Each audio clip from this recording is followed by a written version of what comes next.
Chapter 1. The Dark Emperor Rider-Driver. In Linchuan City, at Linchuan Academy, a teacher was lecturing on tedious mathematical problems in a classroom. The students below were drowsy, except for Jiang Che, who was full of energy. Having traversed to this parallel world of Blue Star for many years, Jiang Che had successfully enrolled in a respectable university through his diligence. However, just as he was about to lay his head down to sleep, a voice echoed in his mind. Ding! Congratulations to the host for triggering the system. Please wait, the system is randomizing. Jiang Che abruptly lifted his head, the drowsiness induced by mathematics vanishing instantaneously as his eyes began to shine with brightness. The system had finally arrived. While he had worked hard to get into university, Jiang Che was eager to experience the thrill of effortless gain. I wonder what kind of system it will be, perhaps a study genius system, a wealthy cultivation system, or even a neighborly sister Gyurt system would suffice. In any case, Jiang Che was immensely excited at this moment. System random selection completed. Activating the special transformation system. Beginner task. Please conquer a member of the opposite sex. The higher the attractiveness and family background of the target, the better the drive reward upon completion. Please select the target of conquest within 1 minute. Changes are not permitted after selection. Failure to bind a target by the deadline will result in automatic unbinding, disqualifying the host. Jiang Che was momentarily stunned by the notification. A special transformation system? That seemed reasonable. But why was the beginner task about conquering a member of the opposite sex? What was the connection between the two?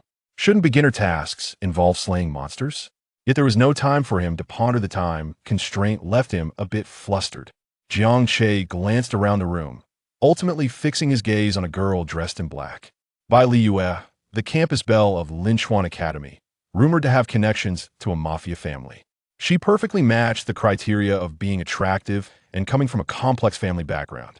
Although he had heard of others pursuing Bai Liyue, only to be thwarted by her family, with several burly men in black following her every move, scaring them away from attending classes, he thought, fortune favors the bold.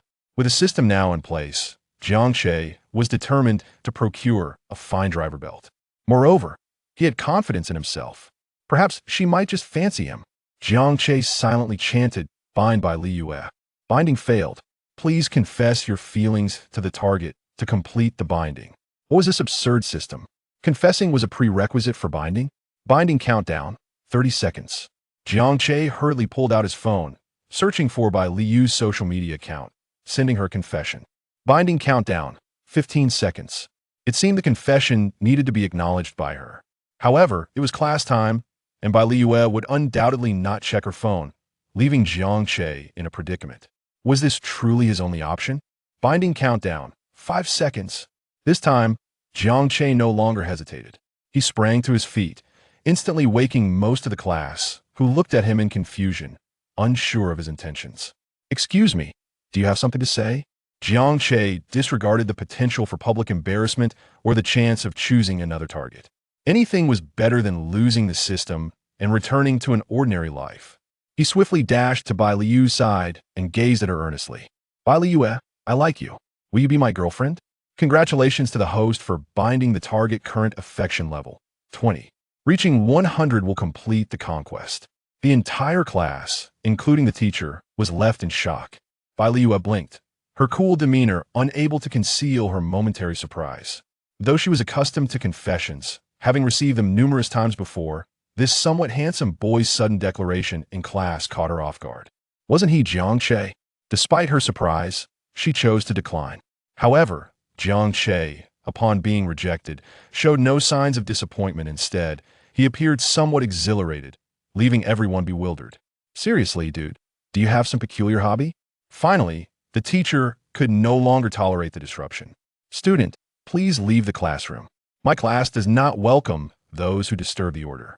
Jiang Che shrugged nonchalantly and exited the classroom. Class. Once he conquered Bai Liyue, he would become a righteous masked hero. Who needed class? After leaving, Jiang Che found a place to sit, his anticipation rising as he wondered which Kamen Rider's driver he would receive. Soon the class ended. Conquest plan. Activate. As soon as Bai Liyue left the classroom, Jiang Che followed closely behind. Just as he prepared to speak to her, Bai Liyue glanced at her phone, her expression suddenly changing. She immediately turned and sprinted away. Jiang Che hesitated for a moment before chasing after her. Following by Liyue to the school gate and then to the roadside, he noticed her looking around anxiously as if searching for something. Jiang Che thought perhaps she needed assistance, which could enhance his affection level. Approaching her, he greeted her, but suddenly, a van pulled up beside them, and several men emerged. Within moments, they knocked Bai Liyue unconscious and bundled her into the vehicle. Jiang Che was taken aback and rushed forward. Wait, you can't take my target. How am I supposed to increase her affection level now? However, as an ordinary university student, Jiang Che was no match for the burly men and was swiftly subdued and thrown into the van. When he regained consciousness, he found himself in an abandoned warehouse, bound to a chair alongside Bai Liyue. Surrounding them were numerous fierce-looking individuals, all fixated on Bai Liyue. Where are we? Bai Liyue glanced at Jiang Che and replied casually, I was kidnapped, and you just happened to follow me, so they brought you along as well. Jiang Che's lips twitched. As expected of the cool beauty with mafia ties, she remained remarkably calm in the face of abduction. Seeing Jiang Che silent, Bai Liyue hesitated before reassuring him, Don't worry, my family will come soon. They only kidnapped me to lure my family here to rescue me. Before completely losing consciousness, Bai Liyue had seen Jiang Che attempt to intervene during her abduction, which at least indicated he was a decent person. Jiang Che quickly grasped that he had likely become embroiled in a conflict between two rival gangs. However, Bai Liyue seemed confident in her family, showing no signs of worry. Soon, chaotic noises erupted outside the warehouse, suggesting a fight was underway. Bai Liyue arched an eyebrow at Jiang Che. Stick close to me, don't get lost. Otherwise, I won't be able to save you if danger arises. Suddenly, a bloodied henchman burst into the warehouse, shouting at a man in black, Boss, run. The Blade Society has brought many people, we can't hold them off. The man, referred to as the boss, displayed a displeased expression. You're all useless, you can't even fend off a few people. You're embarrassing our Black Dragon gang. Boss, let's flee. As long as we're alive, we can always regroup. However, despite the protests from his subordinates, the Black Dragon gang leader sneered. Run? I told you today is the day the Blade Society is going to be annihilated. Do you think I captured that old man's daughter for no reason? It's all part of my plan to wipe them out completely. But boss, The returning henchman's words were cut short as one of the gang members next to the Black Dragon leader punched through his chest, killing him instantly. The Black Dragon leader disdainfully glanced at the corpse on the floor, muttering, Talkative, aren't you? At that moment, Jiang Che noticed something amiss. The members of the Black Dragon gang within the warehouse, including their leader, began to exhibit grayish pupils and strange patterns emerged on their faces. Jiang Che was taken aback. Is this a characteristic of transformation into Ophion? In the next instant, all the members of the Black Dragon gang underwent a transformation, assuming the appearance of Ophion, thereby confirming Jiang Che's suspicions. Let us utilize our newfound powers and eradicate the White Blade Society. Once we do, the Black Dragon gang will reign as the most powerful gang in Linchuan City. The leader of the Black Dragon gang, now resembling a crocodile Ophion, shouted, instantly receiving the enthusiastic agreement of his Ophion subordinates. Subsequently, the crocodile Ophion turned to a spider Ophion beside him. Go and eliminate that young lady of the White Blade Society, along with her unfortunate classmate. Once we lure the members of the White Blade Society here, they will be of no use to us. Understood, boss. As the monstrous figure approached her, a flicker of fear finally appeared in the eyes of the gang's young lady. It was supposed to be a mere gang skirmish. How could there be monsters involved? Jiang Che surveyed the spider Ophion, realizing that he was utterly incapable of self-rescue with his current strength, and thus placed his hopes on the confession mission. If he could obtain a powerful belt, he would have nothing to fear from these inferior Ophions. However, observing the trembling Bai Liyue, who was clearly overwhelmed with panic, Jiang Che understood that any word from him would likely fall on deaf ears. Therefore, he leaned down, raised a chair beside him, and promptly kissed Bai Liyue, silencing her cries for help. Bai Liyue was momentarily stunned by the unexpected kiss, gazing at Jiang Che in shock. How could he think of such a thing at a time like this? Although she knew the timing was far from ideal, her heart raced at Jiang Che's boldness. It was better than losing her first kiss after death. Binding object by Liu's affection for the host has reached 100. Mission accomplished. Commencing reward determination based on binding object information. Determination complete. Reward. 1 Dark Emperor driver. 1 basic driving card for Dark Emperor. Chapter 2. The emergence of Kamen Rider Dark Emperor. The Dark Emperor? Jiang Che paused briefly. Then a smile slowly crept upon his lips. He had not anticipated that the reward for courting by Liu would be such a remarkable belt the Dark Emperor driver. The Dark Emperor driver bore little difference from the ordinary Emperor driver, however. In terms of intimidation, the Dark Emperor far surpassed its flamboyant counterpart. Moreover, the most significant aspect was that the Emperor could utilize driving cards to transform into other riders. In essence, acquiring the Emperor belt meant gaining the ability to transform into all Kamen Riders. As he observed the approaching spider Ophion, Jiang Che exerted his arm, effortlessly breaking the ropes that bound him. Upon receiving the Dark Emperor driver from the system, Jiang Che felt a substantial enhancement in his physical capabilities as a human. Breaking free from such bindings was now a trivial task for him. After Jiang Che's bold kiss, Liu quickly regained her composure, preparing to scold him, only to realize they were still in grave danger. She looked at Jiang Che anxiously, wanting to say something. To her surprise, Jiang Che abruptly broke free from his restraints. What? How did you do that? Liu's face was filled with disbelief. Was this something an ordinary person could accomplish? Yet this was inconsequential. The important part was that Jiang Che had untied himself, which meant they had a chance of survival. Jiang Che, quickly help me get free too. Liu gazed at him with hope, but Jiang Che merely pushed her away, chair and all. This sudden action sent her spirits plummeting. That insufferable man, after stealing her kiss, he refused to save her? Tears began to well up in Liu's eyes. It was not just the fear of death that overwhelmed her, but also the disillusionment with Jiang Che's indifference. When Jiang Che pushed her away, she suddenly felt that death was not so frightening after all. She never expected that the man who had taken her first kiss would turn out to be such a person. Liu had thought Jiang Che would offer her some warmth in their final moments. At that moment, Jiang Che was not concerned with Liu's emotional turmoil. Or rather, he was entirely oblivious to the changes in her expression. With the belt in hand, who had time to focus on women? A man's ultimate dreams encompass many aspirations, and women, alongside armor, are merely part of the equation. However, before a suit of armor, women become trivial. Don't hinder my transformation. Kid, you have quite the strength, remarked the spider Ophion, surprised by Jiang Che's ability to break free from his bonds. Such an act was remarkably difficult for a human. Yet for the Ophions, this was nothing extraordinary. Thus, the surprise soon faded from the spider Ophion's face. But alas, you are still going to die. Of course, if you run now, you might just die a bit later than that girl from the Bai family. Seeing Jiang Che remain stationary instead of fleeing, the spider Ophion found amusement in his apparent foolishness. Did he really think he could stand against a monster? Clearly, he had never faced the harsh realities of life. Such naive blossoms of the homeland would be better off dead.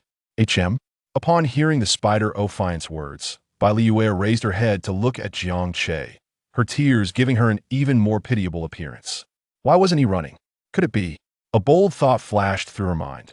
Jiang Che intended to fight that monster. Run, you fool.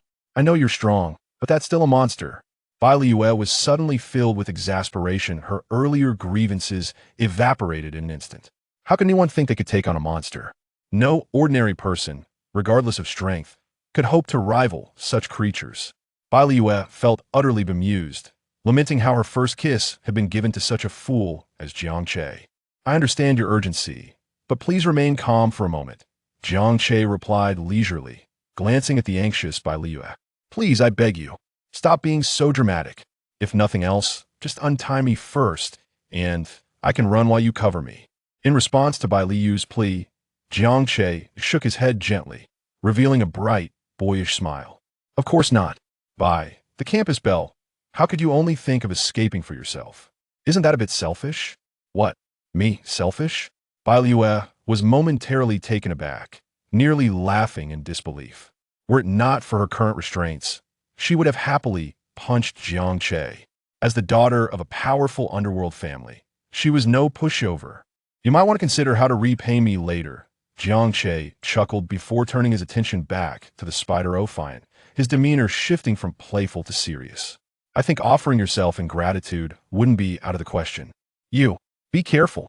Just as Bai Liue prepared to retort Jiang Che, she suddenly saw an unknown white, web-like object hurtling toward him and promptly shouted a warning. You're flirting when death is imminent. The spider Ophion observed as Jiang Che and Bai Liue completely ignored its presence, and with its leader, the crocodile Ophion, urging it to act quickly, it grew increasingly irritated and spat a mass of webbing at Jiang Che. Breaking free from ropes is one thing, let's see if you can escape my grasp. As he watched the white web converge toward him, Jiang Che sneered. A flash of black light surged forth, coalescing at his waist to form a driver that bore an identical appearance to the white and magenta Emperor drivers. The appearance of the driver is predominantly black, with a deep blue elliptical mirror at its center. The Dark Emperor Rider Driver. Jiang Che casually tugged at the accessory on the side of the Dark Emperor Rider Driver, causing the main body of the driver to rotate and rise, aligning the slot upward. Though it was his inaugural transformation, Jiang Che felt an extraordinary affinity with the Dark Emperor Rider Driver. The sensation was truly exhilarating. He swiftly retrieved the basic transformation card for Dark Emperor Rider from the slot at his waist. As he beheld the approaching strands of silk, Jiang Che nonchalantly tossed the basic transformation card downwards, where it perfectly slotted into the driver's card holder. Henshin. Jiang Che's hands moved in an X formation, pushing inward on either side of the Dark Emperor Rider Driver. Kamen Ride Decade Dark. Kamen Rider Dark Emperor. As the sound effects echoed, grayish-black pixelated phantoms emerged on either side of Jiang Che's body, converging towards him. With a flash of spectacular light, Kamen Rider Dark Emperor made his grand entrance. Watch closely, he declared, for this is my moment to shine. Chapter 3. The Tradition of First Kills. Spider Ophion. Jiang Che's transformation was swift. Before the web could descend upon him, he had already completed his metamorphosis. Upon witnessing the swirling white silk, Jiang Che merely tilted his head slightly and deftly evaded it with a maneuver reminiscent of Andy Lau dodging bullets. Bai Liue was utterly dumbfounded, left speechless by the shock. Just moments ago, she had deemed Jiang Che audacious for daring to confront a monster. Yet, in the blink of an eye, he had transformed. The way he shook his head to dodge the spider's web was simply magnificent. Perhaps, just perhaps, Jiang Che truly possessed the ability to vanquish the creature. Bai Liue was acutely aware that these monsters sought to capture her, intending to lure her father and eradicate his criminal organization to expand their own territory and influence. If Jiang Che could indeed defeat the monster, her father would not have to face the creature to rescue her. Are you also a monster? Spider Ophion regarded the Dark Emperor Rider before him with a peculiar expression. This was the first time he had encountered something so distinct since being granted Ophion's power by his boss. In the past, he would have scoffed at the idea, but now he felt a twinge of trepidation regarding the opponent's strength. Spider, what are you hesitating for? Hurry and eliminate them. As Spider Ophion hesitated, Crocodile Ophion, seated quietly by the doorway, spoke up. He had witnessed Jiang Che's transformation into a Kamen Rider and decided it was prudent to let his subordinates test the waters. Meanwhile, he intended to savor the thrill of dispatching the members of the Blade Society. Previously, the Black Dragon Society had reigned as the most formidable dark force in Linchuan City, wielding immense power. However, a new organization called the Blade Society emerged. Though modest in scale, its members were exceptionally skilled fighters. Most notably, the Blade Society seemed intent on opposing them at every turn, disrupting their business endeavors. The Black Dragon Society had long harbored disdain for the Blade Society, yet their overwhelming combat prowess forced them to endure. During a violent confrontation, the leader of the Black Dragon Society sustained severe injuries, seemingly losing his life. Unexpectedly, he returned, reborn as Crocodile Ophion, and joined the Ophion organization. Subsequently, he began to reform the personnel within the Black Dragon Society. Fortuitously, 5 core members, including himself, became Ophions. Although they suffered significant losses with the deaths of several core members, their leader deemed the sacrifices worthwhile. 5 Ophions were sufficient to dominate the city. They had previously tested their powers. Even bullets could not pierce their forms. Had it not been for the Ophion organization urging them to remain low-key, they would have already initiated their conquest. Understood, boss. Spider Ophion, upon hearing the command, ceased his hesitations and resolved to swiftly deal with the 2 students before him. After all, the wrath of their leader was a fearsome thing. He had witnessed the terrifying power of Crocodile Ophion, which was on an entirely different level than his own. With a swish, as Spider Ophion responded, Jiang Che brandished his drive card sword and charged forward. In response, Spider Ophion unleashed a torrent of white webs aimed at Jiang Che. Jiang Che merely scoffed, his steps unyielding.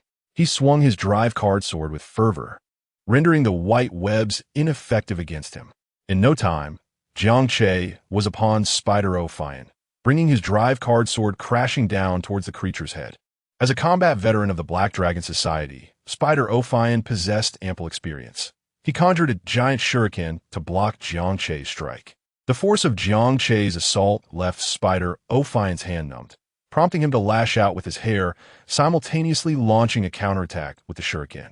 Jiang Che retaliated with a powerful kick, sending Spider Ophion staggering back and creating some distance between them. The shuriken was laced with poison, and Spider Ophion's hair had the capacity to inject Ophion factors into its foes. Jiang Che had no desire to succumb to poison or become an Ophion himself. Seeing the distance widen, Spider Ophion hurled the massive shuriken at Jiang Che. The spinning projectile hurtled toward him, but Jiang Che tightened his grip on the drive card sword, and a crimson glow erupted from it. Decade Slash. With a single strike, Jiang Che shattered the enormous shuriken into fragments. Spider Ophion's gaze sharpened as his shoulders and knees elongated, showcasing his arachnid agility as he scuttled up the vertical wall. Ha! Jiang Che adjusted his drive card, transforming it into the drive card gun, and began firing at Spider Ophion, each shot finding its mark. After several shots, Spider Ophion's speed began to wane. Clearly injured from Jiang Che's barrage, seizing the opportunity, Jiang Che unleashed his ultimate technique, Dimension Kick. Final attack ride. Jiang Che propelled himself off the ground, using the recoil to leap into the air, where 10 black energy cards aligned vertically between him and Spider Ophion. Locking onto his target, Jiang Che's right foot shimmered with energy as he kicked through the cards towards Spider Ophion. Spider Ophion, witnessing Jiang Che's ferocious approach, found himself paralyzed, unable to move due to an inexplicable force anchoring him in place. Helplessly, he could only watch as Jiang Che's foot came crashing toward him. "Don't kill me. I want to be a good person," Spider Ophion pleaded, desperate to cling to life. He had only recently acquired this formidable power and had yet to fulfill his lofty ambitions. How would he perish now? It was too late to aspire to be a good person. Once one chose to embrace monstrosity and attack humanity, there was little room for negotiation. Jiang Che did not relent. Instead, he intensified his strike, delivering a forceful kick to Spider Ophion's chest. With the sound of shattering bones echoing, blue and white flames erupted from Spider Ophion, consuming him as his form disintegrated into ash. Killed Spider Ophion, earning 100 points. Beginner task. First kill completed. Reward, 1,000 points. Chapter 4. To confront you, one must undoubtedly utilize the Foe's driving card. Upon hearing the system's notification, Jiang Che's eyes sparkled with newfound clarity. It was crucial to note that during his lottery draw for the driving cards, he had only unearthed the base driving card of the Dark Kamen Rider. The primary ability of the Kamen Rider was the capacity to transform into various forms of other Kamen Riders. To obtain the driving cards for the forms of other riders, one must expend points. Jiang Che had been pondering how to acquire these points, but after vanquishing the Spider Ophion, the method of point acquisition became abundantly clear. By defeating monsters, points could be earned. These points could then be exchanged for the driving cards of Kamen Rider forms. With new Kamen Rider forms, one could slay even more formidable monsters. Slaying mightier monsters would yield even greater points. Thus, the cycle continued, a splendid loop. Name, Jiang Che. Points, 1100. Current driving card, Kamen Rider Dark Kiva, driving card shop. any rider base form.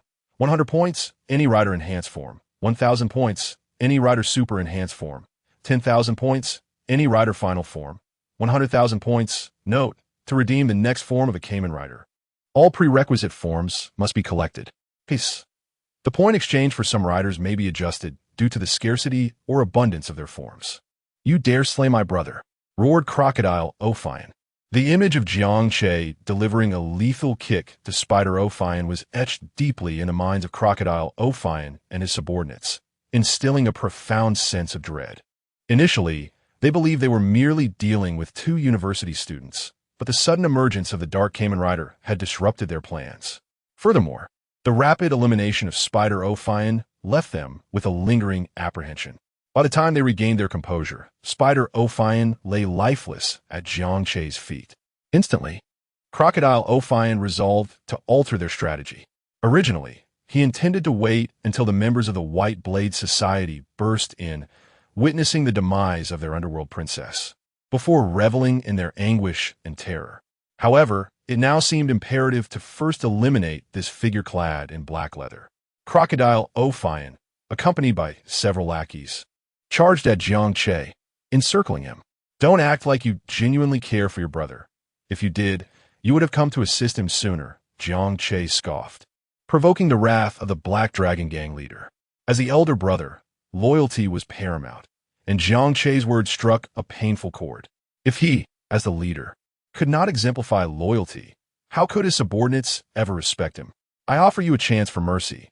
Join our Black Dragon Gang as our enforcer, and I shall overlook your previous transgressions. Crocodile Ophion sneered at Jiang Che, as if regarding a mere corpse. Although Jiang Che appeared formidable when dispatching Spider Ophion, it was well known that Spider Ophion was the weakest among them. Crocodile Ophion himself possessed 3 lives, growing stronger with each death. How could a mere university student contend with him? Upon witnessing Crocodile Ophion's condescending demeanor, Jiang Che could not help but chuckle. He raised his head defiantly, meeting Crocodile Ophion's gaze. What a pathetic gang. Do you truly believe that success in this world relies solely on connections and power? Can you even fight? Do you possess my prowess? You're nothing but a petty fool. Fueled by Jiang Che's derision, Crocodile Ophion could no longer contain his rage, darkening his expression as he signaled, "Eliminate him." As soon as the command was uttered, the Ophions surged towards Jiang Che with fervor. They had not forgotten the harrowing image of Spider Ophion's demise, and thus, they launched their full might against him. Jiang Che assessed the situation, aside from Crocodile Ophion. The remaining 3 were mere background characters: Mole Ophion, Armadillo Ophion, and Horseweed Ophion. To confront Ophions, one must employ Kamen Rider foes, exchanging for the foe's base driving card. Consuming 100 points, exchanging for Kamen Rider foe's base driving card. Remaining points, 1,000. As the notification concluded, Jiang Che extracted a card depicting Kamen Rider foes from his driving card holder. Henshin, with a flick of his wrist, Jiang Che cast the foe's base driving card and activated the Dark Kamen Rider's driver. Kamen Ride foes. Kamen driving, 555. A crimson photon stream enveloped Jiang Che, cascading over his form and manifesting as a radiant flow of energy. As the brilliance dissipated, Januki transformed into Kamen Rider fights. The Ophions were momentarily taken aback by Jiang Che's sudden metamorphosis, but their expressions swiftly returned to calm. What does it matter if you change form? Your fate remains the same, death. Armadillo Ophion charged forward, wielding a massive single-handed sword and shield. Meanwhile, Mole Ophion burrowed underground, creating a tunnel and emerging beneath Jiang Che, attempting a surprise attack. Horseweed Ophion, moving swiftly underground, brandished a spear akin to an antler, striking as Jiang Che prepared to counter Armadillo Ophion. Jiang Che, however, reacted promptly, evading the attack just in time. Yet Armadillo Ophion was relentless, lunging at Jiang Che with his sword raised high. Jiang Che parried with his driving card holder, preventing the sword from descending further.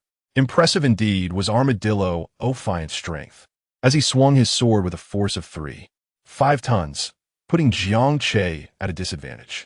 Jiang Che retaliated with a powerful kick aimed at Armadillo Ophion's torso, catching him off guard and forcing him several steps back. Mole Ophion and Horseweed Ophion displayed remarkable teamwork, one adept at rapid excavation, while the other excelled in subterranean combat. Just as Jiang Che prepared to draw the attack driving / car to deal with Armadillo Ophion, Mole Ophion had already unearthed a new tunnel directly beneath Jiang Che's feet. Alongside Horseweed Ophion, they burst forth with a coordinated attack, thwarting Jiang Che's assault on Armadillo Ophion. Clearly displeased by the interruption of his finishing move, Jiang Che's demeanor turned icy. With a cold smirk, he declared, "Is that all you can do? Overwhelm the few with your numbers? Apologies, but I can do that too. Attack ride. Illusion. Attack driving. Illusion technique." In the blink of an eye, 5 phantoms emanated from Jiang Che, swiftly coalescing into form. Witnessing the singular Kamen Rider Fui's multiply into 6, the 3 Ophion subordinates found themselves utterly dumbfounded. "No way. You truly can overwhelm us with sheer numbers." Chapter 5 Illusion Magic, of course, is merely an illusion. Can it be anything tangible? Boss, what should we do? The 3 subordinate Ophions gazed at the 6 fake Kamen Riders foes and instinctively turned to their leader, their voices trembling with evident trepidation. The crocodile Ophion had no intention of joining the fray. As a leader, it was only fitting that he sent his subordinates in a battle. Even if they could not vanquish their foes, they could at least inflict some damage, allowing him to deliver the final blow. Perhaps, in the end, his subordinates would be grateful for his intervention. If the enemy proved too formidable, he could always make a swift retreat. This was the art of manipulation. He had already informed them it was an illusion. Why ask me what to do? Just beat them up. They are mere phantoms. Crocodile Ophion glared fiercely at his 3 subordinates and urged them. The 3 Ophions were momentarily stunned before regaining their composure. Indeed, when that kid inserted that card, the accompanying sound mentioned illusion magic. It must be true. The boss wouldn't be mistaken. So what are we afraid of? Let us go, brothers. The trio exchanged glances, and their fear dissipated. Illusions are inherently designed to deceive the enemy, lacking any corporeal form. If that is the case, what we have to fear? They charged once more towards Jiang Che. Although they were uncertain which of the 6 Kamen Riders' foes was genuine, with 3 of them together, they would undoubtedly identify the real one soon. Observing the trio's aggressive advance, Jiang Che casually crouched down, his movements languid and nonchalant. Propping his right hand against his right thigh, he faced the 3 Ophions, striking a pose that was both stylish and slightly roguish. With his waist twisted and his elbow propped up, he tilted his head back while allowing the other arm to hang naturally, shifting his weight to his right leg. A rogue's posture, an act of bravado. How audacious. Trying to outshine me. Let us take him down. The 3 Ophions launched their attacks against the nearest fake Kamen Rider foes, attempting to shatter the illusion. However, the very next moment, they were simultaneously sent flying, crashing to the ground. This is not an illusion? Surely not. Can an illusion kick? Boss, help. In that instant, the 3 Ophions finally realized the gravity of their predicament. The man before them was undoubtedly beyond their capabilities. They would not stand a chance in a one-on-one confrontation, let alone now that they were outnumbered 2-1. Calling for help now seemed a tad too late. Jiang Che let out a soft snort and promptly swiped his card. Immediately, the Fui's blades manifested in his hands alongside 5 clones. Sparkle cut. Jiang Che raised the foe's blade high, photon blood coursing through the blade's body, forming a rich crimson energy aura around it. Once he locked onto his targets, all 6 foes simultaneously exerted their strength, directing their blades toward the Mole Ophion, Armadillo Ophion, and with Laos Ophion. In an instant, 6 waves of red energy surged forth like wild stallions, enveloping the 3 Ophions in a massive crimson energy dome, binding them firmly in place. The 3 Ophions, now in a state of panic, struggled desperately within the energy dome, but found themselves utterly immobilized.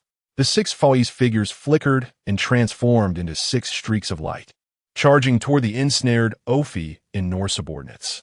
In the blink of an eye, they were upon them, the photon blood-filled Fui's blades descending mercilessly upon their targets. As the blades made contact with the bodies of the invaders, a brilliant red light erupted from them, followed by the vivid appearance of a striking red emblem. The invaders howled in agony, their bodies trembling under the immense force of the assault.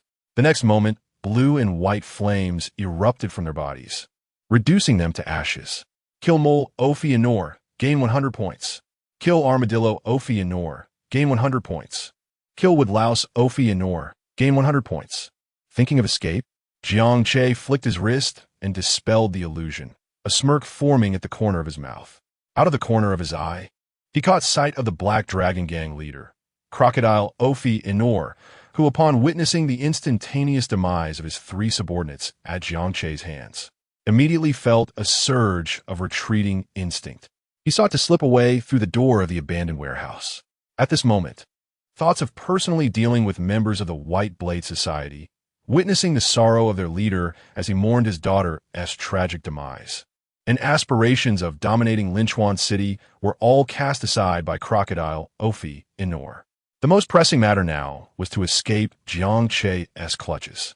The extent of Jiang Che's power was evidently beyond his expectations, particularly that illusion magic which summoned tangible clones, and, judging by their strength, they were almost on par with his true self. How could he possibly contend with that? Suddenly, as Crocodile Ophion prepared to flee, he felt a chill creep down his spine. Instinctively, he glanced back. To his shock, he saw Jiang Che soaring through the air, poised to deliver a flying kick. A jolt of fear gripped Crocodile Ophion. He had already felt intimidated, haunted by the image of his subordinates being dispatched by Jiang Che. Now, witnessing him leap once more, his body involuntarily trembled. What manner of monster is this? Crocodile Ophion mentally cursed those subordinates who had captured by Liu and brought Jiang Che back. Why did they capture someone unrelated? Do they possess no sense of morality? In that moment, Crocodile Ophion entirely forgot he was a ruthless gang leader. Crimson Smash. Deep Red Drill. Jiang Che's right leg glowed with a red conical marker, aimed squarely at Crocodile Ophion before he unleashed a flying kick. Instantly, Jiang Che's deep red drill penetrated Crocodile Ophion's body, revealing the red emblem.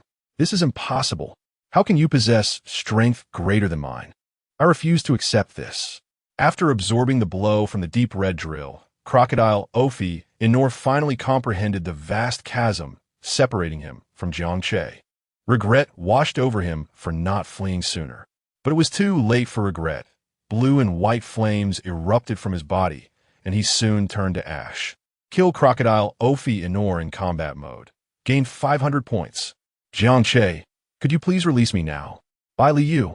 Having witnessed Jiang Che's transformation and the annihilation of all the monsters, finally snapped back to reality after Crocodile Ophion's demise.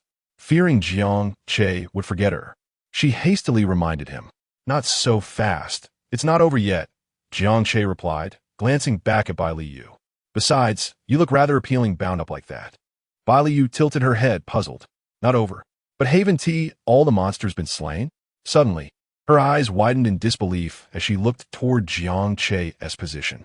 The Crocodile Ophion, who had just turned to ashes, was materializing once more. Chapter 6. Fui's Accelerated Form. 10 seconds of acceleration. Jiang Che, be careful. That monster is still alive, Bai Liu exclaimed, observing the creature transformed from the leader of the Black Dragon Gang, reappearing behind Jiang Che. It appeared to have undergone a transformation, seeming even stronger than before. Its skin was evidently more resilient, and an additional weapon had manifested in its hand. Jiang Che, however, was not taken aback by Liu's warning. He was aware of the resurrection mechanism of the crocodile Ophion. After slaying the creature, he had remained in place, anticipating its revival. 3 lives meant 3 opportunities for points. It was a worthwhile endeavor. The crocodile Ophion, upon catching sight of Jiang Che's silhouette, felt a surge of murderous intent. Initially, it had intended to wait until Jiang Che departed before resurrecting, but the newfound strength it felt upon revival reminded it of its habit of avenging old grudges. Now, its power had multiplied several times over. What was there to fear? Regardless of Bai Liyu's warning, the Fui's horn held by the crocodile Alfei Inua lunged towards Jiang Che. Yet, as if sensing danger, Jiang Che swiftly turned, bringing down his Fui's blade with great force just as the horn was about to strike. The clash of the Fui's blade against the Fui's horn ignited a shower of sparks. Interesting, this is the power of the strong form, Jiang Che murmured, taken aback by the crocodile Alfei Inua's enhanced capabilities. The creature's combat prowess had evidently escalated. Jiang Che tightened his grip on the Fui's blade, exerting pressure, yet he could not force the blade down even an inch. Ha ha ha! Did you expect my strength to grow so much? The crocodile Alfei Inua, noticing Jiang Che's relative weakness, reveled in its newfound power. With such formidable strength, who needed lackeys? In a fit of excitement, the crocodile Alfei Inua gathered its strength in its hand, attempting to knock Jiang Che's Fui's blade away. Suddenly, a series of gunshots rang out as Jiang Che drew his driving card gun with his left hand, aiming at the crocodile Alfei Inua's chest and firing 3 shots in rapid succession. Sparks erupted from the creature's chest, yet it appeared unfazed. You might want to think about how to beg for mercy later, the crocodile Alfei Inua taunted, noting that Jiang Che's shots had inflicted no substantial harm. Seizing the moment of distraction, the crocodile Alfei Inua swiftly disarmed Jiang Che, knocking the Fui's blade aside before delivering a powerful kick that sent Jiang Che stumbling back several meters, barely managing to regain his balance. Seeing Jiang Che being repelled by the crocodile Alfei Inua, Bai Liyu tensed up. Even Jiang Che can't defeat that monster. A hint of shock flickered in her eyes. The image of Jiang Che's previous combat prowess was etched deeply in her memory. As a daughter of the underworld, fighting was second nature to her. His recent display of skill had seemed invincible. Yet now, the taunts of the Black Dragon Gang leader, coupled with Jiang Che's retreat, instilled a sense of impending doom within her.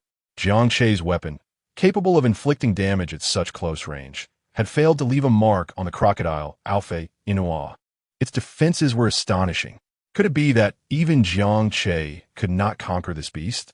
Yu, father is here to rescue you. At that moment, a frantic voice echoed from the entrance of the warehouse, accompanied by the sound of hurried footsteps. Upon hearing the familiar voice, Bai Liyu could no longer contain her emotions, tears streaming down her face as she called out, "Father, I'm here." Upon hearing Bai Liyu's voice, the leader at the door sighed in relief before bellowing, "Zhubo, get out here. How dare you harm my daughter?"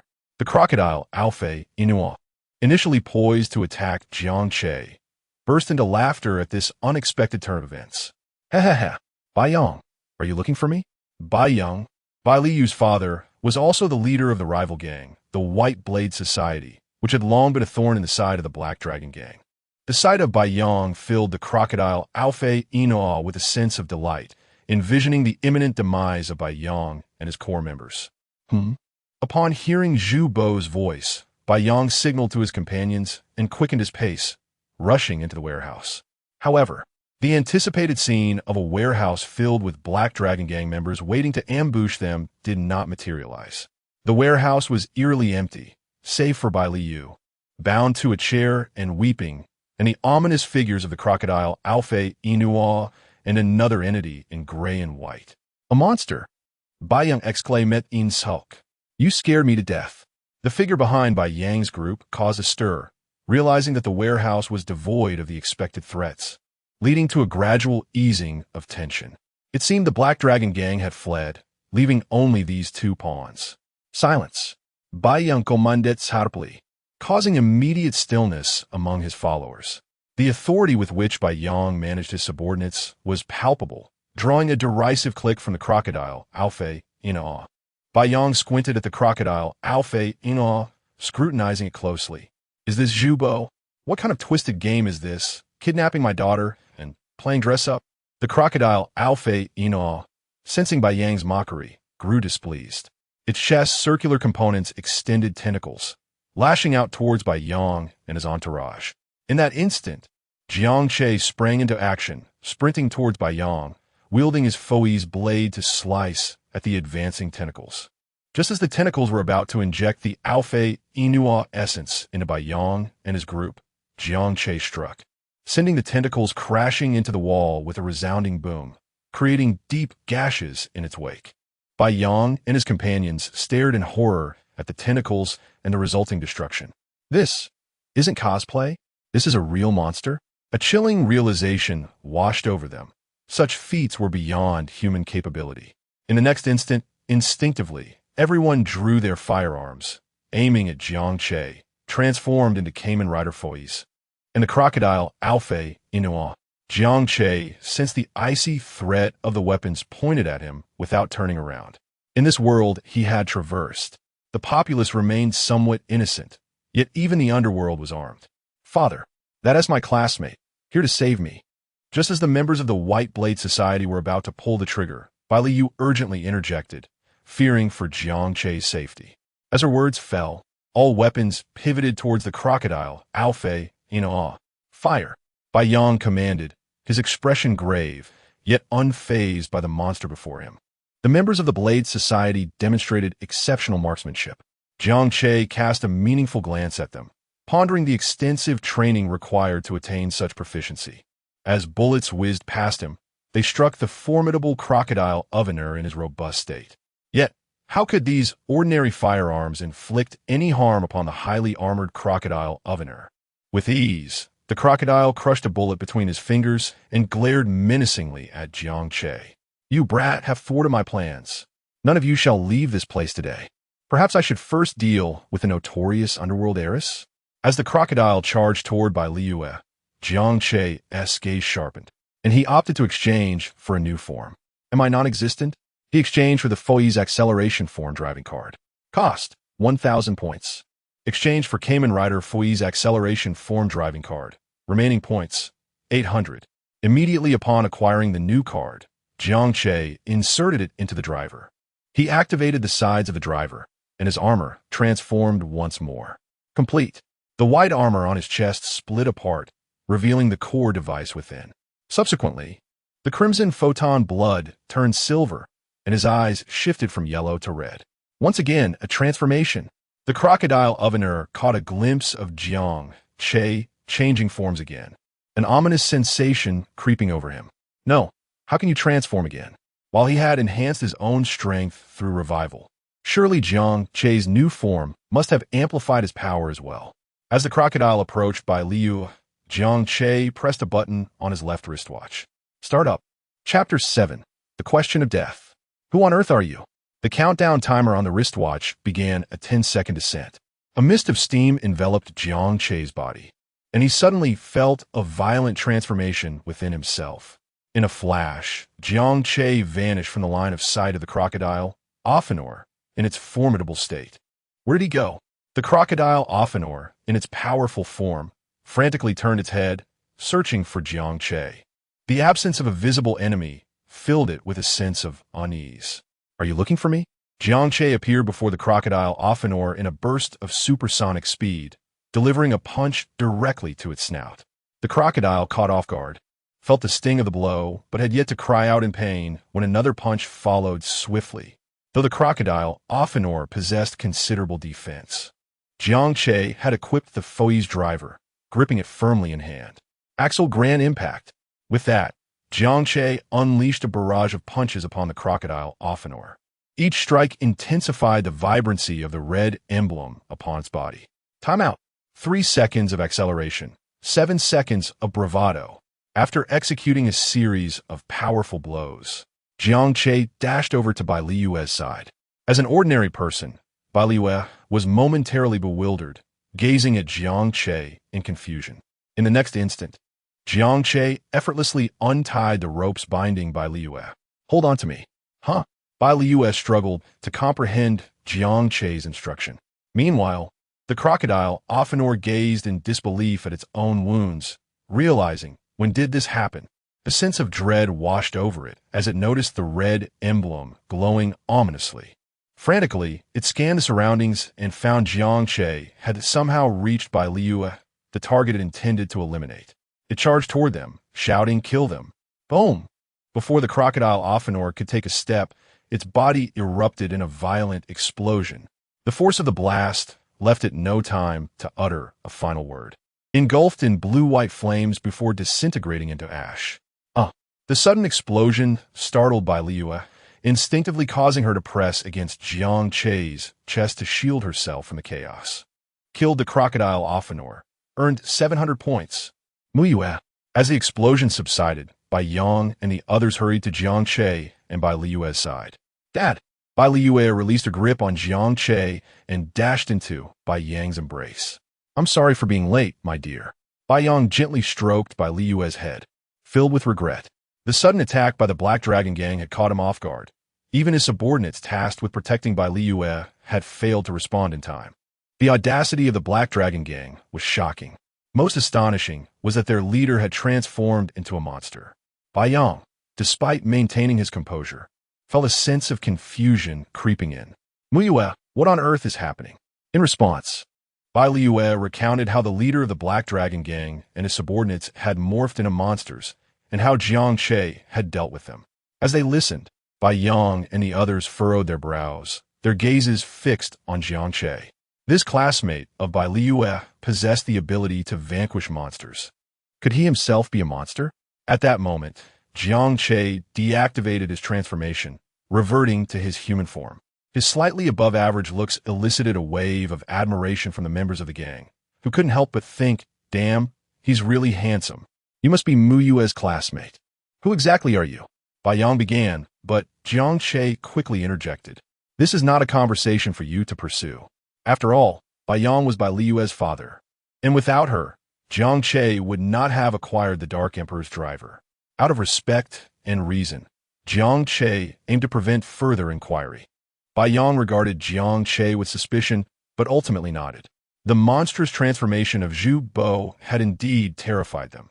Even bullets had proven ineffective against it, exceeding their capabilities. Jiang Che's actions were even more remarkable. When Zhu Bo lunged at Bai Liu, they had fired their entire magazine without causing any delay to him. Yet Jiang Che had vanished and reappeared in front of Bai Liu before the monster exploded. It was evident that Jiang Che was responsible. "Boss, what about those members of the Black Dragon Gang outside? Could they also be monsters?" One of Bai Yang's subordinates voiced. "Unlikely. If they were monsters, we would never have been able to enter this warehouse," Bai Yang replied, then turned to Bai Liu. "Are you certain that those core members of the Black Dragon Gang transformed into monsters and were dealt with by your classmate?" Bai Liu nodded. "Yes, Dad. We must really thank Jiang Che. If it weren't for him, who knows what might have happened?" The thought sent a shiver down her spine. Initially, she had been upset that Jiang Che had taken her first kiss, but now it felt as if it was a small price to pay. Bai Yang scanned the surroundings and then took out his phone to make a call. "Hello, I need to report an incident. I'm at the abandoned Hongwei shoe factory warehouse in Chaoming District, where a group of individuals from the Black Dragon Gang has gathered." Listening to Bai Yang's call, Jiang Che found it hard to believe. "Wait, you're part of a gang, and you're calling the police on your own gang? Is this a straightforward business war? Are you sure this isn't a confession?" Jiang Che glanced at Bai Liu, who appeared equally surprised that her father would report the gang. However, the other subordinates around Bai Yang looked on with anticipation, excitement evident in their expressions, deepening the confusion for both Jiang Che and Bai Liu. Under the watchful eyes of the crowd, Bai Yang placed another call. "Boss, the mission is complete. Yes, there were some unexpected developments, but the Black Dragon Gang should be eradicated from Linchuan City for good. All right, I'll report the details to you in person." In a matter of moments, Bai Yang ended the call. Immediately, his subordinates crowded around him, asking, "Boss, can we reclaim our identities now?" The group eagerly awaited Bai Yang's response, to which he smiled and nodded. Amidst the excitement, Bai Liu turned to Bai Yang. "Dad, what's going on?" Bai Yang looked at her with a hint of remorse, unsure of how to explain. "In simple terms, all the core members of our organization are undercover agents, including myself." Jiang Che regarded Bai Yang doubtfully, sensing that he was beginning to grasp the situation. Yet it felt rather absurd. Were they akin to special forces in the underworld? No wonder they seemed so well-trained with firearms and didn't resemble typical gang members. Bai Liu's mouth fell open in shock. though her father spoke in Chinese. She couldn't quite piece together the meaning. Let's discuss the specifics once I report back to the leadership, all right? Bai Yang said, looking at Bai Liyue with a heart full of regret. It was evident that Bai Liyue was bewildered. She had seemingly transformed overnight from a member of a wealthy family into the daughter of an undercover operative. Is this reasonable? Upon careful consideration, the astute Bai Liyue quickly discerned the truth. No wonder Bai Yang, despite being the leader, only taught her self-defense techniques and never allowed her to participate in matters related to the Blade Society. Moreover, the reasons behind the Blade Society's persistent targeting of the Black Dragon Society became crystal clear. Classmate, you've done us a tremendous favor. Let me treat you to a meal, Bai Yang said, glancing at Jiang Che, who was primarily responsible for the recent eradication of the Black Dragon Society. Moreover, the power Jiang Che exhibited was indeed formidable, completely surpassing the comprehension of an ordinary individual. The matter concerning the monster must be reported to the authorities, and Bai Yang, aware that he and the others were no match for Jiang Che, could only find an excuse to keep him around. Bai Liyue gazed at Jiang Che with hope. After a moment of contemplation, Jiang Che nodded, sure. Seeing this, Bai Yang's face lit up with joy. Let's go. It will be difficult to leave once the police arrive. Jiang Che touched the Dark Emperor rider driver at his waist, then turned to glance at the spot where the crocodile Ophion had perished before following Bai Yang out. After they had distanced themselves from the abandoned warehouse, Jiang Che suddenly halted Bai Liyue. My mother is calling me home for dinner. Perhaps you can treat me another time. With that, Jiang Che opened a gray-white temporal wall and stepped through it. This was Brother Ming's Aurora Veil skill, which Jiang Che discovered he had received along with the Dark Emperor rider driver. Bai Liyue was left in a daze. Hey, you insufferable man. If you don't want to dine with me, at least provide a more respectable excuse. After internally cursing Jiang Che, Bai Liyue felt a wave of melancholy wash over her, instinctively touching her lips as her face began to flush. In the abandoned Grand Sock factory warehouse, the crocodile Ophion, who had been slain by Jiang Che twice, once again began to coalesce. Crocodile Ophion, brutal form. However, within this third stage of brutality, Ophionor's heart was already consumed by fear. He had truly been frightened by Jiang Che, even though his strength had multiplied several times upon entering the third stage. The terror of being instantaneously defeated by Jiang Che lingered in his heart. There was no chance of victory. Thus, for this last resurrection, he did not revive immediately. Only after confirming that Jiang Che had truly departed did he dare to resurrect. Thankfully, he was unaware that he could revive again. Otherwise, he would have met his end here.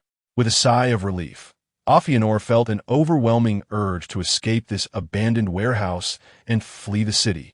Suddenly, a displeased voice echoed in Ophionor's ears. Do you know how long I've been waiting for you? You finally revived. The mere sound caused Ophionor's body to tremble, and fear rendered him momentarily immobile. It was that voice.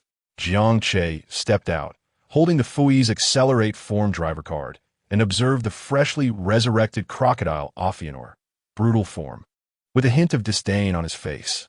Ophionor's expression was now filled with terror. How could you have returned? Who are you? Jiang Che tossed the Fui's Accelerate Form driver card into the Dark Emperor rider driver. Remember this well. I am merely a passing Cayman rider. Chapter 8. We await your resurrection. Crimson 12. Enshin. The masked rider Fui's, in its acceleration form, makes its entrance. No, please don't kill me. I swear I'll never do it again. Gator Ophion, overwhelmed by fear, found himself unable to summon the courage to fight against the accelerated Fui's. He had only recently become Ophion and had mostly used his powers to intimidate disobedient underlings. He had never fought against any monsters outside of the Black Dragon Gang, nor had he encountered any masked riders. What was intended as a simple resolution of a rivalry had turned into a deadly encounter with a university student who had taken 2 lives from him. How could this not instill terror in Gator Ophion? Thud, thud, thud. Jiang Che's footsteps echoed like a countdown to death, reverberating in his heart. As Jiang Che approached him in silence, Gator Ophion could no longer bear the pressure and fell to his knees. I truly understand my mistakes. I will be a good person from now on. The sound of his prostration filled the air, but Jiang Che merely scoffed at him. You understand your mistakes? Hmm. You certainly won't dare again. When Jiang Che's footsteps suddenly ceased, Gator Ophion thought he had found a glimmer of hope. However, Jiang Che's next words plunged his heart into despair. You do not understand your mistakes. You only realize that you are about to die. Jiang Che's voice was cold and detached.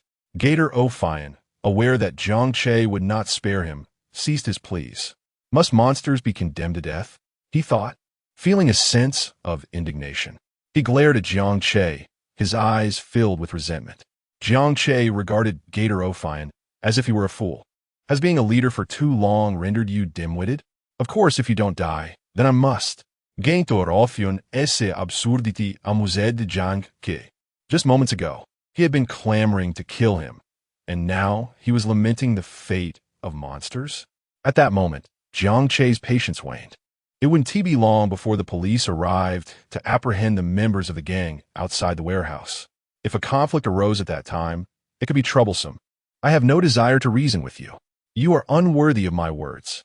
Jiang Che recalled the famous saying of the righteous yet malevolent idol, General Dunmu. There is no need for discourse with those unworthy. Today you are Ophion, and for eternity you shall remain Ophion. I'll fight you. Gator Ophion screamed. You can't possibly think I'm still within your control. With a swift motion, he summoned a massive sword and charged at Jiang Che. Today, it would be either Jiang Che's demise or his own. Gator Ophion had no choice but to wager that his twice-enhanced power through death would allow him to overcome Jiang Che. Observing this, Jiang Che reached into his driver card box and extracted a golden card emblazoned with the Fui's logo. 10 seconds to 7 seconds, if you can withstand my Crimson 12. He threw the card. Violent single push. Start up. Final attack ride. Fa dark fights. Axel Crimson smash. As the sound effects concluded, Jiang Che leaped above Gator Ophion, and 12 conical, dark red energy constructs resembling drills materialized from thin air, all pointing menacingly at him. Crimson 12. Seeing the 12 dark red drills, Gator Ophion felt his heart sink. Soda. I didn't mean to raise my voice. In a desperate attempt, he conjured a shield with jagged protrusions to defend against Jiang Che's lethal assault. Ha! Jiang Che exclaimed lightly. The 12 dark red drills shot forth towards Gator Ophion. Boom! X12 timeout. Target Gator Ophion brutal form eliminated. Earned 1,000 points. As the explosion resonated, Jiang Che landed gracefully, performing his signature rogue squat. Shaking his hands, he prepared to leave when the system notification chimed once more. Binding object by Liu's affection value has reached 150. Activating female rider cultivation function. The system rewards driver and items may be bestowed upon binding objects with affection value 150. Reward, 1 time space driver. 1 Tsukuyomi ride dial. Au intriguing, Jiang Che murmured. A smile creeping onto his lips. Did by Liu somehow manage to self-cultivate on the way back? How unexpectedly did her affection value rise? As Jiang Che toyed with its Tsukuyomi ride dial, he heard the distant wail of police sirens and stepped into the Aurora Vale. In the Dragon Kingdom, Dustless City, Rider Alliance. A multitude of individuals gathered around a conference table, their gazes fixed upon Lin Han, whose hair had begun to show signs of graying. Awaiting him to speak, Lin Han tapped his fingers on the table, seemingly lost in thought. After a lengthy pause, he finally addressed them. Today, I have summoned you for a meeting primarily concerning a newly emerged masked rider in Linchuan City, one we have not registered. The shapeshifter is a university student from Linchuan College named Jiang Che. According to descriptions from the police, he appears to resemble masked rider Decade. As Lin Han's words fell, a wave of astonishment swept through the attendees, with some even rising in excitement. Masked rider Decade? The one known as the World Destroyer who established the Blackened Alliance? Chairman, are you certain it's Decade? Could the police have made a mistake? Given that individual's strength, it's unlikely the Decade belt would easily change hands. Is it possible that this Jiang Che is the illegitimate son of that esteemed figure? The previously quiet assembly erupted in speculation, clearly shocked by the prospect of Decade's emergence. The Blackened Alliance, neither aligned with justice nor the monsters, operated independently, pursuing their own whims. The Rider Alliance had repeatedly attempted to eradicate the Blackened Alliance, but had never succeeded in fully dismantling it, nor could they even locate its headquarters. The existence of the Blackened Alliance was a continual source of frustration for the Rider Alliance, leaving them no option but to intervene whenever a Blackened Rider appeared. The founder of the Blackened Alliance was none other than Masked Rider Decade. Thus, the revelation that a university student had transformed into Decade was nothing short of shocking. It was highly probable that the Blackened Alliance, having lain dormant, was now reactivating. Despite the fervor of discussion, Lin Han remained composed, merely raising a hand to restore silence. Instantly, all fell quiet, though their faces were riddled with questions, eager for Lin Han to continue. According to the police, the appearance is nearly identical to Decade, so there should be no mistake. The only discrepancy is that this Decade is not magenta, but rather black. The room fell into stunned silence, surprise etched on their faces. Black Decade? Black. Blackened. A wave of tension surged among them. Lin Han glanced around and continued, "Do not panic. This Decade likely has no connection to the Blackened Alliance-S Decade. This Jiang Che has a clean background, having been an ordinary university student until recently. According to the police description, Jiang Che has also dealt with a gang capable of transforming into the enigmatic Ophion. Judging from his actions, he appears to lean towards righteousness. At this moment, I hope someone can find the time to visit Linchuan City and engage with this university student named Jiang Che. If it is confirmed that he has no ties to the Dark Alliance, it would be preferable to recruit him into our Knights Alliance. Who among you is willing to undertake this task?" After Lin Han's statement, silence enveloped the room. No one dared to respond. They were acutely aware of the power of the Dark Knight. In a past battle, it was the Dark Knight alone who had swept away countless knights from their alliance, only retreating when Lin Han intervened, thus averting a tragic outcome. Now, as Lin Han proposes they approach this suspected Dark Knight, who knows whether this shadowy figure possesses abilities akin to the Dark Knight, or perhaps even surpasses them. Even if Jiang Che has merely recently acquired the power of the Dark Knight, he should not be underestimated. The room was filled with hesitant glances, and no one stepped forward to accept this daunting task. Lin Han felt a pang of frustration, but also understood their reluctance. After all, even he, a transformed being of the Aya Ka, felt overwhelmed by the might of the Dark Knight. Had he not attained the ultimate form of shining Aya Ka and the potential for infinite evolution, the Knights Alliance might have been obliterated long ago by the Dark Forces. The merciless Knights of the Dark Alliance, if unrestrained, could have turned the entire Dragon Kingdom into their personal dominion. If no one volunteers, then a draw shall be held. Just then, a bright voice rang out. "Grandfather, I will go." Lin Han turned towards the source of the voice, momentarily taken aback. The speaker was none other than his granddaughter, Lin Xiao. Lin Han frowned slightly. Xiao, you have only just awakened your powers as a Kamen Rider. Is this not too much of a strain?" Lin Xiao tossed her high ponytail defiantly. "Grandfather, do not underestimate me. I achieved an S rank in our Knights Alliance's newcomer assessment." Seeing Lin Xiao's determination, Lin Han hesitated for a moment before finally nodding. "Very well. I will send you the information regarding Jiang Che shortly.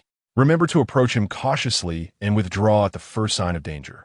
While Lin Han felt a sense of pride at his granddaughter embarking on a mission for the Knights Alliance, indicating her growth and maturity, he was still aware of the risks involved in confronting a figure associated with the Dark Knight. Thus, he felt compelled to offer additional warnings. Lin Xiao's face lit up with joy, and she secretly clenched her fist.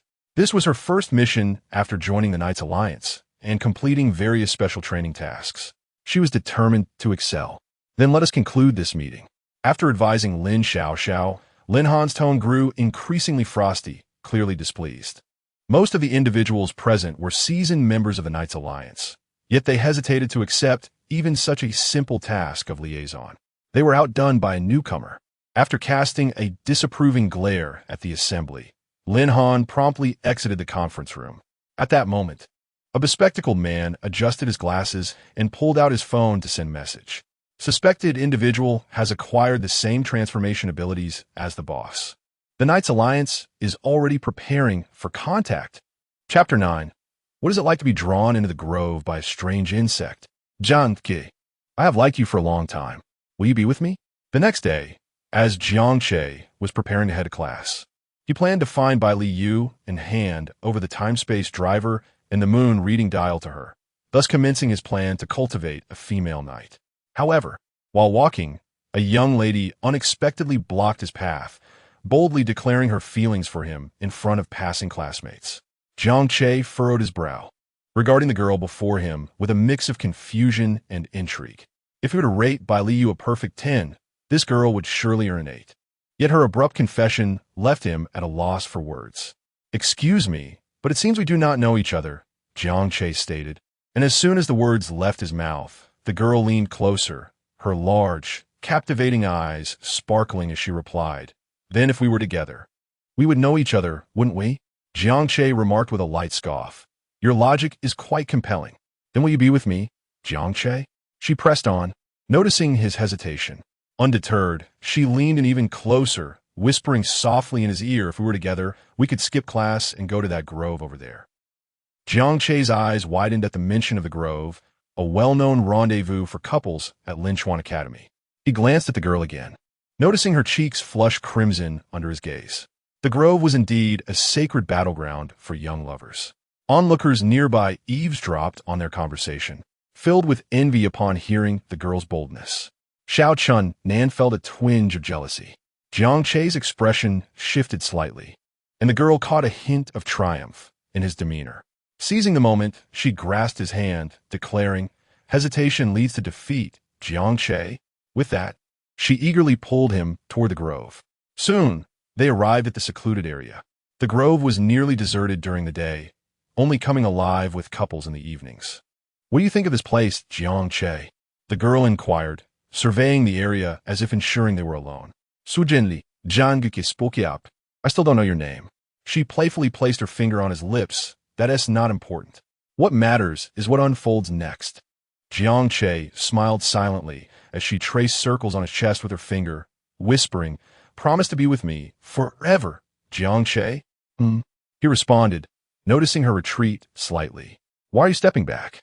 Her expression darkened as she watched him withdraw. "Enough of the charade. There is no one here, so stop pretending. The scent of the strange insect on you is making me nauseous." Feigning innocence, Jiang Che waved his hand in front of his nose, as if truly detecting an unpleasant odor. "What?" The girl was taken aback, her eyes widening in disbelief. "He recognized my identity? How does he know I am an insect? Will you transform? If you don't, then I shall." Jiang Che grew impatient as he observed her confusion. In truth, the foul odor was a mere fabrication of Jiang Che's imagination. After activating his system, he discovered that his senses regarding monsters had been greatly heightened. He had discerned her true identity after their brief encounter. Reflecting on his thoughts, Jiang Che realized that those insects masquerading as humans usually went unnoticed unless they revealed themselves. Had it been yesterday, he might have fallen victim to one of them, losing his memories and identity in the process. "Since you've uncovered my identity, why not join us?" The girl quickly regained her composure, her gaze turning cruel. As an insect, she had been lurking among humans, seeking to aid other larvae in becoming part of the human world. Jiang Che was simply her next target. Her motivation stemmed from Jiang Che's recent classroom incident, which had become the talk of the academy. She anticipated that he would be furious, making him a prime candidate for their ranks. Thus, she had lured him to the grove under the pretense of a romantic rendezvous. As she spoke, 3 green figures emerged within Jiang Che's line of sight, grotesque creatures, dark green and bloated, the larvae of the Kabuto monsters. "Even if you deduce my identity, you shall join us in another form." The girl chuckled menacingly, and the 3 larvae lunged toward Jiang Che. With a sigh, Jiang Che observed that this insect, despite her disguise, seemed lacking in intelligence. She had failed to grasp the severity of the situation, even as he recognized her true nature. Time to transform. With a flourish, Jiang Che activated his transformation card, becoming Kamen Rider Dark Emperor. The dark figure left the girl, and the larvae momentarily stunned, unsure of how to respond to his transformation. While they were bewildered, Jiang Che made his move. The 3 larvae opened their massive jaws, emitting piercing shrieks as they charged at him. With a cold smile, Jiang Che drew his card-armed sword and dashed toward the nearest larva. Raising his weapon high, he struck down with force. The larva instinctively raised its arms in defense, only to have them severed with a sickening sound. With a swift motion, Jiang Che split the creature in two. Larva killed, 50 points awarded. Meanwhile, the other two larvae flanked him, claws outstretched. Jiang Che spun around, his sword carving a dark arc that struck one of them directly. Boom! The creature, unable to evade, was sent flying into a tree, breaking upon impact. Larva killed, 50 points awarded. Not bothering with a follow-up strike, Jiang Che focused on the remaining larva, which, seeing its comrades fall, did not flee but rather charged at him in a frenzy. Jiang Che raised his left arm to deflect its claws while thrusting his sword toward its body. The larva attempted to dodge, but Jiang Che was swifter. His sword pierced through it, and the creature struggled momentarily before falling still. Larva killed, 50 points awarded. Regrettably, none of the larvae had metamorphosed into their adult forms. Jiang Che sighed. 50 points for a single larva felt rather paltry. Now, only one remained. He hoped it would yield more points for him. With a flourish of his sword, he turned to face the girl who had confessed to him. To his surprise, she did not attempt to assist her fallen companions, nor did she transform into a monster. Perhaps it was simply that Jiang Che had dispatched the three larvae too swiftly for her to react. As the bodies of the larvae ignited in green flames, rapidly incinerating, Jiang Che prepared to confront the girl. Suddenly, a voice echoed from a distance. "I have found you." The enigmatic black Kamen Rider D end. "By the way, what brings you to transform at school?" Jiang Che was momentarily taken aback, surprised that someone was actually searching for him. Just as Jiang Che was lost in thought, the peculiar insect girl suddenly turned and fled, simultaneously exclaiming, "Help!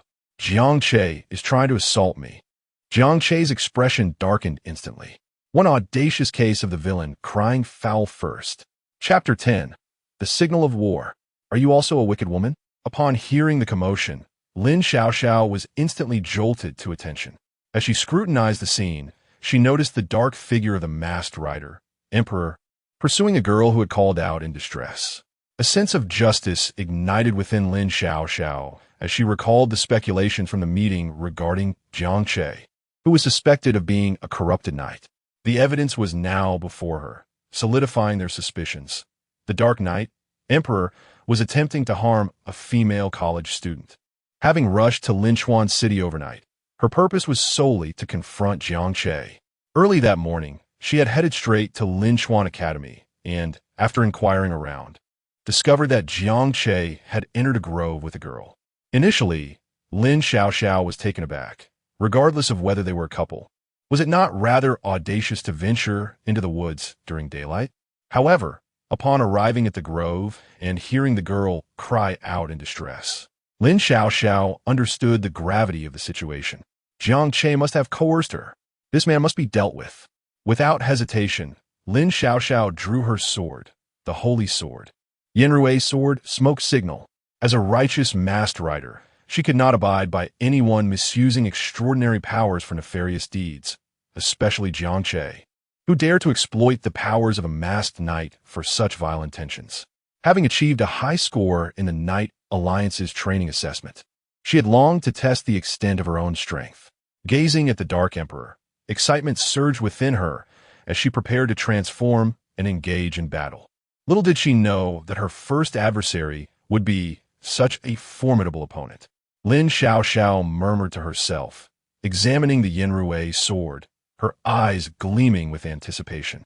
Before transforming, she had already informed the Knight Alliance about Jiang Che's transformation into the Dark Emperor and his mistreatment of the girl. Though confident in her abilities, she recalled her grandfather's warnings and deemed it prudent to keep them informed. Having made all necessary preparations, Lin Xiaoxiao approached the bewildered Jiang Che. "Stop right there," she commanded, brandishing a book titled Encyclopedia of Insects, Fantastical Mastery. Jiang Che glanced at Lin Xiaoxiao and immediately recognized the transformation device in her hand. Was she the masked rider Sabila? Observing her imposing demeanor, he smirked. "Are you really going to interrupt my hunt for the aberrant insect? What a wicked woman you are," Lin Xiaoxiao retorted. You have violated Article 5 of the Knight Regulations, which forbids the use of knightly powers against ordinary citizens. I advise you to surrender and return with me to the Knight Alliance for judgment." Upon hearing this, Jiang Che narrowed his eyes. A Knight organization? It seemed there was indeed a collective dedicated to combating the monsters plaguing this world. However, what was this talk of judgment? Looking around, he noted that the 3 larvae had perished, consumed entirely by green flames, leaving no trace. There must be some misunderstanding. Ignoring Lin Xiaoxiao, he turned to pursue the girl who had transformed into an aberrant insect, wishing to avoid any conflict with the Knight Alliance, provided they did not provoke him. He merely sought to eliminate a monster and gain points to maintain peace in the world. Suddenly, a figure darted in front of him. The wicked woman had positioned herself in his path, the tip of her Yinrui sword aimed directly at him. Jiang Che furrowed his brow. "Step aside. That woman was an aberrant insect. Just because you say so, does that make it true? What reason do I have to believe you?" Lin Xiaoxiao scoffed, raising the Encyclopedia of Insects, fantastical mastery to her lips and blowing gently. The pages flipped open with a whoosh. Encyclopedia of Insects. Chapter on the illusory dance of the fragile. Lin Xiaoxiao vigorously rubbed the sword's blade with the open book. With a resonant hum, she infused the Yinrui sword with the essence of the encyclopedia. A magnified phantom of the encyclopedia materialized behind her, its pages fluttering. Henshin. A cloud of orange smoke enveloped Lin Xiaoxiao, revealing her striking figure. War of the smoke signal. Flying. Smog. Sting. Steam. As countless butterflies flitted through her form, the masked rider Sabila emerged. Seeing Lin Xiaoxiao transformed into Sabila, Jiang Che merely snorted and dashed past her, continuing his pursuit of the aberrant insect. Lin Xiaoxiao, having just completed her transformation, was momentarily taken aback. "Wait, I've transformed. You don't even glance my way? Don't follow me. If you do, I might just have to resort to ruthless measures." Jiang Che's voice was cold as he continued towards the fleeing insect. "Stop. Come back." Lin Xiaoxiao lunged at Jiang Che, thrusting her Yinrui sword at his back. Sensing the sharp intent behind him, Jiang Che swiftly sidestepped, evading her strike with ease. He countered with a rapid horizontal slash using the driving card sword. Lin Xiaoxiao raised her sword in defense, the blades clashing with a sharp metallic ring, sparks flying. Clearly, Jiang Che possessed greater strength. As Lin Xiaoxiao felt a tingling in her arm, she gazed at him in astonishment. Although she was merely a novice knight, many seasoned knights would struggle against him. Yet, Jiang Che was merely a freshman. He must have acquired his transformation abilities recently. How could he wield such power? Was this the strength of the emperor? Seizing the moment, Lin Xiaoxiao recoiled. Jiang Che swiftly transformed his driving card sword into a gun form and fired a volley of bullets at her. Lin Xiaoxiao's expression sharpened as she rapidly swung her Yinrui sword, creating an impenetrable barrier that deflected the bullets. Each bullet that struck her blade ignited sparks, producing a cacophony of sounds. Jiang Che reverted to sword form and charged at Lin Xiaoxiao, executing a cunning diagonal slash. Lin Xiaoxiao sidestepped while attempting to push him back with a horizontal sweep of her Yinrui sword. Noticing her move, Jiang Che lunged forward, crouching slightly to evade her attack, while his sword arced upward, targeting Lin Xiaoxiao's lower body. With quick reflexes, Lin Xiaoxiao propelled herself into the air, executing a flip to dodge Jiang Che's strike. Upon landing, she immediately spun around, lunging her Yinrui sword towards Jiang Che's back. Detecting the impending attack, Jiang Che pivoted swiftly, parrying her sword with his own, before raising his leg to deliver a kick to her abdomen. Boom! In an instant, Lin Xiaoxiao was sent flying, crashing into a tree and snapping it in half. Coincidentally, the tree fell beside another that had been toppled by the larvae. Dazed from the impact, Lin Xiaoxiao reverted from her transformation, her mind echoing only 2 words, so strong. "Don't follow me again. If you do, I may truly unleash my wrath." Jiang Che's voice was icy as he strode off in pursuit of the aberrant insect. "Please, let me catch up," Lin Xiaoxiao pleaded, desperation in her tone. Upon witnessing Jiang Che's departure, Lin Xiaoxiao immediately felt a surge of anxiety. Groggily, She attempted to prop herself up with her hands to rise. What is this sticky substance? Suddenly, Lin Xiao let out an exclamation, shaking her hand vigorously. To her astonishment, she discovered a clump of green, viscous material clinging to her fingers. Chapter 11. Is saving the world less important than attending class? Where is everyone? Upon bursting out of the thicket, Jiang Che surveyed his surroundings and promptly reverted to his original form to avoid drawing attention from others. The recent incident, where 2 trees had been uprooted, had likely caught the eyes of passers-by. Thus, lingering here was ill-advised. After emerging, he noticed the absence of the aberrant insect, which did not surprise him. After all, that wicked woman possessed some degree of strength and had managed to delay him briefly. If one were to describe his feelings, anger was not the prevailing emotion. Though he had missed out on capturing a point for the aberrant insect, he had nonetheless earned points by defeating the masked rider, Sabila. Defeated the masked rider Sabila, earned 650 points. The system's prompt resonated in his mind, instantly uplifting his spirits. Regrettably, he was oblivious to the human identity of that aberrant insect. Jiang Che felt a twinge of frustration. The girl he had questioned earlier had not divulged her name. If only he had that piece of information, he could have sought her out. Now, he felt completely in the dark. Oh well, I should head to class first. Jiang Che shook his head and made his way towards the classroom, needing to deliver some props. Upon entering, he was immediately approached by 2 boys. Jiang Che, you're amazing. You confessed to our campus beauty by Liu yesterday, and this morning another girl has proclaimed her affections for you. Not just a confession. I heard from a friend that the girl who confessed to Jiang Che directly pulled him into the thicket. After sharing these tidbits, the 2 exchanged knowing glances with Jiang Che, scrutinizing his expression in search of the truth. Jiang Che cast a glance at them, but remained silent, heading straight to the back row of the classroom. Noticing Jiang Che's disregard, one boy called out to his retreating figure, Jiang Che, be careful. I've heard that girl has good relations with quite a few boys. Clearly irked by Jiang Che's indifference, they felt compelled to divulge information about the girl who had confessed to him, almost implying that she was promiscuous. At this, Jiang Che halted. The boys smirked, sensing his eagerness. Do either of you know that girl? What is her name? Jiang Che gazed at them, curiosity alight in his eyes. He hoped these classmates could furnish him with valuable intel. If he could ascertain her class and name, perhaps he could track her down. They exchanged perplexed looks. Having anticipated Jiang Che would be anxious, yet he was merely inquiring about the girl's name. Wait, you both went into the thicket, and you couldn't even get a name? Finally, after persistent questioning from Jiang Che, they relented and provided him with the girl's information. Hey, aren't you skipping class? One of the boys remarked as Jiang Che prepared to exit the classroom. Jan du Kichakud, class. What does that matter? Is saving the world less important than attending class? What a bunch of simps. Yesterday, I was confessing to Bai Liu, and today, I'm just another one of their admirers. TSK, Bai Liu, did you see that? That is a simp, switching partners like a daily routine. Suddenly, one of the boys glanced towards Bai Liu, who had been watching Jiang Che since he entered. Upon hearing the boy's comments, she halted her intention to greet him. Jiang Che went into the thicket with someone else? What does that make me? Bai Liu bit her lip, feeling a pang of injustice. After witnessing Jiang Che inquire about the girl, she decided to leave the classroom. Bai Liu, feeling vexed, shot a glare at the boy who had called Jiang Che a simp, then hastily left her seat to pursue him. Her departure left the onlookers in the classroom dumbfounded.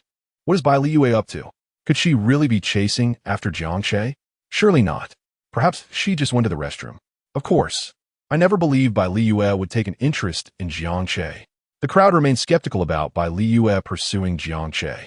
Suddenly, a girl who had been sitting beside Bai Liu spoke up softly, her voice tinged with uncertainty. Actually, when Jiang Che walked in, Bai Liu was staring at him intently. It was almost palpable. As her words settled, the classroom fell into an eerie silence. Is this real?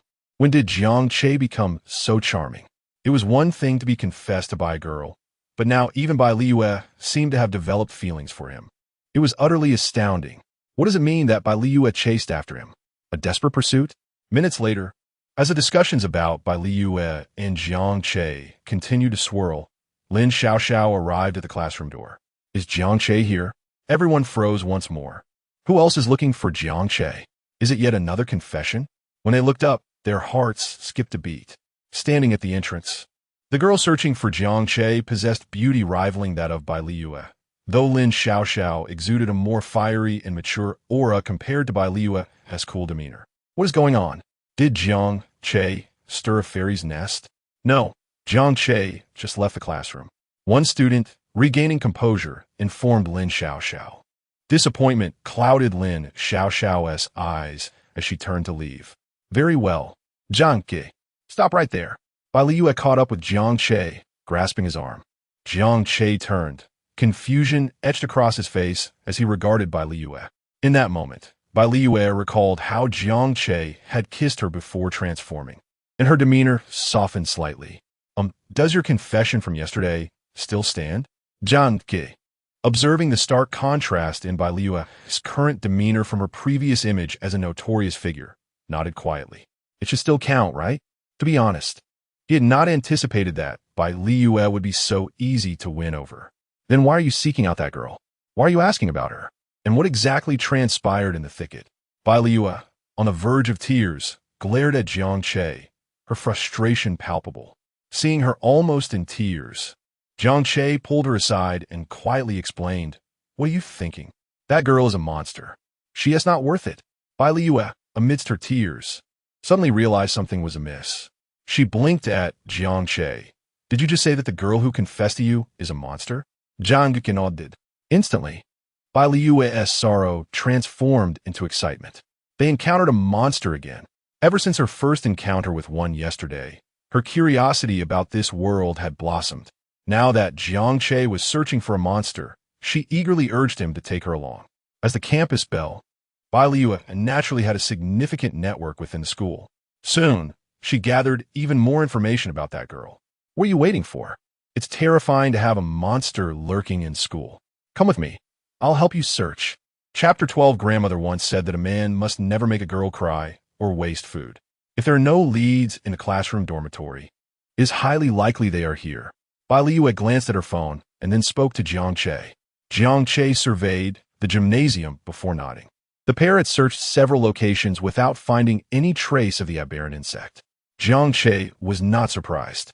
It would be foolish for such a creature to reappear at school after its identity had been uncovered.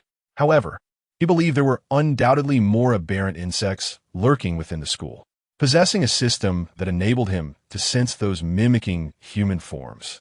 He decided it was best to start from the places frequented by that girl and her companions. Yet, after wandering around, he found no sign of any aberrant insects, which left him somewhat disheartened. The gymnasium was the location where Bai Liyue had received her information.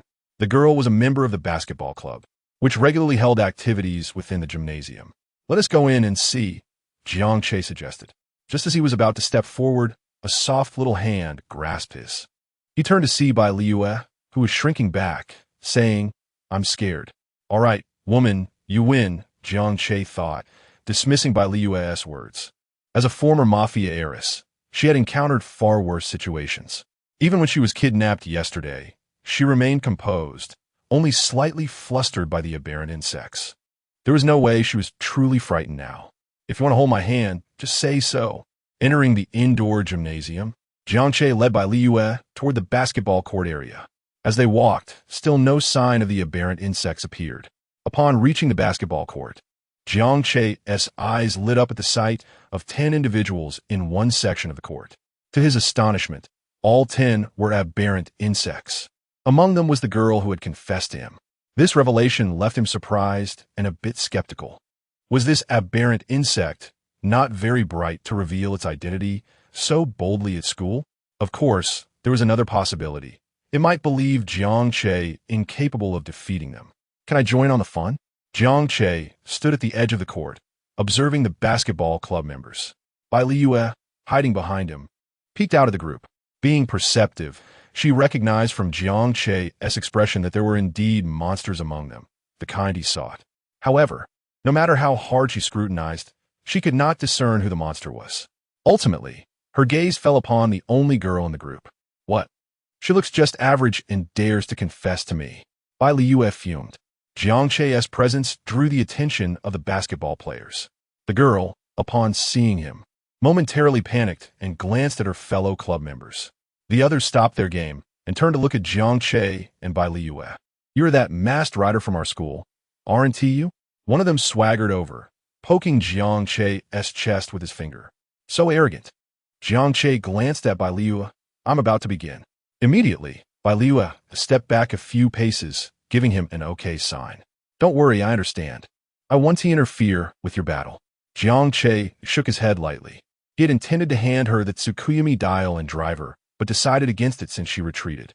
He would save it for another time. As Jiang Che conversed with Bai Liu, the boy in front of him, feeling belittled, grew irate. Hey, didn't you hear me talking to you? Calmly, Jiang Che replied. I heard you, so why don't you make your move? The boy smirked. I've never met someone so cocky. Even if you're a masked rider. Do you really think we aberrant insects are easy prey? Then let me oblige you. As he spoke, his body transformed. A blue, beetle-like, aberrant insect manifested before Jiang Che. In an instant, the insect's head extended a tentacle toward him. Jiang Che raised his left hand to block it, feeling the tentacle wrap around his arm, preparing to inject its fluid into him. The fluid from the beetle insect could severely dehydrate a victim, causing them to wither. Just as the insect was about to succeed, it and the other basketball club members burst into laughter. What a joke. A masked rider is nothing but trash compared to an aberrant insect. We can easily eliminate you before you transform. As the tentacle coiled tightly around his arm, Jiang Che furrowed his brow. How disgusting. The next moment, a shadowy silhouette of the dark Kiva suit materialized over his arm. Before the insect could unleash its fluid, Jiang Che swiftly grasped the tentacle with his right hand and yanked hard while simultaneously kicking it. With this simple maneuver, the immense strength allowed him to sever the tentacle. The abrupt pain caused the beetle insect to screech, instantly drawing the attention of everyone in the gym. They were momentarily stunned by the sight of the beetle insect and the dark Kiva, but many dismissed it as mere cosplay, paying little heed. Bai Liu, witnessing this, let out a panic cry. A monster is attacking. Run. Perhaps Bai Liu's cry resonated too genuinely, for despite their confusion, the crowd began shouting about monsters and swiftly evacuated the gym. Bai Liu quietly gave herself a thumbs up. As expected of me, I excel at crowd control. I will kill you. The beetle insect seethed, watching Jiang Che disdainfully discard the severed tentacle on the ground. Enraged, it charged at Jiang Che, claws poised to strike. Jiang Che drew his rider card sword, deflecting the claws and thrusting it towards the insect's body. Boom! The beetle insect erupted in green flames, its body exploding. Beetle insect defeated, earning 100 points. The remaining 9 members of the basketball club were taken aback. They had not anticipated that this dark masked rider would be so formidable, capable of transforming rapidly and exhibiting such high combat prowess. His strength surpassed that of the beetle insect, dispatching it in the blink of an eye. 8 of them immediately transformed into aberrant insects.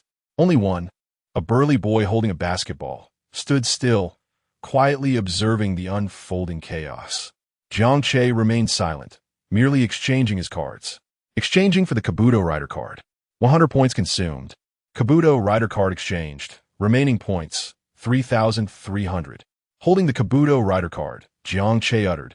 Grandmother once said that a man must never make a girl cry or waste food. Thus, you shall face my retribution.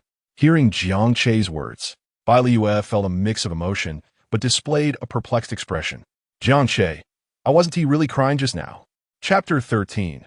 The Way of Heaven, Master of All. Kamen Rider Kabuto, in masked form, makes his entrance. Jiang Che transforms into Kabuto. However, being in his first form, the heavy arm mode, he feels somewhat cumbersome. A Kamen Rider that can actually change forms. Do you think this will alter the outcome? You are merely one individual, and together, we can easily defeat you. The 8 monstrous insects are exceedingly arrogant, completely disregarding Jiang Che, even after he had just annihilated one of their kind. Enough with the chatter. Let us eliminate him. The boy holding the basketball, who had been silent until now, finally spoke. Upon hearing his words, the 8 monstrous insects immediately sprang into action, launching their attack on Jiang Che.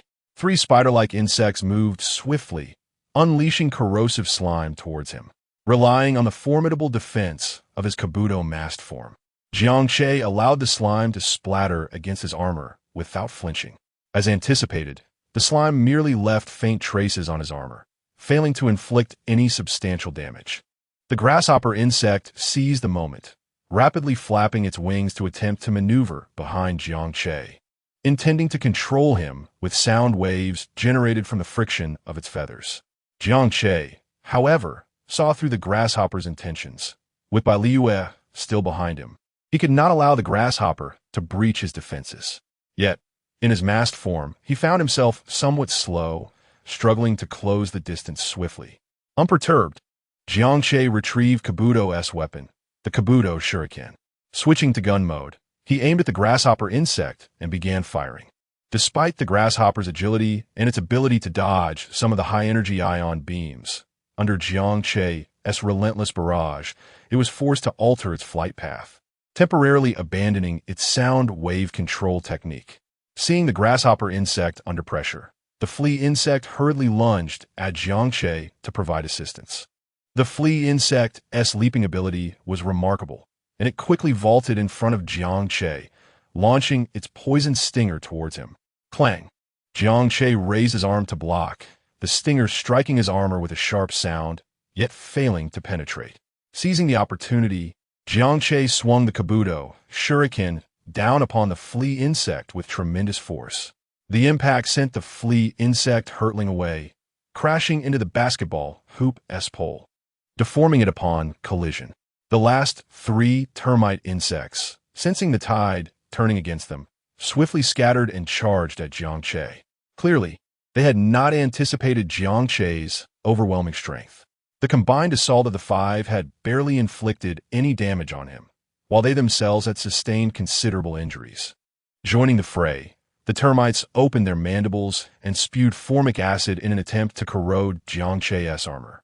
Jiang Che glanced at the 3 termites, assessed the damage caused by the acid, and decided to disregard it. As long as he maintained his evasive maneuvers, being struck once or twice would not be an issue. After a series of exchanges, Jiang Che grew impatient and decided to eliminate a few of the monstrous insects. He quickly set his sights on the unfortunate grasshopper insect, which was attempting to approach once more. Jiang Che began charging the Kabuto Shuriken. Avalanche shoot. The ion beam struck the grasshopper insect like a bolt of lightning, engulfing it in an explosion of powerful energy, leaving behind a shower of green sparks. Grasshopper insect killed, 200 points earned. With the grasshopper insect dispatched, Jiang Che immediately scanned the battlefield, setting his sights on the nearest flea insect. Despite being repelled moments ago, the flea insect foolishly leaped towards him again. Without hesitation, Jiang Che adjusted his grip on the Kabuto Shuriken, switching to axe mode. Observing the unwise flea insect, Jiang Che raised the Kabuto Shuriken in axe mode and began charging it once more. The weapon glowed with intense heat. Avalanche break. Boom! With a resounding crash, the Kabuto Shuriken in axe mode descended with cataclysmic force, cleaving the flea insect in 2. The flea insect perished instantly.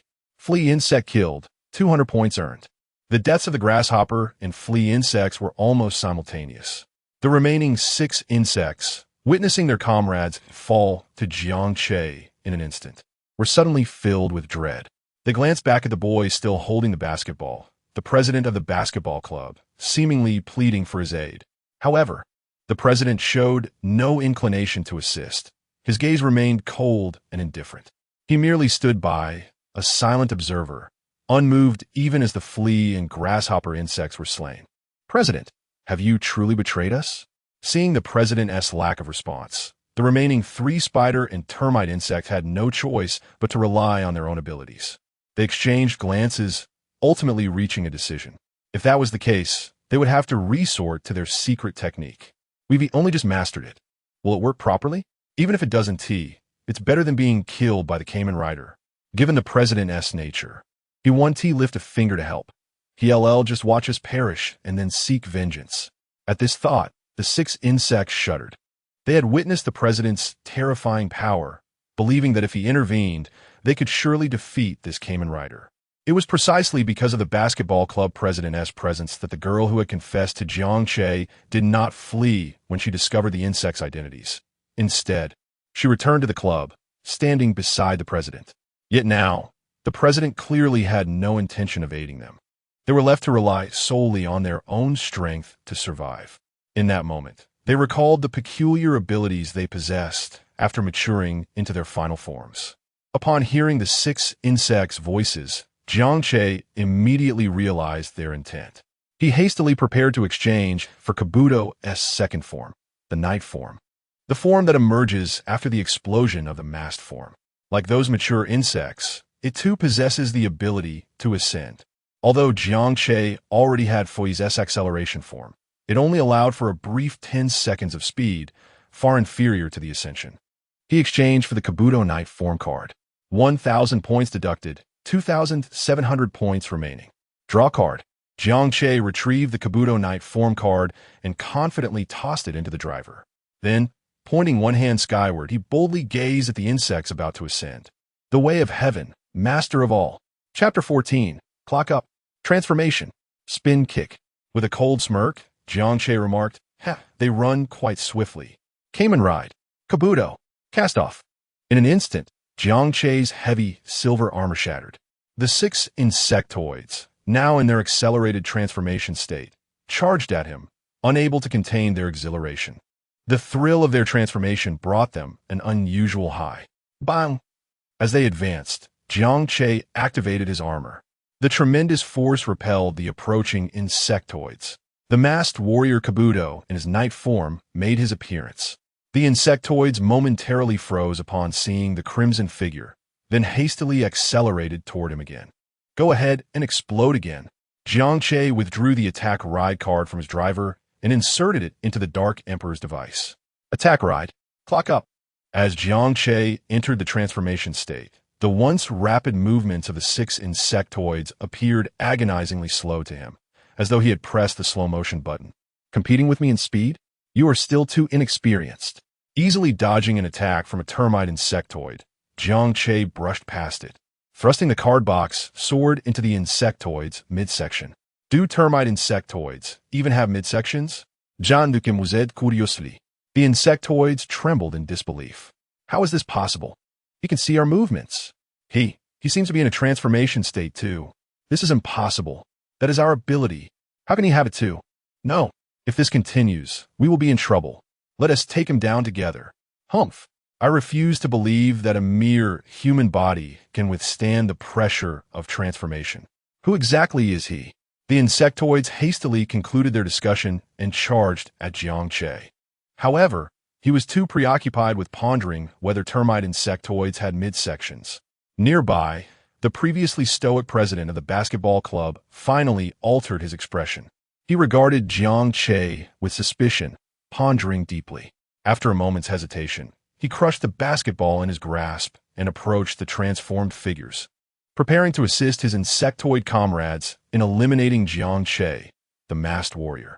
Turns out they don't have midsections. Jiang Che felt a twinge of disappointment, turning to face the 5 approaching insectoids and charging toward them instead. It was evident that Jiang Che was faster. In the blink of an eye, he transformed into a streak of light, weaving between the 6 insectoids. The nearest spider insectoid was poised to unleash a stream of sticky silk to hinder Jiang Che's movements. However, Jiang Che appeared beside it like a bolt of lightning. With a swift arc of his carbach sword, he sliced through the air, producing a sound like a breaking wind. With immense force, he struck the spider insectoid's neck. The spider insectoid had no time to react before its head was severed. Its body exploded, engulfed in raging green flames. Almost simultaneously, Jiang Che took a few steps forward and charged at another termite insectoid. With a powerful downward strike, he cleaved the insectoid in half. The remaining 4 insectoids met a similar fate. Jiang Che maneuvered through the swarm of insectoids with his cardbox sword, as if traversing an uninhabited domain. Each swing of the sword extracted a burst of green liquid from the insectoids, each strike precisely targeting their vital points. Two of the insectoids, gripped by fear, turned to flee. Yet Jiang Che would not let them escape. He accelerated, darting between the two fleeing insectoids, his sword strikes falling like a torrential downpour. The insectoids could hardly react before being struck by the blade, their bodies detonating one after another, with each resonating explosion. Plumes of green flames erupted skyward. In mere seconds, Jiang Che had annihilated all 6 transformed insectoids. Killed spider insectoid, gained 150 points. 3. Killed termite insectoid, gained 150 points. 3. The basketball club president halted, a surge of fury washing over his face. To be honest, he had not anticipated this outcome. He had believed Jiang Che possessed some strength, but once the insectoids transformed, Jiang Che would surely be doomed. Yet he never expected Jiang Che could also transform, and at a speed surpassing that of the insectoids. By the time he realized it, he was too late to intervene. Their plan to transform Linchuan University into a breeding ground for their insectoids had yet to commence, and already 9 comrades were lost. "You shall pay for this." The basketball club president glared at Jiang Che, who had reverted from his transformation, posing with one hand pointed skyward at a distant girl, his back turned. This was a blatant display of disregard. Enraged, the president emitted a white light, transforming into a tidal crab insectoid, with a body adorned with spikes and massive pincers. He immediately entered his transformation state. "How dare you turn your back on me? You are truly courting death." The tidal crab insectoid swung its enormous pincers, creating a gust of wind as they sliced through the air. As the pincers drew near to Jiang Che, he exhibited no reaction whatsoever. The tidal crab insectoid chuckled. What a pathetic masked warrior. In his excitement, he cursed his 9 insectoid comrades repeatedly. So useless, lacking any combat awareness, and yet you let yourselves be wiped out. However, unbeknownst to the tidal crab insectoid, Jiang Che, with his back to it, was subtly curling his lips beneath his mask. "Here it comes. I've been waiting for you. 1, 2, 3. Rider kick." Electricity coalesced around the red horn atop Jiang Che's helmet, enveloping his right leg. As the tidal crab insectoid lunged toward him, Jiang Che swiftly turned and delivered a kick. Spin kick. Impossible. How can your reflexes be so fast? The tidal crab insectoid's eyes widened in shock as it conjured a white shield with its left hand, attempting to block Jiang Che's kick. Yet, no matter how the tidal crab insectoid tried to defend itself, it was in vain. Jiang Che's devastating rider kick shattered the shield and struck its body with tremendous force. In an instant, the tidal crab insectoid erupted into green flames, exploding. Killed tidal crab insectoid, gained 800 points. Jiang Che shook his hand, exuding an air of nonchalance. A mere tidal crab insectoid was no challenge. A basic attack was insufficient. A finishing move was necessary. Bai Liu gazed at the distant explosion, momentarily dazed. Another explosion. She stared at the dazzling green fireworks, her eyes sparkling with admiration, particularly captivated by Jiang Che at the center of the blast, pointing skyward with one hand. He was simply stunning, though she was still unclear about what had transpired. In the mere blink of an eye, those monstrous entities erupted one after another, resembling a splendid display of fireworks. However, the spectacle was somewhat monotonous, dominated entirely by hues of green. "Are you unscathed, my fellow classmate?" Upon hearing this, Jiang Che turned his head and beheld a man clad in athletic attire, sprinting towards Bai Liu. Jiang Che recognized him as a physical education teacher from Linchuan Academy, someone he had encountered during sports class, known for his amicable rapport with students. To his surprise, he was an aberrant insect as well. As the teacher approached, Jiang Che sensed the ominous aura of the creature. Observing the man's intent as he neared Bai Liu, Jiang Che was resolute in thwarting his malicious intentions. However, just as he prepared to take action, a plume of orange smoke appeared from an unknown source, hurrying towards him with great speed. Chapter 15. The Emergence of the Horseshoe Crab Bug. A vicious assault on the wicked woman. Oomph. The swirling smoke coalesced before Bai Liu, revealing the figure of Kamen Rider Sabila. Jiang Che frowned as he beheld this malevolent presence. Was this wicked woman about to cause trouble again? The memory of her previous mischief, which allowed the bugs to escape, lingered painfully in his mind. Now, seeing her reappear, a foreboding sense of calamity washed over him. The physical education teacher was a bug, yet he still presented himself in human form.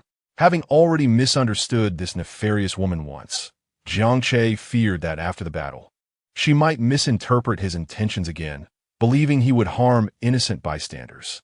Despite her malevolence, Jiang Che was determined to prevent any misunderstandings that could lead to by heiress harm. Just as Jiang Che prepared to activate his acceleration to confront the PE teacher, the wicked woman sprang into action. Lin Xiaoxiao, wielding the smoke sword Wan Yin, suddenly fixed her sharp gaze upon the PE teacher. Ugliness incarnate. Perish. As her words fell, Lin Xiaoxiao charged towards the PE teacher, who was approaching by Liyue. Jiang Che paused, intrigued by Lin Xiaoxiao's determination. He dismissed the possibility of her attacking the wrong target. Upon seeing the sword aimed directly at him, the PE teacher sneered. Interesting. Have you seen through my facade so easily?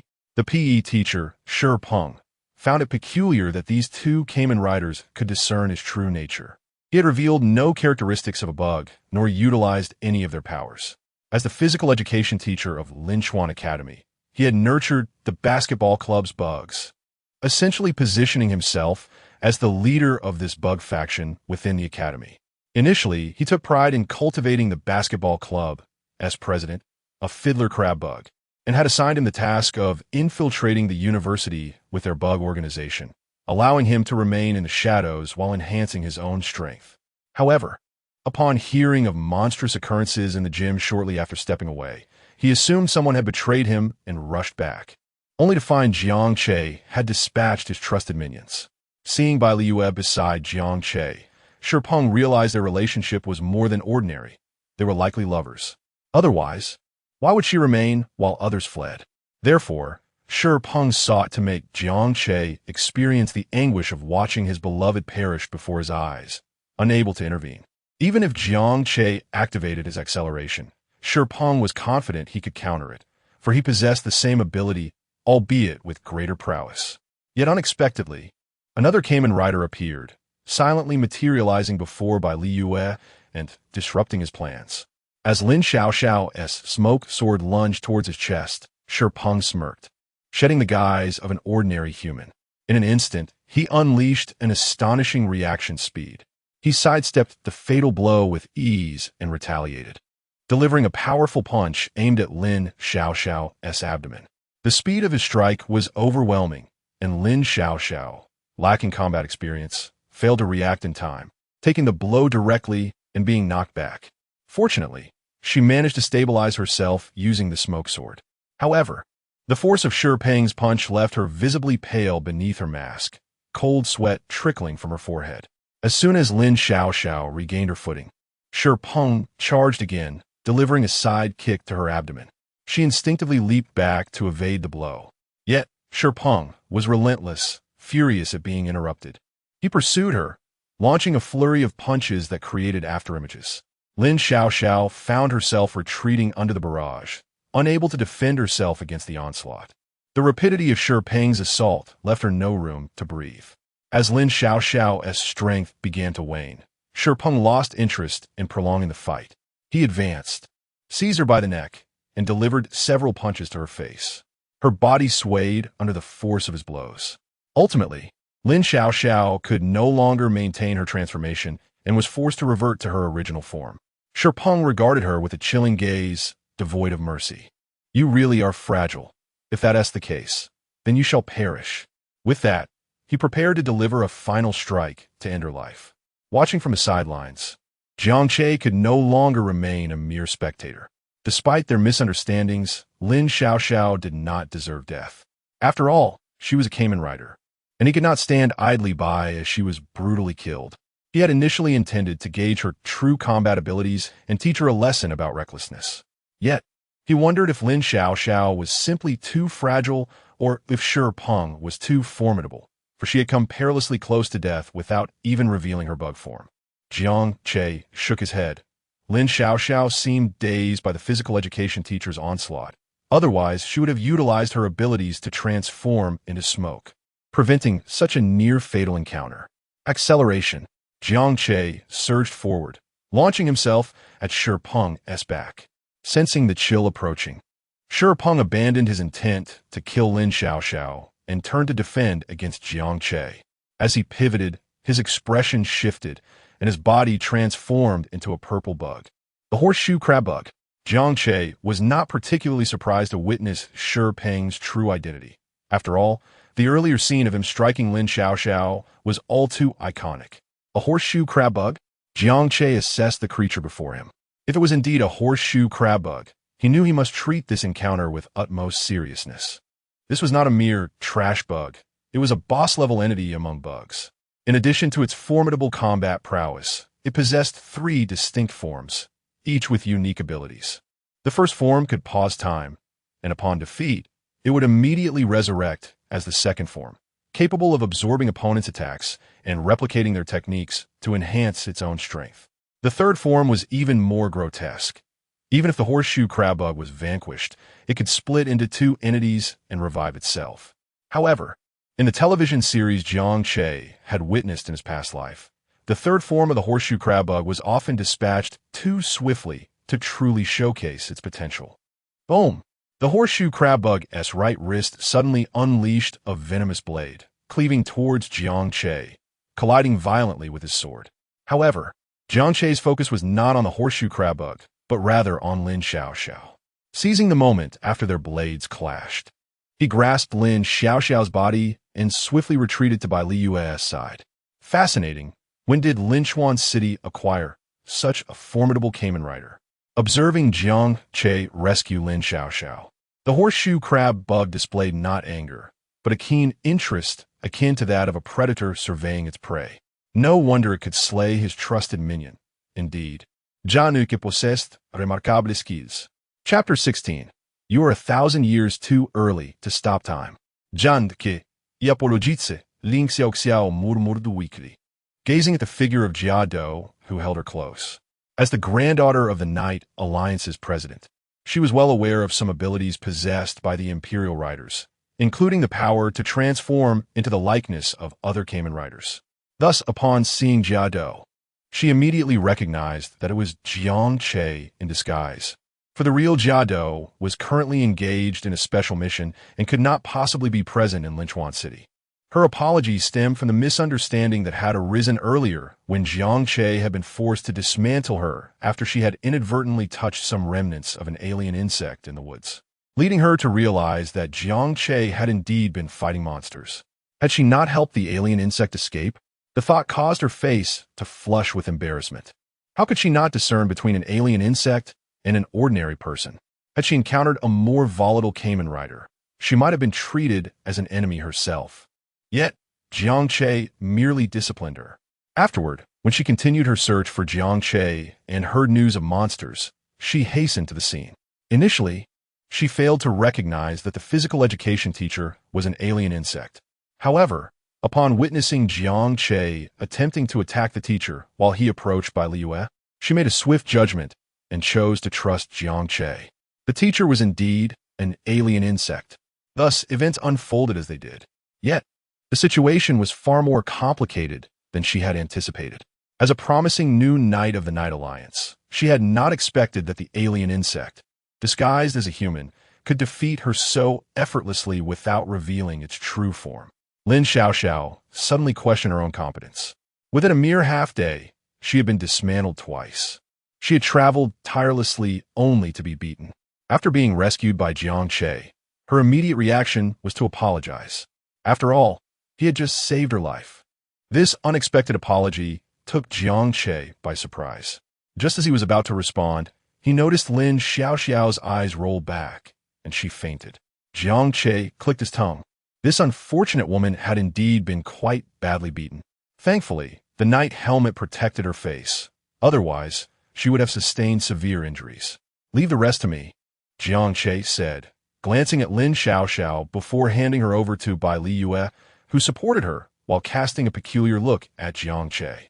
To be honest, She was also astonished to see Lin Xiao, another individual capable of transformation like Jiang Che, and a rather beautiful girl at that. Instantly, a sense of rivalry stirred within by Liyue. Jiang Che, bikaoshos, by Liyue urged.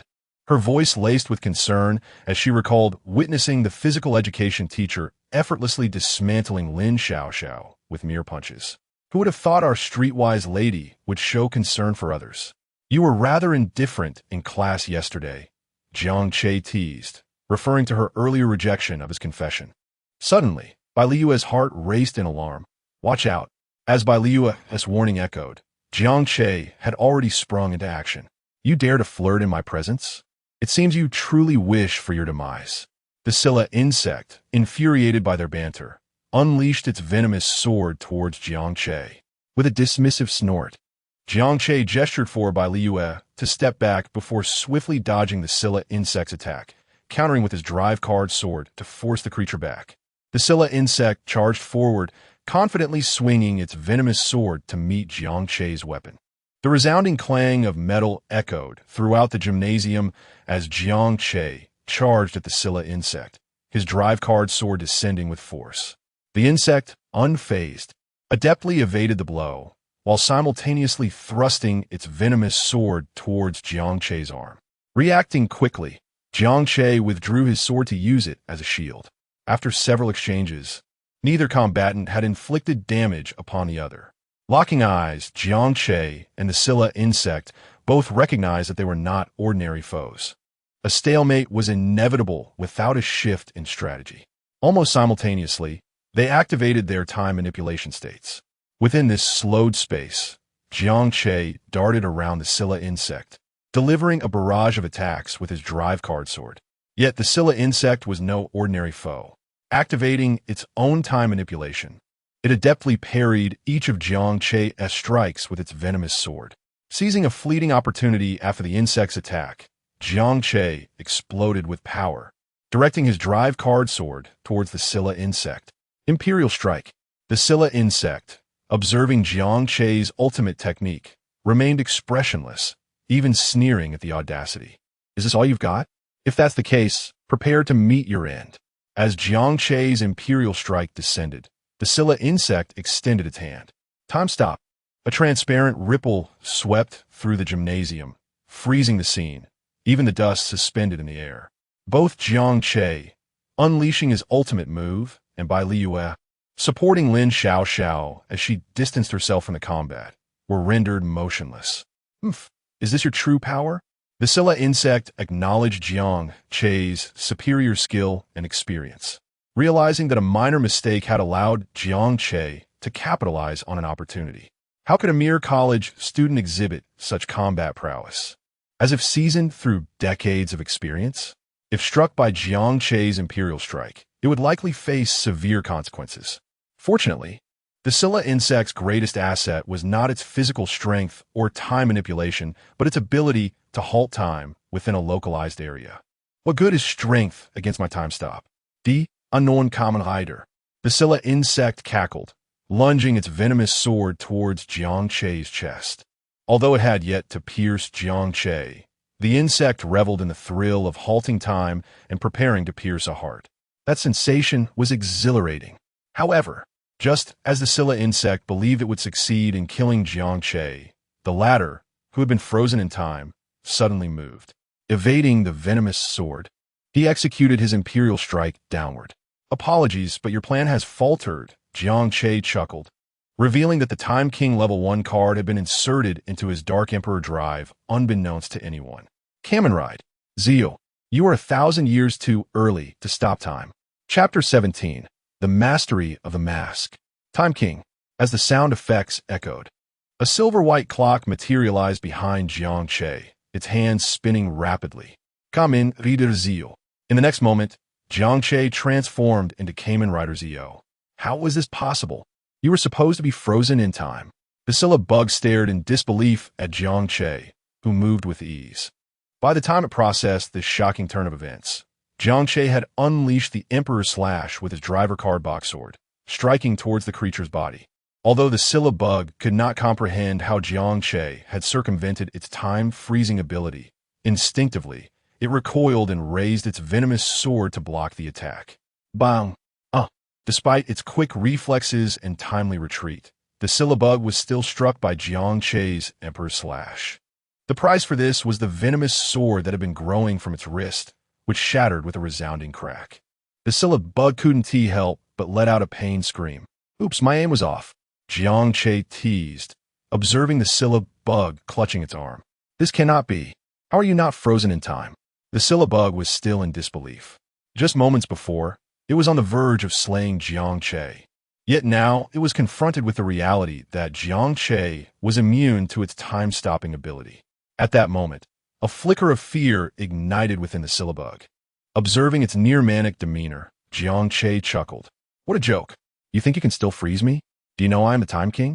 The ruler of time. Can you grasp the significance of that? He was not like the Time King who was perpetually subjected to time stops.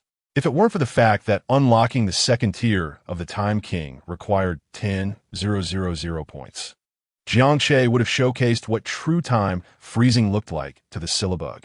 I will kill you. The syllabug's mind was consumed with a singular thought, to eliminate Jiang Che. The notion of fleeing never crossed its mind. It had dispatched many Kamen Riders before and believed itself superior to those adversaries. This world was meant to be dominated by its kind. Jiang Che had to be slain to eliminate the threat before the bug race could occupy Blue Planet. Moreover, even in retreat, the syllabug was uncertain if it could escape. Jiang Che possessed the power of temporal enhancement as well. What could it rely on to flee? How fortuitous that our thoughts align, Jiang Che mused as he switched back to Kamen Rider Kabuto, brandishing the Kabuto Kunai gun in its shuriken mode. Firmly grasping the weapon, he fixed a determined gaze upon the syllabug. It's fine. I simply cannot utilize the time stop skill. As long as I proceed with caution, I can outlast him. A mere human. I refuse to believe you can sustain your time acceleration forever. You're not one of us bugs. Can you truly endure the physical strain of superliminal speeds? The syllabug reassured itself, accelerating its movements and attacking Jiang Che from various angles in an attempt to exploit any potential weaknesses. Jiang Che observed the syllabug's erratic movements, shaking his head gently. This must come to an end. With that, the Kabuto Kunai gun unleashed an ion beam blade, and Jiang Che, having locked onto the syllabug's position, executed a powerful avalanche slash. The energy coalescing around the Kabuto Kunai gun surged forth towards the syllabug, rolling and expanding with such ferocity that it tore through the very fabric of space it traversed. Boom! Even as the syllabug incessantly shifted positions, the energy ultimately struck true. Within a 10-meter radius of the syllabug, everything was mercilessly obliterated by this overwhelming force. The ground was carved with unfathomable chasms, and nearby basketball hoops crumbled like fragile paper, scattering iron shavings into the air. The syllabug, feeling the magnitude of this assault, widened its eyes in terror. This time, it was genuinely alarmed. The lethal threat behind Jiang Che's strike was unmistakable. No, please. The syllabug's eyes brimmed with hatred as it glared fiercely at Jiang Che. Boom! In a blinding flash, the syllabug's body erupted with an unearthly light. A powerful shock wave emanated from it, distorting the surrounding air as it radiated outward in a circular wave. Syllabug Stage 1 killed, awarded 1,000 points. Mission complete. Kill 3 elite monsters, Crocodile, Orphnok. Tide Crabbug, Syllabug, awarded 5,000 points. With the demise of the syllabug, the time stop ability dissipated. Nearby, Bai Liu supported Lin Xiaoxiao, continuing their exit from the gymnasium, blissfully unaware of the turmoil that had just unfolded. Suddenly, Bai Liu caught a flash of red in front of her, and Jiang Che materialized before her. Jiang Che, Jiang Che. The two voices echoed in unison, and Bai Liu realized that Lin Xiaoxiao had awakened, though her voice still bore a hint of weakness. Yet upon hearing Lin Xiaoxiao call out for Jiang Che upon waking, Bai Liu felt a twinge of displeasure. Hey, Jiang Che, have you already dealt with the monsters? Bai Liu remarked, her surprise at Jiang Che's sudden appearance dulled by familiarity. She even thought that the monsters in the gymnasium today paled in comparison to those that had kidnapped her yesterday. The previous monsters had at least managed to withstand several rounds under Jiang Che's prowess, while today's foes were dispatched in the blink of an eye.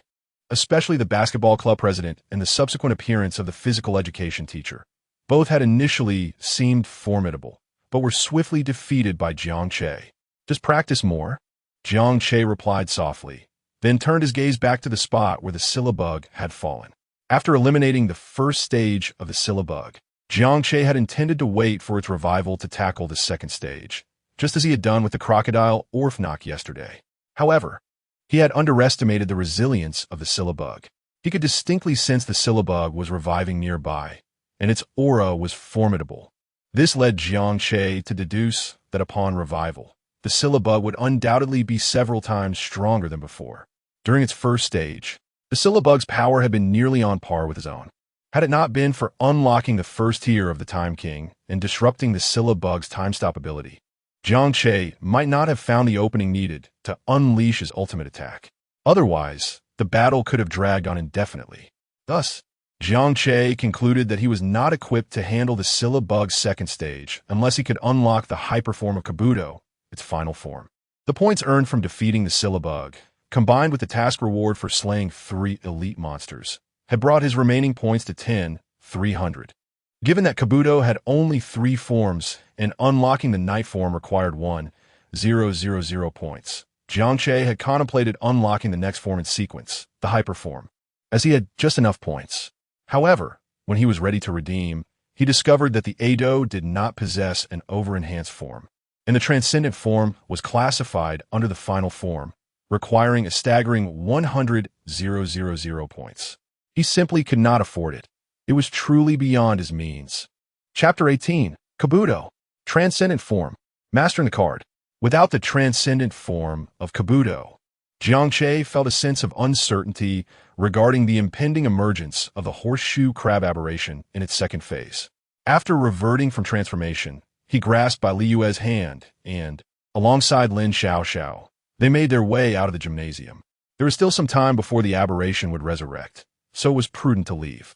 Noticing the worried expression on Jiang Che's face, both women exchanged puzzled glances. Hadn't the monster been vanquished? Why the somber demeanor? Lin Xiaoxiao, curious, regarded Jiang Che with intrigue. What manner of creature had so easily dismantled her without transformation?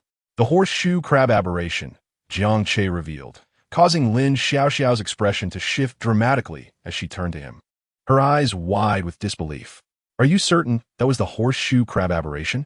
Jiang Che nodded affirmatively. No wonder. Lin Xiaoxiao suddenly felt a wave of relief wash over her. If she had been defeated by such a formidable creature, it was less a reflection of her inadequacy. The horseshoe crab aberration was no ordinary foe. It was entirely reasonable for a newcomer like her to struggle against it. The Knight Alliance had encountered this aberration previously, expending considerable effort to subdue it. Recalling the records of the horseshoe crab aberration from the Knight Alliance, Lin Xiaoxiao urged, "We must leave. The horseshoe crab aberration can resurrect. I will contact the Knight Alliance for assistance." Jiang Che glanced at Lin Xiaoxiao, somewhat surprised. It appeared that this so-called Knight Alliance possessed significant resources, even information on creatures like the horseshoe crab aberration. Very well, let us depart. As they exited the gymnasium, Jiang Che noted the eerie absence of any onlookers. Strange. Where is everyone? Lin Xiaoxiao explained. Upon hearing reports of a monster in the gym, I contacted the Knight Alliance to facilitate an evacuation and restrict access. Jiang Che looked into the distance and observed a cordon set up around the area. Had it not been for the enhancements afforded by the driver, he might not have noticed at all. This realization brought him some relief. He had been pondering how to disperse the crowd, only to find that Lin Xiaoxiao's Knight Alliance had already taken care of it. Then, let us proceed. Jiang Che called to the 2 women, prepare to leave. With the crowd evacuated and Lin Xiaoxiao poised to summon help from the Knight Alliance, he felt no obligation to linger. In a situation where he lacked the strength to confront the aberration, Jiang Che had no intention of remaining. Moreover, if they left, the horseshoe crab aberration might also withdraw in their absence.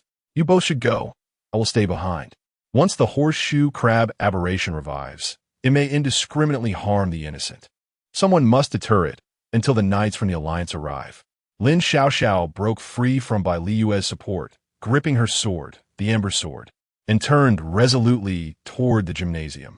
Jiang Che, are you going to help her? Bai Liyue looked at Lin Xiaoxiao's determined figure, turning her gaze to Jiang Che. While she felt a twinge of irritation toward Lin Xiaoxiao, fostering a sense of rivalry, the reality was that Jiang Che had deemed the creature far too powerful to confront. Sending Lin Xiaoxiao to face it seemed like a reckless endeavor.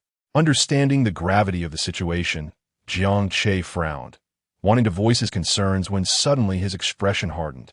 His gaze fixed on the entrance of the gymnasium. I give you the chance to flee, yet you remain so ineffectual. The voice of the horseshoe crab aberration echoed ominously as a violet figure materialized at the entrance. The previously severed poisonous stinger had now transformed into a weapon reminiscent of a cleaver. It seemed escape was no longer an option. Jiang Che sighed, pushing Bai Liyue behind him. I will hold it off. You must run. Get as far away as possible. Bai Liyue's eyes brimmed with tears as she heard Jiang Che's words, resembling a farewell. No, Jiang Che, you mustn't die. Jiang Che, his expression darkened, replied, Who said anything about dying? I merely worry that if a battle ensues, I won't be able to protect you. Wiping her tears, Jiang Che reassured her gently, Do not fret. I am aware of my limits. While I may not be able to defeat it, I can certainly delay it for a time. Besides, that woman mentioned reinforcements would arrive shortly.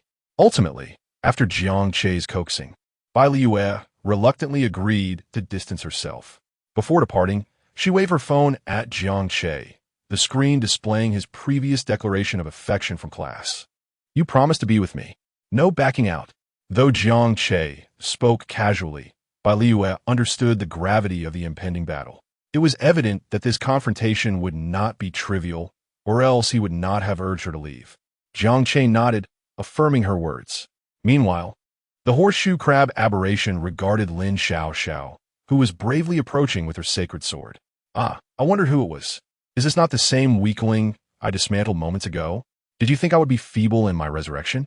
Silent yet resolute, Lin Xiaoxiao focused intently on the aberration. Henshin, as the orange mist dissipated, Kamen Rider Sabila emerged, ready for battle. Go, Lin Xiaoxiao, you can do this. Just hold it off until the senior knights from the Alliance arrive. As she bolstered her confidence, the horseshoe crab aberration continued to mock her. What is this? Has the Kamen Rider abandoned you? It seems your kind lacks unity.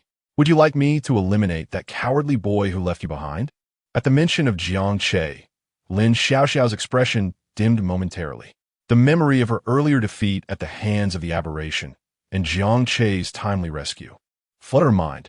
She felt a pang of guilt for misunderstanding him and striking at him, only for him to still come to her aid. While she understood Jiang Che's decision to leave, as no one would choose to face certain death, her role as the granddaughter of the Knight Alliance's president compelled her to prioritize the protection of humanity. Jiang Che's actions left her feeling discontented. She wished he could stay by her side. Shaking her head, Lin Xiaoxiao's resolve solidified, and she charged toward the horseshoe crab aberration. Humans are truly fond of courting death, aren't they? Knowing full well you cannot win, you still choose to fight. The aberration sneered as it lifted its scythe, poised to strike Lin Xiaoxiao down. With a defiant smile, Lin Xiaoxiao retorted, Indeed, I have a penchant for courting danger. A menace like you cannot remain in human society. It must be eradicated. Lin Xiaoxiao was acutely aware of her limitations, yet she was willing to sacrifice herself to ensure the aberration was thoroughly vanquished, thus removing a ticking time bomb from humanity's midst. You overestimate yourself. The horseshoe crab aberration swung its scythe with force, shattering Lin Xiaoxiao's defenses in an instant. A surge of alarm coursed through Lin Xiaoxiao as she realized just how formidable the second phase of the aberration was. How could she not withstand even a single blow? A wave of sorrow washed over her as she lamented her lack of strength. Transform, Ember Sword. Foolish woman. Suddenly, a voice pierced her thoughts, and Lin Xiaoxiao snapped back to reality. How could I forget I possessed this skill? In an instant, Lin Xiaoxiao transformed into a swirling mass of orange smoke, evading the lethal strike of the Scylla mutant. After drifting several meters, she rematerialized as Lin Xiaoxiao once more. Coughing, she exclaimed, "Run? Do you think you can escape?" The Scylla mutant relentlessly pursued her, intent on extinguishing her life. Suddenly, a shadowy figure appeared before Lin Xiaoxiao. The Scylla mutant halted, its icy gaze fixed upon the masked knight who had cost it dearly. Jiang Che, I thought you had departed. Leave now. You cannot defeat him. You are not a knight of our alliance, nor are you obligated to sacrifice your life for humanity's sake. Lin Xiaoxiao shouted, urging him to flee. Jiang Che turned his head to glance at the kneeling Lin Xiaoxiao. You foolish, wicked woman, tend to your own injuries. With me here, he cannot stir up any tempest. The Scylla mutant laughed derisively. Is that so? If you truly fear me, why did you run when I resurrected? It was clear to the Scylla mutant that Jiang Che was not fearless. After their previous encounter, it understood the disparity in their strengths. The second stage of the Scylla mutant could undoubtedly overpower Jiang Che. With a thunderous roar, as Jiang Che shifted into his Kabuto knight form, both combatants entered a heightened state simultaneously and clashed fiercely. In the next moment, they emerged from this state, and Jiang Che was sent flying by a side strike. Bent over, he touched his chest, wincing in pain. Indeed, he realized he had pushed himself too far, letting out a sigh. The Scylla mutant approached, wielding its long scythe. Now that you comprehend the gap in our strength, prepare to meet your demise. Jiang Che reached into his driver card holder and extracted a card, albeit one that was riddled with cracks, appearing as though it might shatter at any moment. The Scylla mutant's gaze fell upon the card depicting the transcendent form of Kamen Rider Kabuto, and an unsettling premonition surged within it. Chapter 19, Hyper Kabuto. The initial experience of the transcendent form. Do you really think you can defeat me with a broken card? Spare me the theatrics. The Scylla parasite felt a tremor in its heart, but quickly regained its composure. During its encounters with Jiang Che, it had discerned that all of Jiang Che's abilities stemmed from the card in his hand. Although the card he presented now evoked a sense of wariness. It was evident that the card was marred with cracks. Merely a discarded card, nothing to be concerned about. A broken card, you say? Perhaps you are correct. But soon you shall pay the price for your presumption. Jiang Che chuckled at the words of the Scylla parasite. In a sense, the Kabuto transcendent form control card he held was indeed a broken card, for it could only be utilized once, merely an experience card. Just moments ago, he had intervened to save Lin Xiaoxiao, which significantly enhanced her admiration for him. She had just been internally criticizing Jiang Che, unaware that he would return to rescue her once more. As Lin Xiaoxiao's affections blossomed, Jiang Che received a system notification. Lin Xiaoxiao's affection for the host has reached 100. Would you like to bind? Upon confirming the binding, Lin Xiaoxiao instantly became the female knight he intended to cultivate. Simultaneously, a new feature emerged within the system, the experience card functionality, allowing the exchange of unlockable form experience cards for just 1/10 of the points. Naturally, each form could only be experienced once. Gazing at his 300 points, Jiang Che promptly exchanged for the final form experience card of Kabuto. This was the sole knightly final form he could currently redeem, perfectly suited to confront the Scylla parasite.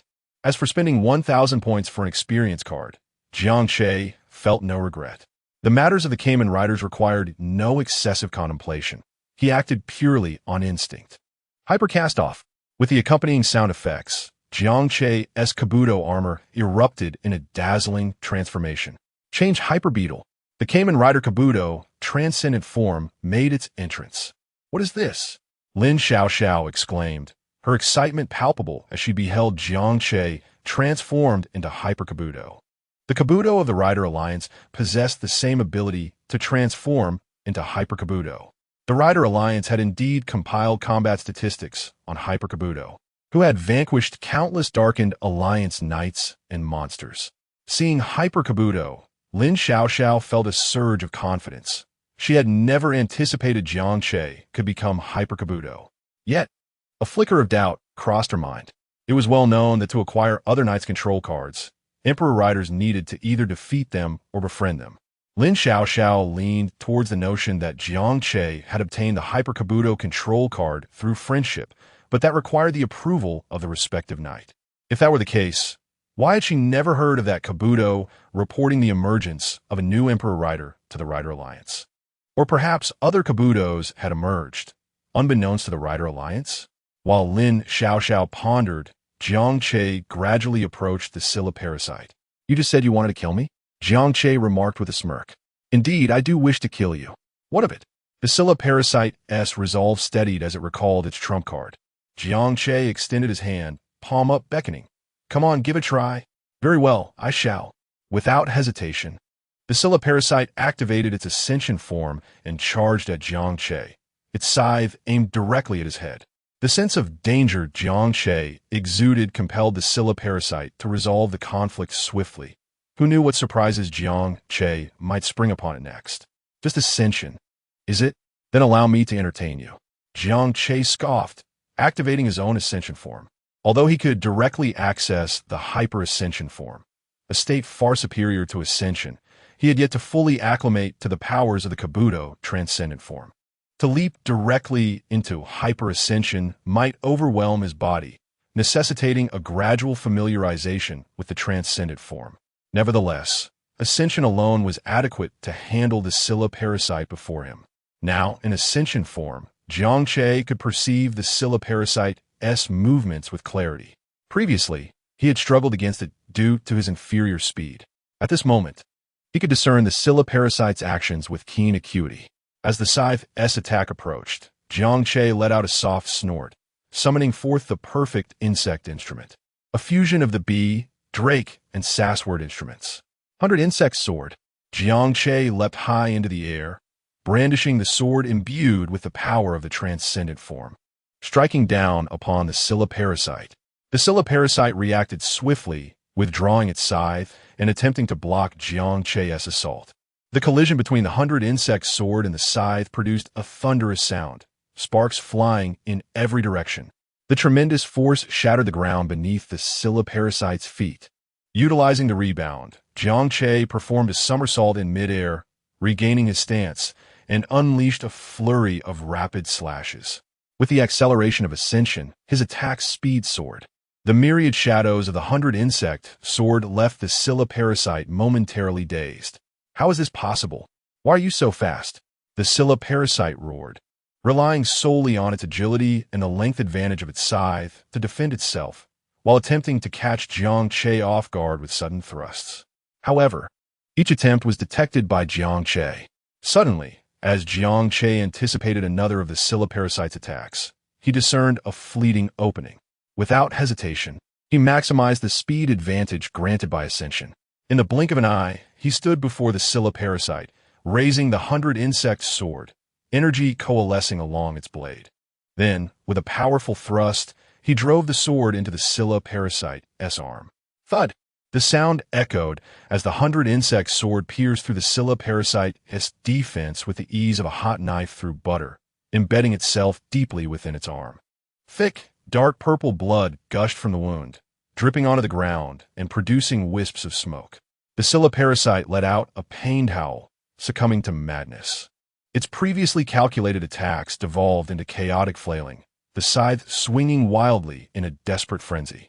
The air crackled ominously as the scythe sliced through it. Seeing this, Jiang Che swiftly withdrew the 100 Insect Sword and leaped backward, evading all of the Scylla parasite's frantic assaults. Sensing the opportune moment, he transformed the 100 Insect Sword into gun mode, aiming its tip at the frenzied Scylla parasite. Locking on. Chapter 20 Impressive. You have indeed slain one of my avatars. Gun mode.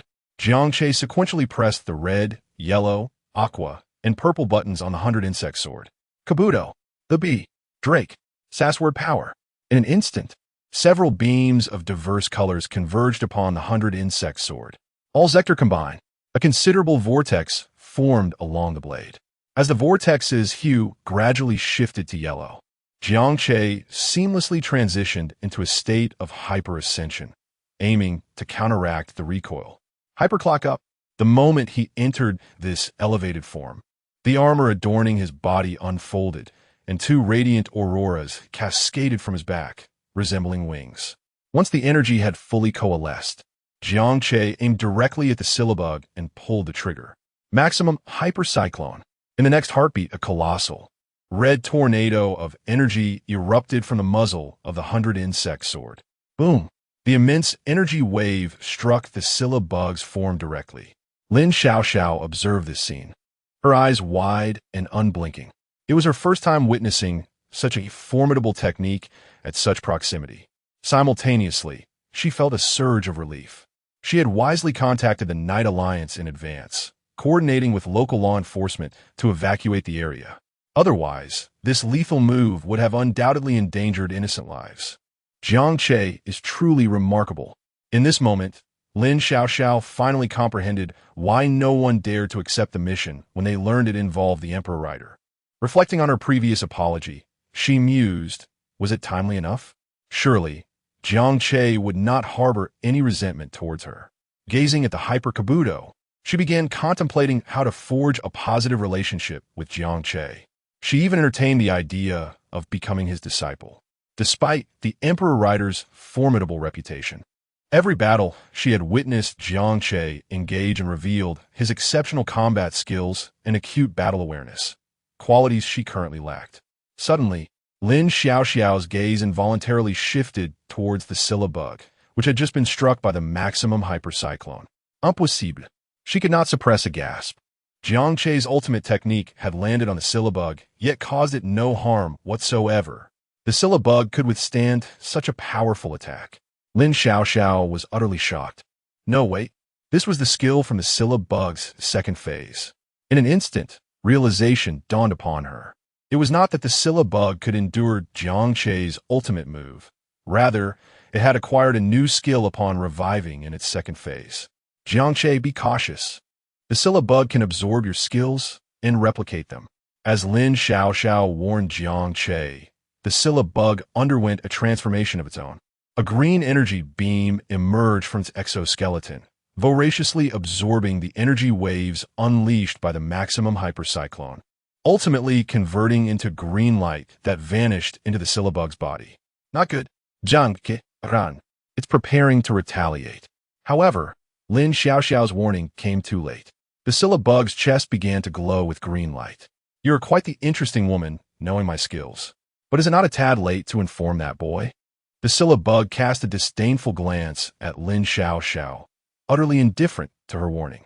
It had fully absorbed Jiang Che's potent ultimate technique. Now, it was time for Jiang Che to experience the agony of his own technique. Perish. Dying by your own ultimate move will surely be excruciating. Whoosh, as the syllabug's words faded, the absorbed maximum hypercyclone was replicated and shot directly towards Jiang Che. He had no time to react, and was engulfed by the tornado of energy released from his own technique. No! Lin Xiaoxiao's face contorted with rage as she rose, disregarding her injuries. Stumbling towards Jiang Che's position, she was frantic, ignoring the ongoing maximum hypercyclone. To her, Jiang Che's demise would weigh heavily on her conscience. Had she not insisted on staying, Jiang Che might have escaped by now. If only she had remembered the syllabug's information sooner. Perhaps Jiang Che would not have fallen victim to its treachery. Ultimately, it was all her fault that Jiang Che perished. Why did you save me when we had only just met? Lin Xiaoxiao's mind was consumed by the image of Jiang Che's face. Before long, she reached Jiang Che's side. Despite the ongoing maximum hypercyclone, she charged recklessly toward his lifeless form. Yet, each step was agonizingly difficult. The energy waves from the maximum hypercyclone made approach nearly impossible. With every stride, she could feel the terrifying power emanating from it. She could barely withstand the energy's impact, let alone Jiang Che, who was at the center of it all. Overwhelmed by despair, Lin Xiaoxiao was engulfed in regret. If only I had not been so headstrong. Just as she felt she could no longer endure the energy of the maximum hypercyclone, the technique suddenly dissipated. It seemed the energy absorbed by the syllabug had been exhausted, leading to the technique's dissolution. Jiang Che. Lin Xiaoxiao felt a wave of relief wash over her, hastily calling out as she moved closer to Jiang Che. However, As the tornado's energy subsided, she beheld the grim reality. Lying motionless on the ground, Jiang Che was adorned in the hyper-kabuto armor, marred by deep scratches and significant damage. Huh, what is a masked rider worth? I thought you were formidable. Yet here you lie, slain by my hand. The Scylla bug could no longer contain its laughter. Ever since encountering Jiang Che, its emotions had swung wildly. Jiang Che had always held the upper hand, but now he lay defeated. With Jiang Che's death, the Scylla bug finally felt a sense of relief. Clutching Jiang Che's lifeless body, Lin Xiaoxiao caressed the cold armor of the hyper-kabuto, feeling an overwhelming chill. No matter how she called out, Jiang Che remained unresponsive. Hearing the Scylla bug's triumphant taunts only fueled her fury. She loathed her own powerlessness. Suddenly, Lin Xiaoxiao blinked in disbelief, convinced she had misseen. The body of Jiang Che she held began to dissolve into a multitude of glowing particles, vanishing into thin air. Was the technique's power so immense that it shattered even his remains? No remains left. Jiang Che, your demise is so tragic. I shall join you soon. Attempting to grasp the particles, Lin Xiaoxiao found nothing to hold on to and slowly rose, directing her gaze towards the Scylla bug not far away. In her eyes, only two words resonated: fury. Suddenly, a voice, all too familiar, echoed through the air. Wow, you are truly impressive, having killed one of my avatars. Chapter 21, Ascension. The instant kill of the infinite-splitting horseshoe worm come forth. The horseshoe worm was initially reveling in its triumph over Jiang Che, its laughter echoing with glee. However, Jiang Che's voice suddenly pierced through the air, silencing its mirth. How is this possible? After enduring that lethal technique, how could Jiang Che still be alive? Yet, after the horseshoe worm shouted for him to come forth, that voice fell silent once more. Hallucination. It must be a mere figment of my imagination. The horseshoe worm laughed maniacally again, convinced that it had developed a psychological trauma after being killed by Jiang Che once. That detestable Jiang Che. 100 deaths would not suffice. In the next moment, the grin on the horseshoe worm's face vanished. Jiang Che had somehow appeared before it, seemingly out of thin air. Weren't you looking for me? Why do you seem a bit displeased upon seeing me? Jiang Che's teasing voice reached the horseshoe worm's ears, dripping with mockery. The horseshoe worm stared at Jiang Che, rendered speechless, but internally, it was in utter shock. He survived. It's true. There are indeed ghosts in this world. Suddenly, Lin Xiaoxiao gazed at Jiang Che's figure, lost in contemplation. Indeed, this world has Kamen Riders, monsters, and it is only natural that ghosts exist too. Rest assured, I will avenge your unjust death. If need be, I will accompany you to the other side. Watching Lin Xiaoxiao prepare for her demise, Jiang Che instinctively wanted to cover his face. I don't even know this foolish woman. Have you ever seen a ghost as handsome as I? He quickly grasped Lin Xiaoxiao's arm, who looked at him with confusion. You were handsome before you died, and it's only normal to remain so as a ghost, right? Suddenly, realization dawned on Lin Xiaoxiao. Because Jiang Che had made physical contact with her, she exclaimed, "You're not dead? You're not a ghost?" Jiang Che promptly flicked her forehead. Of course not. Lin Xiaoxiao winced, clutching her head, but her face was alight with joy. Januki is alive. That is the best news. Why didn't you tell me you were faking your death? If you had, I wouldn't have been so foolish as to inform the horseshoe worm. At this moment, the horseshoe worm regained its composure, eyeing Jiang Che while brandishing its scythe. Hey, aren't you a bit too dismissive of my presence? Don't think that surviving by luck means you can defeat me. I can absorb your lethal techniques. You can never kill me. Though it was uncertain how Jiang Che had survived the previous lethal attack, the horseshoe worm was confident in its ability to absorb techniques, placing it in an invulnerable position. No matter how many lethal techniques Jiang Che unleashed, it could absorb them all, unless Jiang Che could unleash several such techniques simultaneously.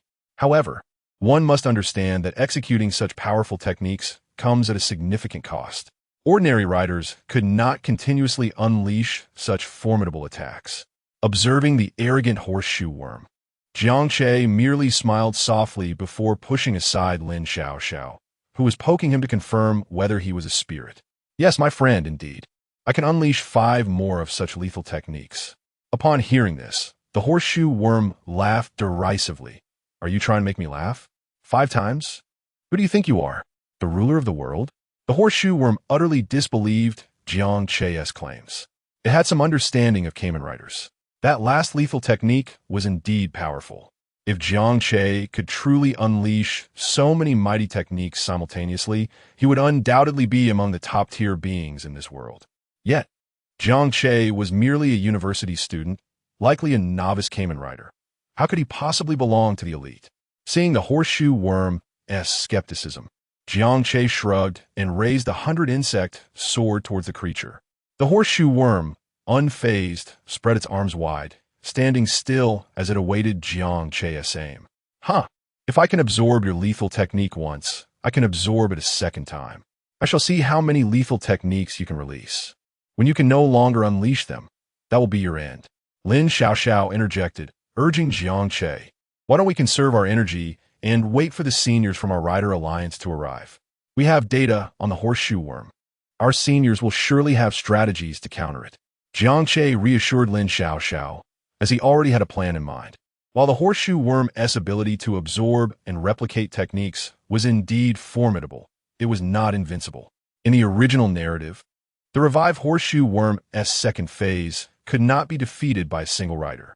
After being forced into a corner by the king's insight, it was ultimately defeated by Kabuto, Gatak, and Kickhopper working together. Lin Xiaoxiao was certainly unreliable in this situation. The Tsukuyomi dial and time driver had yet to be entrusted to Bai Liyue. Fortunately, he still possessed the art of illusion. He could create 5 of his own clones. Indeed, Jiang Che was frightened by the lethal technique he had unleashed himself. He also harbored another idea regarding the horseshoe worm's absorption and replication skill. What if he could transform into Omega Duke and use the final moment technique against the horseshoe worm? Would it be able to withstand the energy contained within? Naturally, Jiang Che leaned towards the belief that the horseshoe worm would not be able to endure it. If it could absorb even the Omega Duke technique, then the horseshoe worm would undeniably be a boss-level entity. Regrettably, he lacked the Omega Duke transformation card, rendering him unable to verify his hypothesis. Unlocking the Omega Duke form was also a distant prospect. The Time King series had too many forms to unlock. One must first unlock all Rider Armor forms before progressing to the second-tier Time King, then the third-tier Time King, the Supreme Time King, and finally the ultimate Omega Duke. The most powerful Omega Duke required a staggering 1 million points in the system's exchange shop. 1 million points. Jiang Che could only hope that more monsters would appear in this world. He dreaded the possibility that after vanquishing all the monsters, he would still be unable to accumulate enough points. To deal with it, I am enough, Jiang Che roared, pulling the trigger. Extreme Overdrive Tornado. Kulme, I shall see how you unleash 5 lethal techniques. As his words echoed, the horseshoe worm's laughter faded. Jiang Che's form began to shimmer, and 4 figures emerged from his body, standing at his sides. Despite having lost 1 clone to the horseshoe worm, Jiang Che still had 4 remaining. Boom, boom, boom, boom. In an instant, 5 extreme overdrive tornado blasts erupted simultaneously from the muzzle of the 100-insect sword, hurtling towards the horseshoe worm. Each extreme overdrive tornado tore through the air, producing a piercing, deafening roar. Damn it, I'll fight you to the end, the horseshoe worm shouted loudly.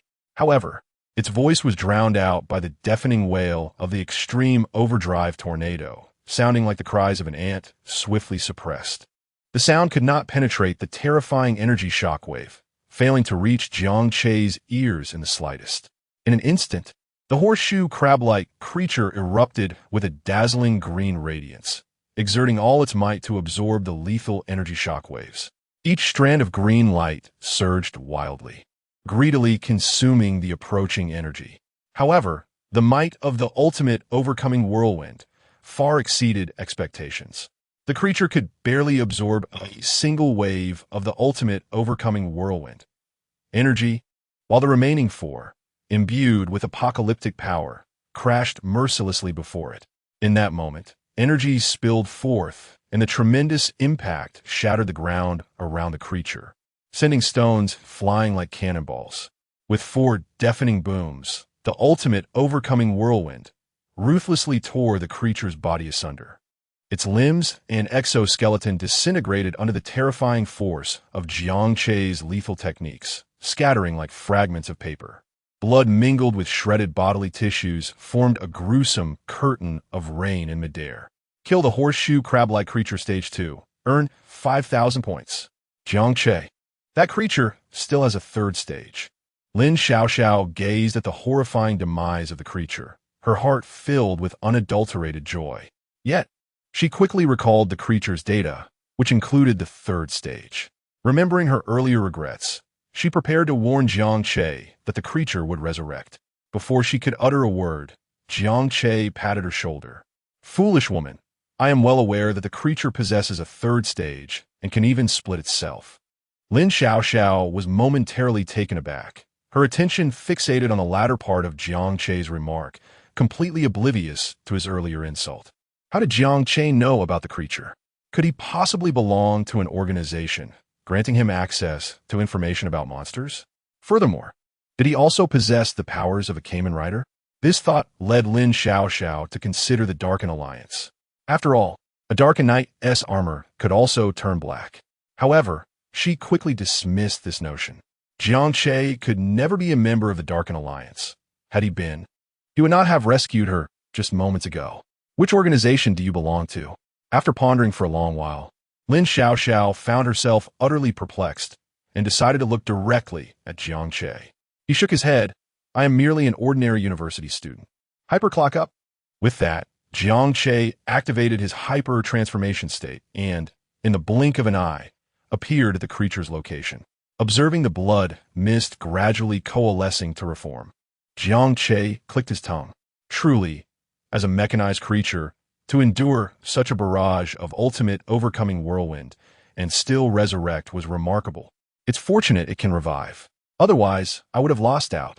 Jiang Che murmured to himself. The experience card was a one-time use, requiring 10,000 points, depleting all the points he had accrued over the past 2 days. Now having defeated the creature's 2nd stage, he had only earned 5,000 points. He hoped the 3rd stage would grant him more points. Soon, under Jiang Che's watchful gaze, the creature's bodily tissues reassembled, resulting in the formation of 2 identical entities. I admit, you are formidable, but do not underestimate me. The 2 creatures spoke in unison, launching an immediate attack. Jiang Che chuckled. In his hyper-transformation state, there was no way the creatures could surpass him, even in tandem. Before long, he dispatched the 2 creatures effortlessly. Kill the horseshoe crab-like creature stage 3. Earn 500 points. X2 Jiang Che frowned at the points notification. At the 3rd stage, shouldn't the points be greater than those of the 2nd stage? Point allocation is determined by various factors, including the monster's strength and the battle conditions. The system's explanation enlightened Jiang Che. If a monster is defeated too easily, the points awarded would decrease accordingly. He soon reconciled with this revelation. With a system not to impose such restrictions, he could simply find a powerful knight and continuously spar to amass points, swiftly achieving invincibility. Surprise! I am immortal.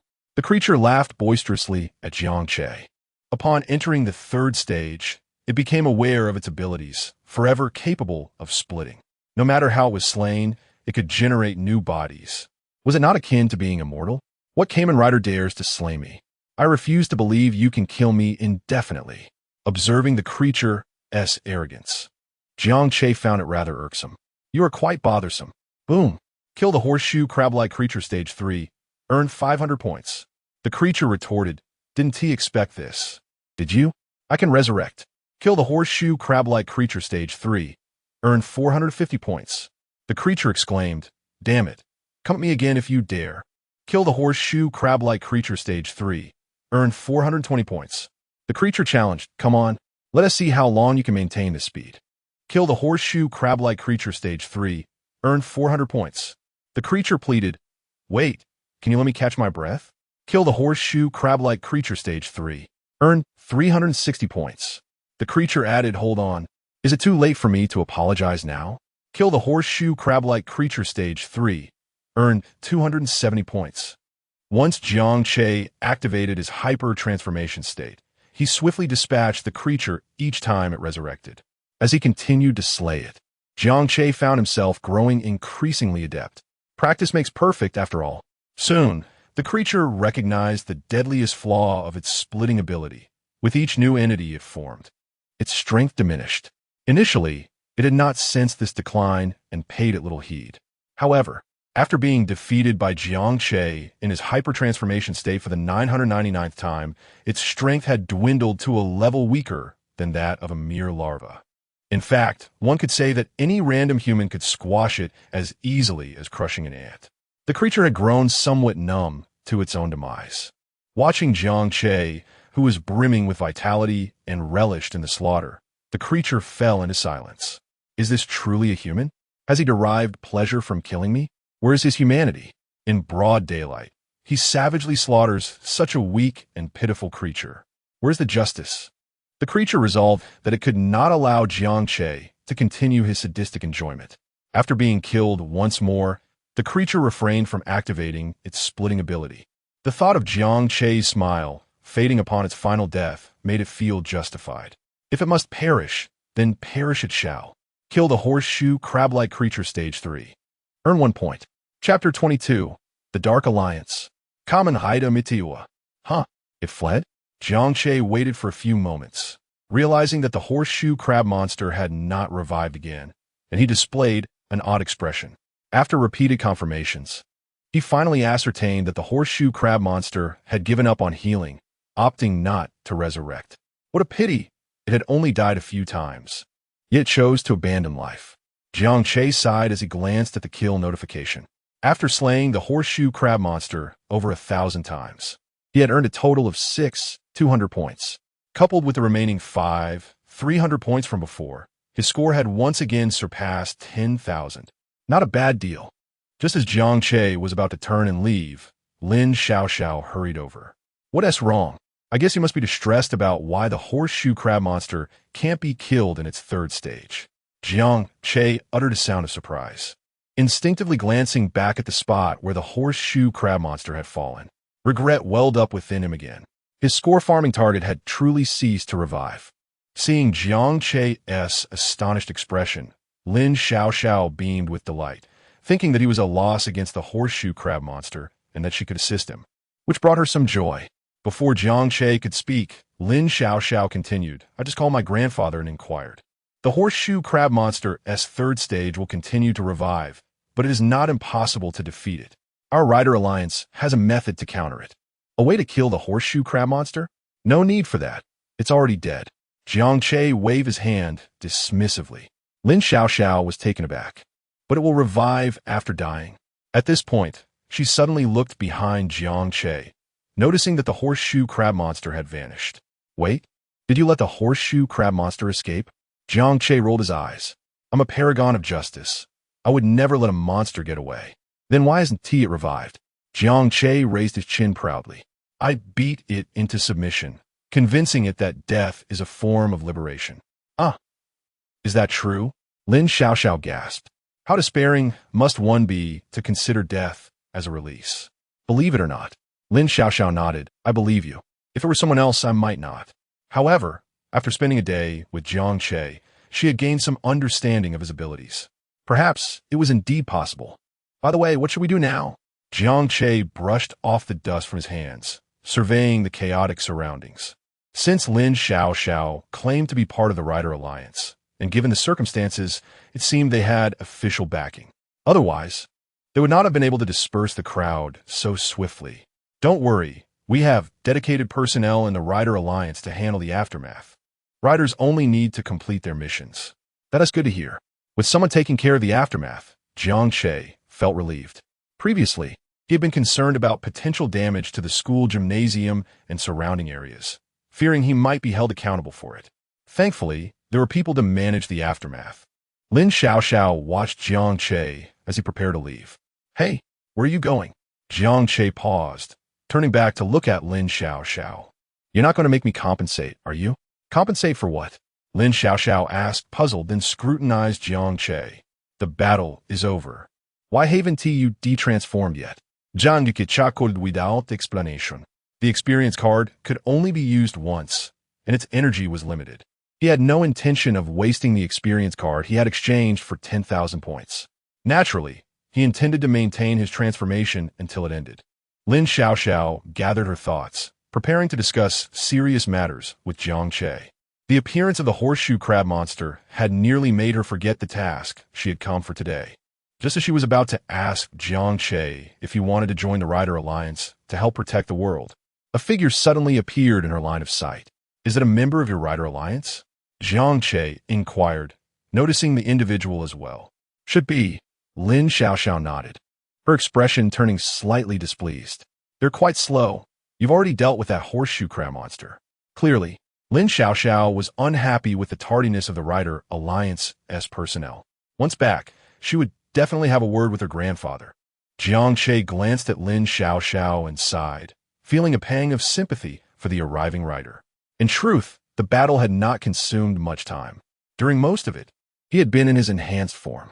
However, Lin Xiaoxiao had remained on the receiving end, thus it felt prolonged to her. You must be Jiang Che, the Black Emperor Rider? The newcomer scrutinized Jiang Che as he approached. Although Jiang Che was currently in his Kamen Rider form, the individual recognized his identity through the driver at Jiang Che's waist. He knew a bit about the Emperor Rider's abilities, but not much. Only that the Emperor Rider could transform into other Kamen Riders. Moreover, the Emperor Rider was very powerful. Jiang Che nodded. Hello, Yilin. What rider are you currently transformed into? I've never seen it before. Yilin regarded Jiang Che with a somewhat greedy gaze, which was quickly suppressed. Jiang Che raised an eyebrow, puzzled. Yilin's fleeting desire did not escape Jiang Che's notice, yet he chose not to comment. It was a natural human reaction. After all, had he seen the Emperor Rider driver before, he might have felt a similar greed. What puzzled Jiang Che was that Yilin seemed not to recognize the Kamen Rider. Was Kamen Rider Kikudo so obscure in this world? Yet, it was clear from Lin Xiaoxiao's dialogue that she was familiar with Kikudo. Let us go. Ride with me, and I'll take you back to the Rider Alliance headquarters. Yilin withdrew his gaze and addressed Jiang Che and Lin Xiaoxiao. He then turned to lead the way. Jiang Che was about to say something, as he hadn't expressed any intention of returning to the Rider Alliance headquarters with them. However, he noticed Lin Xiaoxiao's odd expression as she stared at Yilin. You're not one of us from the Rider Alliance. Who exactly are you? How dare you impersonate a member of our Rider Alliance? Yilin was momentarily taken aback, maintaining a calm demeanor as he looked at Lin Xiaoxiao. After all, you're the president's granddaughter. It's normal that you don't recognize a minor figure like me from the Rider Alliance. However, I am indeed here on a mission for the Alliance. Lin Xiaoxiao scoffed. Stop pretending. You're from the Dark Alliance, aren't you? I can't believe the news of the Black Emperor Rider spread so quickly to your Dark Alliance. Yilin attempted to persist, yet Lin Xiaoxiao continued clearly. I was the only one negotiating with the Black Emperor Rider this time, so the Alliance wouldn't have sent anyone else. I initially thought you were here to assist us in slaying the horseshoe crab monster, yet you arrived knowing nothing. Most importantly, Kamen Rider Kikudo is a leading figure in our Rider Alliance. Although he has been focused on exterminating monsters for years and rarely makes appearances, we, the Rider Alliance, cannot be unaware of Kamen Rider Kikudo. Not knowing the final form of Kamen Rider Kikudo is sufficient proof that you're not only not one of us from the Rider Alliance, but also not from a legitimate organization. After analyzing, Lin Xiaoxiao gazed at Yilin, her grip on the holy sword tightening. Am I right, Dark Knight? Jiang Che looked at Lin Xiaoxiao in astonishment. Wait, when did your analytical skills become so sharp? Did the horseshoe crab monster awaken something in you? With no way to maintain his facade, Yilin abandoned his pretense, his previously cheerful demeanor darkening. He had not anticipated the multitude of flaws within himself. After news of the Dark Emperor Rider's appearance reached the corrupted Alliance last night, many members harbored malicious intentions.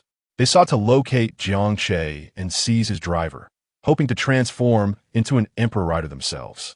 They were well aware of the Emperor Rider's formidable powers, as their own leader was none other than an Emperor Rider.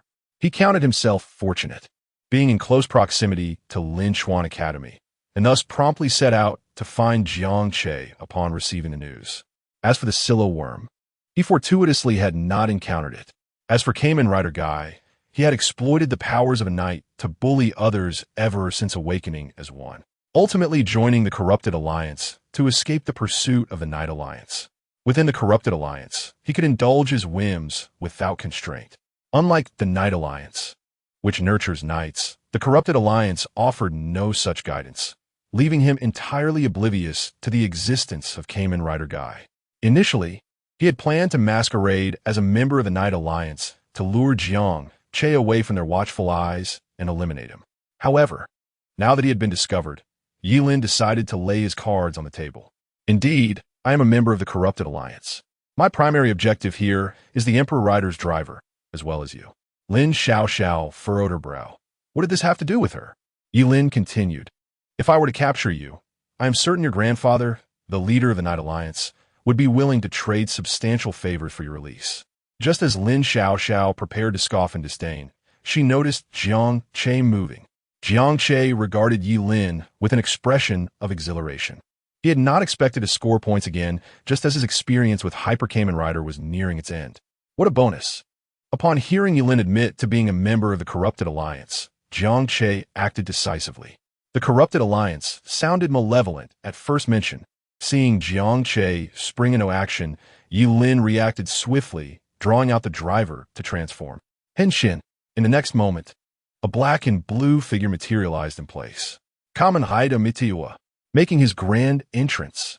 Chapter 23, Flashy. The Ascension Time transformation that could annihilate you. Jiang Che cast a glance and immediately recognized the identity of the opponent before him. It was Kamen Rider Meteor, the secondary rider from the Four Little Ones series. While his statistics were average, his combat prowess was astonishing.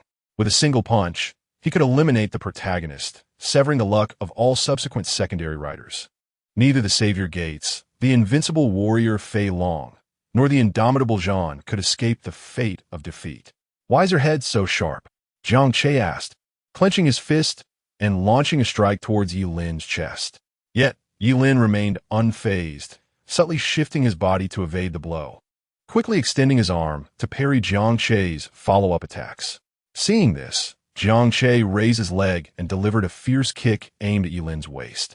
Yilin reacted swiftly, blocking the kick with his arm and attempting to seize Jiang Che's leg to throw him down. Fortunately, Jiang Che, with his exceptional physical instincts, managed to maintain his balance, twisting in midair to escape Yilin's grasp. He then unleashed a series of kicks, creating a flurry of leg strikes.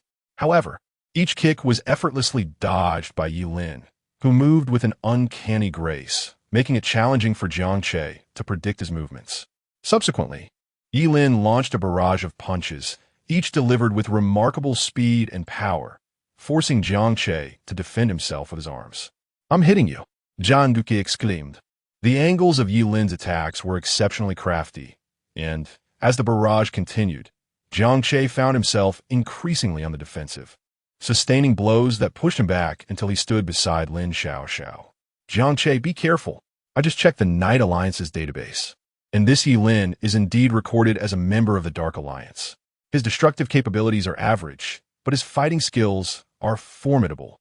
We once dispatched 5 members to capture him, and 3 were killed in the process. Upon hearing Lin Xiaoxiao's words, Yilin nodded slightly, his heart swelling with pride. Indeed. That is me. Jiang Che glanced at Lin Xiaoxiao in disbelief. So you're just going to stand by and watch? Lin Xiaoxiao nodded vigorously, her expression peculiar. I don't want to get beaten today.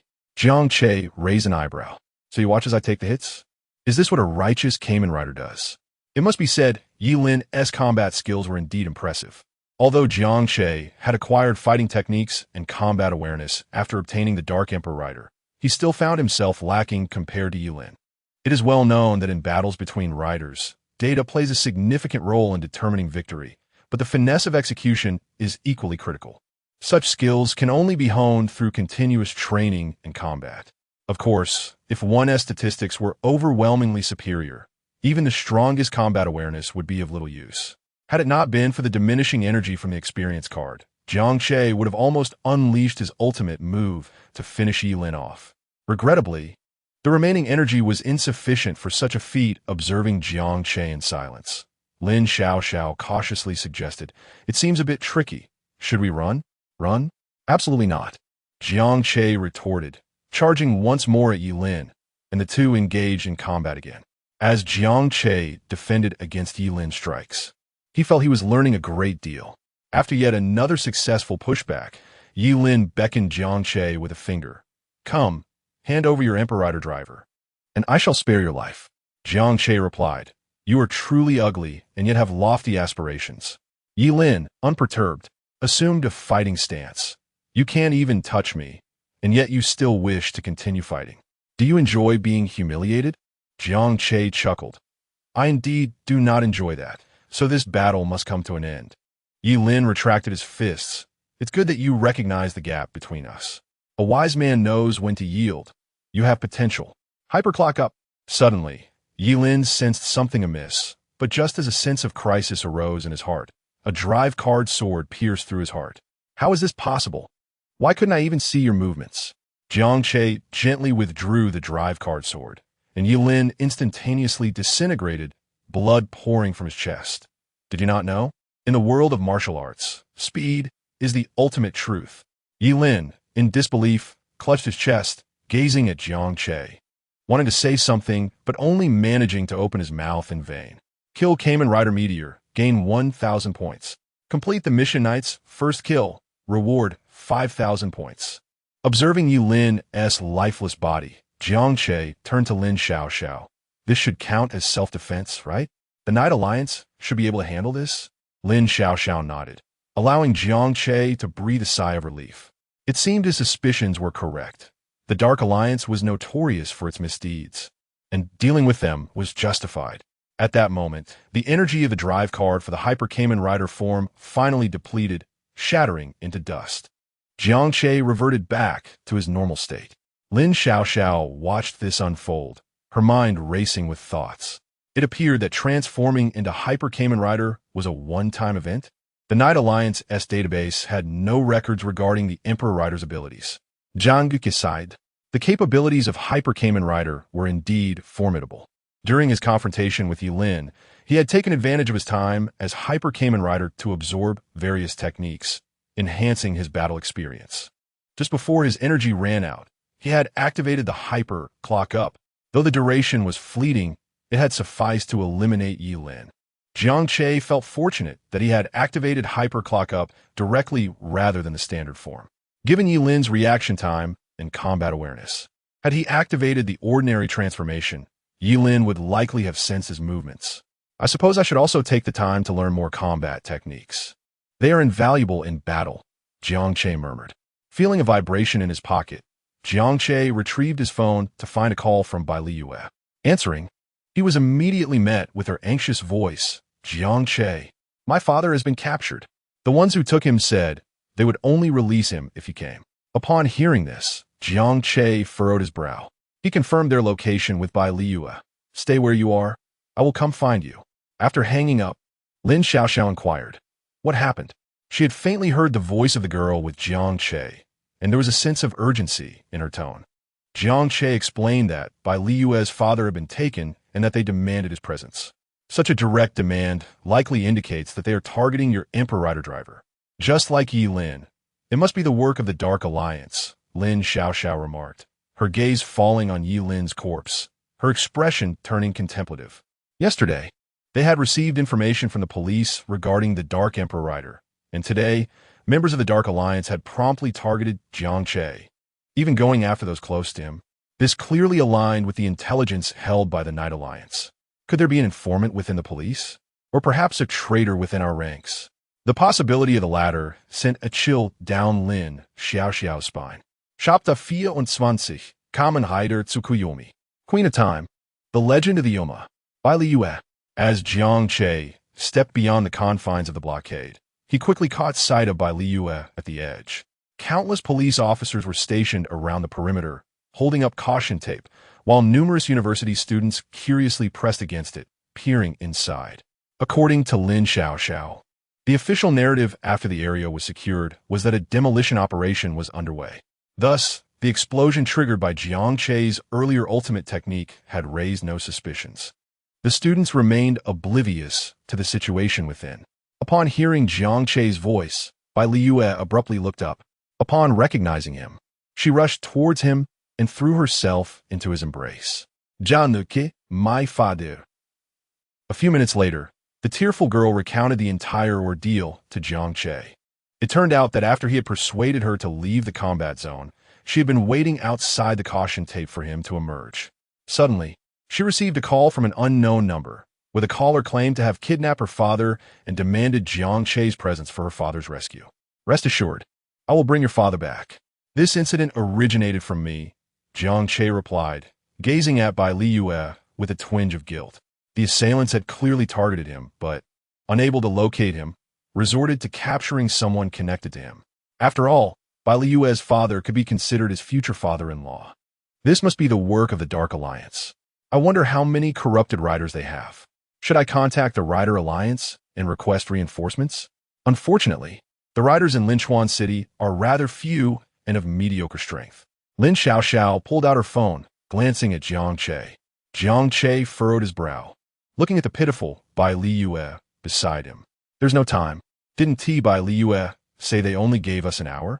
The journey from here to the location he provided will take nearly half an hour. Then I'll accompany you, Lin Xiaoxiao declared after a moment's contemplation.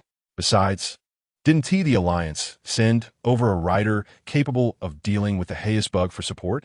I can direct him to that location. It would be safer that way. Bai Liyue felt a surge of gratitude upon hearing that Lin Xiaoxiao was willing to join Jiang Che in rescuing her father. It was worth noting that she and Lin Xiaoxiao were barely acquainted, having only met once. Yet, here was Lin Xiaoxiao, willing to risk her safety for her father. Thank you, Bai Liyue stammered. Don't mention it. Protecting ordinary people is the duty of Kamen Riders. Lin Xiaoxiao waved her hand dismissively. Let us go, she added, turning to Jiang Che. Bai Liyue felt an inexplicable sadness wash over her at Lin Xiaoxiao's words. Her gaze flitted back and forth between the two. Yes, they were both Kamen Riders, while she was merely an ordinary person. It seemed that Jiang Che and she would only grow further apart. Although she knew it was inappropriate to dwell on such thoughts at a moment like this, the feeling of sadness lingered. Never mind, as long as my father is safe, she resolved, casting aside her unwarranted emotions and summoning her courage to face Jiang Che and Lin Xiaoxiao. I want to go with you. Jiang Che and Lin Xiaoxiao were both willing to risk danger to rescue her father, and she certainly wished to contribute in any way she could. It's too dangerous. You should wait for our good news, Lin Xiaoxiao frowned, not out of concern that Bai Liyue would be a hindrance, but rather worried that she might get hurt in the process. She didn't want to rescue the father only to have the daughter encounter trouble. Bai Liyue waved her arms excitedly. My dad has a stash of weapons from when he was a gang leader. I know where they are hidden, and I've learned some combat skills and firearm knowledge. I could be of help. Lin Xiaoxiao paused, her expression turning bizarre as she stared at Bai Liyue. Wait, your dad is a gang leader? Should I be saving him or not? The Dark Alliance is akin to what ordinary people perceive as a gang. Seeing Lin Xiaoxiao's reaction, Jiang Che quickly clarified. Her father is an undercover agent in the underworld, working to eliminate rival gang factions. Upon hearing Jiang Che's explanation, Lin Xiaoxiao finally let out a sigh of relief. However, regular firearms hold little value for us Kamen Riders, unless they are exceptionally powerful weapons, which I doubt even your father could procure. Bai Liyue's expression fell at this revelation. Then Jiang Che spoke up, let us go together. Lin Xiaoxiao frowned again. It's too dangerous for an ordinary person like her to join. Jiang Che waved his hand dismissively. It's fine. She won't remain an ordinary person for long. Ah, what do you mean? Lin Xiaoxiao and Bai Liyue exclaimed in unison, momentarily baffled by Jiang Che's line of thought. Are you saying you can perform some sort of transformation surgery? Lin Xiaoxiao gasped, astonished by Jiang Che's suggestion. In an instant, vivid images flooded her mind. Jiang Che was an evil scientist who had transferred his soul into the body of a university student, thus acquiring immense power and combat experience. Moreover, he possessed the unprecedented Dark Emperor Rider Driver. Noticing Lin Xiaoxiao's wide-eyed stare and the way she scrutinized him, Jiang Che felt she was entertaining some peculiar ideas. He promptly gave her a playful flick on the forehead. "What are you thinking? I'm just an ordinary university student." Jiang Che retrieved the time-space driver and the Tsukuyomi belt from his system rewards and handed them to Bai Liyue. "Here, this is for you. With it, you can rescue your father using your own strength." Bai Liyue stared in disbelief as she received the transformation device. "Is this really for me? Am I going to become a Kamen Rider?" Her excitement was palpable. Having witnessed Jiang Che's powers, she had often fantasized about obtaining the strength of a Kamen Rider herself. With such power, she could draw closer to Jiang Che. Upon receiving the time-space driver and the Tsukuyomi belt, the two items emitted a radiant light, binding to Bai Liyue. She could now summon the driver from the dimensional space at will to transform. Originally, these items were rewards meant to cultivate a female rider for Jiang Che, and only Bai Liyue could utilize them. Not even Jiang Che could. Otherwise, Jiang Che might have appropriated the time-space driver for himself, perhaps even transforming into a Grand Emperor in the future. Female rider Bai Liyue, binding successful. Binding as a female rider enables the host to earn points by defeating monsters or Kamen Riders. The power of the bound female rider cannot harm the host. Upon seeing the system notification, Jiang Che was not taken aback. It was evident that binding a female rider was essentially a scoring tool for him, which was quite advantageous. "Is this the time-space driver?" Lin Xiaoxiao, observing the device in Bai Liyue's hands, was taken aback. As the granddaughter of the Rider Alliance's president, she was well acquainted with the significance of the time-space driver. However, knowing that it was indeed a time-space driver only amplified her astonishment. It was a driver from the Time King series. Upon spotting the Tsukuyomi belt, Lin Xiaoxiao felt somewhat reassured. Thankfully, it wasn't the Time King. Otherwise, she truly would have been envious. Nevertheless, even as a Kamen Rider Tsukuyomi, it was still an immensely powerful presence. Although Kamen Rider Tsukuyomi lacked a reinforced form, it possessed remarkable stats and an exceptionally formidable time-stop ability.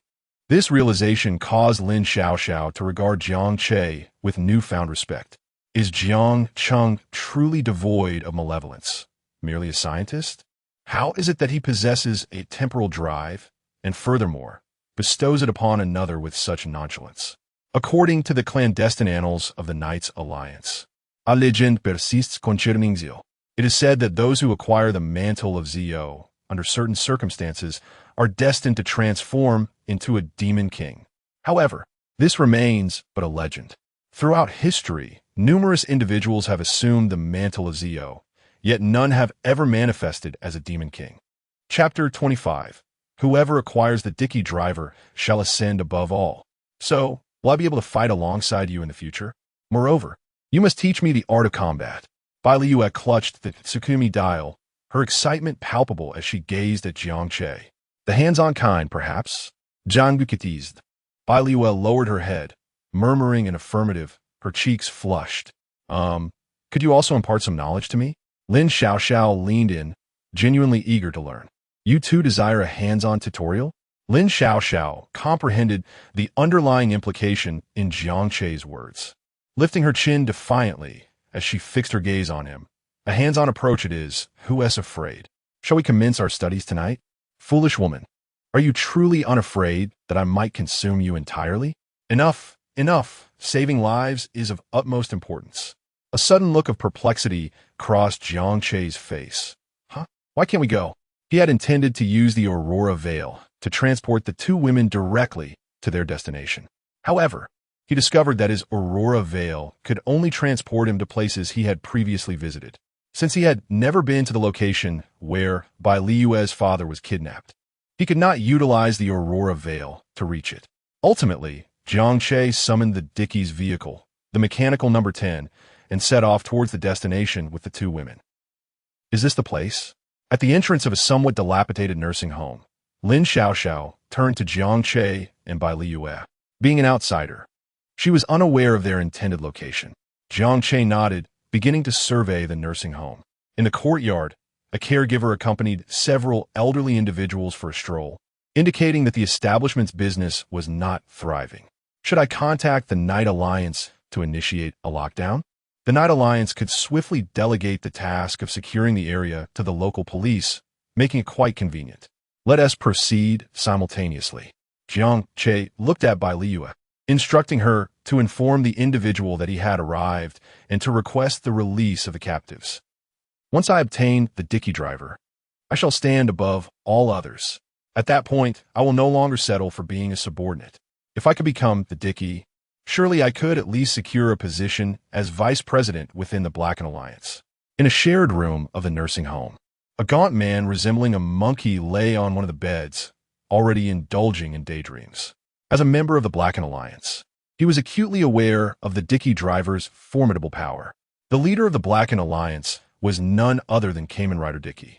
His might was known to all in the Alliance. Many had joined the Blackened Alliance out of admiration for him, desiring to become unfettered Kamen Riders themselves. Upon learning that the Dark Dicky's transformation bearer was a college student, he and Yulin, both situated in Linchuan City, simultaneously devised a plan. After all, one must seize opportunities at the source. They needed to acquire the Dicky driver before anyone else arrived in Linchuan City. However, neither had reached out to the other, opting instead to pursue their ambitions independently.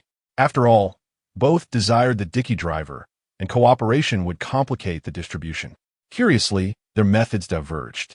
The gaunt man chose to kidnap the man suspected of being Jiang Che's father-in-law.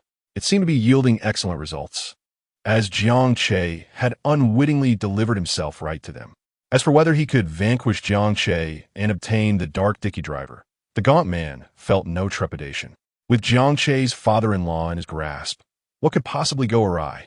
He glanced at the floor beside the bed. Bai Liu's father, Bai Yang, was currently bound with duct tape, capable of seeing, hearing, and breathing, yet utterly powerless to act. The thought of being a hostage filled Bai Yang with resignation. After all, he was a former Special Forces soldier, having navigated the underworld for quite some time. To be kidnapped so easily, what a disgrace it would be if word got out. Of course, that was contingent upon his eventual escape. Suddenly, the gaunt man's attention snapped to the door as it was forcefully kicked open. Damn, are the youth today so lacking in manners?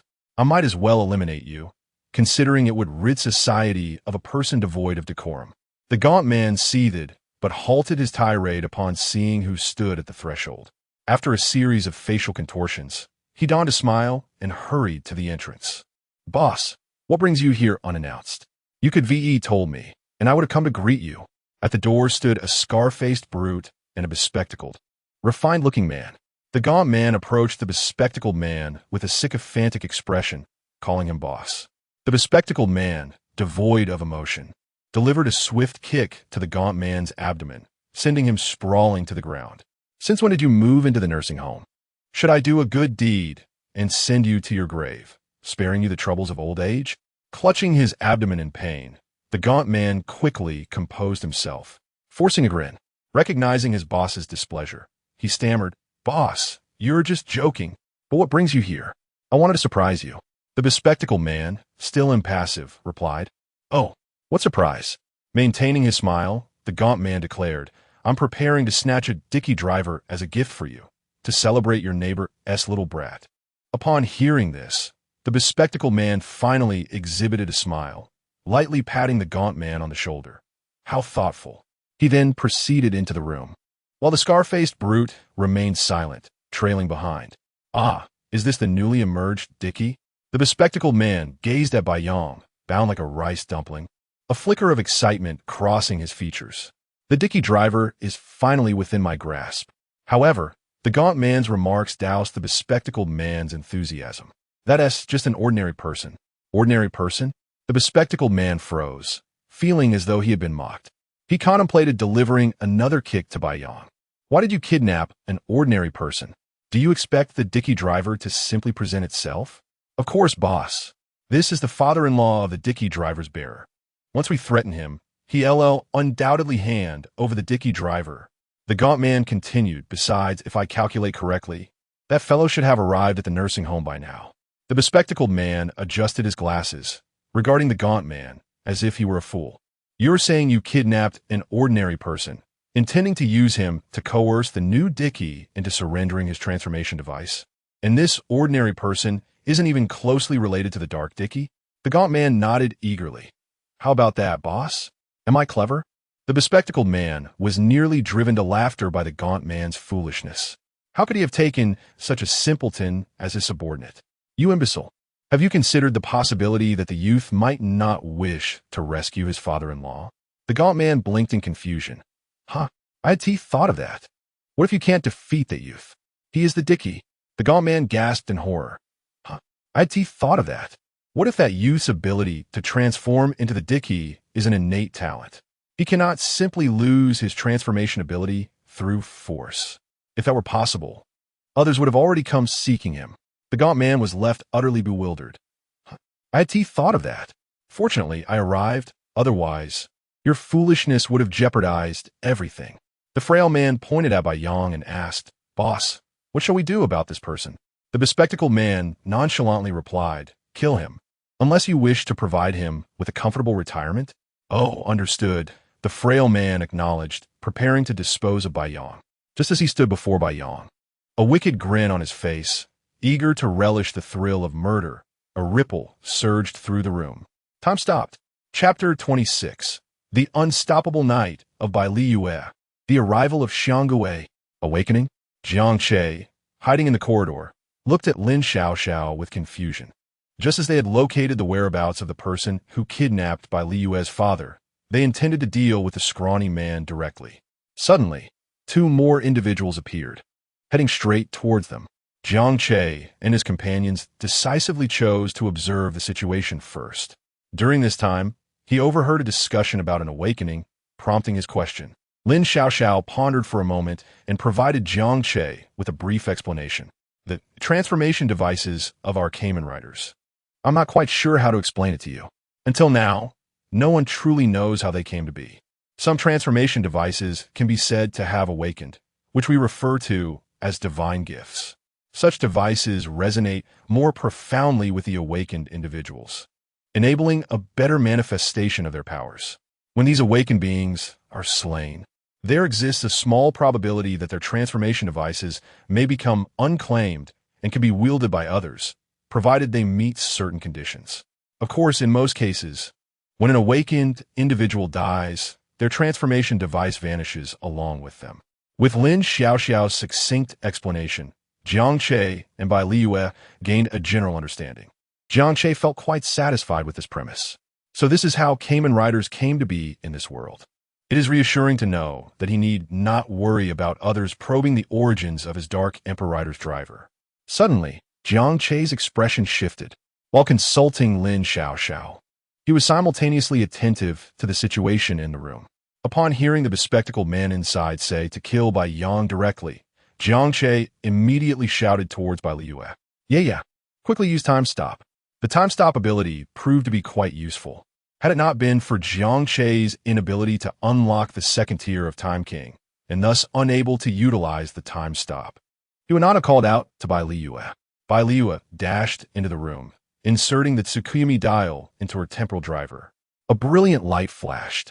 Kamen Rider Tsukuyomi, make your entrance. Upon transforming into Kamen Rider Tsukuyomi, relevant information flooded Bai Liyue's mind, including the time stop ability. Instantly, upon entering the room, she activated the time stop skill. The timing was impeccable.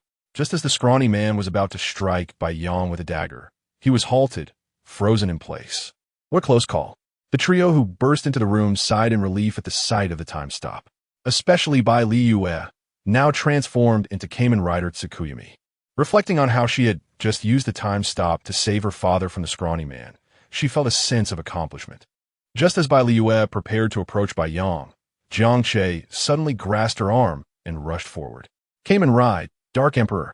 In an instant, Jiang Che completed his transformation.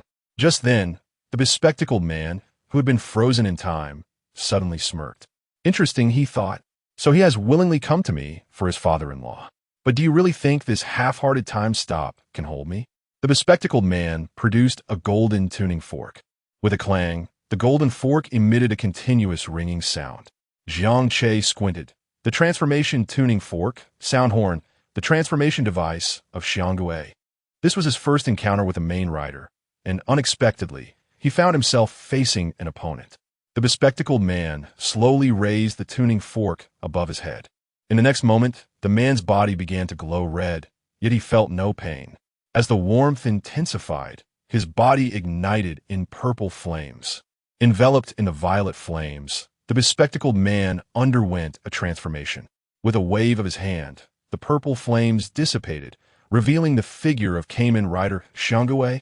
Faced with the Dark Emperor, the bespectacled man lunged forward, delivering a punch to Jiang Che's chest. However, Jiang Che had anticipated this and retaliated with a punch of his own. During Bai Liu's time stop, he had realized that the bespectacled man was not constrained by the effect. This prompted him to transform and engage. The Black Emperor rider was indeed intriguing. After exchanging blows, the excitement was evident on the masked face of the bespectacled man. He had come here specifically for the Dark Emperor. Although uncertain whether the opponent was naturally awakened or had obtained the Emperor Rider's driver, it was of little consequence. Killing the opponent would reveal the truth. Furthermore, even if the opponent were naturally awakened, defeating him might yield the Emperor Rider's driver. However, acquiring a driver in such a manner would significantly diminish its power. It would take considerable time to restore its full potential. Yet, the bespectacled man was willing to wait. The might of the Emperor Rider was something that their darkened alliance yearned for. Why not take the easy way out and die? Then I might consider sparing your two companions.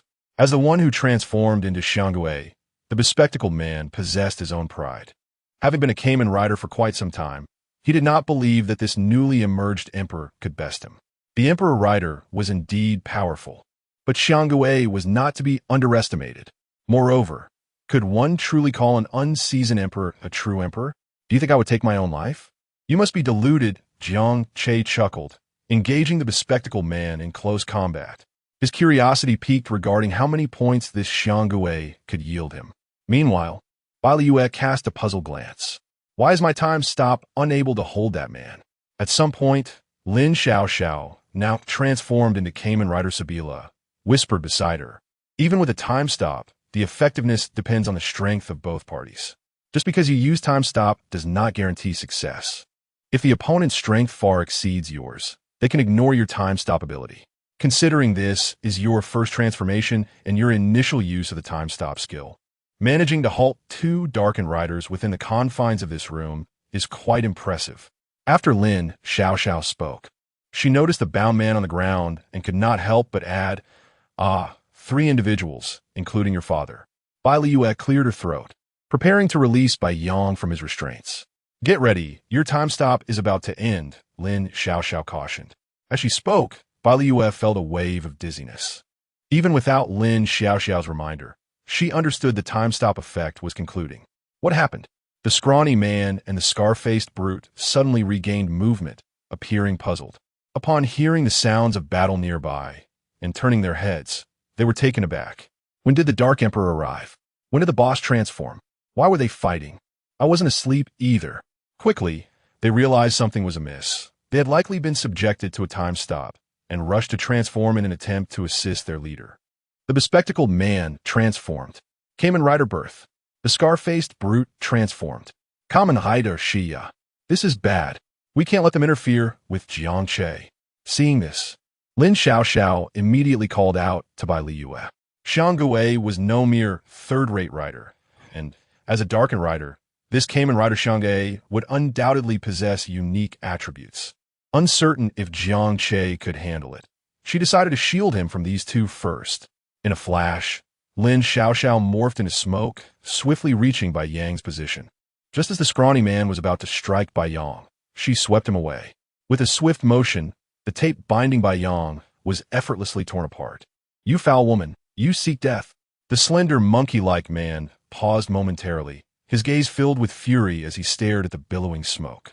He loaded the cellular coins into the birth destruction gun and frantically pulled the trigger towards the smoke. However, the cellular coins vanished as they plunged into the haze. Xiao. Thank you. After expressing her gratitude to Lin Xiaoxiao, Bai Liu immediately turned her attention to Bai Yang at the doorway. Dad, you must leave this place at once. Upon hearing that familiar voice, Bai Yang was momentarily taken aback. The masked rider clad in white and a cape. Could it be my daughter? While time was suspended moments earlier, Bai Yang had not witnessed the transformation of Yudu. He had only caught a fleeting glimpse of Jiang Che transforming into the masked rider before him, along with two other riders. He could hardly believe that one of them was his own daughter. Yeah, how? Observing the bewildered expression on her father's face, Bai Liyue quickly shed her obedient demeanor. It's a power given to me by Jiang Che. Enough with the chatter. Hurry and leave. I don't have the time to protect you.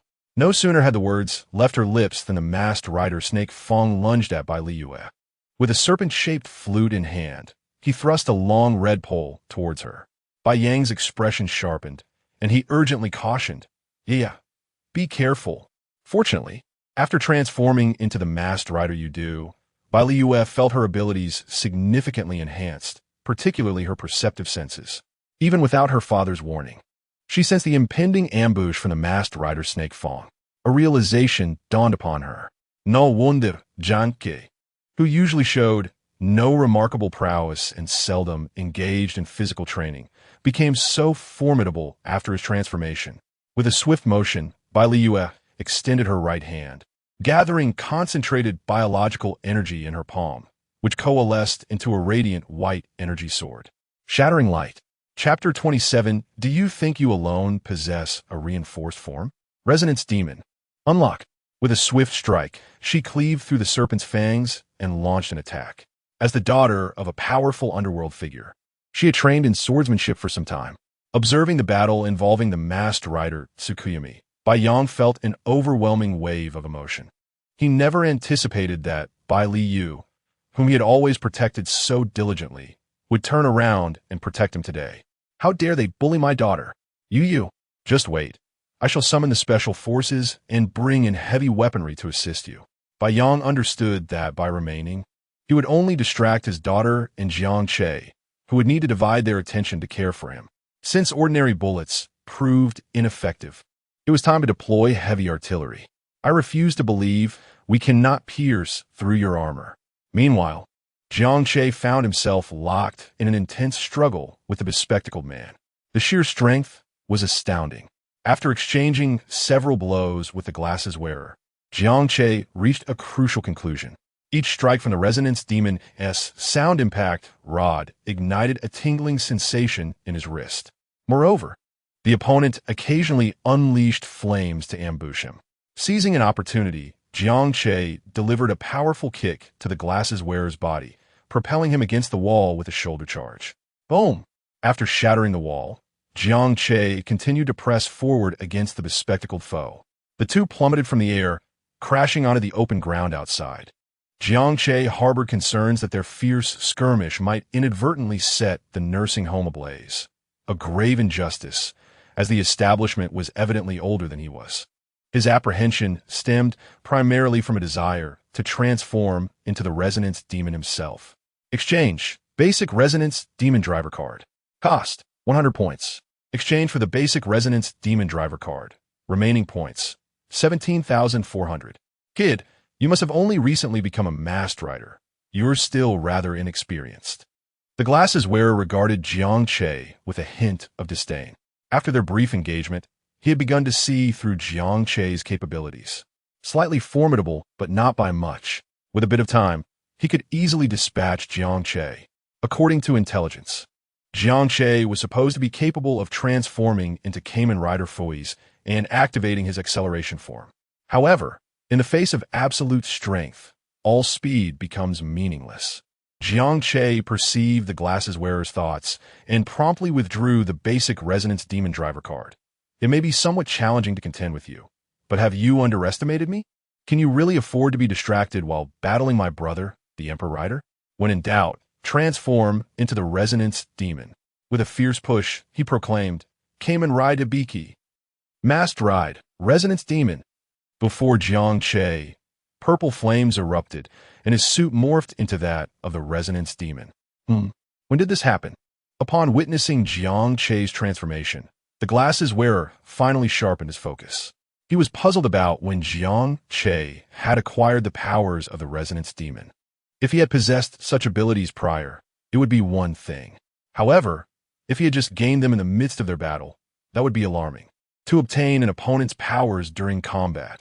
Was this the ability of the Dark Emperor Rider? With this realization, the glasses wearer's desire for Jiang Che's Emperor Rider driver intensified. Today, I must seize that device. If my suspicions hold true, this Dark Emperor Rider can acquire the abilities of his opponents mid-battle and transform accordingly. Wuanti that imply greater potential than even the Dark Alliance leader's Emperor Rider driver? The glasses wearer wiped his mouth, eyes gleaming with avarice. I can only hope that when I slay you, your Emperor Rider driver will fall away intact. Jiang Che. The glasses wearer's rising aura signaled that he was about to get serious. Without hesitation, Jiang Che charged at him, wielding the sound impact rod. Boom! The glasses wearer raised his weapon to parry. Yet, after unlocking the basic form of the resonance demon, Jiang Che's strength surged significantly. The glasses wearer, who had previously found it easy to toy with Jiang Che, suddenly felt the pressure mount. Jiang Che's strike sent the glasses wearer's legs sinking into the earth. Finish him, the glasses wearer commanded, his voice chilling. Jiang Che paused, instinctively scanning his surroundings. Calling for help? Who would he summon? Those two underlings? Surely Bai Li Yu and Lin Xiao Kudanti have already reached their limits? How long had they been fighting? If it were Bai Li Yu, Jiang Che could understand. It was her first transformation, and her combat experience was lacking. After all, not everyone possessed the memories of a past life filled with knowledge of rider skills, enabling them to execute finishing moves effortlessly. But what was Lin Xiao's excuse? How could she falter yet again? Jiang Che couldn't help but harbor doubts about this rider alliance. Were they truly that inept? It seemed he would need to provide some hands-on instruction tonight. However, after searching for a while, Jiang Che found no sign of the glasses wearer's two subordinates.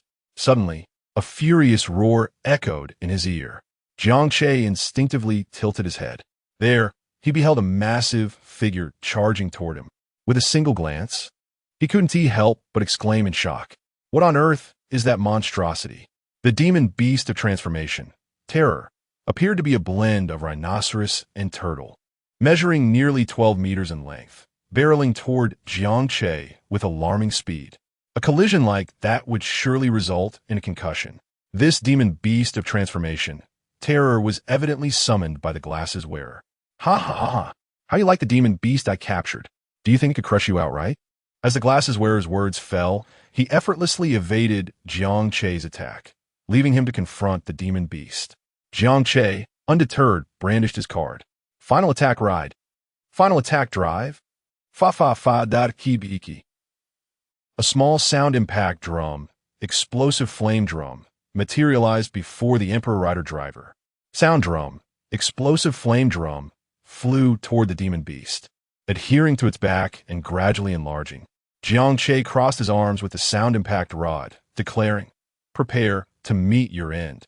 He strode toward the demon beast with calm confidence, unperturbed by its speed. Just as the demon beast was about to collide with him, Jiang Che effortlessly leaped up, landing on its back. The demon beast, sensing Jiang Che's presence, violently shook its body in an attempt to throw him off. Jiang Che struck the explosive flame drum with his sound impact rod, delivering a powerful blow. Instantly, the previously erratic demon beast of transformation, Terror, found itself immobilized, its limbs feeling foreign. With the drum magnified before him, Jiang Che struck down repeatedly. Each impact unleashed arcs of purple lightning. With the final strike, the explosive flame drum ignited in a conflagration, engulfing the demon beast entirely. Jiang Che leaped off the demon beast and turned to the glasses wearer. Would you like some cumin with that? Watching helplessly as the demon beast he had painstakingly captured was roasted by Jiang Che's flames, the glasses wearer seethed with rage. Today you will die. After all the effort I put into capturing that demon beast, you think you could just kill it? Jiang Che let out a cold sneer. We are still within Linchuan City. What is wrong with me slaying monsters? If you're dissatisfied, feel free to report me. He added, very well. I hope you can still find amusement later. The bespectacled man tightened his grip on the sound impact baton blaze. As Jiang Che sensed the temperature around him beginning to soar, he gestured towards the bespectacled man, You don't truly believe that you are the only one with an enhanced form, do you? Exchange. Sound Demon Red Riding Card. Consuming 1,000 points to exchange for the Masked Rider Hibiki Red Riding Card. Remaining points, 17,400. Unlocking the final form experience card exchange for Hibiki. Armored Hibiki Riding Card. Experience card 10,000 points. Chapter 28. The Demonized Monster. The Serpent Phenomenon. Flames erupted from the bespectacled man, engulfing his body in a fiery aura. As the intensity of the flames escalated, he began to contemplate how to mercilessly overpower Jiang Che, who remained in his basic form as the Resonance Demon. However, when he turned his gaze towards Jiang Che, he was taken aback. What the hell? Why can he enhance himself too? Could it be that the power of the Dark Emperor Rider was to absorb his opponent's current strength? It simply did not make sense otherwise. He enhanced, and so did his opponent. It seemed to be an even match, a battle of skill. In an instant, both combatants were enveloped in flames, their temperatures rising steadily as they entered a state of incandescent red. As the flames reached their zenith, both figures were dyed a vibrant crimson. At this point, the bespectacled man finally acknowledged Jiang Che's prowess. The Resonance Demon Red was his ultimate trump card, a state he had painstakingly worked to achieve. The agony he endured while being engulfed by flames was immense, only for his adversary to transform at will. Gazing at the crimson resonance demon mirroring his own, he seethed with indignation, eager to unleash his fury. With a sudden thrust of his legs, he propelled himself forward, raising his resonant stick, flame, high above his head, the wind swirling around him as he aimed a powerful strike at Jiang Che's head. The air crackled with energy as the flames rolled beneath the path of the stick. Unfazed, Jiang Che swiftly adjusted his stance, positioning his resonant stick, flame horizontally above his head to precisely block the bespectacled man's attack. The two resonance sticks collided, producing a resounding boom. Seizing the moment of impact, the bespectacled man flicked his wrist, redirecting his resonant stick, flame, towards Jiang Che's ribs. Since we are both in the Resonance Demon Red form, let us see whose skills prevail. A cold smile graced his lips, confident that his years of experience as a Kamen Rider would grant him superiority over this Dark Emperor. Jiang Che, witnessing the renewed assault on his ribs, swiftly sidestepped and swung his resonance stick, flame in a sweeping arc towards the bespectacled man's thigh. The latter leaped backward, landing in a spin, his resonance stick, flame whirling like a wheel as he charged at Jiang Che. Flames erupted from the bespectacled man's weapon, creating walls of fire that encased Jiang Che. Jiang Che regarded the bespectacled man with incredulity. Did he truly believe these walls of fire could restrain him? With an air of nonchalance, he stepped through the flames, thrusting his resonance stick, flame forcefully into the bespectacled man's chest. The latter raised his resonance stick, flame in a desperate cross to shield himself, barely managing to deflect Jiang Che's blow. Yet, the sheer might of Jiang Che sent the bespectacled man staggering back, leaving deep gouges in the ground beneath him. Regaining his footing, the bespectacled man prepared to retaliate. But Jiang Che was already upon him, delivering another crushing strike that sent the resonance stick, flame, flying from his grasp. The overwhelming force knocked the bespectacled man to the ground. Gazing down at him, Jiang Che unleashed his finishing move. Final attack ride. Fa-fa-fa-dar ki-biki. Resonant strike, scorching crimson form. Januke steadied himself, gripping his resonance stick, flame tightly. The searing flames surged along the stick, forming a swirling wall of fire around him. With a deafening roar, he swung the resonance stick, flame horizontally, summoning a fiery drum from the air. This was the unique ability of the Resonance Demon Red. The flame struck would take the shape of a drum, allowing him to unleash powerful sound strikes, even without the drum. Next, Jiang Che channeled his strength downward, striking the fiery drum with his resonance stick, flame. In an instant, a wave of fiery sound surged towards the bespectacled man, carrying with it a terrifying energy. The air ignited in its wake, sizzling as the ground beneath them cracked from the intense heat. This is impossible. I have trained for so long to master this technique, yet you execute it so effortlessly. The bespectacled man's disbelief was palpable as he witnessed Jiang Che's ultimate move. This very technique had eluded him for ages, leaving him in a state of surreal astonishment at Jiang Che's apparent mastery. If only Jiang Che could hear the bespectacled man's thoughts, he would scoff at his lamentations. After all, he too possessed a unique advantage. Each time he unlocked a new form, the corresponding techniques and weapon skills appeared in his mind, allowing him to traverse paths that others could only dream of. For him, every road was a shortcut. Unlocking was synonymous with mastery. His focus lay on engaging in battle to accumulate experience and points. In that moment, the bespectacled man was filled with regret. He lamented his earlier indifference towards Jiang Che's Dark Emperor driver. Yet, upon discovering that his subordinate, the scrawny man, had schemed against Jiang Che, he suddenly coveted the Dark Emperor driver for himself. How he wished he had never come. Lost in his tumultuous thoughts, he watched helplessly as Jiang Che's ultimate move, Resonant Strike, scorching crimson form, bore down upon him. With a resounding explosion, the flames engulfed his body, leaving him in excruciating pain on the verge of unconsciousness. Wait, I'm still alive? Jiang Che observed the bespectacled man's helmet shattered, revealing his true face, though a faint breath still lingered. However, Jiang Che found solace in the fact that, as a fellow Kamen Rider, it was only natural for him to withstand such an attack. Just as Jiang Che prepared to deliver a final blow, a shark-headed creature suddenly erupted from the ground, attempting to ambush him. Fortunately, having previously encountered the demonized creature under the bespectacled man's control, Jiang Che had remained vigilant, wary of any other demonized beings lurking nearby. Indeed, this was a flying headman, a centipede body with a shark's head. As the creature approached, Jiang Che swiftly struck it, the flames forcing it to retreat. Yet, he could sense that this flying headman was significantly more formidable than the previous demonized creature, Terror. Interesting, he mused. Despite its apparent weakness, it has managed to subjugate two demonized beings. Hearing Jiang Che's words, the bespectacled man, teetering on the brink of despair, opened his eyes in confusion. He had no recollection of capturing two demonized creatures. Could it be? A glimmer of hope flickered within his desperate gaze. Master, save me. The bespectacled man's cry took Jiang Che by surprise. Master? Suddenly, he turned abruptly. Before him, in the direction where the flying headman had just been repelled, a figure emerged.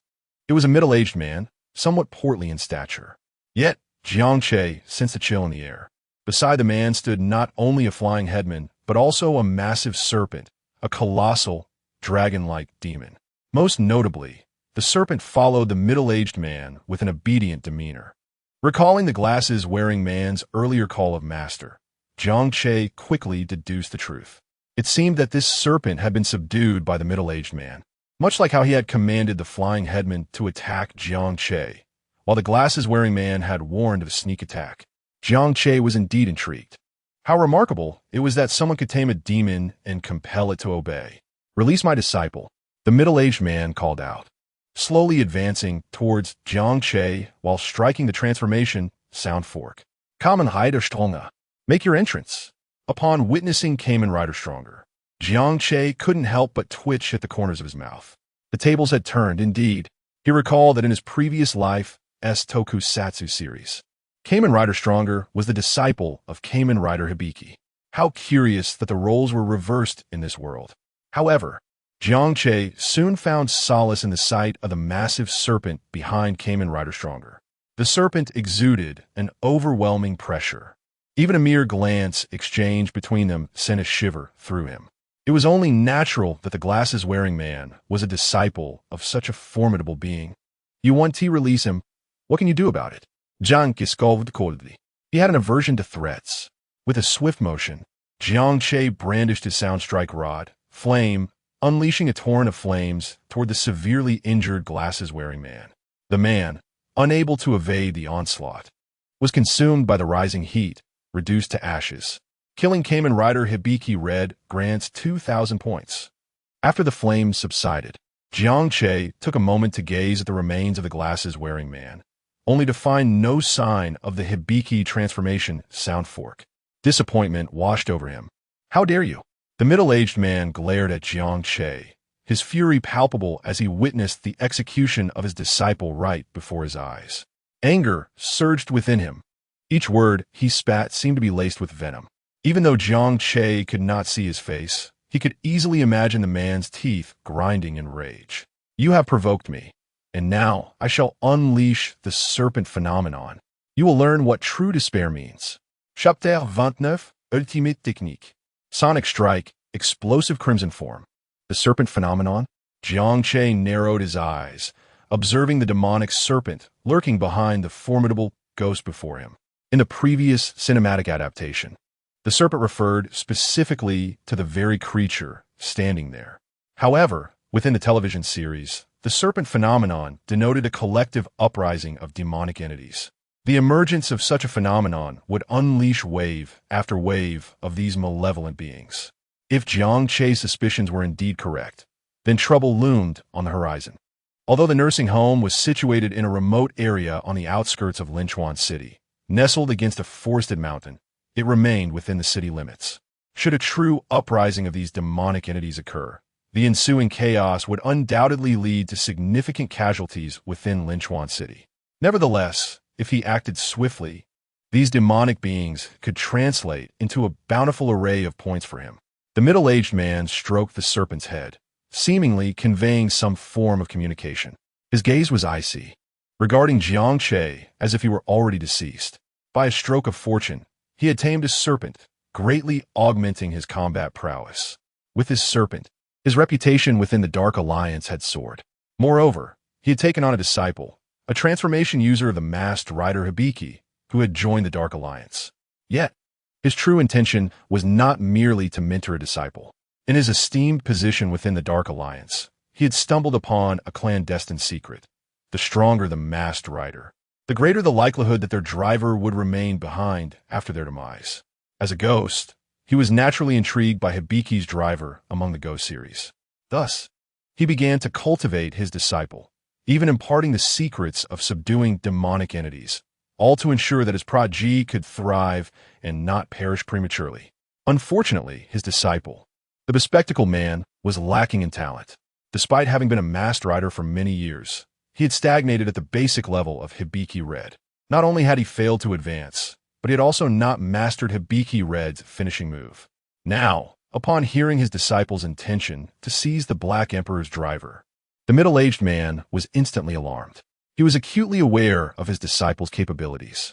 With his mediocre skills, the disciple had only gained a modicum of fame within the Dark Alliance due to Hibiki's inherent advantages. Yet, instead of focusing on honing his abilities, he seemed preoccupied with causing trouble and acting foolishly. After hastily arriving at this location, the middle-aged man found himself helplessly watching his disciple face imminent death, with the most pressing concern being that Hibiki's transformation device had yet to be revealed. How could this not incite his anger? During the standoff, Lin Xiaoxiao and Bai Liue joined forces, finally dispatching the bespectacled man's two lackeys. Although it was Bai Liue's first battle, her exceptional attributes as the masked rider Tsukuyomi, combined with her time-stopping ability, rendered the fight relatively safe. "Is this truly your first transformation?" Lin Xiaoxiao inquired, her curiosity piqued as she observed Bai Liue. Bai Liue nodded. "Yes, and I only learned about the existence of masked riders and monsters yesterday." "Indeed, you possess talent. Given that it is your first transformation, it can be attributed to your innate abilities. The time-stopping skill is not an ordinary one. Mastering it is quite challenging. Yet, Bai Liue managed to employ it immediately upon her first transformation. This might be linked to the surge of power stemming from her desire to save her father. However, shortly thereafter, she could use the time-stopping skill again, indicating a profound affinity with her role as the masked rider Tsukuyomi. Where is Jiang Che? After basking in Lin Xiaoxiao's praise, Bai Liue, eager to showcase her achievements to Jiang Che, was dismayed to find his absence. Lin Xiaoxiao pointed at a large hole in the wall. He probably stepped outside to prevent the nursing home from being destroyed. Bai Liue responded with a soft utterance. The two peered through the hole, gazing down at the open ground below. Bai Liue exclaimed, "Xiaoxiao, what masked rider is that? The bespectacled man didn't transform like that just now. And why are there two monsters beside him? Before Lin Xiaoxiao could respond, Bai Liyue felt her wrist grasped by Lin Xiaoxiao, who leaped down with her. Wait, Xiaoxiao, I'm not ready. Bai Liyue's excited cries echoed throughout the nursing home. Initially, Lin Xiaoxiao had assumed Bai Liyue was merely afraid of heights, but as her voice escalated, it became clear that it was not fear, but rather exhilaration. Enough noise. You shall accompany my disciple to the afterlife. The middle-aged man gestured towards the flying head monster, which immediately understood, raising its white shark-like head and opening its mouth wide, charging toward the descending Bai Liyue and Lin Xiaoxiao, intent on devouring them. The serpent beside the middle-aged man appeared to be communicating, still fixated on Jiang Che, remaining motionless. As the monstrous maw of the flying head approached, the two women felt a wave of nausea wash over them. If that flying head monster consumes us, we might not die from the pain, but certainly from the disgust. They cried, preparing to evade the gaping mouth. Suddenly, the serpent let out a fierce roar, momentarily stunning the two women. The sound left them momentarily dazed. Seizing the opportunity, the flying head monster lunged beneath them, its mouth agape in anticipation of their descent. Jiang Che sighed, raising the sonic strike, Inferno, and beginning to absorb the surrounding flames. Instantly, his aura surged with ferocity. As he activated the Emperor Rider Driver, the sonic drum, explosive flame drum manifested before him. He rhythmically struck the sonic drum with the sonic strike, Inferno, each strike unleashing a powerful sonic explosion, sending countless sparks flying from the drum surface. The sound of the explosions jolted Bai Liyue and Lin Xiaoxiao back to reality. Lin Xiaoxiao transformed into smoke, enveloping Bai Liyue as they rushed toward Jiang Che. The flying head monster, enraged at the fleeing snack, scurried toward Jiang Che with its many centipede-like legs. Eating indiscriminately will only lead to your demise. As Jiang Che continued to strike the drum, a colossal flame sonic wave erupted from its surface, akin to a volcanic eruption. This sonic wave carried with it a torrent of heat, consuming everything in its path. By the time the flying head monster realized what was happening, the wave was already upon it. In the face of such overwhelming force, it stood powerless to resist or evade. Upon impact, its body was torn to shreds by the formidable shockwave, dissipating along with the flames. Kill the demonic entity. Flying head monster. Earn 1,000 points. That was a close call. The two women, seeking refuge behind Jiang Che, exhaled in relief. As they caught their breath, Lin Xiaoxiao turned her gaze to the serpent, falling into silence. What kind of masked rider is this? Bai Liyue curiously inquired, studying Jiang Che. He replied softly, he is the masked rider Hibiki, one among the ghostly riders. Bai Liyue, intrigued, asked, is he strong? Jiang Che responded, moderately so. He likely pales in comparison to you. Is that true? Bai Liyue's curiosity deepened. Having just become a masked rider, she was astonished to learn that many riders were weaker than herself. It seemed that this so-called Dark Alliance was not as formidable as it appeared. Bai Liyue stepped forward. Since he is quite feeble, why not leave the matter to me? She cracked her knuckles, a gleam of eagerness in her eyes. The recent skirmish had left her wanting more, and she gradually began to relish the thrill of battle. However, before she could proceed, Jiang Che swiftly pulled her back. Huh? What is the matter? Jiang Che, do you look down on me? I'm formidable too.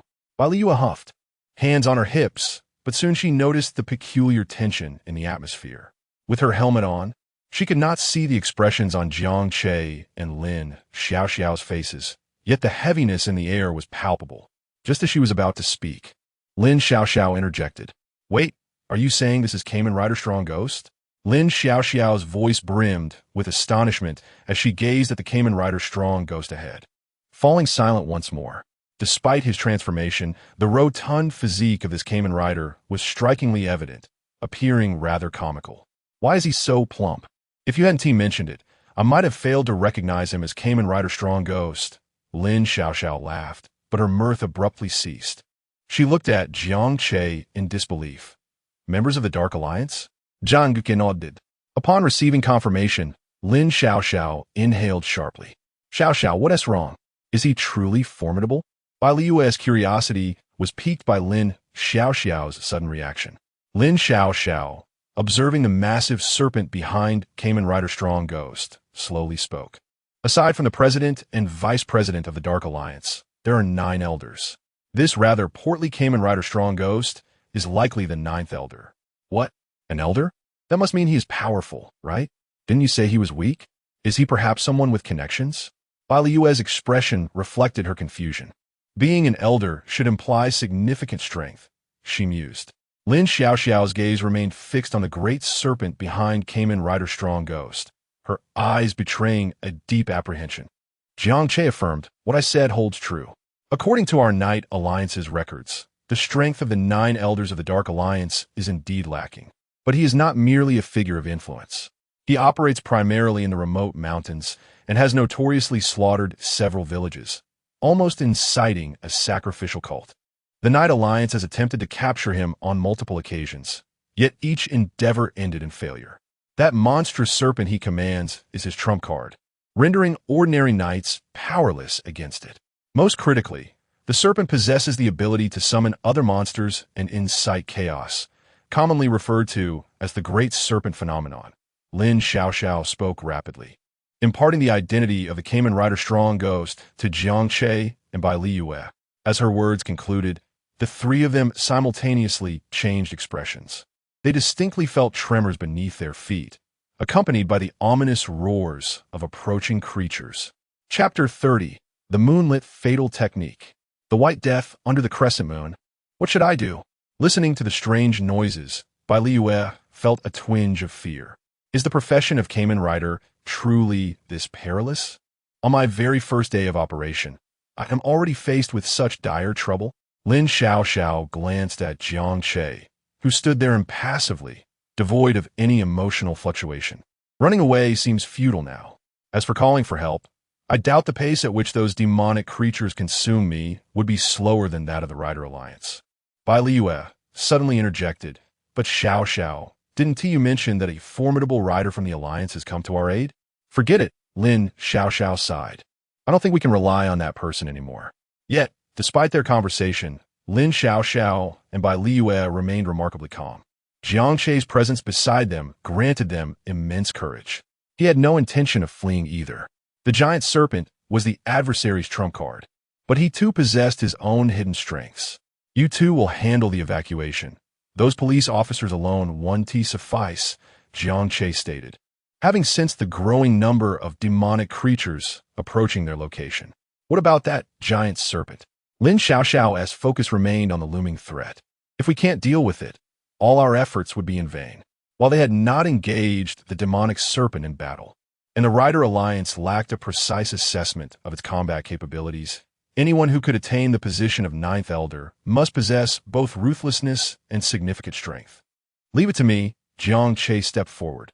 Lin Xiaoxiao remained apprehensive, "But your Transcendent Form S armor card was shattered, wasn't it?" She recalled that after Jiang Che had slain Kamen Rider Meteor, the card had ejected from the drive and shattered into fragments. Single-use items weren't uncommon. She remembered a certain individual with a scarlet abdomen whose transformation required a disposable item, only to be replenished by consuming ice cream afterward. Can you still transform into the Transcendent form? The Transcendent armor was indeed powerful. Lin Xiaoxiao understood that if Jiang Che could become the hyper armor, the giant serpent would surely meet its demise without causing any upheaval. Jiang Che shook his head. "Not for now, but I have other methods to deal with it. You need not worry about me. Also, when you evacuate the crowd, if you encounter any demonic creatures, try to lead them toward me. I will handle them." With that, Jiang Che dashed towards Kamen Rider Strong Ghost. Can he really manage? Lin Xiaoxiao watched Jiang Che's retreating figure, unease gnawing at her. After all, that was a giant serpent, a true boss-level monster, unlike the elite-level creature they had faced before. The serpent's sheer physical strength was enough to disregard many formidable mechanisms. For instance, Bai Liyue's time-stopping skill. Regardless of whether it could halt the serpent, even if it could, she doubted she could breach its defenses. "Hey, aren't you worried about Jiang Che?" Lin Xiaoxiao suddenly noticed Bai Liyue heading in the opposite direction, puzzled. Bai Liyue paused and turned to Lin Xiao. If Jiang Che says he can do it, then he certainly can. I just need to believe in him. Lin Xiao was momentarily taken aback. She hadn't anticipated by Liyue's unwavering faith in Jiang Che. But it made sense. They were classmates and had likely known each other for a long time. Their relationship was unique, so it was natural for her to trust him. Little did she know, Bai Liyue had only truly gotten to know Jiang Che the day before. Yet, upon reflection, Jiang Che had consistently demonstrated reliability since their acquaintance. All right, let us split up to evacuate the crowd. It will be quicker that way. Okay. The two women parted ways, swiftly searching the surrounding area. Fortunately, the location was secluded with few people around. Moreover, Lin Xiao had previously contacted the police under the guise of the Rider Alliance to facilitate the evacuation. Roar! As the sounds of the demonic creatures grew louder, Lin Xiao and Bai Liyue began to catch glimpses of them. From a nearby forest, various demonic creatures emerged in droves. Watch out! Bai Liyue, navigating near the nursing home, spotted an elderly man wielding a hoe, his face etched with terror as he stumbled backward, brandishing the tool as if to fend off an unseen threat. Before him stood a towering Yamabiko, nearly 7 meters tall, mimicking the old man's cries for help. The massive creature was covered in fur and had a tail. A glimmer sparked in by Liyue's eyes as she summoned the shattering light, charging towards the Yamabiko without hesitation. Though the size difference was stark, she pressed on, her mind suddenly flooded with thoughts of Bai Yang. Perhaps it was Bai Yang's undercover efforts against the dark forces in Linchuan City that inspired her to act bravely. Time stopped. As she observed the old man and the Yamabiko frozen in time, Bai Liyue's face lit up with joy. It worked. She thrust the shattering light directly into the Yamabiko's body. With a satisfying puncture, relief washed over her at the sight of her attack breaching its defenses. However, her relief was short-lived. The time-stopping effect faded. Confronted by such a colossal demonic creature, her mastery of the time-stop skill was still lacking.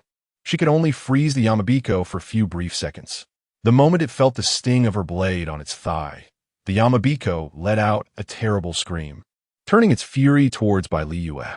Though its eyes were obscured by fur, the rage was unmistakable. Boom! The Yamabiko stamped its foot, causing the ground to tremble. The elderly man lost his balance and fell, barely managing to brace himself with his hoe to avoid a disastrous fall.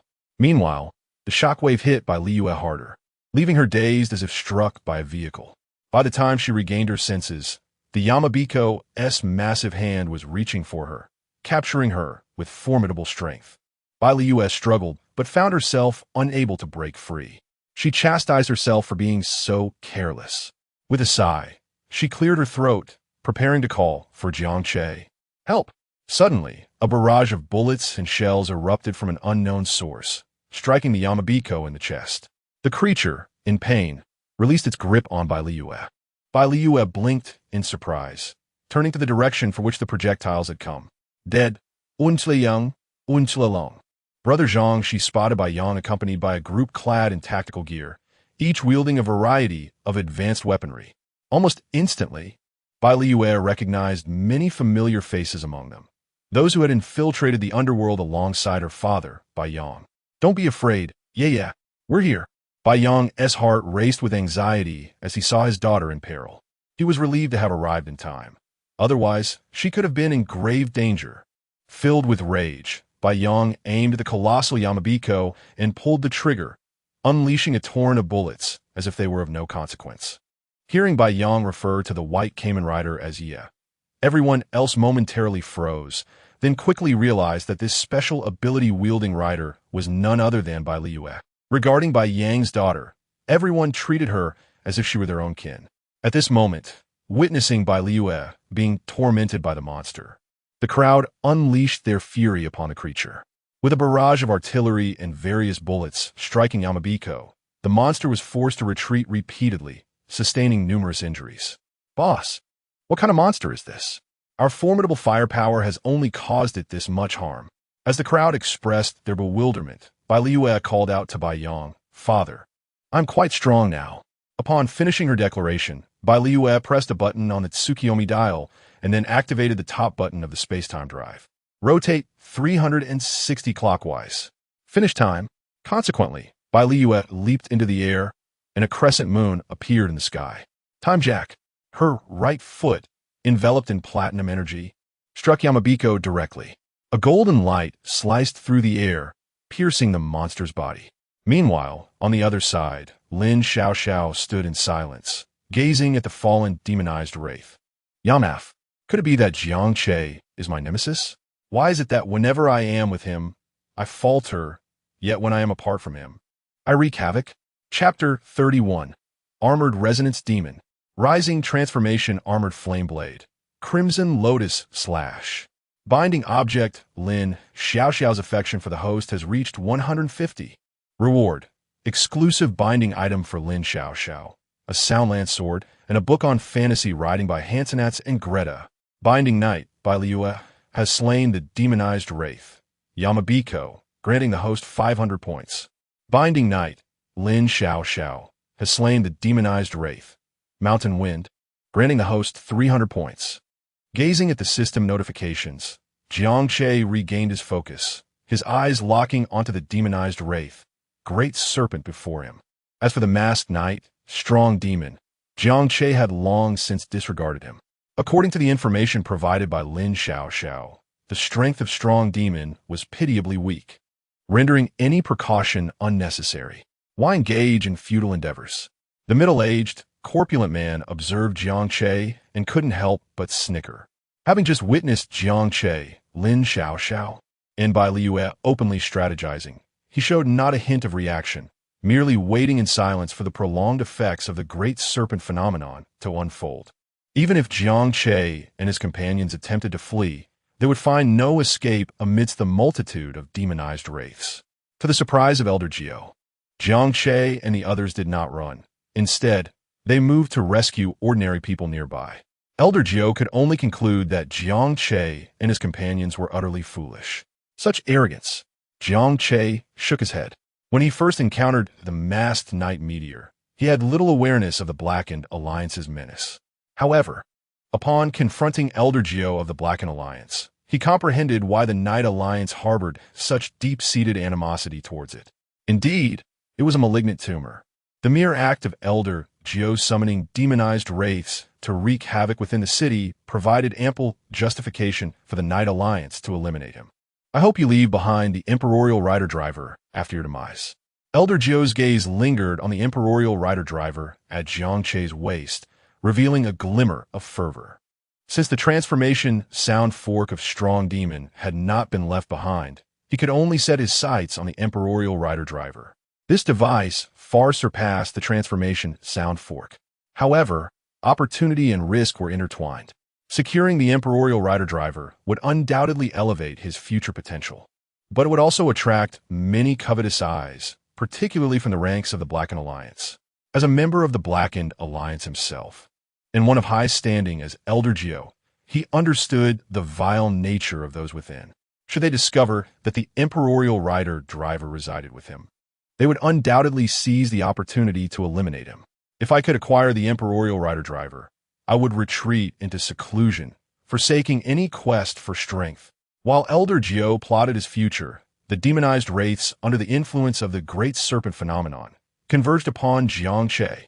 As the demonized wraiths emerged around him, Jiang Che began to exchange points. Consume 10,000 points to exchange for the Armored Resonance Demon Driver card, Experience card. Remaining points, 11,200. Kill him. Remember, first torment him, piece by piece consuming his body. When he reaches the pinnacle of suffering, then strike him down. Elder Gio gazed at Jiang Che with a maniacal expression. He vaguely recalled a web novel he had read a few days prior, authored by a certain San. According to the narrative, slaying the creatures within would yield an item known as soul bone. To enhance the drop rate of soul bone, one must instill extreme fear or madness in the creature before its demise. The greater the hatred towards humanity, the higher the drop rate. Now, Elder Gio wished to test this theory. Would torturing Jiang Che also elevate the drop rate of the Imperial Rider Driver? It must be said that Elder Gio admired the author for concocting such a brutal premise. If only this person could join the Blackened Alliance. Perhaps they could ascend to an elder's position. Upon hearing Elder Jio's words, a surge of murderous intent enveloped Jiang Che. The members of the Blackened Alliance were truly devoid of humanity. To kill was not enough. They sought to inflict suffering beforehand. As Jiang Che observed a flying, demonized wraith charge toward him, he swung the sound strike stick, Inferno, delivering a crushing blow to the head of the demonized wraith. One-winged Mekon. Flames erupted, engulfing the demonized wraith entirely and incinerating it in an instant. Simultaneously, Jiang Che inserted the newly acquired Armored Resonance Demon Driver card, Experience card, into the Imperial Rider Driver. As he activated the driver, his entire being was enveloped in crimson flames. With a resounding wave of sound, countless sound spirits were summoned, transforming into various armors that adorned Jiang Che's form. Ultimately, a golden Akane eagle settled upon his chest plate, heralding the arrival of the Armored Resonance Demon. What is this? Elder Jio was momentarily entranced upon witnessing the Armored Resonance Demon. He held a deeper affection for Resonance Demon's transformation device than for the Imperial Rider Driver. As a self-proclaimed strong demon, he possessed profound sentiments for the demon-type masked knights. Although the Imperial Rider Driver could indeed transform into a demon-type masked knight, it came with excessive risks. The Armored Resonance Demon was the manifestation of his dreams, embodying the powers of all demon-type masked knights. He had sacrificed much to become the Resonance Demon, only to find his efforts in vain. Especially painful was the realization that his own disciple, whom he had painstakingly nurtured, remained stuck in the form of Resonance Demon Red, unable to progress further. The appearance of the Armored Resonance Demon before him only deepened his inner turmoil. With the emergence of the Armored Resonance Demon, the demonized wraiths obeyed the Great Serpent's command, rushing toward Jiang Che in a frenzy. Jiang Che wielded the Sound Strike Amplification Sword, Armored Sound Blade in one hand and the Sound Strike Stick, Inferno in the other. He struck rhythms and cleaved through the advancing demonized wraiths. A soil spider unleashed thick strands of webbing toward Jiang Che. Jiang Che countered with the flames from the Sound Strike Stick, Inferno, incinerating the strands on contact. Spirit Stick Technique, Fireball. Immediately, fireballs erupted from the tip of the Sound Strike Stick, bombarding the soil spider. Upon impact, the air filled with the scent of charred flesh. A demonized wraith, Net Cutter, spiraled through the air, noticing Jiang Che distracted by the soil spider and lunging at him with its massive, scissor-like arms.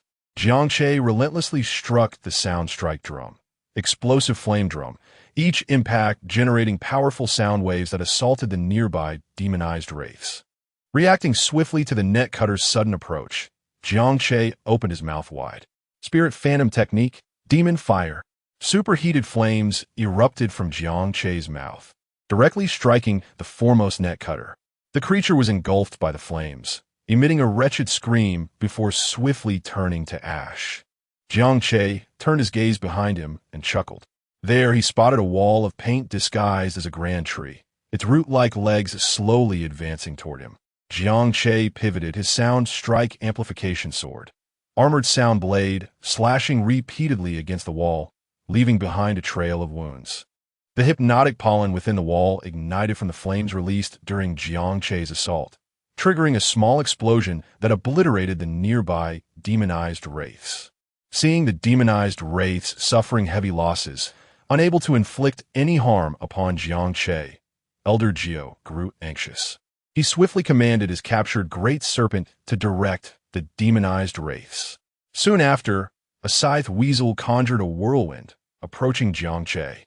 Its 3 heads glimmered with red light, and the pale flames on its tail danced wildly in the wind generated by the whirlwind. At this moment, each head of the scythe weasel wielded a scythe, unleashing razor winds toward Jiang Che. As Jiang Che sensed the imminent danger, he raised the Sound Amplification Sword, Armored Sound Blade, to defend against the oncoming wind blades. Sparks erupted from the clash of metal. With a swift glance at the Kamaitachi, he unleashed his blade. Flames still danced along the length of the Sound Amplification Sword, Armored Sound Blade. A fiery sword arc instantly struck the Kamaitachi, hitting it squarely in the head, eliciting a howl of agony. Following this, Jiang Che launched several more slashes. The Kamaitachi was torn to shreds under Jiang Che's relentless onslaught. Elder Gio had initially promised to let the demonic wraith slaughter Jiang Che. Yet at this moment, Jiang Che was rampaging through the horde of demonic wraiths. Upon witnessing the emergence of the armored resonance ghost, Elder Gio was hardly surprised. If the armored resonance ghost were so weak, he wouldn't have invested so much time in pursuing it. However, the failure of the demonic wraiths to subdue Jiang Che greatly troubled Elder Gio. It seemed the burden now fell upon you, old friend. Elder Gio stroked the lowered head of the great serpent and issued commands. It appeared that the demonic wraiths gathered by the great serpent phenomenon posed no real threat to Jiang Che. Conversely, every strike from Jiang Che seemed to diminish the great serpent phenomenon, reducing the frequency of the wraith's assaults. The demonic wraith, great serpent, let out a roar and finally moved. It swiftly charged, scattering the wraiths in its path. Soon, Jiang Che noticed an unsettling shift in the weather. Thick, heavy clouds enveloped the sky entirely. This was soon followed by a deafening clap of thunder, as a bolt of lightning cleaved through the heavens, while fierce winds whipped up sand and debris towards Jiang Che's position. The ground beneath him began to tremble violently, cracks spreading across the terrain. Observing the immense form of the demonic wraith, great serpent, its eyes glinting with malevolence, Jiang Che snorted coldly. After dispatching a nearby wraith, he turned to face the great serpent, the demonic wraith. Great serpent was no trivial foe. He needed to muster every ounce of his focus to confront it. The great serpent opened its massive maw, unleashing a cloud of toxic mist directed at Jiang Che. The wraiths caught in the mist collapsed instantly upon contact. With a swift movement, Jiang Che evaded, flames erupting from his body to disperse the encroaching poison. Simultaneously, the sound amplification stick in his hand unleashed a barrage of fiery projectiles. Each fiery orb pierced through the toxic cloud, soaring like meteors towards the demonic wraith, great serpent. They detonated upon its hardened scales. Although they inflicted minor injuries, the great serpent merely writhed a few times, its formidable regenerative abilities swiftly mending its wounds. The great serpent advanced rapidly towards Jiang Che, sweeping its tail in his direction. The wind roared around the tail's arc as Jiang Che raised the sound amplification sword, armored sound blade, and struck forcefully at the serpent's tail. However, the great serpent's strength seemed to surpass his own. The force exerted by its thick tail overwhelmed Jiang Che, sending him staggering back. Before he could regain his footing, the great serpent unleashed a powerful surge of electricity towards him. Jiang Che was unable to evade in time. The current struck him, causing his body to seize momentarily as he stumbled backward. In the ensuing exchanges, the great serpent, leveraging its massive size, diverse attack patterns, and rapid healing capabilities, gradually gained the upper hand against Jiang Che.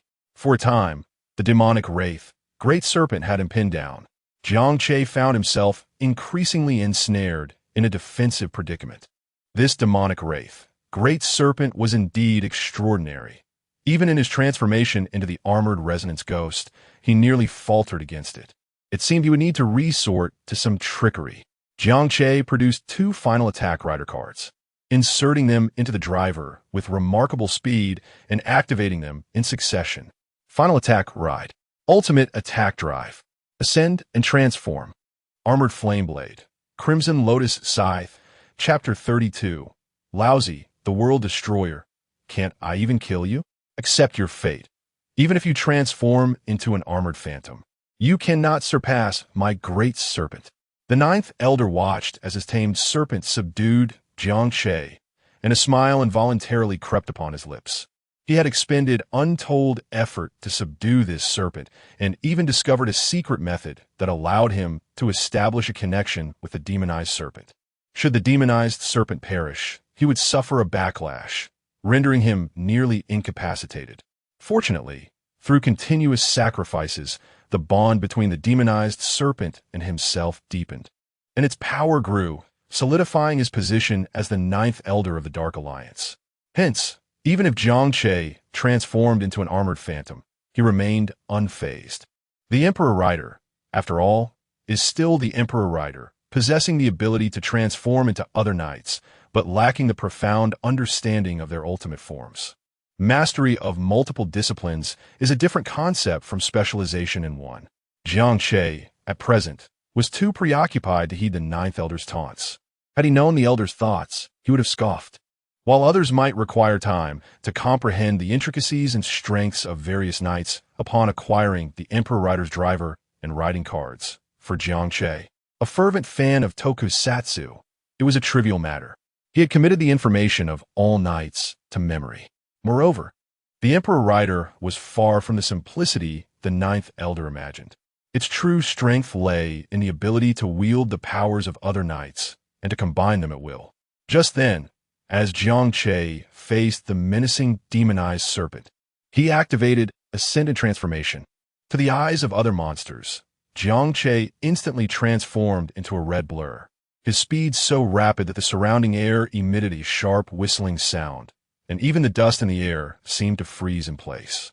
Entering a state of ultra-high-speed movement, the sound-augmented sword, armored blade, began to gather the power of flames, forming a massive fiery blade.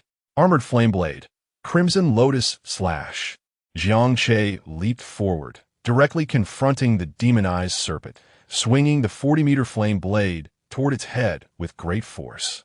Just as he envisioned the scene of severing the serpent's head, the demonized serpent seemed to sense the impending danger, its colossal body trembling slightly. Despite Jiang Che's remarkable speed, the serpent evaded his lethal strike by moving its body with deliberate slowness, responding to the threat. Jiang Che narrowed his eyes, finding little surprise in this. Given the strength of the demonized serpent, it was entirely normal for it to react instinctively to danger. But how many times could it evade?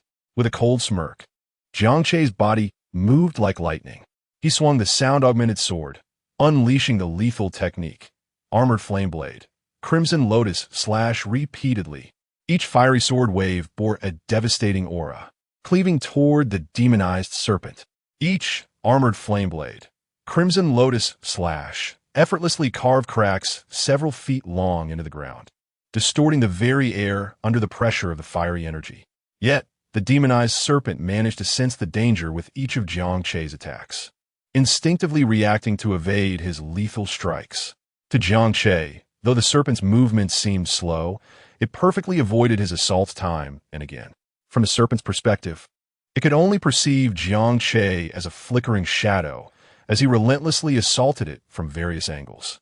With each attack, Jiang Che swiftly adjusted his approach, the red phantom surrounding him darting around, unleashing a torrential rain of red sword energy upon the demonized serpent. Although the serpent could not pinpoint Jiang Che's exact movements, it could feel the intensity of each of his strikes. It was perplexed by the sudden surge in Jiang Che's power, which seemed absurdly formidable.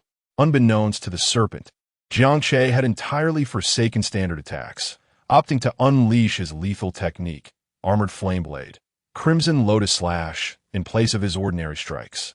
Jiang Che had attempted standard slashes before, yet they inflicted minimal damage upon the demonized serpent, even in the Ascendant Transformation state. The damage from his multiple slashes healed faster than the serpent could sustain. However, as Jiang Che relentlessly unleashed his lethal techniques without concern for cooldowns, the tide began to turn. The serpent's evasion speed dwindled, and it struggled to respond, suffering several strikes from Jiang Che. Seizing the moment, Jiang Che hastened his movements. As the demonized serpent attempted to evade, he maximized the flames, igniting the sound-augmented sword in a blaze. A colossal, searing sword energy surged forth at high speed toward the serpent's body. This time, the demonized serpent could not react in time, helplessly watching the flaming phantom approach. The fiery sword energy sliced through the serpent's form, cleaving it in two. With a roar, the demonized serpent collapsed to the ground. The tempest it had unleashed quieted instantly, and the lightning and thunder gradually faded. Demonized Serpent Slain earned 8,000 points. After vanquishing the demonized serpent, Jiang Che deactivated the Ascendant Transformation state. The relentless barrage of lethal techniques had taken a toll on his body, leaving him on the brink of exhaustion. However, he was relieved that the demonized serpent had been dealt with. This is impossible. The ninth elder collapsed to the ground. His head tilted as he stared at Jiang Che and the severed remains of the demonized serpent, despair etched upon his face. Upon the serpent's demise, he experienced the backlash. His body racked with pain as if pierced by 1,000 blades, rendering him unable to rise. The most unbearable truth was that his demonized serpent had been slain by Jiang Che. He had seen nothing but a flash of incredible speed and then a single strike. Was there such a vast disparity? You cannot kill me. As he watched Jiang Che approach, the ninth elder's heart sank into despair. He yearned to flee, but in his current state, he was nearly as helpless as a cripple, struggling even to crawl, let alone escape. Jiang Che plunging the sound-augmented sword into the ninth elder's heart. What a jest. I, the world destroyer, cannot kill you? Defeated Kamen Rider Strong Ghost, earned 100 points. Chapter 33, Kamen Rider Forza, Magnetis Foam. Huh? Have I arrived late? Just after Jiang Che had slain the ninth elder, a girl who appeared to be only a few years younger than him briskly entered his line of sight. She surveyed her surroundings, completely oblivious to the monstrous entities lurking nearby. As she approached Jiang Che, she muttered to herself. The girl was strikingly beautiful, with willow-like eyebrows framing a pair of enchanting peach blossom eyes.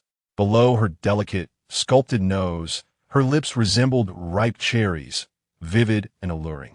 She wore a mint-green off-shoulder top, cinched at the waist with a black belt, while her lower half was adorned with high-waisted white shorts that displayed her long, graceful legs. A silver anklet jingled softly as she walked towards him. You must be Jiang Che, the Black Emperor. Quite intriguing that you can transform into armored sound demon. Her words instantly put Jiang Che on high alert. Are you looking for me? Surely, you are not affiliated with the Blackened Alliance, seeking vengeance for that ninth elder? With suspicion in his gaze, Jiang Che observed the girl as she produced a device featuring 4 red switches. The Force driver? So, you are the one who transforms into Kamen Rider Force. Jiang Che frowned, aiming his sound-enhancing sword, armored sound blade, at her, ready to strike should anything seem amiss. Just as tensions escalated, the girl inserted a switch into the Force driver and declared, Henshin. Upon transforming into Kamen Rider Force, she promptly pressed the switch's button. Medical on. A yellow medical box materialized on her left arm. She retrieved a vial from the box and tossed it to Jiang Che, who caught it, momentarily stunned and perplexed. Is this a healing switch? Could it be she is not part of the Blackened Alliance? Have I misunderstood her? This is a concentrated cosmic energy serum that can swiftly replenish your internal energy, she explained. Her gaze turned icy as she surveyed the monstrous fiends around them. But when her eyes returned to Jiang Che, the coldness morphed into a blank stare. Why do you have your sword aimed at me? Feeling somewhat awkward, Jiang Che, still holding the energy serum, quickly swung his weapon, unleashing a fiery blast that dispatched a nearby monster. It's nothing, just a little irritation. The girl stepped closer, scrutinizing him. You better be irritated, or I might get angry. Despite her words, Jiang Che sensed no trace of true anger in her tone. Sister Qing, Lin Xiaoxiao's voice called out as she rushed towards them, having just felled a monster while waving at the girl before Jiang Che. Long time no see, Xiaoxiao. I must say, I'm quite surprised that you have just taken on such a significant task after passing your assessment. Sister Qing, you finally arrived. If you had been any later, I might have been in trouble, Lin Xiaoxiao retorted, her expression one of mild annoyance. The girl affectionately ruffled Lin Xiaoxiao's hair. Well, I'm here now, and besides, wasn't the crisis already resolved by him? As she spoke, the girl glanced at Jiang Che, having noticed the corpse of the monstrous entity, the great serpent, and realized it was Jiang Che who had dealt with it. Huh, you didn't handle it? Lin Xiaoxiao exclaimed, then instinctively turned her gaze towards Jiang Che, only to discover he had transformed into the armored sound demon form. Is this Jiang Che's method? Transforming into the ultimate form of sound demon? Impressive. Not quite. I encountered a celestial apostle along the way, which delayed me a bit. Otherwise, I would have arrived sooner. Oh, that explains it. After hearing the girl's explanation, Lin Xiaoxiao ceased her inquiries and began introducing them. This is Su Yuqing, the one who transforms into Kamen Rider Force. Sister Qing is exceptionally powerful. Upon finishing her introduction, Su Yuqing waved at Jiang Che. This is Jiang Che, the Black Emperor's transformant, the very person my grandfather sent me to find. By the way, Jiang Che claims to be the Dark Emperor. Have you heard of it, Sister Qing? Lin Xiaoxiao looked at Su Yuqing with confusion. She truly had no knowledge of the existence of the Dark Emperor and could not find any relevant information in the Night Alliance's database. Moreover, the name Dark Emperor sounded rather villainous. Su Yuqing pondered for a moment before shaking her head. I haven't heard of it. Let's discuss it later.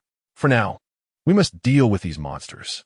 Jiang Che nodded in agreement, turning to Lin Xiaoxiao. Have the civilians been evacuated? Where is Bai Liyue? Ye's father brought a special forces team to assist with the evacuation, so she should be arriving shortly. The three then coordinated their efforts to eliminate the remaining monstrous fiends in the area. Following the demise of the Great Serpent, the phenomenon it caused vanished as well, and fewer monsters congregated, with many fleeing after witnessing Jiang Che's prowess in battle. However, some stubborn fiends lingered nearby. After half an hour, with Bai Liyue's return, the force swiftly eradicated all remaining monstrous entities in the vicinity. Although they were a team of 4, it was primarily Jiang Che and Su Yuqing who accounted for most of the defeats. Su Yuqing, in her magnetic form as Kamen Rider Force, dispatched each monster with ease, showcasing her formidable strength. Finally, they could breathe a sigh of relief. Phew, we are finally done. Indeed, it's finally over. I'm so exhausted. Lin Xiaoxiao and Bai Liyue, having reverted from their transformations, stretched languidly. Jiang Che glanced at his points, realizing he had accumulated 800 points after this round of cleanup. However, he remained undecided on which rider's driving car to exchange for, contemplating whether to save until he could reach 100,000 points to obtain an advanced driving car for the Kamen Rider. Upon reverting back from his transformation, Jiang Che suddenly felt his legs weaken, and his body involuntarily began to collapse. Fortunately, both Bai Liyue and Lin Xiaoxiao caught him in time. Jiang Che, are you all right? The two girls, concerned, asked in unison.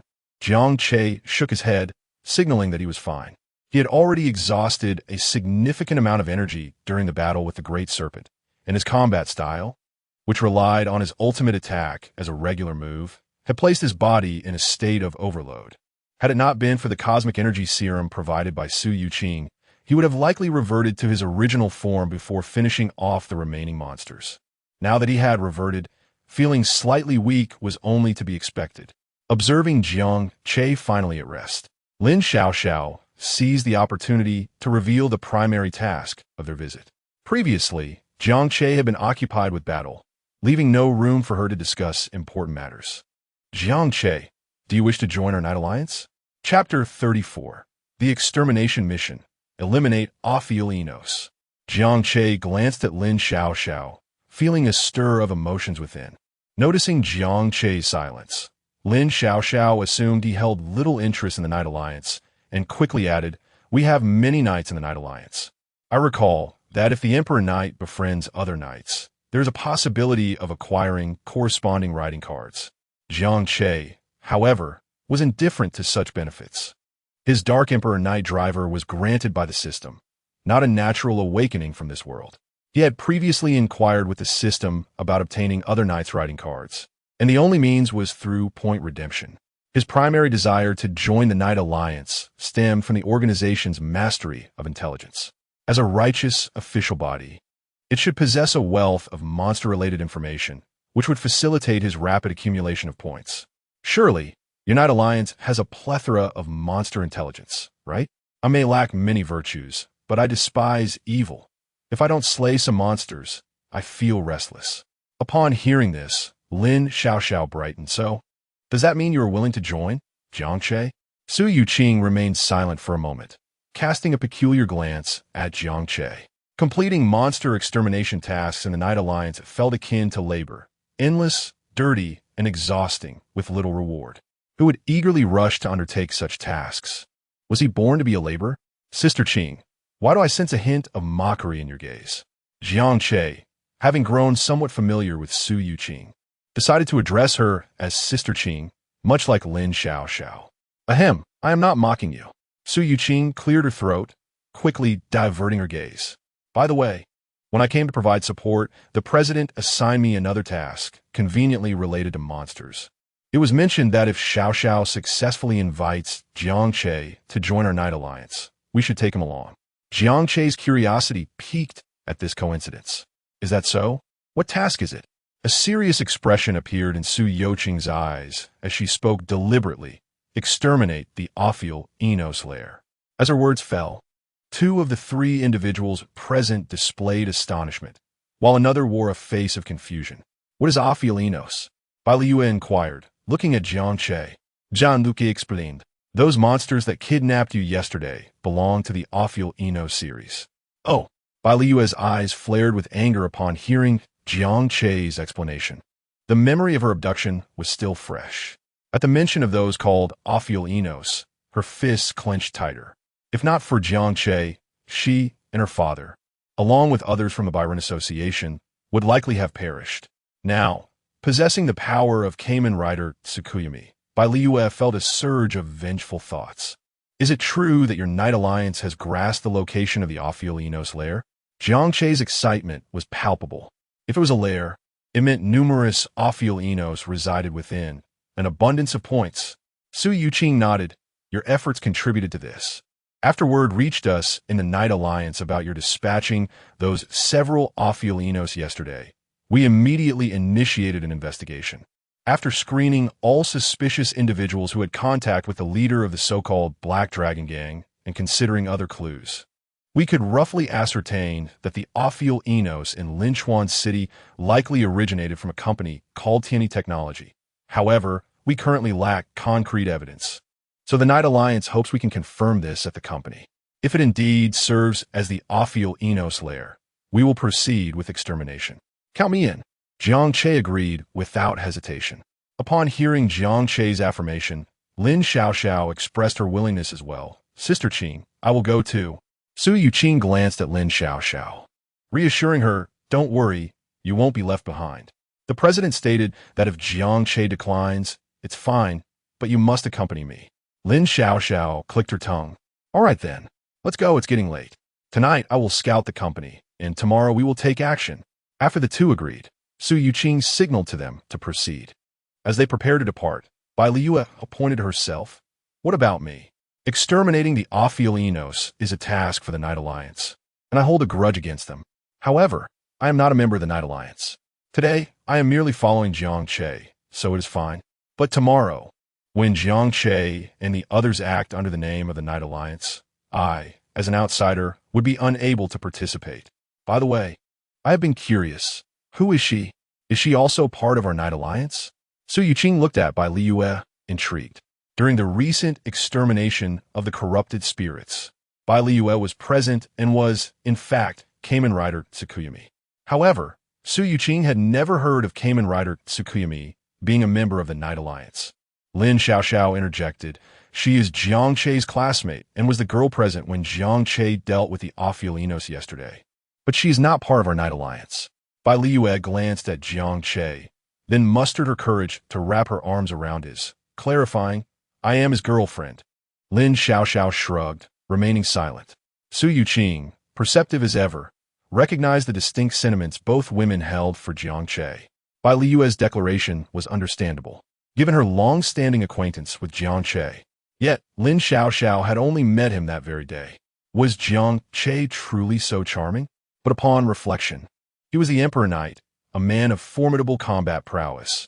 Who wouldn't be drawn to such a figure? With this thought, Su Yuqing couldn't help but glance at Jiang Che again. Well, he's quite handsome too. Returning to the present, Su Yuqing turned to Liu. Would you like to join our Night Alliance? You could participate in the mission to cleanse the Ophion Enos tomorrow. Su Yuqing extended an invitation to Liu, believing her strength to be sufficient. After all, she was Kamen Rider Tsukuyomi and possessed the ability to halt time, ensuring she wouldn't impede the mission or require protection. Joining the Night Alliance, doesn't that require going through a formal application process? Lin Xiaoxiao questioned, puzzled. The membership procedure for the Night Alliance was quite intricate. Individuals like Jiang Che had completed the necessary steps in advance, merely awaiting his consent. Su Yuqing smiled. It's all right. I still have the authority for this. We can complete the process after the mission. Suddenly, Su Yuqing's expression turned serious as she looked at Bai Liyue. However, engaging in combat against monsters is perilous. A moment's carelessness could lead to death. Are you certain you wish to join our Night Alliance? Bai Liyue nodded earnestly. Yes, I'm certain. Chapter 35. Can Ophion endure the 996 war culture? I have a question. What will happen if we knights choose not to join the Night Alliance? Will you erase us? Jiang Che glanced at Su Yuqing and Lin Xiaoxiao, curious about the consequences of not joining the Night Alliance. After all, the driving force of this world is not something that can be easily taken away. If a knight becomes obsessed with power and chooses to act unlawfully, they would become a destabilizing factor in society. Su Yuqing and Lin Xiaoxiao exchanged strange looks before Su Yuqing chuckled. Do you think our Night Alliance is tyrannical? If you do not wish to join, then don't. As long as you adhere to the rules of the masked knights within human society, the Night Alliance will not take action against those who choose not to join. Of course, if you engage in illegal activities, we will classify you as a wanted criminal and have you imprisoned. In severe cases, we may even eliminate you on the spot. As for the specifics, let Xiaoxiao explain them to you gradually. After offering a few more words of caution, Su Yuqing departed. As a senior member of the Night Alliance, she was leading this mission and needed to assess the situation at the T&D Technology Company ahead of time. The next morning, Jiang Che arrived outside the T&D Technology Company with the two women. The company was expansive, occupying an entire industrial park located in the suburbs. Has Sister Qing returned? Jiang Che asked Lin Xiaoxiao, who nodded, her expression grave. Yes, she mentioned she was going to scout the area, but suddenly we lost contact, and her phone has no signal. I can't reach her at all. Jiang Che pondered for a moment. Has she ever been this unreliable? Lin Xiaoxiao shook her head. Defending Su Yuqing, not at all. Sister Qing has always been dependable. Since joining the Night Alliance, she has never failed a single mission. That's impressive. I wish I could be that capable, Bai Liyue remarked, filled with admiration upon hearing about Su Yuqing's achievements. Jiang Che gazed at the towering building before him and asked the two women, Do you trust me? Without hesitation, Bai Liyue replied, I do. Lin Xiaoxiao considered it for a moment before saying, I trust you as well. All right, since Sister Qing is absent, we shall proceed with her plan for now. If any issues arise, we will adapt accordingly. Jiang Che swiftly made his decision, determined to follow Sister Qing's plan from yesterday and adjust as necessary. Good. Let us go. With no objections from the two women, Jiang Che retrieved 3 resumes, distributing them to the appropriate individuals. Following Su Yuqing's plan, they had casually prepared resumes the day before and submitted them to T&D Technology Company, promptly receiving interview invitations. The only uncertainty was Su Yuqing's disappearance. Jiang Che speculated that the T&D Technology Company was likely Ophion's lair. Otherwise, there would be no reason for Su Yuqing to scout the area and then mysteriously vanish. Moreover, their resumes were utterly unremarkable, lacking any highlights or work experience. Yet they still received interview invitations.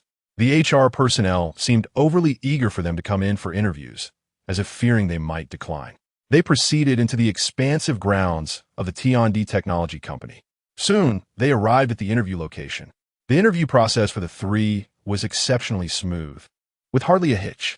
Even when faced with questions they could not answer, the interviewer maintained a friendly demeanor. The primary focus of the interviewer was on their family background and social connections.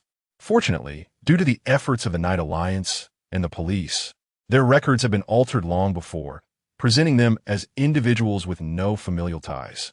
Su Yuqing surmised that if T&D Technology Company indeed served as Ophion's base, they would likely recruit individuals devoid of connections to facilitate their transformation into Ophion, thereby avoiding any unnecessary complications. As Su Yuqing had predicted, despite the trio's lackluster interview performance, they still succeeded. Welcome to T&D Technology Company, and congratulations on becoming part of our family. Now, please let me know your preferred start date for formal employment, so I can make arrangements, the interviewer said, excitement glimmering in their eyes, as if the prey had fallen into a trap. Today, Jiang Che replied immediately. Starting today is fine. The interviewer paused, momentarily taken aback. Wait, did you say you want to start today? Yes, is that a problem? The two women remained silent, standing obediently by Jiang Che's side, cautiously observing him, feigning the innocence of naive university students. Though Jiang Che spoke fluently, he intentionally stumbled over a few words, which left the interviewer completely unsuspecting. All right, but why the urgency? The interviewer scrutinized Jiang Che, finding it unusual for someone to be so eager to start work immediately after an interview. Jiang Che quickly explained, if we start now, will that count as a full day's attendance? We're a bit short on cash. Upon hearing that it was a financial matter, the interviewer's confusion dissipated instantly. Of course, that counts. Since you three want to start today, our company has no objections. Subsequently, the interviewer led them through various departments to several vacant positions. Just a moment. A supervisor will come by shortly to familiarize you with the workflow. After the interviewer departed, the trio exchanged glances, remaining silent. The department they were in was bustling, and even a quiet conversation could be overheard. You must be the new hire starting today. A robust man approached them, his sharp gaze fixed on the trio with a serious tone. Come with me to the warehouse to collect your office equipment. As they followed, the supervisor passed a rather corpulent man's workstation. The man suddenly erupted, to Jiang Che and the others' astonishment. He transformed into the frog Ophion and launched an attack on the supervisor.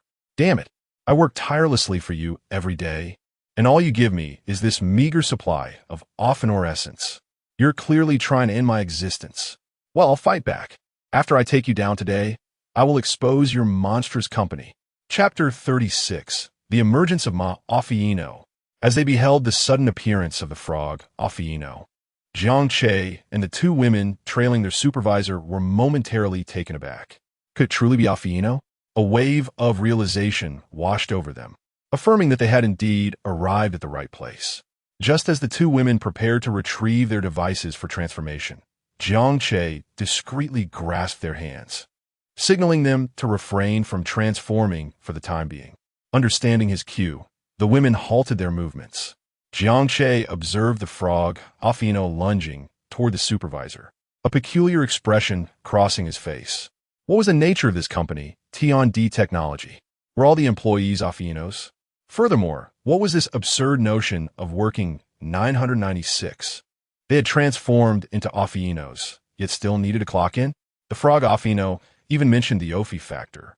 If the Ophi factor within a normal Ophion were to vanish, so too would its life. Were they laboring to accumulate Ophi factors? It was working hours. Such a violation of company policy warranted dismissal. The supervisor, walking ahead of Jiang Che and the others, displayed little emotional disturbance in response to the frog Ophion's abrupt outburst. He merely stated a violation of regulations in a flat tone before redirecting his gaze forward. In the next moment, several employees from other stations rose in unison, seizing the frog Ophion and escorting it out of the office area. Silence reclaimed the workspace almost instantaneously. Jiang Che scanned his surroundings, noting the calm demeanor of the other employees, who exhibited no shock at the frog Ophion's appearance. It seemed they had grown accustomed to such occurrences. Jiang Che's intuition confirmed that they had not erred in their arrival. This T&D Technology company was likely composed entirely of Ophionos. The former leader of the Black Dragon Gang had probably come into contact with this company, which explained his transformation into an Ophion. Jiang Che mused. It was unfortunate that his perceptive abilities seemed diminished at this moment. Previously, when faced with the emergence of the anomalous insects, he had been keenly aware of their abnormalities. Perhaps it was because those insects had mimicked human forms while retaining their true nature as insects, allowing him to sense the discord. However, these Ophionos had mutated from humans and possessed the ability to transform into Ophionos. Thus, Jiang Che's discernment faltered. It was also plausible that the scarcity of Ophi factors within them rendered his detection ineffective. Suddenly, the leading supervisor turned to face Jiang Che and the two women. Before he could utter a word, Jiang Che, with a serious demeanor, interjected, "This is outrageous. engaging in cosplay during work hours? Such individuals ought to be terminated. The two women, who had anticipated an impending confrontation and were ready to draw their devices, were momentarily taken aback by Jiang Che's statement. Surely, Jiang Che did not regard the Ophianos as fools. It was all so evident, yet he chose to defend them. The supervisor was equally taken aback. He had not anticipated that the individual would suddenly transform into a frog Ophiano. His role was merely to introduce Jiang Che and his companions to the company's culture, elucidating the nature of Ophianos and the evolution of humanity before inquiring if they wished to join their ranks. Regardless of their decision, they would all receive an injection of the Ophi factor. Should they be fortunate enough to survive the injection and transform into Ophianos, they would then undergo a process of indoctrination, ultimately being released to work for the company as full-fledged Ophianos. The appearance of the frog Ophiano ignited a murderous intent within the supervisor, who contemplated administering the Ophi factor injection to Jiang Che and his companions right then and there. However, he recognized the complications this would entail, particularly concerning the subsequent cleanup of the office. Yet upon hearing Jiang Che's words, the supervisor chuckled. Indeed, one should focus on work during working hours. He turned back and continued forward, instructing them to follow him to collect their equipment. He was unconcerned whether Jiang Che and the others had discerned their monstrous nature. Even if they did, they would soon be transformed into Ophianos regardless. As long as they did not perish in his designated office area, all would be well. Jiang Che and his companions trailed closely behind, and soon the supervisor led them out of the towering building to a nearby warehouse. Inside, numerous workers were busily transporting equipment and crates, appearing quite at ease. The supervisor guided the trio through several areas until they arrived at a spacious office.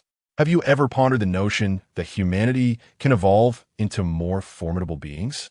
The supervisor inquired with a smile as Jiang Che closed the door behind them. The trio remained silent, merely observing the supervisor. Squinting, he continued, I possess the ability to grant you the opportunity for further evolution, provided you sincerely wish to join us. Moreover, I can unequivocally assure you that within 3 years, our T&D technology company will dominate the entirety of Linchuan City. By joining us, you shall be endowed with unparalleled power. We shall become the new humanity. As his words lingered in the air, the supervisor transformed into a rhinoceros beetle Ophiano, gazing at Jiang Che and the others with closed eyes and outstretched arms, ready to relish the fear typically evoked in ordinary humans upon encountering a monster. He reveled in this aspect of his job, relishing the reactions of ordinary individuals upon witnessing his transformation. Were it not for the company's strict regulations against indiscriminate actions, he might have already taken to the streets, seeking out hapless passers-by for slaughter. However, the anticipated screams never materialized.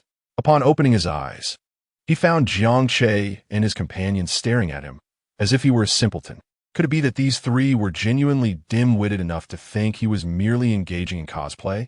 Seeing their unperturbed demeanor, the supervisor recalled Jiang Che's prior remark about the frog Ophiano's cosplay, quickly realizing that they did not regard him as a monster. Resignedly, he thought, perhaps it would be best to take direct action. With a sigh, he lamented the loss of today's anticipated thrill. At that moment, Azmir graced Jiang Che's lips. From his supervisor's earlier statements, it became abundantly clear that the employees of this company were indeed Ophianos. Moreover, the supervisor's claim of controlling Linchuan City within 3 years revealed an insidious plan. They intended to prey upon ordinary humans? Not if he had anything to say about it. Just as the rhinoceros beetle Ophiano brandished its horn-like blade, ready to inject Jiang Che and his companions with the Ophi factor, a furious voice erupted from a cabinet in the corner of the office. In the next instant, the cabinet door swung open, and a figure clad in armor lunged forth, charging at the rhinoceros beetle Ophiano. It was Ophiano. Jiang Che narrowed his eyes upon recognizing the figure. Chapter 37. A Day as an Ovener. A Lifetime as. Bang! The beetle ovener was caught off guard as it was slammed against the wall of the office by the horse ovener. Fortunately, This office was specially constructed by Tiandi Technology Company, making it exceptionally sturdy. The impact left a significant dent in the wall, but did not breach it. Who are you from? How dare you ambush me? Do you have any idea that I am the department head? Despite the beetle ovener's furious outcry, it did not lower its guard. Rather, its expression grew grave. The recent collision had indeed caused it some pain. In Tiandi Technology Company, strength is paramount. With sufficient ovener particles, one could not only extend their life, but also enhance their power. Increased power would lead to higher positions within the company. Yet, the beetle ovener could not recall any horse ovener possessing greater authority than itself. Was it not an employee of Tiandi Technology Company? As this thought crossed its mind, the beetle ovener recalled a previous incident. There was an ovener who, upon awakening, became remarkably powerful but refused to join the company. For those who defy orders, the company intended to eliminate them directly, but unfortunately, that particular ovener managed to escape. Subsequently, there were instances of employees falling victim to mysterious attacks, leading to speculation that it was the escaped ovener seeking vengeance against the company. That same fugitive ovener seemed to be the horse ovener. You are an ovener hunter? The beetle ovener suddenly realized, pointing an accusatory finger at the horse ovener. The horse ovener flicked its hand and brandished the galloping sword. Ovener hunter, you say? That title has a nice ring to it. I like it. With that, the horse ovener charged forward, delivering a kick that sent the beetle ovener sprawling to the ground, then placed its right foot on the beetle's face. With a swift motion, the horse ovener thrust the galloping sword into the beetle ovener's chest. You cannot kill me. We are both new humans. We are companions. How could you kill me for the sake of humanity? The beetle ovener, pinned underfoot, felt the sword pierce its chest, rendering it immobile, grasping desperately at the blade. Not only will I kill you, but I will eradicate all oveners. The horse ovener's voice brimmed with rage, its grip on the sword tightening, twisting it deeper into the beetle ovener's chest. The beetle let out a pitiful scream, realizing the futility of its situation. It was clear that the horse ovener would not relent. You cannot possibly kill us all. You have no idea how strong the upper echelons of the company truly are. And even if you did manage to eliminate us, you would not survive. Without the ovener particles, you too would meet your demise. The beetle ovener's voice grew faint, its body igniting in blue and white flames before turning to ash. The horse ovener withdrew the galloping sword from the ground, murmuring, "If death is what awaits, so be it. I do not wish to become a monster." Regaining composure, the horse ovener turned to the three onlookers, Jiang Che and his companions. You three must be utterly stunned. I suppose my monstrous appearance would terrify any ordinary person. With a sigh, the girl resolved to risk her life to rid the world of oveners. While the others are unaware of your presence, you should flee. Do not return here. As for whether you wish to report this, that is your choice. I would advise against it. The police may not believe you, and involving them will only ensnare you further, leading to either death or transformation into a monster. After delivering this warning, the girl made her way toward the office door. Prepared to leave, she felt she had given them ample warning and had even saved their lives. Any rational individual should comprehend that this company harbors monsters that can escape. At that moment, the three moved in unison, blocking the girl's path. The girl assumed they wished for her to guide them to safety and grew increasingly impatient. Her voice tinged with irritation. I do not have time to escort you. If you wish to live, then go. Jiang Che gazed at the girl. Actually, we are here too. Before he could finish, Bai Liu stepped forward. We are here to eliminate you oveners. Enshin, Kamen Rider Tsukuyomi. Transformation complete. The girl, astonished by the sight of one of her saviors transforming with a belt, gasped. You are a Kamen Rider? Clearly taken aback, Bai Liu smirked. Glad you finally realized. Surrender now. Just as Bai Liu finished transforming and dashed forward, Jiang Che seized her shoulder and pulled her back with an exasperated expression. Save that for later. Bai Liu, confused by Jiang Che's remark, looked at him questioningly. You need not worry, Jiang Che. I believe I can handle her. Meanwhile, Lin Xiao Xiao was in shock, having witnessed Jiang Che's remarkable feat of halting a rampaging Kamen Rider with mere human strength. Awakening as a Kamen Rider significantly enhances one's abilities. Yet Jiang Che had managed to stop Kamen Rider Tsukuyomi in her tracks. Was this even reasonable? Are you on some sort of enhancement? Tsukuyomi, can you not see that this ovener just saved us? Perhaps she is a benevolent ovener. Jiang Che question by Liu. Recalling their previous encounter, it was evident that the horse ovener was aligned with humanity, seeking to eliminate all oveners to live as a human. This reminded Jiang Che of Xiao Ma Go, a character who left him feeling unsettled. After pondering for a moment, Bai Liu nodded. I can tell. Jiang Che's voice rose in intensity. You can tell and still transform? Bai Liu appeared somewhat aggrieved. Did you not say yourself? A day as an ovener. A lifetime as an ovener. Chapter 38. The experience of Feng Ninyao. Jiang Che was left speechless. One day as an Ophion, a lifetime as an Ophion. Those words, indeed, were undeniably correct. Yet, one must possess the ability to adapt. Upon realizing her misunderstanding, Bai Liu hastily reverted to her original form and stuck her tongue out at Jiang Che. Got it. The girl who could transform into the Ophion mare found herself in a rather amusing predicament. Although Bai Liu had suddenly transformed to attack her, that line, one day as an Ophion, a lifetime as an Ophion, was quite striking. She found it rather appealing. So, are you all masked riders? The girl pondered and posed her query once more. Jiang Che merely acknowledged her with a nod. Indeed, I am Feng Ninyao, a monster. Despite Feng Ninyao's seemingly generous introduction, Jiang Che and the others perceived the melancholy in her eyes. Clearly, she was deeply troubled by her identity as a monster. Yes, we all witnessed it, the Ophion mare, to be precise. Subsequently, Jiang Che and his companions introduced themselves to Feng Ninyao. After a brief exchange of introductions, Jiang Che turned to Feng Ninyao. So, how much do you know about this company? Noticing Feng Ninyao's earlier demeanor towards the unicorn Ophion, Jiang Che surmised that she might possess some knowledge about the company, certainly more than they did. It would be prudent to inquire about the Ophion nest. However, Feng Ninyao did not respond to Jiang Che's question. Why should I tell you? Since her transformation from human to monster, her demeanor had shifted significantly. She had begun to distrust others. Observing her reluctance, Jiang Che decided to let it go. Xiao, please continue trying to contact Sister Qing and see if you can reach her. We should take our leave. After addressing Lin Xiao, Jiang Che gestured for her and Bai Liu to prepare for departure. They had yet to establish contact with Su Yuqing and needed to take the initiative. Moreover, they had lingered in the office for quite some time. Jiang Che feared that if the unicorn Ophion remained within and someone outside took notice, it would raise alarms. Their intention was to head directly to the office building adjacent to the warehouse to apprehend a leadership-level Ophion for interrogation. After all, from a unicorn Ophion's prior words, it was evident that the higher the rank within the company, the greater the strength and knowledge possessed. Just as the trio prepared to leave, Feng Ninyao called out to them. Wait a moment. The Sister Qing you just mentioned, is she also a masked rider?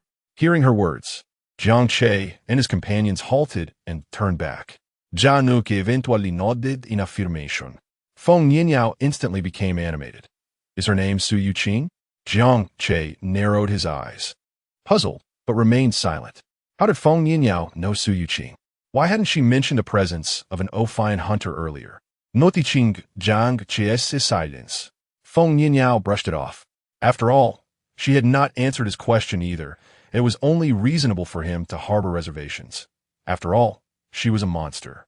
They were righteous masked riders. Why should they trust her? Feng Ninyao smiled. It seems you truly know Su Yuqing. I must apologize for my earlier rudeness. Allow me to share all the information you seek. With Feng Ninyao's candidness, Jiang Che and his companions felt a surge of joy and wasted no time in their eagerness. Jiang Che looked at Feng Ninyao and urged, please divulge all the intelligence you possess, including how you know Sister Qing. I came here looking for a job, and after the interview, I was hired immediately. At that time, I thought my luck was quite favorable to have landed such a good position. What transpired next? You are likely aware. Just like your current predicament, I was brought into this office by a supervisor who intended to transform me into an Ophion. However, my experience was somewhat different. As she spoke, Feng Nianyao covered her face, seemingly embarrassed. When I realized something was amiss, I immediately fled. In my escape, I collided with an Ophion, and the equipment it was carrying fell on my head, knocking me unconscious. When I awoke, I found myself buried underground. I was initially filled with despair, only to discover that I had transformed into a monster, and I managed to escape from the earth. Hearing this, Jiang Che interrupted Feng Nianyao's reminiscence. At that moment, you weren't merely unconscious. You were likely killed by the impact, which is why you later awakened as a primordial Ophion. So I was already dead? Feng Nianyao murmured in response to Jiang Che's statement. In truth, she had long suspected this. She must have perished to become a monster. Lin Xiaoxiao, catching the nuances in Jiang Che's words, inquired with curiosity. Primordial Ophion? What does that mean? Are there different types of Ophions? Zhang Che nodded. Ophions are categorized into 3 types: primordial, awakened, and synthetic. The majority of Ophions are humans injected with Ophion factors, who then have a chance of transforming into Ophions. This is termed an awakened Ophion. Synthetic Ophions refer to those who, upon death, are injected with Ophion factors and subsequently revived. Among these 3 types, the most powerful is the primordial Ophion. When a human dies with unfulfilled wishes, there is a chance they may resurrect as an Ophion, much like Feng Nianyao. After elaborating, Jiang Che added, however, the conditions for a primordial Ophion's evolution are quite stringent, and I am not entirely certain of the specifics. After all, this world does not operate under the independent worldview of a television series. The likelihood of humans becoming Ophions upon death exists. Otherwise, chaos would have already ensued. Thus, I suspect there are specific conditions for becoming a primordial Ophion. You possess such extensive knowledge. Are you truly a freshly transformed masked rider? Ling Xiaoxiao scrutinized Jiang Che, her expression skeptical. Jiang Che chose to ignore Lin Xiaoxiao's scrutiny and turned his attention back to Feng Nianyao, awaiting her continuation. Perceiving Jiang Che's segaze, Feng Nianyao adeptly resumed her narrative. After realizing I had become a monster, I sought out the supervisor for my onboarding during his off hours. My strength was surprisingly formidable. That Ophion stood no chance against me. It was only through interrogating him that I gleaned much of the information regarding the events that had transpired, all linked to this company. They ruined my life, so I began lurking around this park, hunting those Ophions who ambushed unsuspecting passersby. Last night, I infiltrated this place, intending to uncover the secrets of the Ophion factors from this company, only to encounter Su Yuqing, who was also on a covert mission. Chapter 39. Though I harbor no aspirations, I shall safeguard the dreams of others. A mutual glance passed between Jiang Che, Lin Xiaoxiao, and Bai Liyue. It seemed Feng Nianyao shared a connection with Qingjie.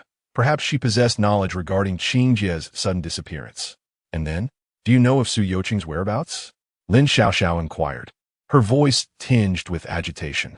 As the closest among the trio to Su Yuqing, her concern for her safety was palpable. Feng Nianyao lowered her gaze, her voice adopting a somber tone. Last night, upon recognizing our shared objective, we chose to collaborate. In the warehouse, we discovered a multitude of Orphnok toiling away, appearing to be in a state of urgency.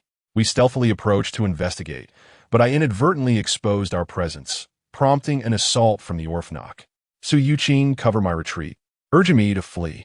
However, despite waiting an extended period, she never emerged. My presence here today is to ascertain her fate. Her countenance betrayed a sense of remorse for her inadvertent exposure, which had resulted in Su Yuqing's entrapment within the Orphnok's siege. Upon hearing Feng Nianyao's account, Lin Xiaoxiao swiftly interjected, then lead us to the location where you were discovered last night. We shall search for any clues left behind by Qingjie. Feng Nianyao nodded in affirmation. At that moment, Jiang Che posed another query. What prompted your assistance earlier? Coincidentally, I infiltrated this establishment and observed the induction of new employees. I sought to prevent you from enduring a similar fate to my own, thus intervening to eliminate the Orphnok. However, I underestimated your capabilities as you three are Kamen Riders, capable of extricating yourselves without my aid. Having received Feng Nianyao's explanation, Jiang Che's doubts dissipated. Subsequently, the trio accompanied Feng Nianyao, departing from the office and making their way to the location where Feng Nianyao and Su Yuqing had been exposed the previous night. En route, Jiang Che gleaned a crucial piece of information from Feng Nianyao. The individuals transformed into Orphnok willingly remained employed by this corporation due to dire circumstances, in addition to their infatuation with power. As the Orphnok factor gradually diminished, the Orphnok's lifespan would inevitably draw to a close. However, the Tianyi Technology Corporation possessed the capability to bestow the Orphnok factor. Thus, these Orphnok toiled for the company in exchange for the Orphnok factor as their monthly remuneration. Moreover, referring new recruits also yielded the Orphnok factor. Furthermore, the corporation engaged in numerous illicit operations, which, upon completion, would replenish their dwindling Orphnok factor. Coupled with the upper echelon's periodic indoctrination of the lower ranks, the Orphnok within the Tianyi Technology Corporation had long since become complicit, regarding themselves as the vanguard of a new humanity. They harbored animosity towards ordinary humans. Consequently, Feng Nianyao was resolved to risk her life to dismantle the Tianyi Technology Corporation. Presently, the quartet arrived at the location indicated by Feng Nianyao. With Feng Nianyao and Orphnok herself leading the way, their progress remained unhindered, evading detection by other Orphnok encountered along the route. So, upon your discovery last night, a multitude of Orphnok emerged from this edifice, possessing considerable strength. Jiang Che inquired, his gaze fixed upon the building before them. While this structure did not serve as the primary office building for the Tianyi Technology Corporation, Feng Nianyao had described it as remaining brightly illuminated and teeming with Orphnok even late into the night. This place was undoubtedly of paramount significance. Qingjia should be unharmed. Shouldn't she? Lin Xiaoxiao voiced her concern, her anxiety exacerbated by the knowledge that the Orphnok who had besieged Su Yuqing and Feng Nianyao the previous night possessed formidable strength. Jiang Che surveyed the ground, noting the conspicuous signs of combat. Rest assured, Qingjia is not so easily defeated. He held faith in Su Yuqing's capabilities. Although she had only displayed her magnetic pole form during the previous battle, Jiang Che believed her true strength far exceeded that. Eliminating her would prove no simple feat. Had her abilities been truly lacking, the chairman of the Night League would not have entrusted such a perilous mission to Su Yuqing.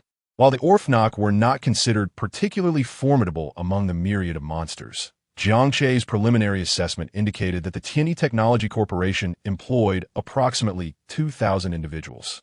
It was reasonable to assume that the Night League, when suspecting the Tianyi Technology Corporation, had considered the possibility that the entire company comprised Orphnok. Therefore, given these circumstances, dispatching only Su Yuqing, accompanied by a select few, to accomplish the task of eradicating the Orphnok signified that Su Yuqing's strength was exceptional. Otherwise, it would amount to a futile suicide mission. Lin Xiaoxiao, reassured by Jiang Che's words, displayed a slight reduction in her apprehension.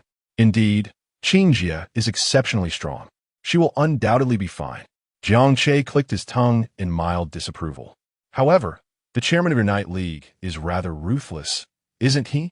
With such a multitude of Orphnok, could he not dispatch additional knights to execute the mission? Even the most capable individual should not be burdened with excessive responsibility. Bai Liu nodded vigorously in agreement. When she had learned that her father had initially established the White Edge Society with only a handful of individuals, engaging in skirmishes with other gangs, she had been filled with admiration for her father. Simultaneously, she harbored resentment towards the individual who had assigned the task.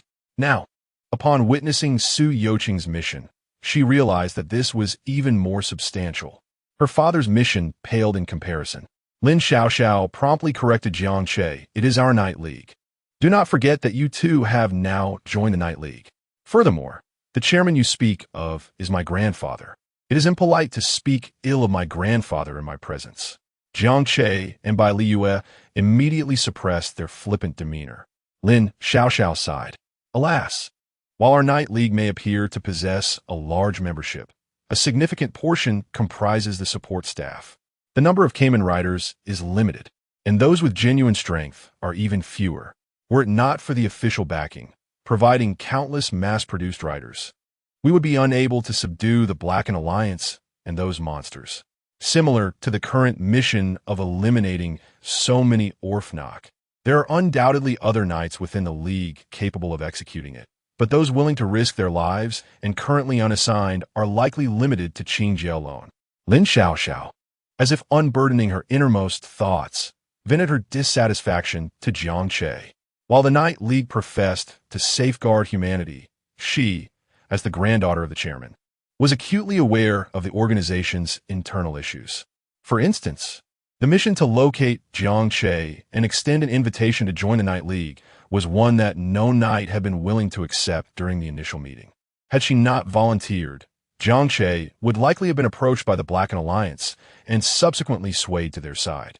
Fear not, for I have joined your Knight League, and I possess an abundance of righteousness. Jiang Che patted Lin Xiaoxiao on the shoulder. And me, Bai Liyue chimed in with a cheerful grin. Whatever, Jiang Che. She would follow suit.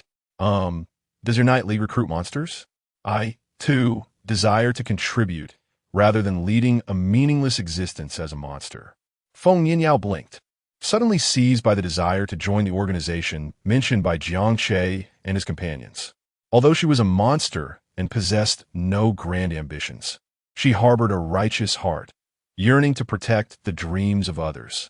I shall inquire on your behalf once this matter is resolved, Lin Xiaoxiao responded promptly, unconcerned by Feng Yinyao's identity. Zhang surveyed Feng Yinyao, Saiyingin Wadadi. It seemed unlikely that he would be able to extract any points from Feng Yinyao. A monster willing to safeguard the dreams of others was, at the very least, benevolent, and he could not bring himself to harm her. Jiang Che's gaze gradually shifted to the imposing edifice before him, and a notion began to take shape in his mind. Sister Qing's whereabouts were currently unknown, and her safety remained uncertain. To err on the side of caution, perhaps we should detonate this building, thereby drawing out those Ophion beings, which would also facilitate our search for Sister Qing's location. Chapter 40. How can you claim to be Kamen Riders when 3 of you are ganging up on me? Explode. Explode?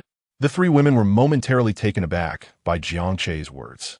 They had not anticipated that he would be so audacious, suggesting to blow up the building. Moreover, demolishing the edifice would entail confronting nearly 20,000 Ophionites, and that was merely the visible workforce. Who knows how many more lurked in the shadows? Was Jiang Che truly this fearless? Could it be too perilous? Even Feng Yinyao, who had long since cast aside concerns of life and death, hesitated at Jiang Che's proposal. Was there truly a distinction between this and courting death? Yet, it did sound rather exhilarating. Rest assured, I am here, Jiang Che replied with unwavering calm. Since Feng Yinyao asserted that positions within this T&D technology company were based on strength, and given that the earlier stag Ophionite, whom Jiang Che did not perceive as particularly formidable, had attained a managerial role, it was evident that the majority of Ophionites' capabilities likely were not exceptional. If their collective strength were truly formidable, they would have long since dominated Linchuan City instead of establishing a company to gradually develop. In the face of absolute power, the inferior Ophionites would be effortlessly vanquished. Regardless of their numbers, they could stir no significant turmoil. Furthermore, Jiang Che was quite curious about what secrets this building held, especially since so many Ophionites were present at such a late hour. At that moment, Lin Xiaoxiao noticed that all attention had shifted to her, with everyone eagerly awaiting her response. Bai Liyue, without a doubt, placed her complete trust in Jiang Che, agreeing to whatever he proposed. Meanwhile, the Mayor Ophionite wore an expression brimming with excitement. Here stood someone unafraid of death, evidently intrigued by Jiang Che's suggestion. It appeared that among this squad dedicated to exterminating Ophionites, she was the only one who retained a semblance of normalcy. Overwhelmed by the gaze of the 3, Lin Xiaoxiao reluctantly nodded. Let us give it a try. If Su Yoqing's disappearance was indeed due to an Ophionite abduction, then Jiang Che's plan to detonate the building could be a viable strategy. potentially luring out the Ophionites and buying them some time to prevent her from falling victim to darker schemes. Hey, what are you four doing during work hours? Which department are you from? Slacking off during company time. Just as Jiang Che and his companions were preparing to act, a sudden voice rang out from behind them. The four turned to glance back, but quickly returned their attention forward. It was too late for them to be discovered, observing Jiang Che's group ignoring him. The stout man became incensed. Though he had not ascended to a managerial position, he had secured a respectable role. His duties typically involved wandering the premises to ensure everyone was diligently at work and to identify any ordinary humans who might have intruded. He took pride in his position and performed it with diligence. Where are your employee badges? The man scrutinized Jiang Che and his companions, identifying a grave issue. None of them bore any insignia or attire associated with T&D Technology Company. Normally, employees were required to display identification or wear uniforms, even the higher-ups. The absence of both meant that Jiang Che's group was not affiliated with the company, rendering them ordinary humans. The man's expression brightened. After all, each Ophionite brought into the company yielded rewards. However, the upper management forbade ordinary employees like him from actively seeking out humans outside the premises. They could only undertake company assignments targeting specified individuals or those who accidentally wandered into the area, converting them into Ophionites. Yet here stood Jiang Che and his companions, four ordinary humans who had unwittingly trespassed into the complex. They were a surefire opportunity. Even converting just one into an Ophionite would yield substantial profit. Oh, so you're not from our company? Would you be interested in joining us? The man envisioned an increase in his Ophionite rewards for the month. As he spoke, he approached Jiang Che and the others. Sensing the man drawing near, Jiang Che furrowed his brow and turned back. I advise you to abandon your struggle. Otherwise, when I take action, you will suffer immensely. The man reached out, intending to pat Jiang Che on the shoulder, only to receive a punch to the face instead. What are you doing? The man yelped in pain, clutching his face as he fell to the ground, astonished by Jiang Che's strength. Enraged, he sprang back to his feet. You have brought this upon yourselves. With a furious roar, he transformed into a moose Ophionite. Ha ha ha, foolish human. Do you realize whom you just struck? Are you frightened now? The moose Ophionite kicked the air, reveling in the thrill of the moment. Patatikumans. You must be trembling in fear right now. He cast a glance at the three women beside Jiang Che, swallowing hard. Despite his transformation, his human aesthetic remained, leaving him unable to resist the allure of human beauty. He hoped that after slaying these three maidens, they would awaken as Ophionites, allowing him to guide them through their new roles. He pondered whether Ophionites could reproduce, producing more Ophionites. However, the images that danced in his mind did not materialize before his eyes. Jiang Che and his companions remained expressionless, observing him as one would gesture. Why are they not afraid of me? The moose Ophionite was taken aback. The narrative was not meant to unfold this way. Soon you will comprehend the meaning of fear. The moose Ophionite sneered, raising his leg to deliver a powerful kick at Jiang Che. Henshin, as the words of transformation echoed, Jiang Che, Bai Liyue, and Lin Xiaoxiao simultaneously transformed. Feng Ninyao gazed enviously at their figures, silently mimicking Jiang Che's words. Henshin. Lin Xiaoxiao struck the moose Ophionite's leg with her sword, sending it reeling back. At that moment, the moose Ophionite was too preoccupied to question why a mere Ophionite was among the opposing team. His face turned pale as he beheld Jiang Che and his allies transformed into Kamen Riders. Doubt washed over him. Is this what Kamen Riders are? They seem incredibly powerful. Are you Kamen Riders not supposed to be heroes? He shouted. Why are three of you ganging up on me? Jan Dukiskod, heroes. I only care about results. He wielded his card box sword with force, delivering a decisive blow that felled the moose Ophionite. Moose Ophionite slain, earning 50 points. So weak, Jan Kirimarkt, unable to suppress a chuckle at the points notification. Lin Xiaoxiao rolled her eyes. You're simply too strong. Bai Liyue, feeling sumevat dejected, Kaimdin, Jiang Che. Weren't you supposed to handle such weak monsters for me? Jiang Che glanced at Bai Liyue. If you want to take care of it, Perhaps you should come back and ask me later tonight. Paying no mind to whether Bai Liyue grasped his meaning, he turned back to face the imposing building. As he inserted the final attack card into the driver, Dimension Slash, Final Attack Ride, the Emperor of the Dark Empire. Chapter 41, Dragon Ophion, Enos in dragon form. As a series of card-like light walls affixed themselves to the towering edifice before him, Jiang Che brandished his cardbox sword, its blade coalescing with immense energy, and struck fiercely at the structure. In an instant, a flash of sword light severed the building in twain, causing it to collapse with a thunderous roar. Kill the Stingray Ophion, gain 10 points. Kill the Cactus Ophion, gain 10 points. A total of 30 points acquired. Amidst the ruins, a multitude of various Ophions emerged, bewildered and disoriented. A peculiar expression adorned Jiang Che's face.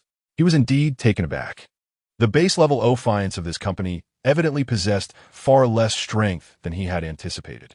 The collapse of the edifice had claimed the lives of over 100 of them. Truly pathetic. In truth, it was not unfounded for Jiang Che to harbor such thoughts.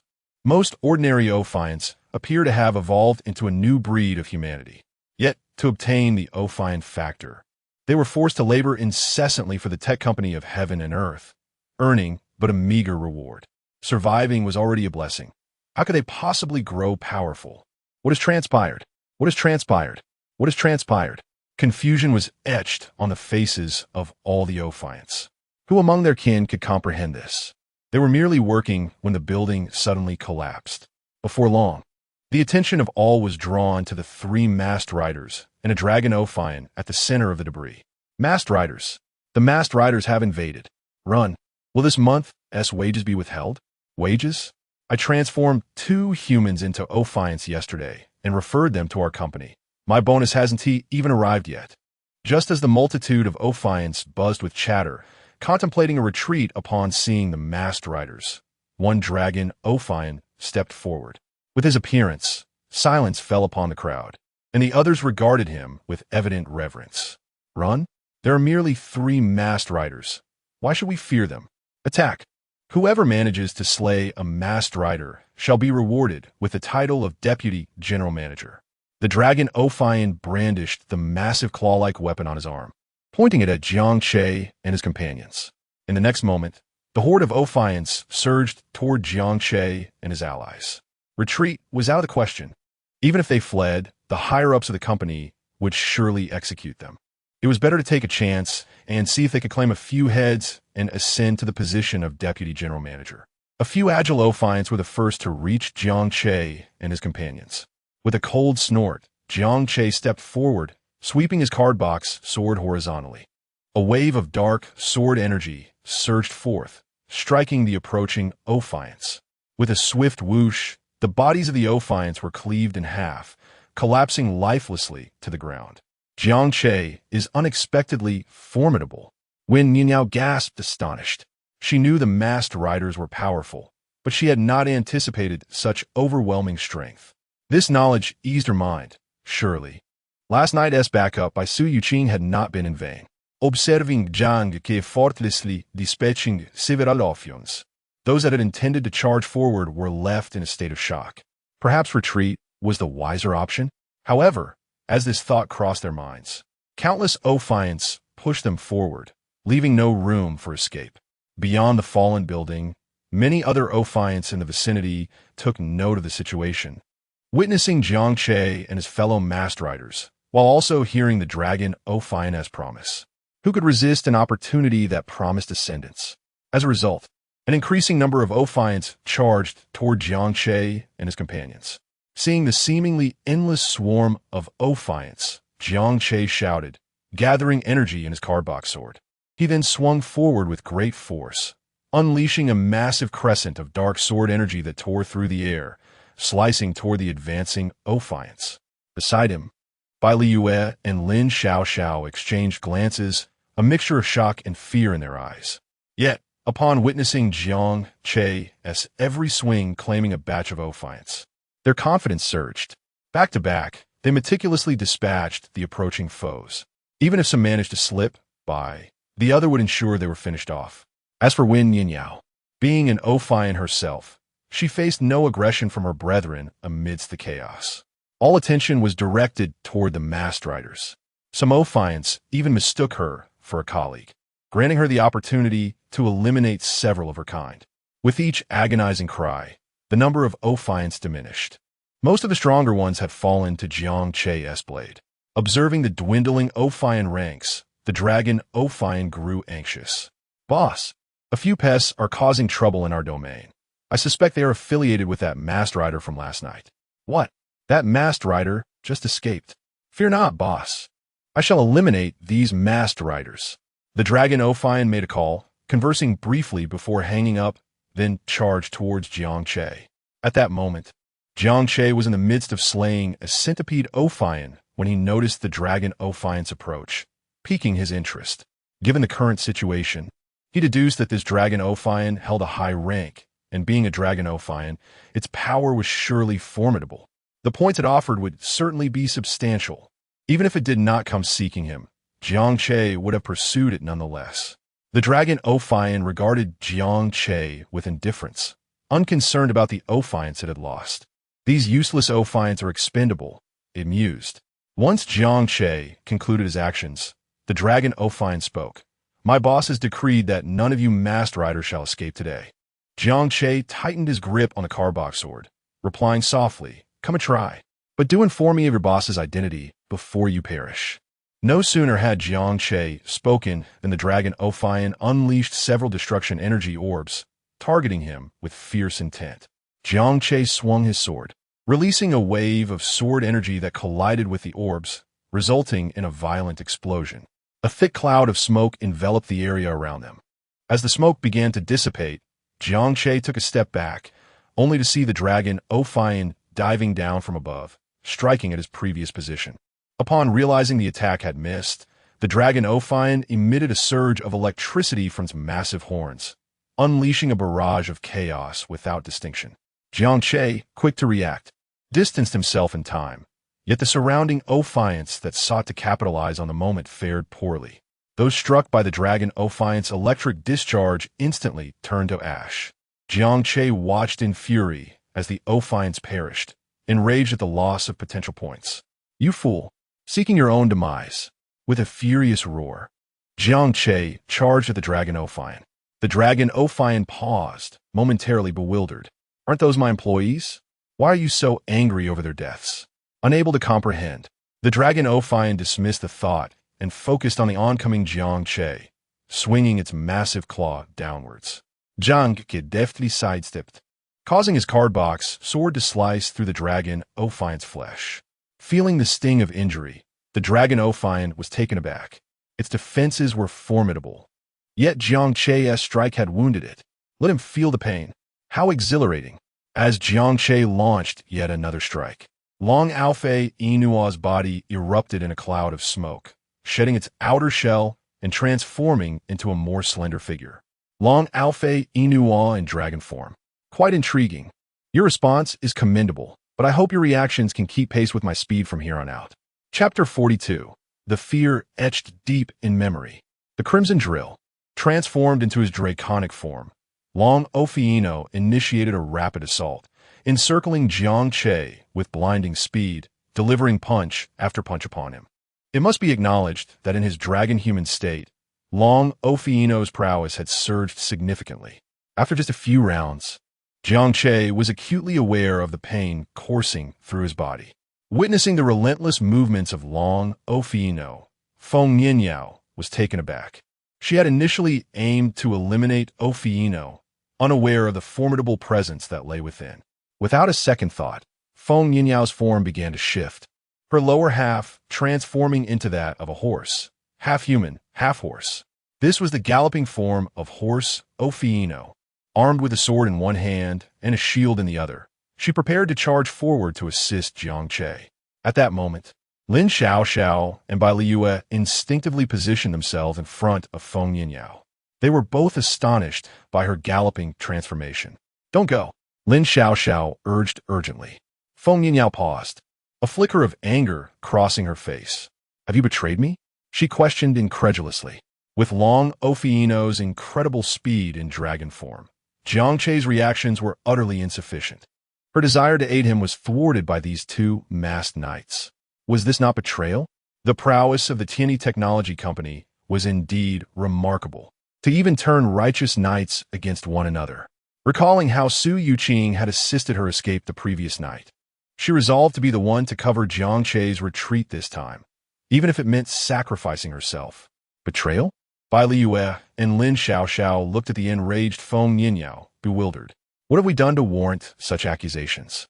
They exclaimed, although they were perplexed by her drastic assumptions. Lin Xiaoxiao continued to clarify, it's not what you think. Jiang Che dislikes others taking his monsters.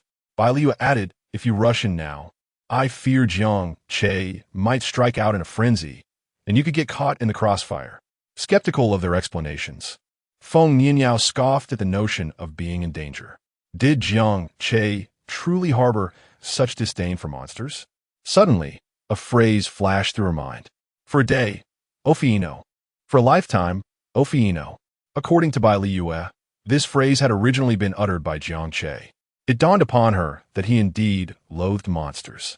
A wave of despondency washed over her as she recalled Jiang Che's invincible presence within Ophieno, now deeply engraved in her memory. This only intensified her disdain for her own Ophieno form. Yet, if they chose not to intervene, would Jiang Che truly be safe? That dragon Ophieno was undeniably powerful. As an Ophieno, Feng Yinyao could sense its might, feeling a twinge of fear even when gazing directly at it. She worried that Lin Xiaoxiao and Bai Liyue were unaware of the dragon Ophieno's strength, and thus emphasized, rest assured, that dragon Ophieno is merely swift. Jiang Che can handle it. Yes, he is far faster. Their unwavering trust in Jiang Che reassured her. Seeing their confidence, she finally halted her advance, crushing and approaching Ophieno beneath her foot, ending its life without hesitation. Yet, her gaze still drifted toward Jiang Che, filled with concern. Please, you have yet to fulfill your dreams. You cannot perish. If that is your strength, prepare to meet your end. Long Ophieno sneered at the repulsed Jiang Che. If he could slay a masked knight, his accomplishments would surely shine. The masked knights were the foundation of Tianyi Technology Company. Perhaps if he succeeded, the higher-ups would reward him with a masked knight belt? Only with such a belt could these lower-tier Ophienos ascend to true decision-making roles within the company. However, Long Ophieno was oblivious to the fact that the masked knight belt was not as easily granted as he envisioned. Since you seek death, I shall oblige, Jiang Che remarked, producing the Foi's acceleration form card. After inserting it into the driver, he unleashed a violent charge. Long Ophieno froze in shock upon seeing Jiang Che transform. How can you become the masked knight voice? Yet, Jiang Che had no intention of explaining. Start up. With a swift acceleration, Jiang Che dashed beside Long Ophieno, delivering a powerful punch. After taking a heavy blow from Jiang Che, Long Ophieno staggered backward, crashing into the ruins behind him, shaking his angular head. Confusion and fury intertwined in his gaze, ultimately giving way to a sinister glare. At that moment, he ceased to ponder how Jiang Che had become voice. With a deep growl, he rapidly entered high-speed movement once more. In the blink of an eye, Long Ophieno became a blur, closing in on Jiang Che. However, Jiang Che evaded with astonishing agility. Long Ophieno's fist whizzed past Jiang Che's shoulder, only for him to spin around and strike again. Jiang Che raised his arm to block, their fists colliding with a resounding thud. The tremendous force left both combatants momentarily stunned. Yet the assault continued, each blow striking with brutal impact.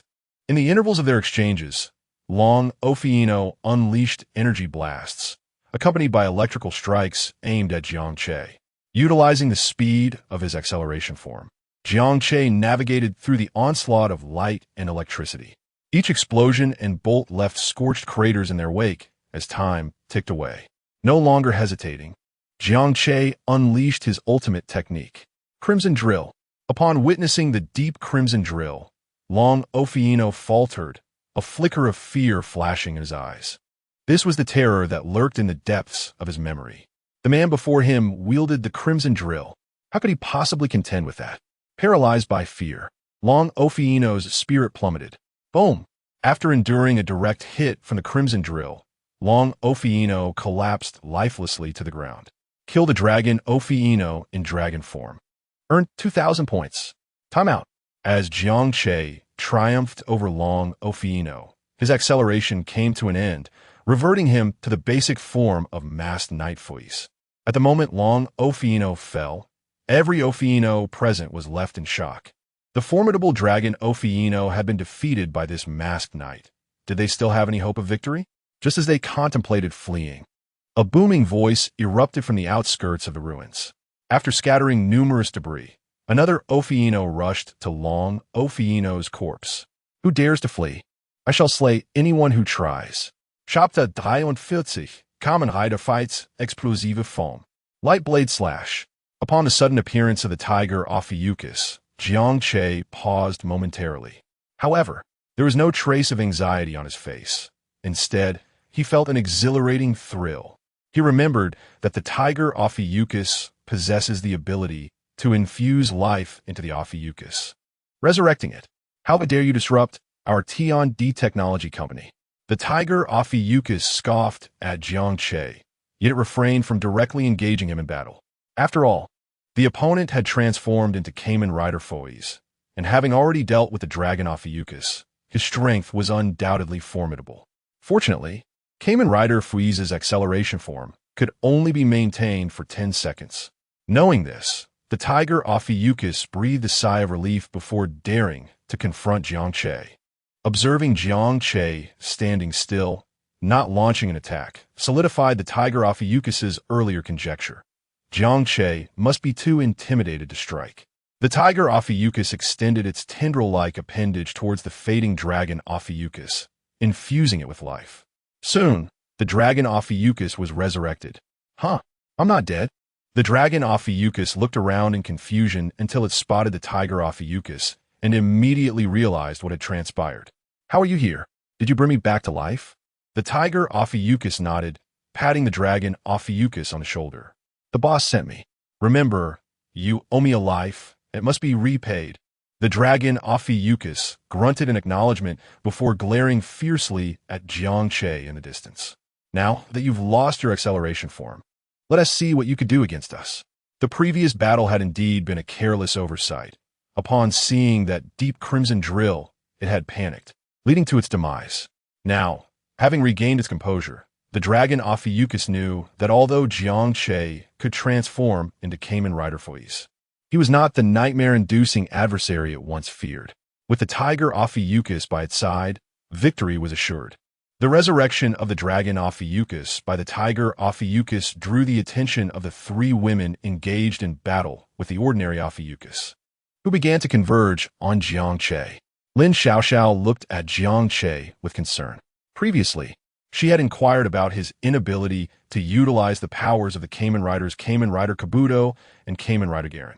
Now that Fui's acceleration form had ended, he would likely have to confront them as Kamen Rider Kabuto, given that the dragon Ophiuchus' rapid movements could only be countered with the ascending transformation. However, the power of Kamen Rider Kabuto and Fui's was not exceptionally high. It required the wielder to possess remarkable skills to unleash their full potential. Feng Ninyao observed the dragon Ophiuchus and tiger Ophiuchus before her. The resurrection ability of the tiger Ophiuchus had taken them by surprise. Gritting her teeth, she declared, I have comprehended a new form during the battle. I will hold one of them off while you swiftly dispatch the other.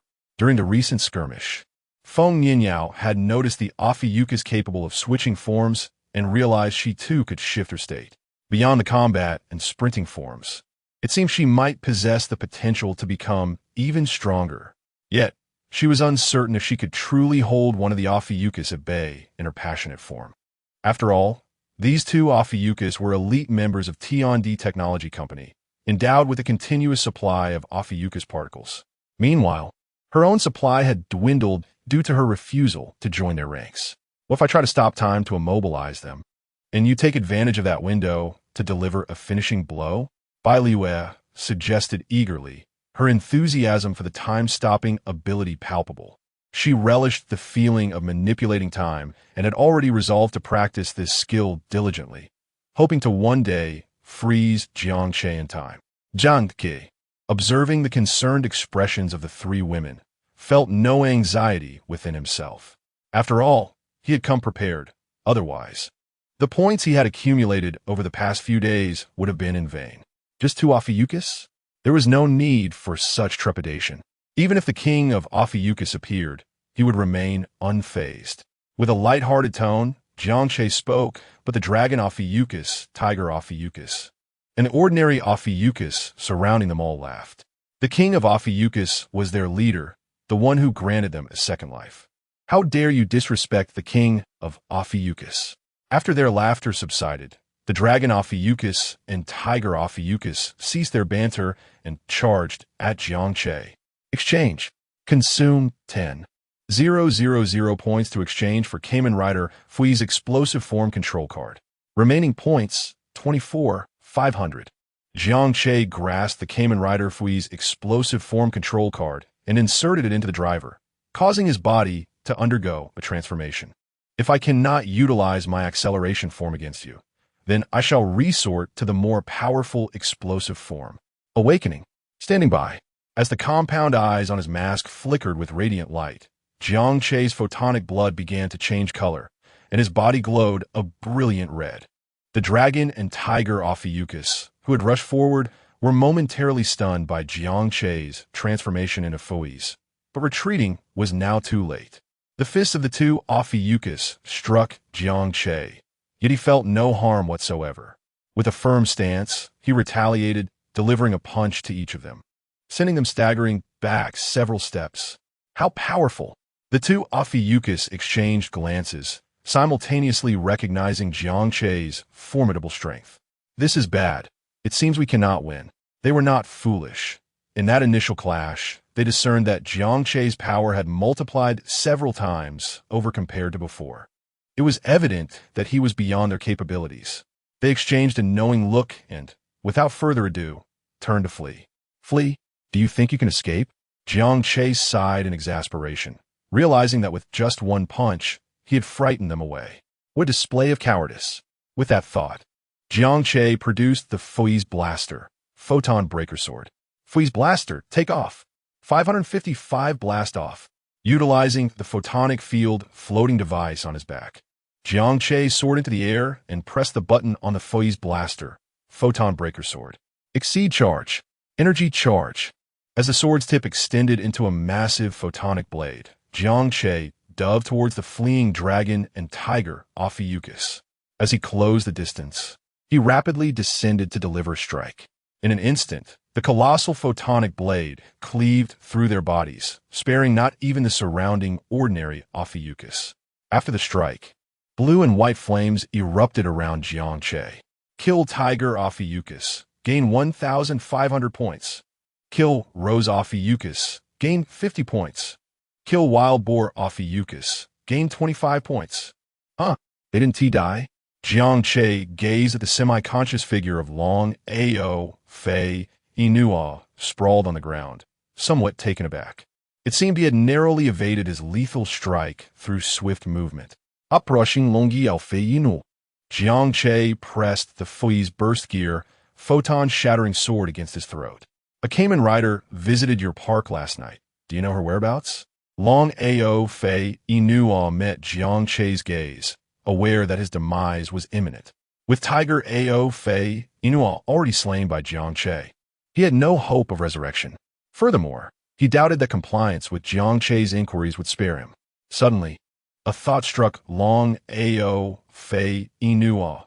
That woman you mentioned, she is currently imprisoned in the dungeon beneath us.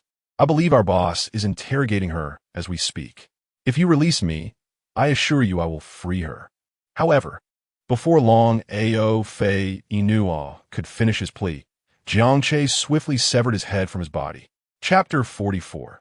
The Celestial Emperor and the Terrestrial Emperor Dragon Orphnock never imagined that Jiang Che's actions would be so decisive.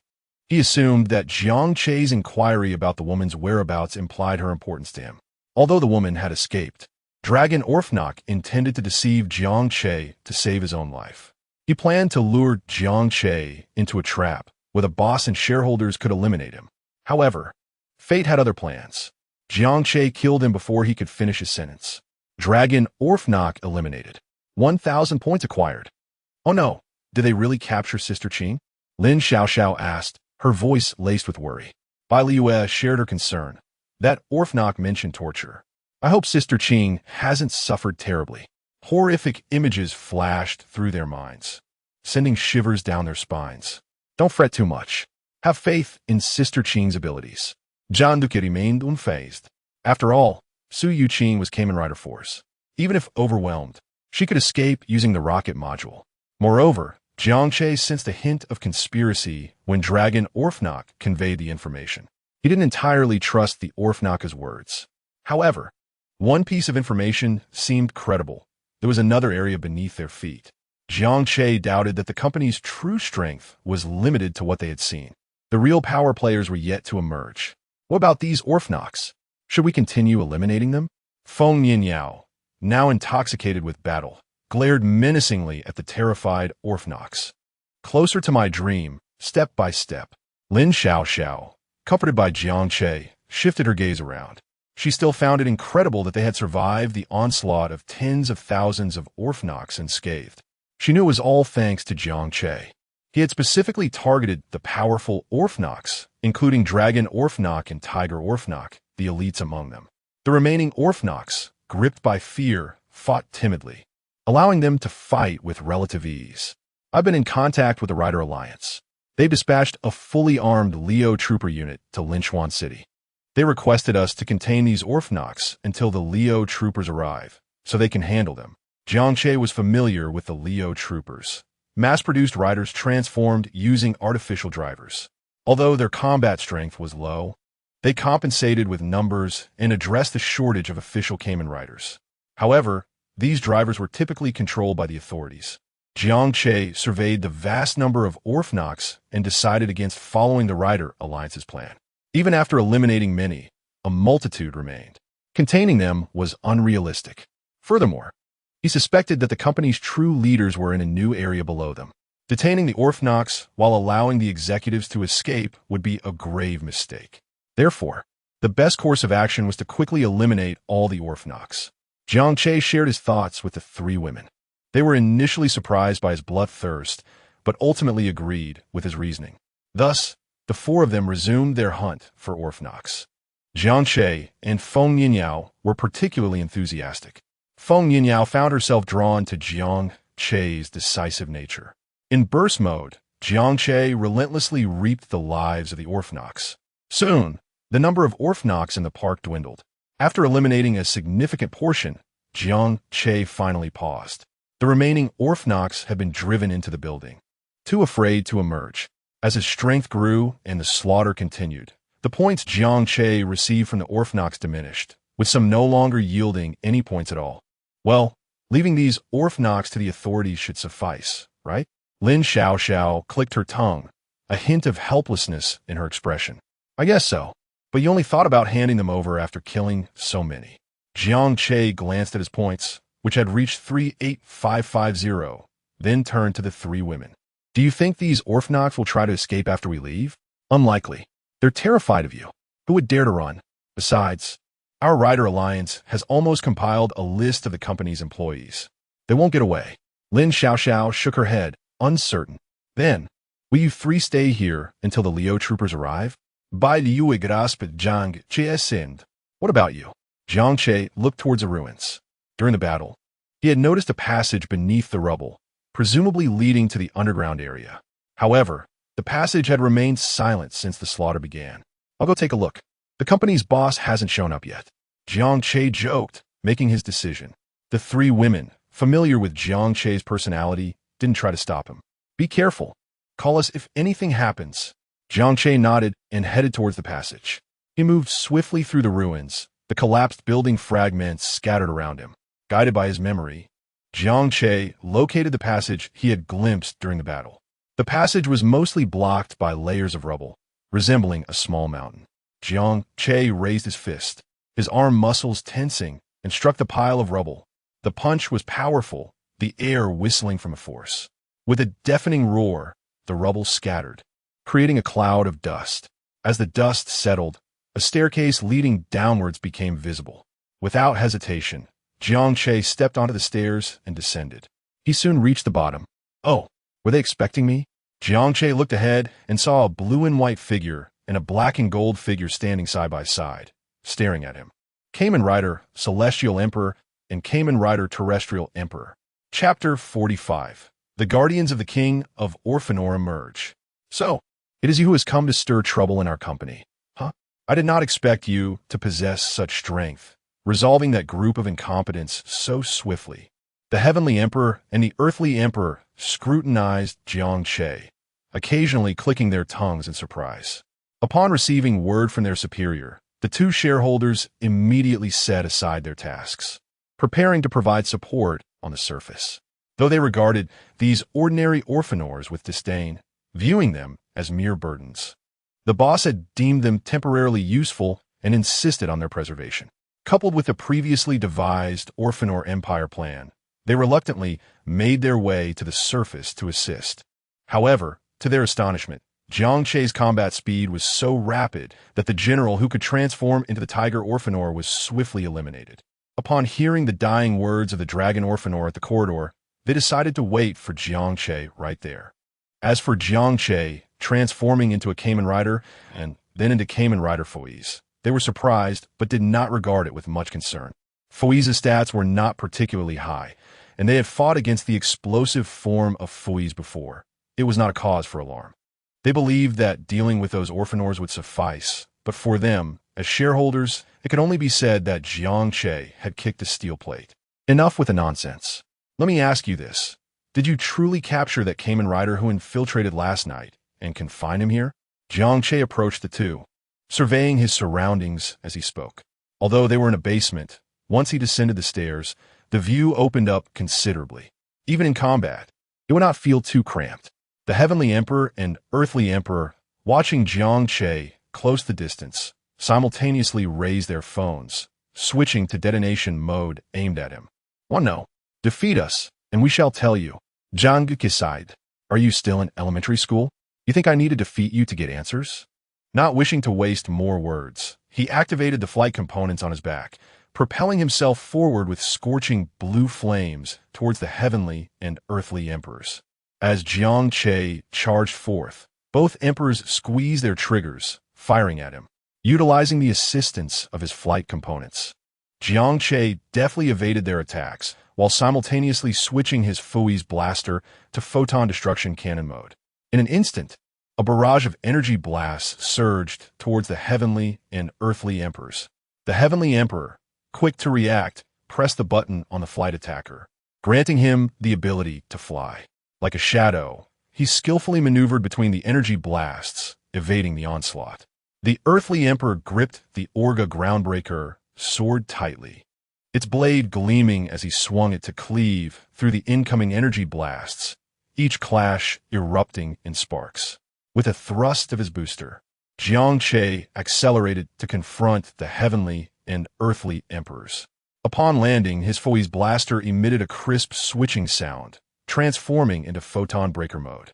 Like a fierce tiger, he launched a ferocious close-range assault on the nearest Earthly Emperor.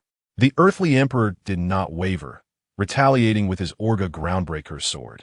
Their weapons clashed continuously, sending sparks flying, the metallic sounds echoing throughout the basement. Taking advantage of the struggle between Jiang Che and the Earthly Emperor, the Heavenly Emperor swiftly switched the flight attacker to blade mode. Steadily circling behind Jiang Che. Sensing danger from behind, Jiang Che used the stone pillars in the basement as cover, executing a maneuver reminiscent of Qin Wang's circumvention of a pillar. While evading the attacks, the energy launchers on either side of his shoulders lit up, unleashing a rain of energy blasts towards the Heavenly and Earthly Emperors, forcing them to momentarily retreat. Seizing the opportunity, the Heavenly Emperor targeted Jiang Che's moment of vulnerability, switching the flight attacker to rifle mode. Beams of laser light erupted from the gun, bearing down on Jiang Che. As Jiang Che and the Heavenly Emperor exchanged fire, the Earthly Emperor hastened his steps, closing in on Jiang Che, preparing for a close assault. Under the dual threats of laser beams and the earthly emperor, Jiang Che leaped and rolled, skillfully evading their attacks. Fui's blaster take off. Jiang Che utilized the photon field flotation device on his back to levitate, pressing the button on the Fui's blaster's photon destruction cannon. Exceed charge. The Fui's blaster resonated with a thunderous energy charging sound, its brilliance intensifying. Jiang Che aimed at the heavenly and earthly emperors, unleashing his ultimate technique. Photon Buster. 20 red photon energy blasts surged forth, enveloped in overwhelming pressure, hurtling towards the two emperors. The earthly emperor, sensing the impending threat, swiftly pressed the enter key on his Orga device.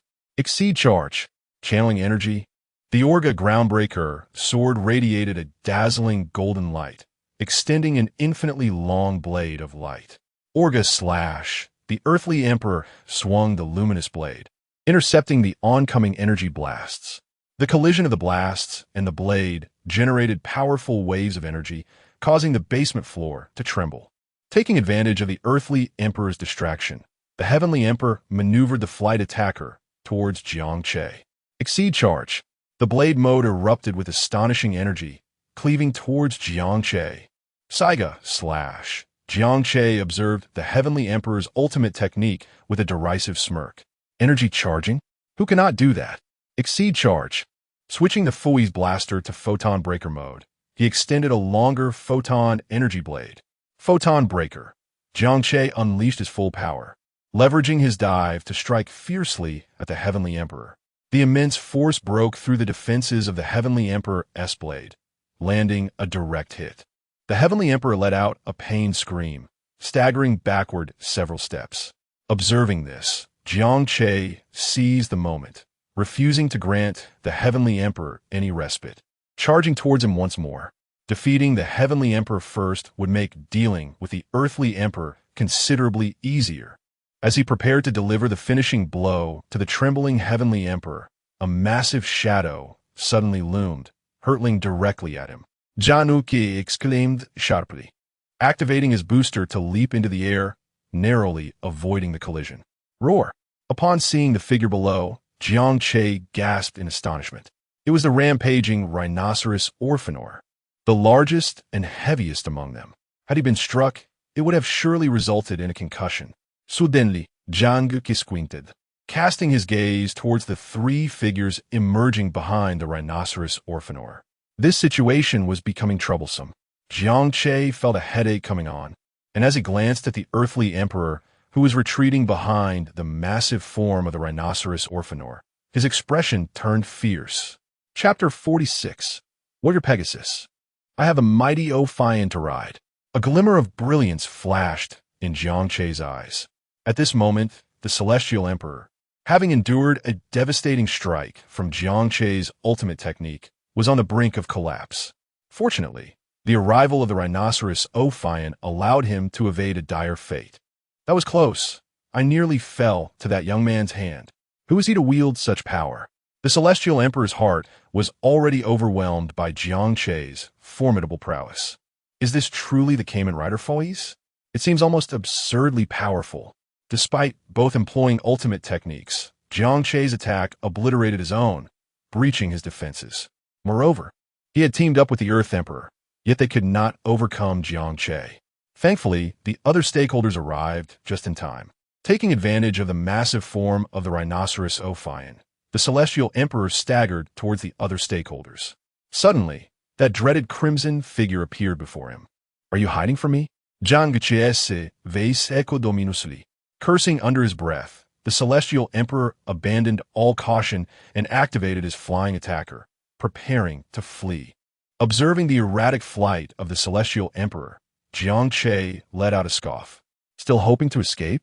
A spark ignited in Jiang Che's eyes as he activated his back thrusters, propelling himself forward with a powerful kick against the rhinoceros Ophion, launching himself toward the celestial emperor at breakneck speed. The air split with a deafening roar as Jiang Che surged forward. Someone save me! Feeling the terrifying pressure closing in behind him, the celestial emperor called out to three figures in the distance. Huh! No one can save you today. As the distance between them diminished, Jiang Che seized the moment, leaning forward and diving down with blinding speed. At that instant, the only thought in the Celestial Emperor's mind was to run. After becoming the Ophion and awakening the Kamen Rider Celestial Emperor's belt, this marked the second time he felt the sting of imminent death. The first time was against their formidable leader, the King of Ophion.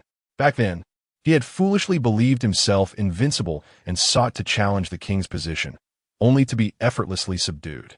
Now, he faced Jiang Che, who relentlessly pursued him. As he saw the three figures approaching to lend assistance, the Celestial Emperor hastened his escape with the flying attacker. However, Jiang Che was already upon him.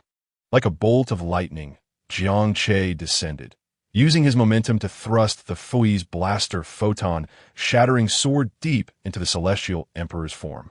The blade pierced effortlessly through the Celestial Emperor's armor, and as it entered, a torrent of energy surged forth, tearing him apart from within. The Celestial Emperor's anguished scream echoed as his body plummeted to the ground like a severed kite, crashing heavily and kicking up a cloud of dust. Killing Kamen Rider Celestial Emperor grants 2,000 points. Jiang Che landed firmly, stepping upon the Celestial Emperor's body as he withdrew the Fui's blaster photon shattering sword. Raising his head, he was met with the sight of three figures. Kamen Rider fights, Kamen Rider Kiva, and Kamen Rider Mues. The trio, initially rushing forward, halted in their tracks at the moment of the Celestial Emperor's demise, regarding Jiang Che warily. How audacious! Is this person truly so bold? Seeing us arrive, he dares to act so violently? Their faces bore expressions of incredulity. Jiang Che had the audacity to commit murder before their very eyes. Meanwhile, the Earth Emperor, lurking in the shadows, swallowed hard as he witnessed Jiang Che extract the Fui's blaster photon shattering sword. He felt a surge of relief. Fortunate not to be Jiang Che's primary target. Having just been struck by 20 energy projectiles unleashed by Jiang Che, had he not defended with his own ultimate technique, he might have met a swift end. Though he bore injuries, he had at least survived, unlike the Celestial Emperor. Suddenly, the Earth Emperor's heart skipped a beat. He noticed Jiang Che's head pivoting in his direction, causing him to feel as if he were prey under the gaze of a hunter. As Jiang Che waved the Fui's blaster photon shattering sword, the Earth Emperor could no longer contain his fear and fled towards the other three stakeholders.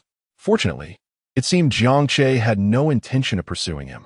Upon standing beside Kamen Rider Fui's, the Earth Emperor exhaled a sigh of relief, though he remained apprehensive, whispering, "Be cautious, this Kamen Rider is rather sinister. He possesses the ability to transform into Fui's and can also shift into explosive form."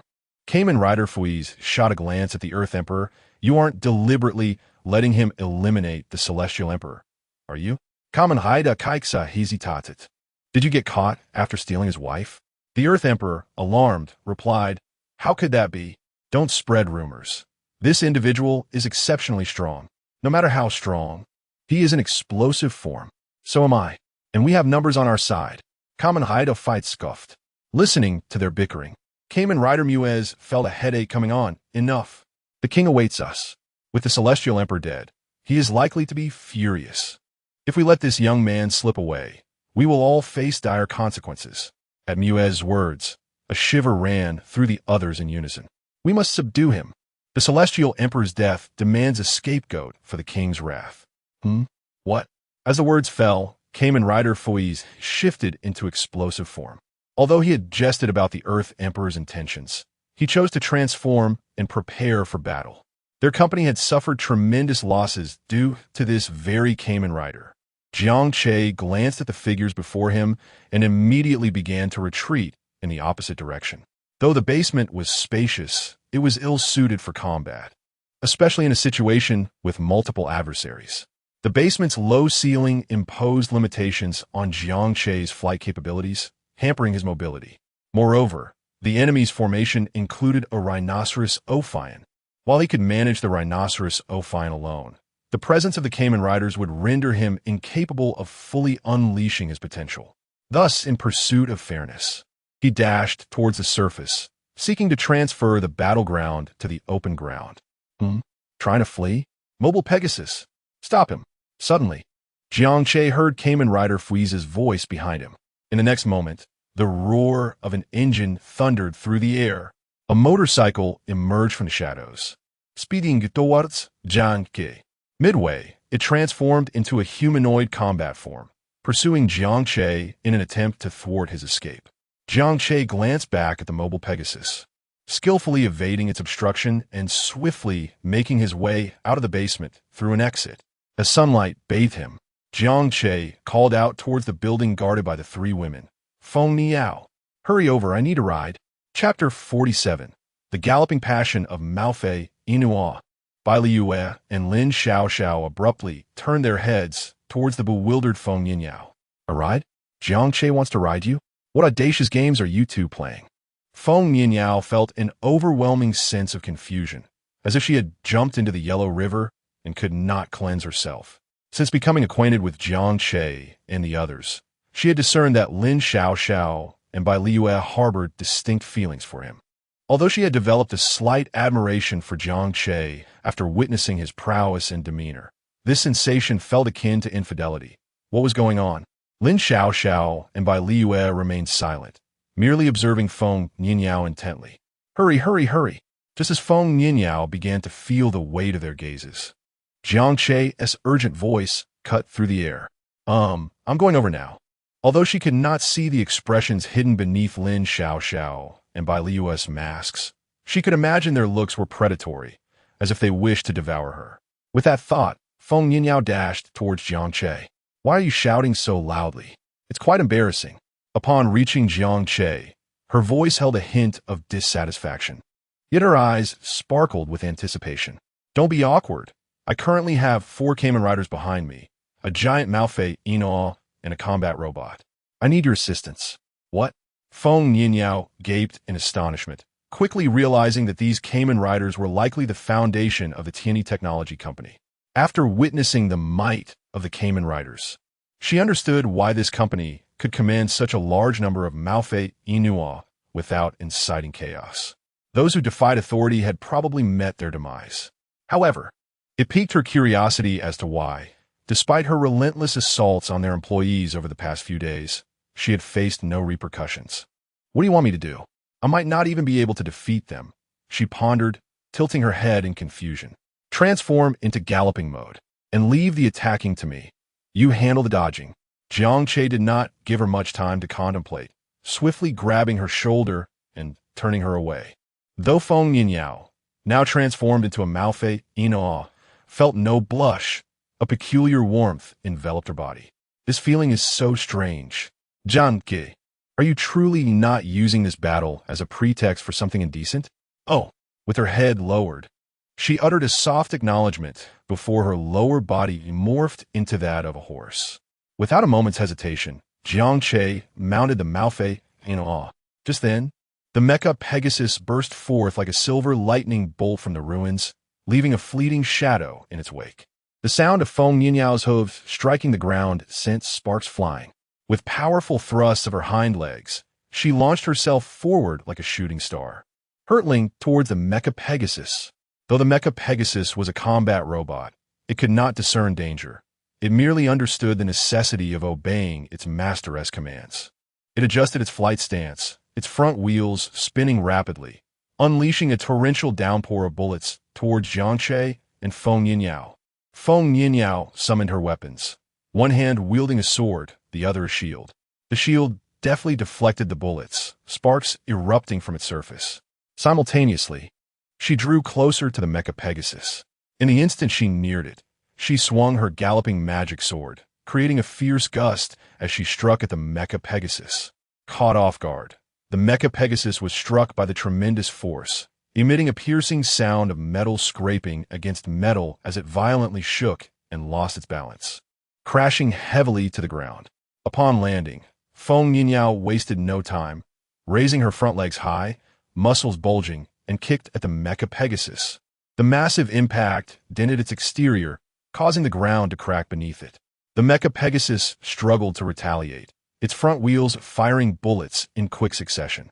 Yet, Feng Yinyao evaded adeptly, leaping high once more to swing her galloping magic sword with unstoppable force, aiming for the Mecha Pegasus's body. How about that, Jiang Che? Am I impressive or what? She let out a light snort, as if seeking Jiang Che's praise. Suddenly, an explosion erupted from the nearby ruins. Watch out! Something big is coming. Jiang Che warned. Something big? Feng Yinyao froze momentarily, then caught sight of a massive figure emerging from the rubble, charging toward her. Goodness! She exclaimed, staring in awe at the rhinoceros mafia Inoa, astonished at its colossal size. This was her first encounter with such a large mafia Inoa. Previously, she had felt her galloping mode could easily overpower other mafia Inoa, yet here was one that dwarfed her. As a rhinoceros mafia Inoa barreled towards her, Feng Yinyao reluctantly abandoned her assault on the Mecha Pegasus. Once she and Jiang Che had successfully evaded to the side, they watched intently as the rhinoceros mafia Inoa and the 4 Kamen Riders stepped forward menacingly. How dare you destroy my Mecha Pegasus? You're courting death.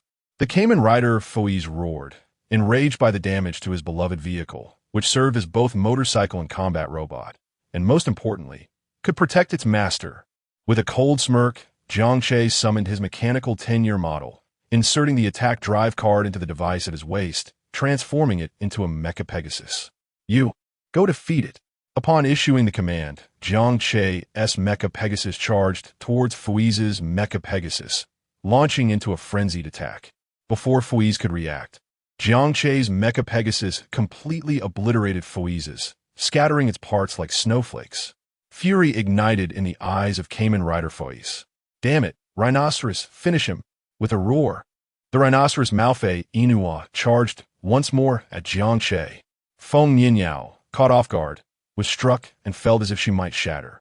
Jiang Che wrapped his arms tightly around her, preventing her from being thrown off. Jiang Che frowned. Don't you have a galloping mode too? Why aren't you transforming? Feng Yinyao paused, then suddenly realized. How did you know? Though she was unsure how Jiang Che had discovered her newfound ability to enter galloping mode, an insight she had only just grasped, his encouragement prompted her to transform immediately. Feng Yinyao, charge! Destroy that rhinoceros mafia Inua. As she felt the mafia Inua beneath her shift, Jiang Che's excitement surged. After all, not everyone had the opportunity to ride a mafia Inua. Chapter 48. Next Foiz. The intelligent machine. Truly powerful. The bond value with Feng Yinyao, Ophi Inua, has reached 100. Would you like to bind? Bind. The bond value with Feng Yinyao has reached 150. Reward. Exclusive binding item for Feng Yinyao. Recovery potion. Erases Ophi Inua factors from within, restoring human form. One Fui's driver. One Fui's phone. As Jiang Che sat upon Feng Yinyao, she led him in a relentless assault around the rhinoceros Ophi Inua. Observing the continuous rise in Feng Yinyao's bond value, Jiang Che wore an unusual expression. Is it possible to be distracted during battle? Contemplating the rewards, a thought struck him. This is quite favorable. He had no desire to endure any scenes reminiscent of an Ophi.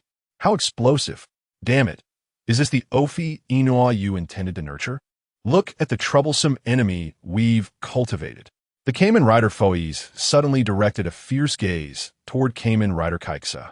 Frustrated by the destruction of the Pegasus, he seethed. Now, witnessing Jiang Che perched atop the horse Ophi Inua, incessantly attacking their rhinoceros Ophi Inua, it became apparent that the latter was unable to retaliate due to the lack of successful strikes. At this rate, they would be forced to witness Jiang Che eliminate the rhinoceros Ophi Inua before their very eyes. With this thought, Kamen Rider Foiz unleashed his fury upon Kamen Rider Kaiksa. They were all aware of the situation regarding the horse Ophi Inua. They had initially overlooked her potential, waiting for the right moment to recruit her. However, her performance now genuinely surprised them. Upon entering the passionate gallop state, the horse Ophi Inua's power had escalated significantly, to the point of being comparable to those of them who could transform into Kamen Riders. Kamen Rider Kaiksa, with a dark expression, tightened his grip on the Kaiksa blade gun. I acted hastily. I did not anticipate the horse Ophi Inua's immense potential. Enough with the chatter. If we do not eliminate them soon, the rhinoceros Ophi Inua will truly perish. At that moment, Kamen Rider Mue's voice chimed in. The next target of attack is the rhinoceros Ophi Inua's head. If we do not act now, it will be too late. Upon hearing Kamen Rider Mue's AI predicted battle trajectory, the other three ceased their idle observation and charged directly toward Jiang Che. With Feng Nianyao supporting him, Jiang Che felt significantly more at ease in battle. In his moments of leisure, he observed the four Kamen Riders nearby, under the Earth Emperor's lamentations. The other three evidently recognized Jiang Che's strength and sought to leverage the rhinoceros Ophi Inua's power to gauge his battle prowess. They did not expect that Jiang Che's strength would indeed be as formidable as the Earth Emperor had described. Each strike could repel the rhinoceros Ophi Inua, and this was without utilizing any finishing moves. Feng Nianyao, it's time to accelerate, Jiang Che murmured, holding on to her. Feng Nianyao acknowledged with an "oh" and surged forward, crashing into the rhinoceros Ophi Inua. The steed magic sword in her grasp became exceptionally effective after he entered the passionate state, effortlessly piercing through the rhinoceros Ophi Inua's body. As Feng Nianyao raised the steed magic sword to deliver a crushing blow to the rhinoceros Ophi Inua's head, the four Kamen Riders also sprang into action. Jiang Che, witnessing their movements, snorted coldly. He powered his legs, leveraging Feng Nianyao's body to leap high, tracing an arc through the air as he charged toward the four. The Foi's explosive device, photon breaker sword in his hand, shimmered with a crimson light under the sun, resembling a fiery serpent. The four, seeing Jiang Che rush toward them, quickly arranged themselves defensively. Be cautious. He is coming. The Earth Emperor, clearly shaken by Jiang Che, felt a sense of dread upon his approach. Kamen Rider Fui's lunged at Jiang Che, swinging the photon breaker sword. The two swords clashed violently, sparks flying. Kamen Rider fights Gaza sharpened. Jiang Che's strength indeed exceeded his expectations. How is this possible? We are both in explosive form. How can your strength surpass mine? Confounded. He struggled to comprehend why Jiang Che was so much stronger despite their shared form. Observing Kamen Rider fights Fighter, Kamen Rider Kaiksahash to assist, launching energy beams from his weapon in a surprise attack. Jiang Che swiftly sidestepped, inadvertently colliding with Kamen Rider Muez on the other side. Kamen Rider Muez, utilizing AI detection, attempted to predict Jiang Che's battle trajectory and next attack location. Yet in close combat, Jiang Che's speed was blinding. Even with AI analysis, Muez struggled to react. Aware of Kamen Rider Muez's AI capabilities, Jiang Che concealed a hidden strike after each of his assaults. Were it not for the three Kamen Riders nearby, creating distractions, eliminating Kamen Rider Muez would have been swift. As Kamen Rider Muez found himself retreating under Jiang Che's relentless onslaught, the Earth Emperor sought an opening, searching for Jiang Che's vulnerabilities. Observing Jiang Che dominate Kamen Rider Muez, the Earth Emperor felt an eerie sense of familiarity. Timing his move, he thrust the Orga Earth Splitter toward Jiang Che. Simultaneously, Foi's and Kaiksa recognized the Earth Emperor's attack, seizing the opportunity to strike Jiang Che together. Three attacks converged in rapid succession, the tremendous force propelling Jiang Che backward. However, harnessing this momentum, he executed a turn mid-air, soaring back toward the rhinoceros Ophi Inua.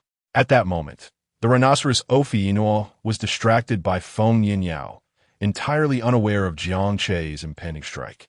Jiang Che's Fui's explosive device, photon breaker, sword blazed with brilliance. Crack! The rhinoceros Ophi Inua's head was accurately cleaved by Jiang Che, and the colossal beast collapsed with a thunderous crash. Eliminated the rhinoceros Ophi Inua, earning 1,000 points. Jiang Che landed steadily, brandishing the Foi's explosive device, photon breaker sword, defiantly gazing at the four Kamen Riders. Damn it! Foi's Jursit, his eyes fierce as they fixed upon Jiang Che. The rhinoceros Ophi Inua was a creation they had invested significant effort into cultivating. It held immense importance for their future dominance over the city. This creature was undeniably a war machine, capable of wreaking havoc. Now, it had been slain by Jiang Che. As the four seethed with rage, their expressions suddenly froze. Was that just the voice of the big boss? Kamen Rider Kaiksa gelangs Tovat Kamen Rider fights. Kamen Rider Foiz nodded, retrieving the Foiz phone 20+. Indeed, the big boss has lost his patience. We cannot withstand his wrath. Let's resolve this swiftly. Gazing from a distance at the smart device in Foiz's hand, Jiang Che audibly clicked his tongue. Finally, they are upgrading from that antiquated device to a smart one. Chapter 49. Mastery of the Final Form. Foiz's explosive cannon. Upon witnessing Foiz produce a new device, Kaiksa likewise revealed his own new tool, the Kaiksa Mobile XX. They had acquired these new instruments only recently and had yet to master them fully. However, with the boss in a foul mood, they had no choice but to employ their new gadgets. Complete. The Kamen Rider next Foiz made his entrance. The Kamen Rider next Kaiksa followed suit. As they radiated energy from their bodies, the Earth Emperor cast an envious glance, realizing their newfound strength. How did their power suddenly escalate so dramatically? Feng Yinyao gasped, observing the transformed Foiz and Kaiksa, each adorned with a large shield-like emblem on their chests, their might soaring to astonishing heights. She had intended to ask Jiang Che if they should flee, but upon reflecting on his combat capabilities, she opted for silence. This was indeed a tricky situation. She had not anticipated that they would both wield intelligent devices. Jiang Che felt a twinge of frustration. During his recent skirmish with the four adversaries, he had gleaned an approximate understanding of their power levels. He had considered exchanging for an experience card of Foiz's ultimate form, next Foiz, to swiftly deal with the quartet. Yet, they had unveiled their intelligent devices first, and not just one, but two. Adding to the complexity was the Earth Emperor and the Kamen Rider Mies, who also transformed using an intelligent device. Should I call for them? That way, it would be 4 against 4, alleviating some of the pressure on you. Feng Yinyao contemplated, glancing at Lin Xiaoxiao and Bai Liyue, who were occupied with preventing the escape of the Ophion within the building. Given Jiang Che's apprehension, she was inclined to assist him. Jiang Che shook his head, asserting, "No need. I have a plan to handle them. You should go help Yiya. She requires assistance more than I do. We cannot leave those Ophion unattended in the building, or they will surely escape. Moreover, lurking in the shadows is the Ophion King, who has yet to reveal himself. Regardless of its ineptitude, it remains a boss-level creature. We must remain vigilant."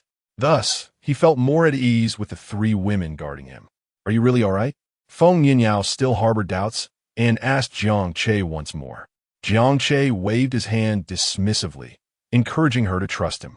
Seeing this, Feng Yinyao turned and sprinted towards Lin Xiaoxiao and Bai Liyue. Once she departed, Jiang Che redeemed the experience card for Foiz's ultimate form. Redeeming experience card. Consuming 10,000 points. Exchange for Kamen Rider next Foiz experience card. Remaining points, 31,550.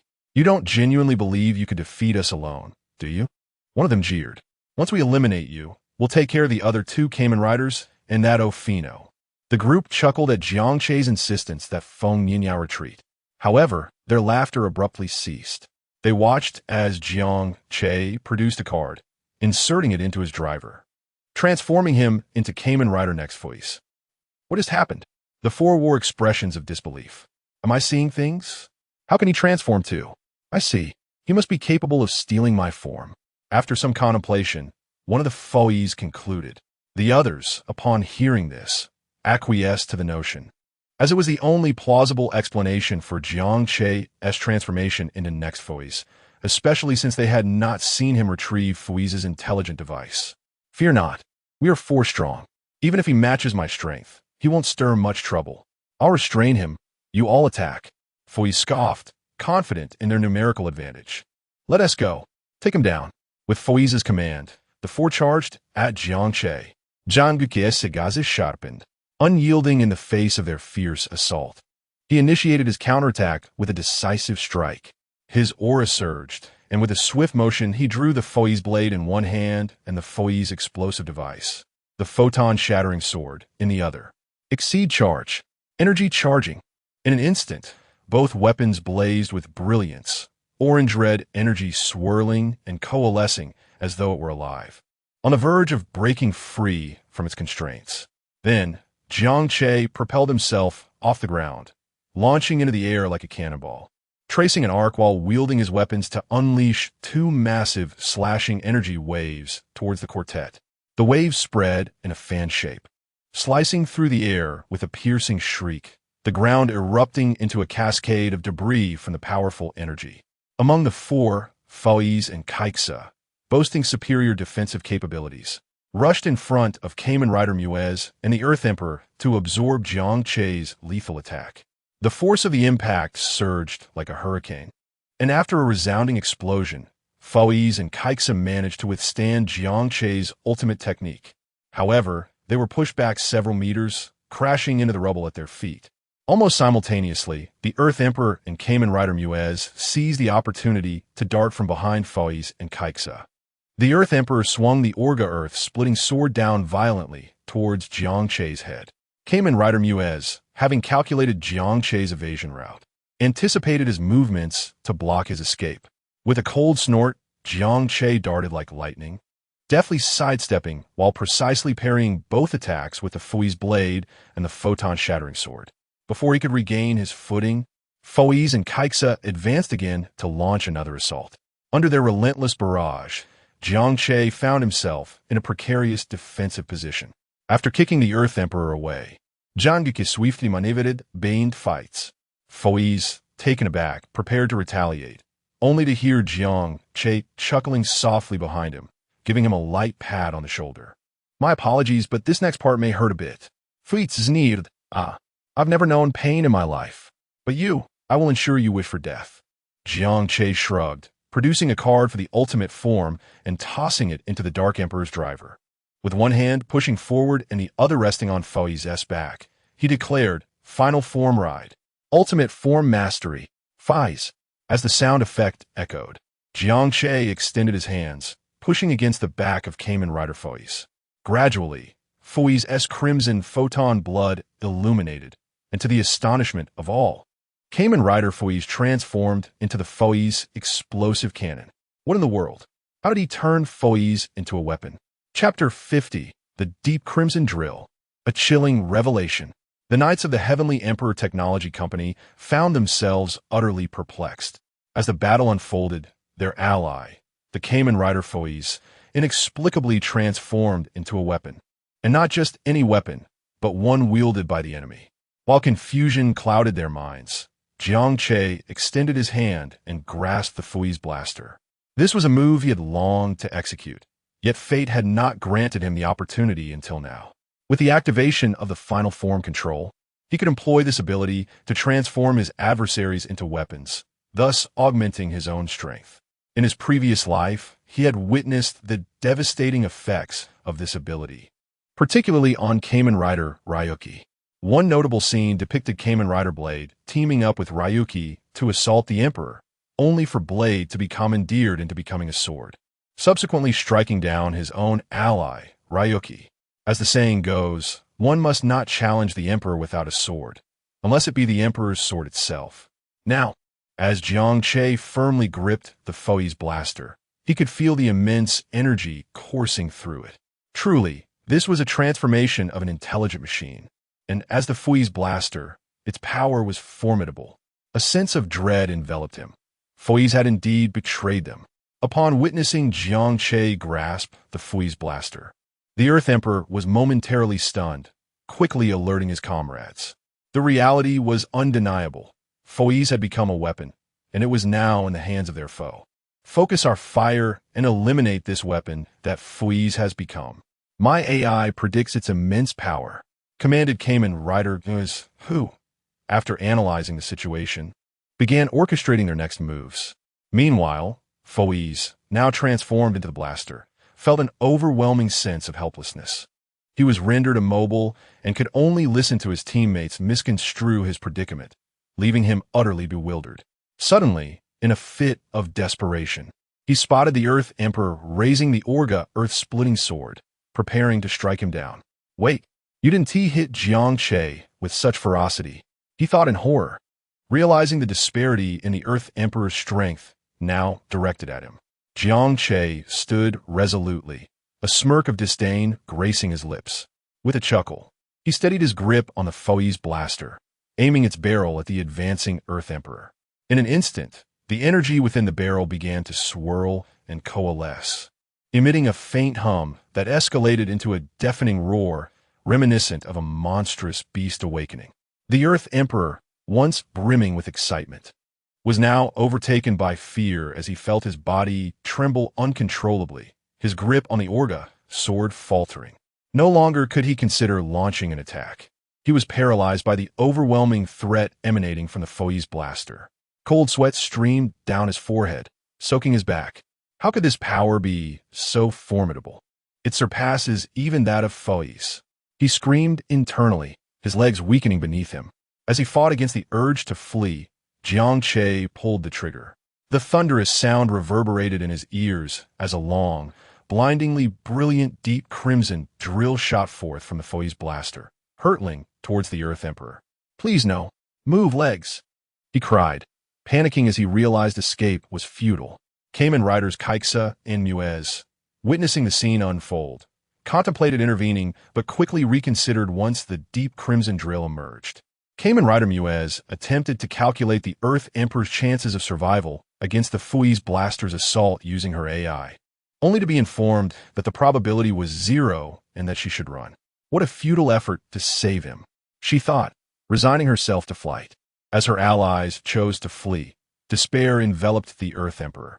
Yet, driven by instinct, he instinctively raised the orga sword before him, gripping the hilt tightly. But the deep crimson drill approached relentlessly. Upon impact, the drill struck the orga sword, sending shockwaves through the Earth Emperor's arms.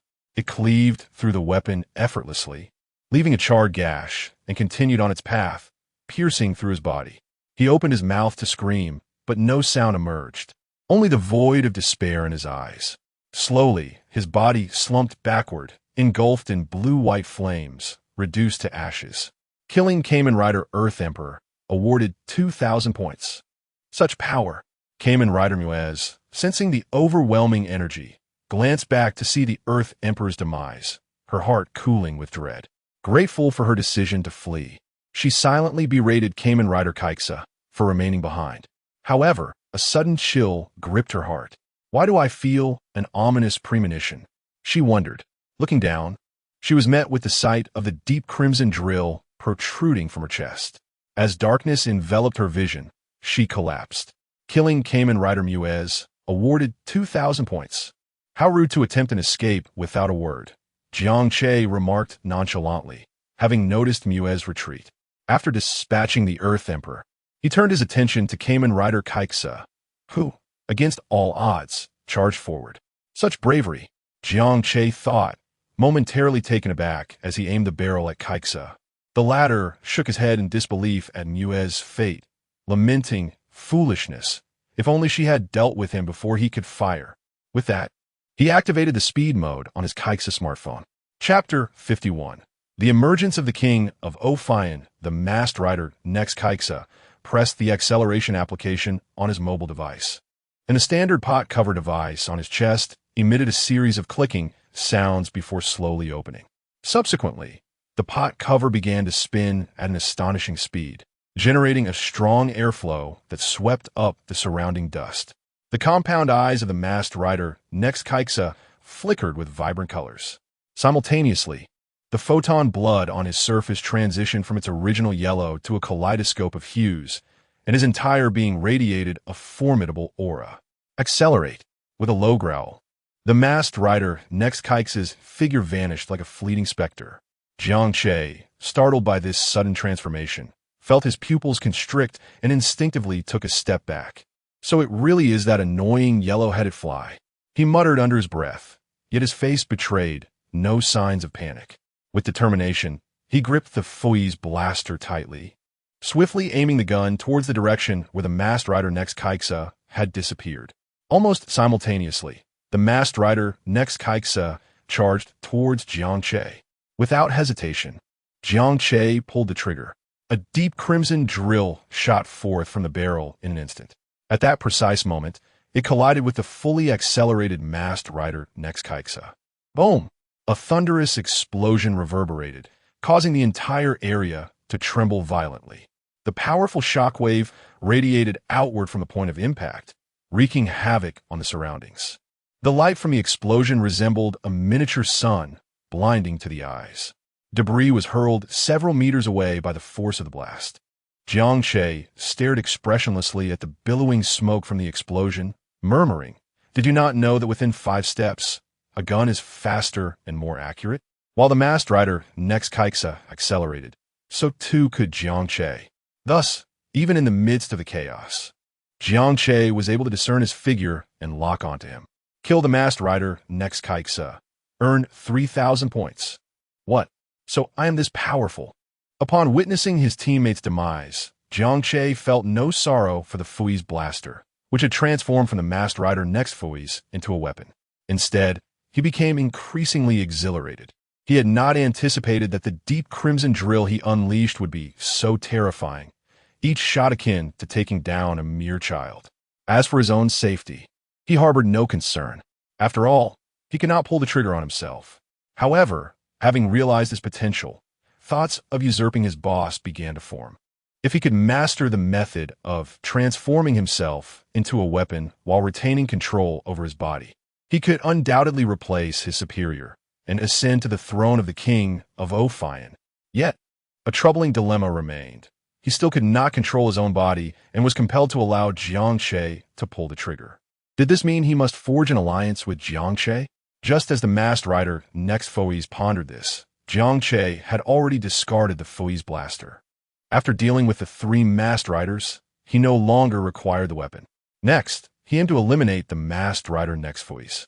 Transforming back from weapon form, he immediately examined his body, attempting to revert to the Fui's blaster, eager to discover if he could control his own transformation.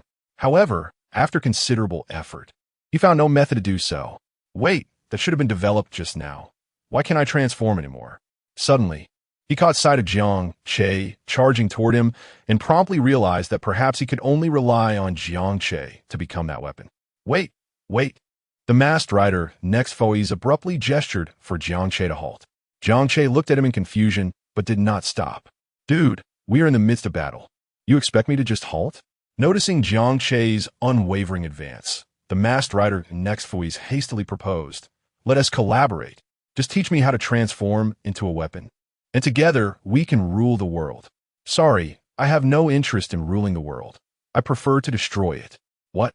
In the midst of the masked rider next Fui's bewilderment, Jiang Che deftly dispatched him with a swift strike. As the masked rider next Fui's was sent flying, he realized Jiang Che had no intention of sparing him. He was perplexed.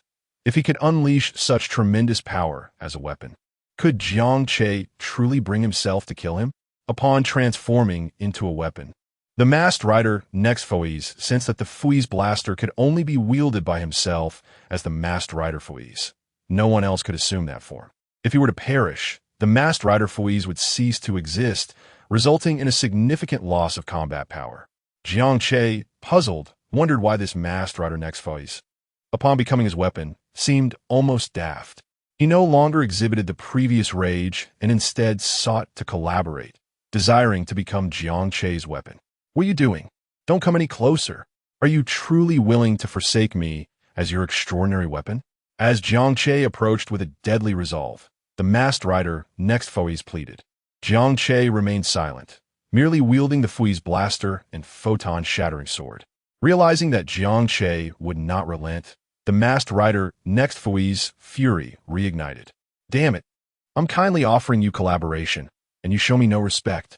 Seeing that Jiang Che was impervious to reason, the masked rider next Fui's activated the acceleration feature on his mobile device and entered an accelerated state, transforming into a massive fly, charging at Jiang Che. Refusing to cooperate? Then perish. Previously, he had inadvertently allowed Jiang Che to engage with his body and become a weapon. Now, having activated acceleration, even though Jiang Che could also accelerate, he was prepared. As long as he remained cautious, it would be impossible for Jiang Che to turn him into a weapon. After all, Jiang Che had just eliminated his 3 teammates, relying on him. Observing the massive fly, Jiang Che decisively entered an accelerated state. The two flew into a fierce confrontation. Each a red-headed giant fly, engaged in a frenzied exchange of blows, releasing deep crimson drills at one another. Yet, as they shared the same form, it became increasingly challenging to break the stalemate. Soon, the 10 seconds of accelerated time elapsed. Time out. Timer terminated.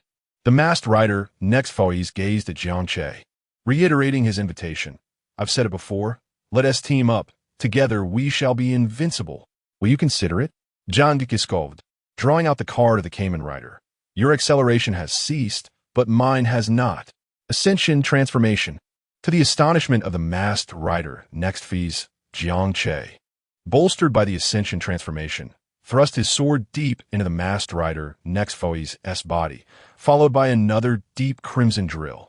Kill the masked rider, next phase. Earn 5,000 points. The masked rider, next phase, could hardly fathom that he would meet his end at the hands of his opponent's acceleration. After dispatching the masked rider, next phase, Jiang Che turned to head towards the position of the 3 women. However, just as he pivoted, he caught sight of a figure that took him by surprise. The king of Ophion. Young man, should I express my gratitude for your assistance in dealing with Fui's and his associates? Chapter 52. The king of Ophion and his devouring power over his own kin.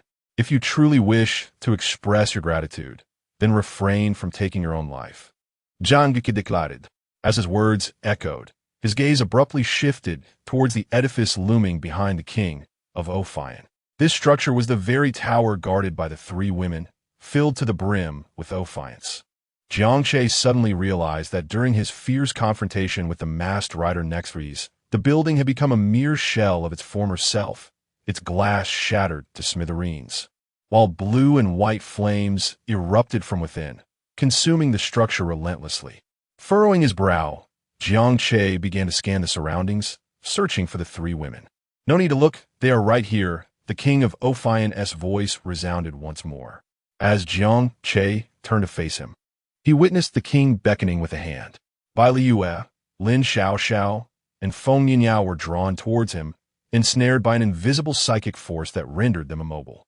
Soon, they were positioned beside the king of Ophion, and with another wave of his hand, it appeared as though the binding spell over their mouths had been lifted. Jiang Che. This monster suddenly appeared and devoured all the Ophions within the building. Don't worry about us. This creature is formidable. You must be cautious. Bai Liue and Lin Xiaoxiao called out urgently. Feng Yinyao remained silent, gazing at Jiang Che from a distance, her face reflecting a sense of relief. Finally, I can embrace death. I wonder if Jiang Che will remember me afterward. A hint of regret flickered in her eyes. As Jiang Che beheld the 3 women, a surge of fury welled within him. You are compelling me to kill you. The manipulation of the 3 women by the king of Ophion had struck a nerve deep within him. Observing the mounting intensity of Jiang Che's wrath, the king of Ophion merely smiled, unfazed. He was the CEO of the Heavenly Technology Company and the monarch of the Ophion race.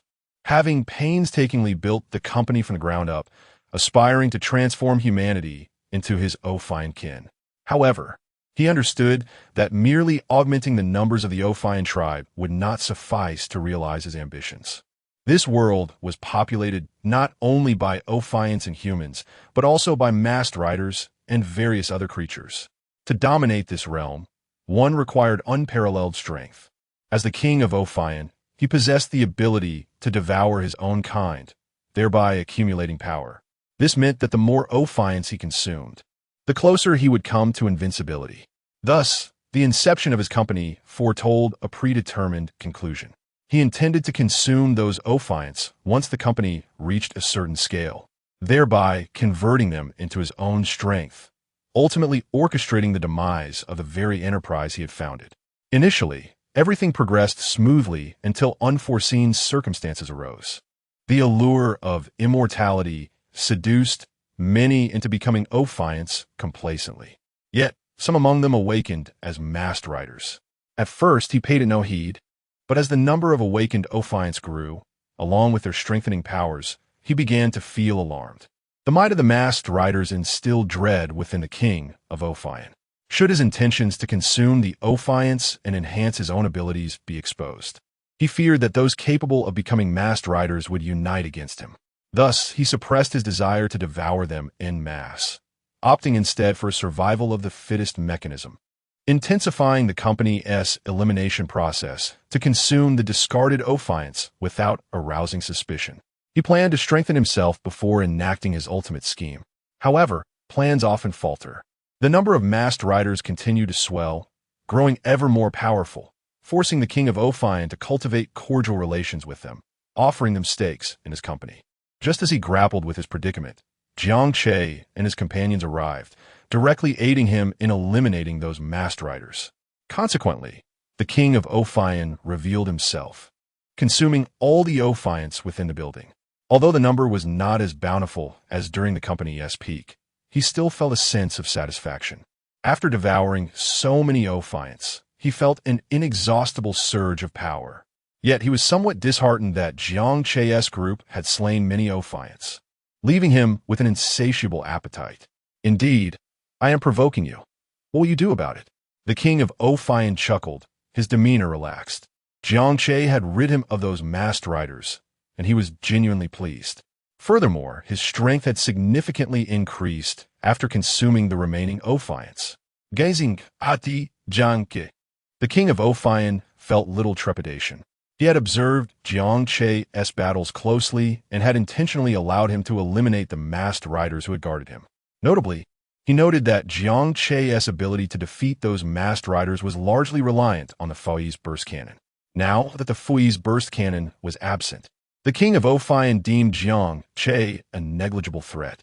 As he watched Jiang Che's eagerness to engage, the king of Ophion suddenly extended a luminous whip, binding the three women and drawing them closer. Would you care to test whose speed is superior, yours or mine? Upon hearing the king's menacing taunt, Jiang Che furrowed his brow, clutching the card in his hand, hesitating to insert it. Although the king of Ophion had not been adequately portrayed as a formidable boss in the narrative, within the realm of Fui's, he represented the pinnacle of combat prowess. Moreover, having just consumed an entire building's worth of Ophions, his power was indeterminate. Now, holding the three women hostage, Jiang Che found himself in a precarious position. So what do you propose? Jiang Che retorted, shaking his hand as he regarded the king of Ophion. The king shifted slightly to the side, revealing a portion of his form behind the three women. If you are willing to become an Ophion and serve me faithfully, I shall release these three women. Seeing Jiang Che refrain from attacking, the king of Ophion seized the opportunity to present his proposition, inwardly reveling in his triumph.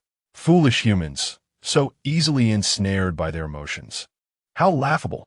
After a moment of silence, noticing Jiang Che's lack of response, the king's patience began to wane. I shall grant you but 10 seconds to contemplate your decision. Chapter 53. I demand you to end my life swiftly. The king of Ophion gazed at Jiang Che, his mind already concocting a plan. With the Terratech Corporation utterly devastated, he found himself without a single subordinate. To conquer the world, one must possess not only absolute power but also formidable allies. The loss of his few masked knights, though painful, was not insurmountable. If one could not stand against others, they were but worthless. Thus, he set his sights on Jiang Che. As he continued to absorb the essence of Ophion, his own strength would undoubtedly grow. The king was confident that he could eventually overpower Jiang Che. He recognized Jiang Che's strength and believed that if he could subjugate him as a servant, it would be ideal. However, if Jiang Che resisted, the king was more than willing to eliminate him. Much of Ophion's essence had already been exterminated by Jiang Che. 10, 9, 8, 7. As the countdown progressed, the king noted that Jiang Che remained unresponsive, intensifying his murderous intent. If the countdown concluded without a reaction from Jiang Che, he would not hesitate to eliminate the individuals before him. 6, 5, 4. Suddenly, the king turned sharply to his left, sensing a formidable surge of power coalescing. Rider super electromagnetic bombardment. As he turned, He witnessed a sphere of electromagnetic energy hurtling towards him, accompanied by a masked knight. "It's you. I thought you had fled." The king recognized this as the masked knight captured the previous knight, who had surprisingly remained within their grounds. The knight, fouls in its magnetic state, unleashed a formidable electromagnetic projectile from the floating polar cannon atop its shoulder. Despite the overwhelming pressure from the energy sphere, the king felt no fear. He extended his hand, releasing an energy orb that collided with the larger electromagnetic projectile. Boom! The ensuing explosion was intense, yet the king did not flinch. He stood steadfast, allowing the explosive energy to wash over him without a hint of discomfort. Suddenly, he swung his fist forward with great force. Bang! His fist struck against the armor, resonating with a powerful sound. Attempting to rescue someone? The king sneered at the distant, suddenly vanished figure of Jiang Che. In un instant, Jiang Che reappeared, launching an attack with Fuize's explosive device, the photon breaker sword. The king raised his arm to block the strike. The photon breaker sword met his arm, but inflicted no damage. Astounding defense. How intriguing. I assumed you were indifferent to their safety. The king chuckled, seemingly disdainful of Jiang Che's actions, recognizing the strike as a mere distraction. In the next moment, the photon breaker sword altered its trajectory, severing the light whips that bound the three women. Upon witnessing this, the king swiftly extended the light whips again. "You think you can rescue them from my grasp? How naive." At that moment, Su Yuqing charged forward, disrupting the king to buy Jiang Che time to save the three women. Bang! The sounds of conflict echoed as Jiang Che and Su Yuqing retreated, creating distance from the king. "Are you all right?" Su Yuqing inquired, glancing at Lin Xiaoxiao and Bai Liyue. Both women shook their heads, still dazed. Seeing they were unharmed, Jiang Che and Su Yuqing turned their attention back to the king. In their recent efforts, they had only managed to rescue Lin Xiaoxiao and Bai Liyue, while Feng Nianyao remained in the king's clutches. The king had unleashed a terrifying force during the rescue, causing even Su Yuqing and Jiang Che to feel a chill of dread. Had Feng Nianyao not transformed into her Ophion form at the last moment to interrupt him, Jiang Che feared they might not have been able to save even Lin Xiaoxiao and Bai Liyue. The king of Ophion had consumed far too much of Ophion's power. His strength was now somewhat inscrutable to Jiang Che. Su Yuqing murmured softly. Jiang Che regarded Su Yuqing doubtfully. He had noticed her presence when the king first appeared. She had not been captured, but had concealed herself nearby until now. Feeling Jiang Che segaze, Su Yuqing appeared somewhat embarrassed. "It was my oversight. I was focused on your battle with those masked knights, prepared to intervene if you were in danger, and failed to notice the king's movements, allowing him to absorb so much of Ophion and take them hostage." Jiang Che shook his head. "Let us set aside that matter and concentrate on how to rescue Feng Nianyao from the king of Ophion."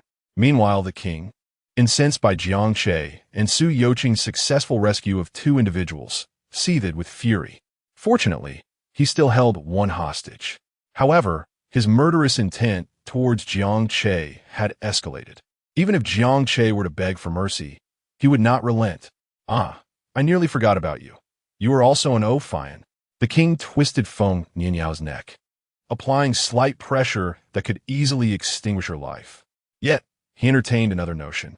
He had observed Ma Ophion's combat prowess and recognized her as a ready-made Ophion. Even if he subdued Jiang Che, there was no guarantee that Jiang Che would successfully transform into an Ophion without perishing.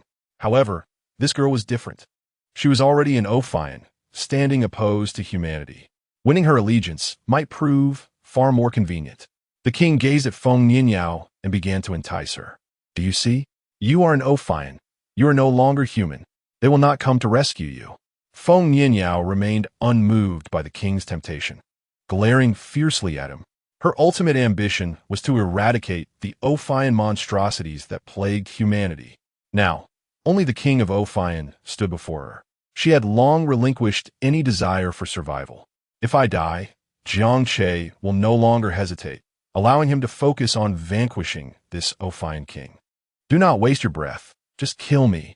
The king merely chuckled, continuing his persuasion. "If you consent to become my subordinate, I can bestow upon you the gift of immortality. Together, we shall rule this world." Upon finishing, the king eagerly awaited Feng Nianyao's response. If she acquiesced, he would grant her everlasting power. Should she refuse, he would petrify her, turning her into sustenance. Surely, the potential of Ophion would significantly augment his own strength. No? Feng Nianyao's eyes blazed with fury. "I demand you to end my life swiftly." Chapter 54, Supersonic, Temporal Transformation, Heavy Acceleration. The king of Ophion gazed at Feng Nianyao, a wicked expression creeping onto his face. Upon hearing Feng Nianyao's insistence that he kill her, unwilling to become one of Ophion, the murderous intent within the king surged to an apex. "Was so good about being human. It is far better to exist as an Ophion. Since you seek death, I shall grant your wish." The king's voice resonated with a chilling coldness. As his words fell, a whip of light coalesced at his fingertips, striking towards Feng Nianyao's heart like a bolt of lightning. Feng Nianyao, grasped by the throat, showed no intention of struggle or evasion. Her eyes were fixed on the luminous whip, reflecting a mix of resignation and despair. Finally, she thought, "I can embrace death." Jiang Che, Firwid. In that fleeting moment, her thoughts drifted back to her days as a human. Sun-drenched afternoons spent strolling in the park with family. Evenings gathered with friends, singing and barbecuing.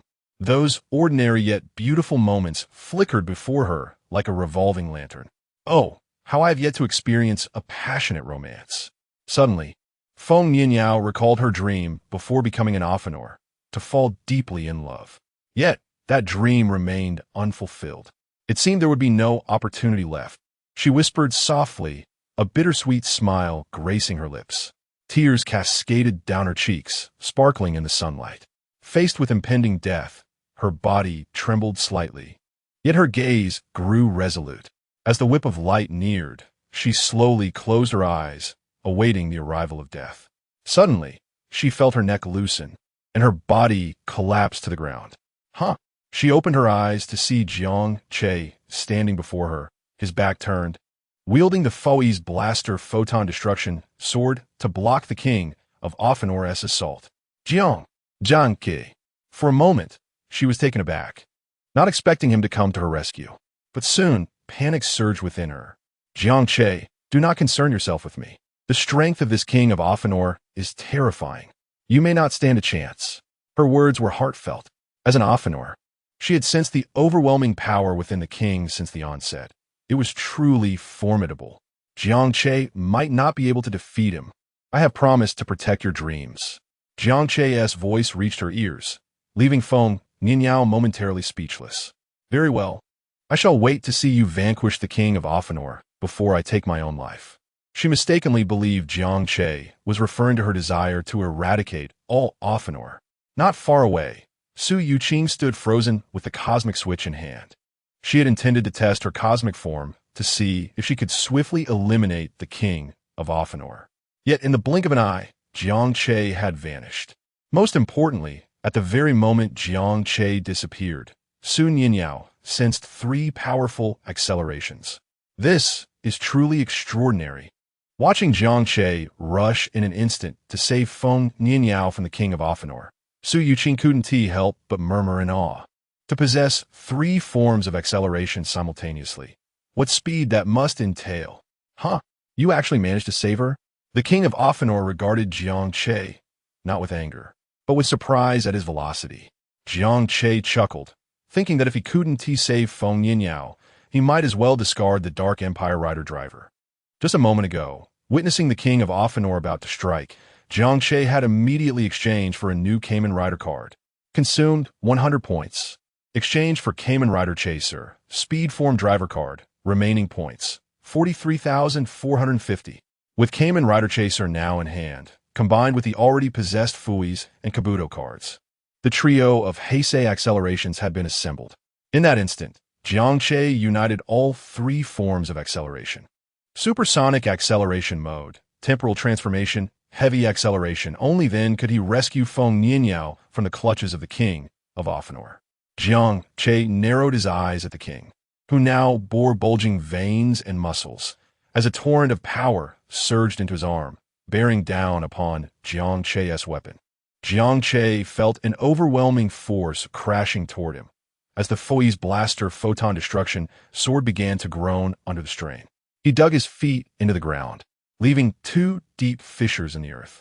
While internally astonished by the king of Ophinor's terrifying strength, Jiang Che's peripheral vision caught Feng Yinyao beside him, and without hesitation, he extended an arm to draw her close. Then, with a burst of acceleration, he returned to Su Yuqing's side. Huff! Jiang Che gasped heavily, gently lowering Feng Yinyao to the ground. At that moment, he inadvertently caught sight of the cosmic switch in Su Yuqing's hand, and his eyes brightened. Oh, is that the cosmic switch? If there were a cosmic form Kamen Rider 4's, then perhaps victory is attainable. Su Yuqing nadi de fermetibli, indeed. Jiang Che smiled knowingly. Su Yuqing was far from ordinary. No wonder she could escape from so many Ophinor and held a high status in the Rider Alliance. So, shall we proceed together? After Jiang Che spoke, he turned to face the king of Ophinor. Yes, Su Yuqing nodded, understanding Jiang Che's intent. She promptly inserted the cosmic switch into the forge driver at her waist. Henshin, as the cosmic switch clicked into place, Su Yuqing immediately squeezed the trigger. In an instant, an immense cosmic power erupted from the driver, flooding into her being, coursing through her entire body. A powerful wave of energy radiated from her, expanding outward in a frenzy. The light projectiles launched by the king of Ophinor were swept away like leaves in the wind by the force of the blast, dissipating in the air like twinkling starlight, while also pushing by Liyue and her companions back several steps. Only Jiang Che remained standing tall, absorbing the energy wave. You shall all perish. Observing Jiang Che and the others as if they were utterly disregarding him, the king of Ophinor's gaze turned frigid. As the king charged towards them, Jiang Che and Su Yuqing stepped forward, positioning themselves protectively in front of the 3 women. Simultaneously, energy began to coalesce around them. Rider Super Galaxy Finish. Supersonic Deep Red Drill. Chapter 55. Attempting to seize my blade again. Am I truly to become the harbinger of destruction? Su Yuqing gripped the Bali Sang holy sword tightly in her hands. Night Super Galaxy End. With a powerful swing of the holy sword, a slash imbued with boundless cosmic energy surged forth, resembling a silver lightning bolt that tore through the heavens, swiftly heading towards the king of Ophinor. Sister Qing is incredibly strong. Bai Liyue exclaimed in awe as she beheld Su Yuqing's might. This was the first time she had witnessed someone, aside from Jiang Che, wielding such formidable power since learning about the masked riders. Indeed, Bai Liyue felt that Sister Qing's strength was nearly on par with Jiang Che's. Lin Xiaoxiao clenched her fists proudly, as if the one unleashing the night super galaxy end was herself. I told you all that Sister Qing is exceptionally powerful. Feng Yinyao observed the scene without joining the discussion. Ever since Jiang Che had rescued her, she had remained silent. Now, she could only hope that Jiang Che and Su Yuqing would be able to vanquish the king of Ophinor. Final attack ride. FA Dark next foes. Next Axel Crimson Smash. As Su Yuqing executed her ultimate technique, Jiang Che harnessed his super acceleration ability, instantly transforming into a fleeting shadow, appearing beside the king of Ophinor. In his rapid movements, he unleashed a barrage of conical energy blasts, each trailing a crimson tail, hurtling towards the king of Ophinor. The air around him was violently disturbed, creating miniature energy whirlpools in his wake. The king of Ophinor sensed the lethal threat from both directions and let out a deafening roar. He could no longer afford to underestimate these 2 masked riders. Initially, he had thought that even with Jiang Che alone, he would pose no threat to him. However, the sudden surge of speed from Jiang Che instilled a hint of trepidation within him. Moreover, the ultimate technique unleashed by the masked rider, transformed from the woman they had previously captured, only deepened his unease. How could this masked rider possess such overwhelming strength? The king of Ophinor pondered, bewildered. If this woman was indeed so powerful, how had they managed to capture her the previous night? The thought sent shivers down his spine. It was crucial to remember that his current strength had been augmented by devouring numerous Ophion. He had not possessed such combat prowess the night before. Had she revealed this strength then, the company would have undoubtedly perished. The king of Ophion quickly summoned energy to form a thick shield around his body. Yet, Jiang Che's multicolored drill and Tsukuyomi's slash surged forth with an unstoppable force, effortlessly breaching his defenses as if piercing through a mere sheet of paper. Seizing the moment when the king of Ophion defenses were compromised, Jiang Che unleashed a flurry of flying kicks at super speed. With each kick, powerful shockwaves rippled through the surrounding air. His figure darted about like a phantom, making it impossible for the king of Ophion to counterattack as he struggled to even track Jiang Che's movements. Each flying kick landed heavily on the king of Ophion, producing a series of dull thuds. Suddenly, the king of Ophion noticed that Jiang Che's kicks had slowed. Just as he prepared to retaliate, a blade of light struck towards his face. Wah! The king of Ophion had barely registered what was happening before he was hit directly by the night's super galaxy end. Coupled with the relentless barrage of Jiang Che's multicolored drill, the king of Ophionor's massive form began to sway perilously. Seeing this, Tsukuyomi propelled herself forward with a rocket component, joining Jiang Che in delivering a fierce assault upon the king of Ophion. After a prolonged assault, the king of Ophion lay weakened on the ground. Despite possessing extraordinary defensive capabilities, he was gradually succumbing to the violent onslaught from Jiang Che and Tsukuyomi. At this point, he could no longer stand, unless he could devour countless Ophion nearby to restore his strength. Noticing the king of Ophion on the brink of collapse, Tsukuyomi prepared to deliver a finishing blow with the Balisang holy sword. Jiang Che, seeing this, quickly stepped in front of her. "Let me handle this." Tsukuyomi, holding the Balisang holy sword aloft, looked at Jiang Che, a bit confused. After a moment's hesitation, she finally lowered the sword. After all, this mission to eradicate the Ophion nest was largely Jiang Che's achievement, and her contribution had been minimal. Thus, it was only fitting that Jiang Che claimed the final victory against the boss. Without overthinking it, Tsukuyomi assumed Jiang Che was merely after his own accolades. Jiang Che, relieved that Tsukuyomi had lowered the Balisang holy sword, sighed in relief. That was close. He nearly let the precious points slip away. Jiang Che raised the Fui's explosive device, photon-shattering sword, preparing to strike the king of Ophionor's head. The king of Ophion, witnessing Jiang Che's impending action, immediately reached out in a desperate attempt to thwart him. "Don't kill me." Jiang Che had heard such pleas countless times before. The monsters of this world truly lacked resolve, resorting to begging for mercy at the brink of death. When Jiang Che remained unmoved, the king of Ophion frantically pointed towards Feng Yinyao. "If you kill me, she won't survive long either." The king of Ophion resorted to threats, using Feng Yinyao's life as leverage. Since Jiang Che had recently shown willingness to save her, it indicated how much he valued the girl. As long as he held this vital connection, Jiang Che would dare not easily slay him. Feng Yinyao, hearing this, suddenly recalled something. Her face paled as she transformed into the Ma Ophion, passionate gallop form, charging towards the king of Ophion, sword in hand, intent on slaying him. Fortunately, Jiang Che intervened just in time, stopping Feng Yinyao from silencing the king of Ophion. He looked at her, exasperated. All right, I just stopped one, and you're causing trouble too." If someone else were to steal the king of Ophionor's life away, Jiang Che vowed he would truly become the harbinger of destruction. Chapter 56. I cannot create the Ophion factor, but I can restore her humanity. The Ophion factor within our Ophion gradually dissipates over time. Engaging in combat hastens this process. Once the Ophion factor is depleted, the body succumbs to decay. The woman you rescued has not worked outside, thus lacking replenishment of the Ophion factor, and she will inevitably face demise. In this world, only I, the king of Ophion, possess the ability to restore the Ophion factor in ordinary Ophion, allowing them to escape death. If you were to kill me, I assure you, the Ophion factor within that woman would not endure for long.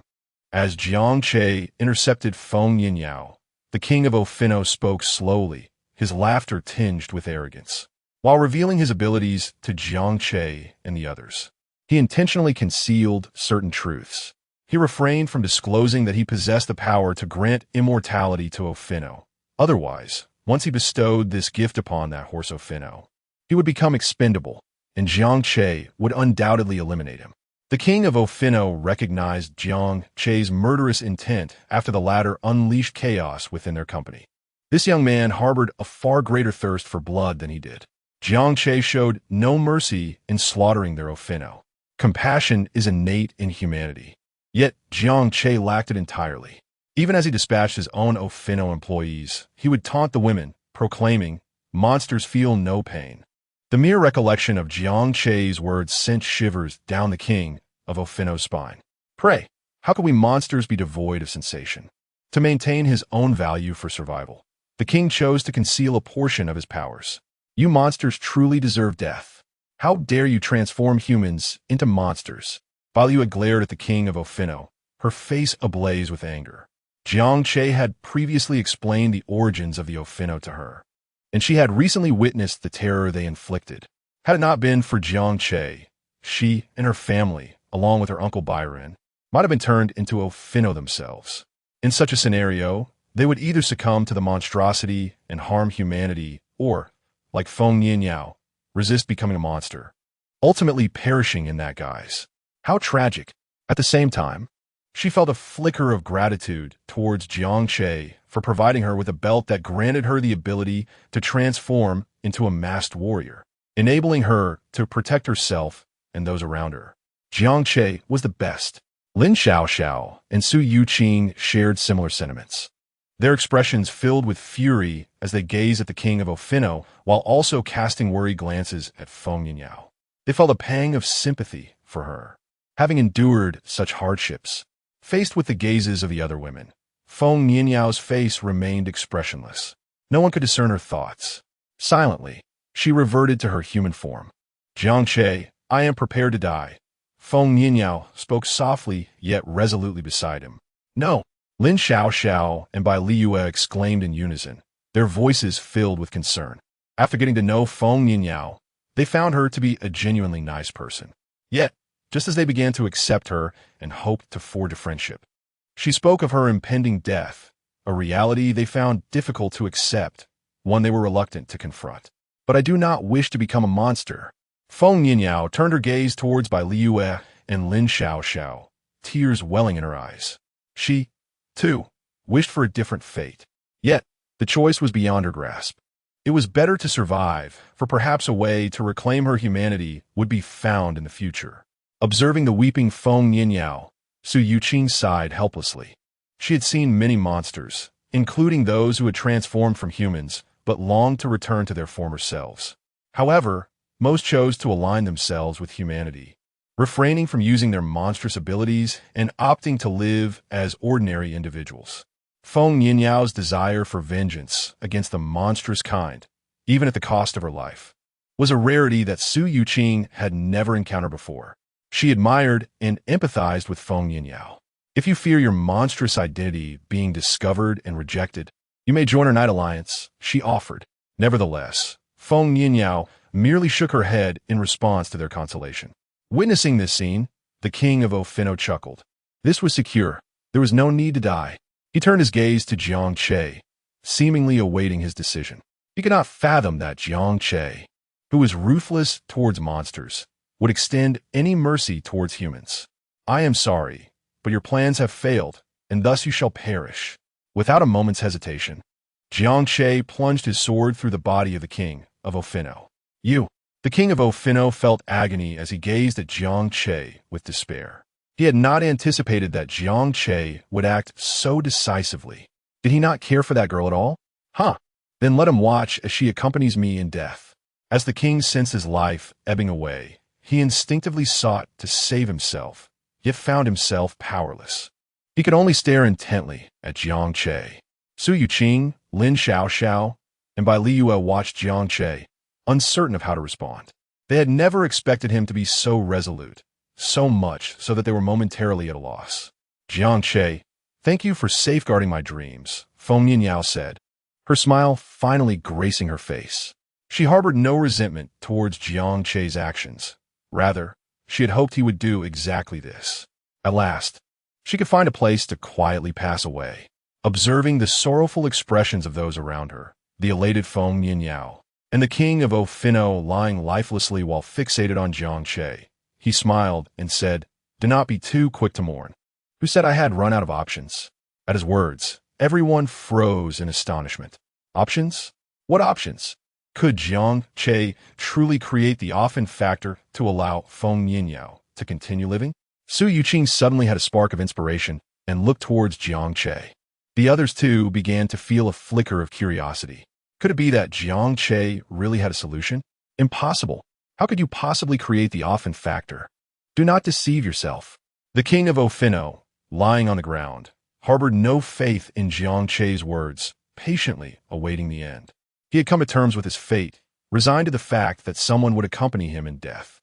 I cannot create the Ophion factor, Jiang Che replied innocently, shaking his head at Su Yuqing.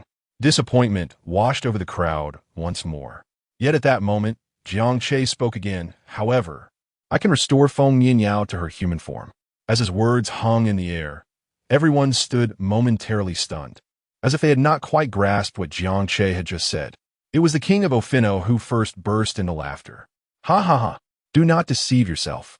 If you can restore her humanity, I shall eat my words. Chapter 57. Why do they all have it, but I do not? Jiang Che gazed at the king of Ophion with a hint of disdain. You're merely a dying monster, yet you still scrounge for sustenance.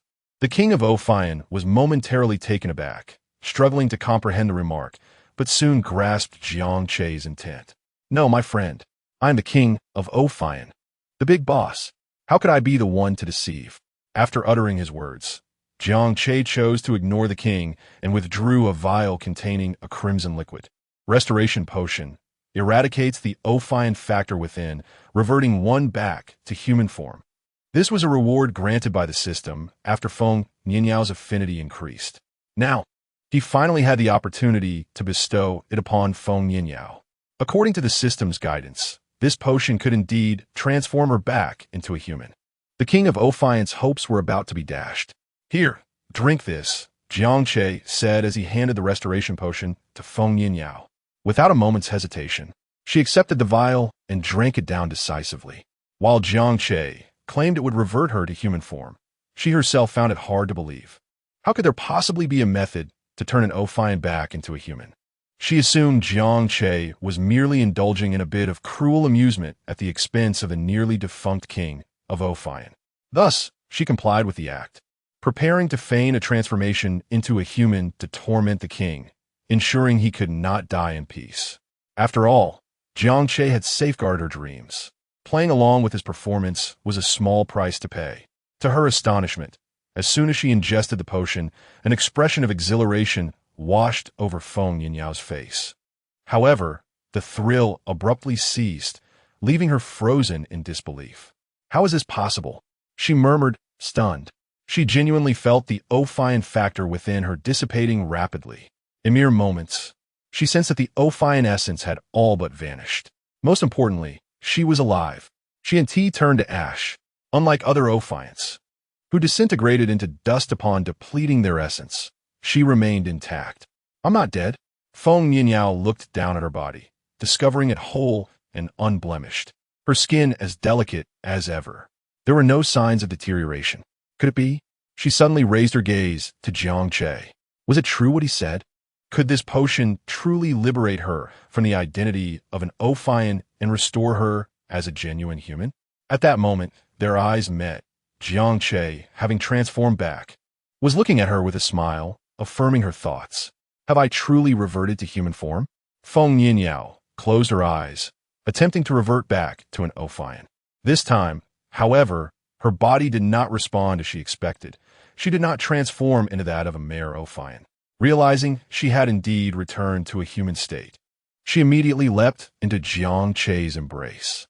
Jiang Che, thank you. Jiang Che gently patted her back, whispering, I promise to protect your dreams, including your wish to become human. Feng Yinyao, overwhelmed with emotion, nestled deeper into his arms, shedding tears of joy. Nearby, Bai Liue watched the scene, seething with jealousy. Ja no Keizmine. Lin Xiaoxiao glanced at Feng Nianyao before turning her attention to Bai Liue. Wonderful. Now there's another competitor. However, their momentary feelings of rivalry were soon overshadowed by curiosity. Feng Nianyao's transformation into a human was indeed astonishing. Had the potion truly worked? As a few others gathered around to inquire about Feng Nianyao's situation, the king of Ophion, sensing his life ebbing away, overheard her declaration of becoming human. His immediate reaction was to dismiss it as self-deception among humans. Yet, after sensing her essence, he realized that she indeed no longer possessed the Ophion factor and was no longer one of them. Despair washed over him. He truly was facing death. With eyes filled with hopelessness, the king of Ophion resigned himself to his fate. Defeated the king of Ophion, earning 15,000 points. No one knew what thoughts crossed the mind of the king in his final moments. Upon receiving the system notification, Jiang Che cast a glance at the disintegrating king of Ophion, feeling a sense of amusement. Surely, the king had felt quite humiliated. Is it true that you can no longer become an Ophion and are now just an ordinary human? Su Yuqing questioned, her skepticism evident. Feng Nianyao, brimming with joy, replied earnestly indeed. Have you noticed any changes in your body? Yes, I feel stronger. It's as if a remnant of mere Ophion's power lingers within me. What? The three girls were taken aback by this revelation. Was this a case of turning misfortune into fortune? At this moment, Jiang Che presented Feng Nianyao with a box. This is for you as well. Now you can pursue your dreams further. There are more monsters in this world than just the Ophions. With eager anticipation, Feng Nianyao opened the box to discover the transformation device of Fois. This is the transformation device of Kamen Rider Fois? Indeed. Wait, you have this too? Su Yuqing gasped in astonishment. She was utterly surprised. She already knew Jiang Che had given Bai Liue a device.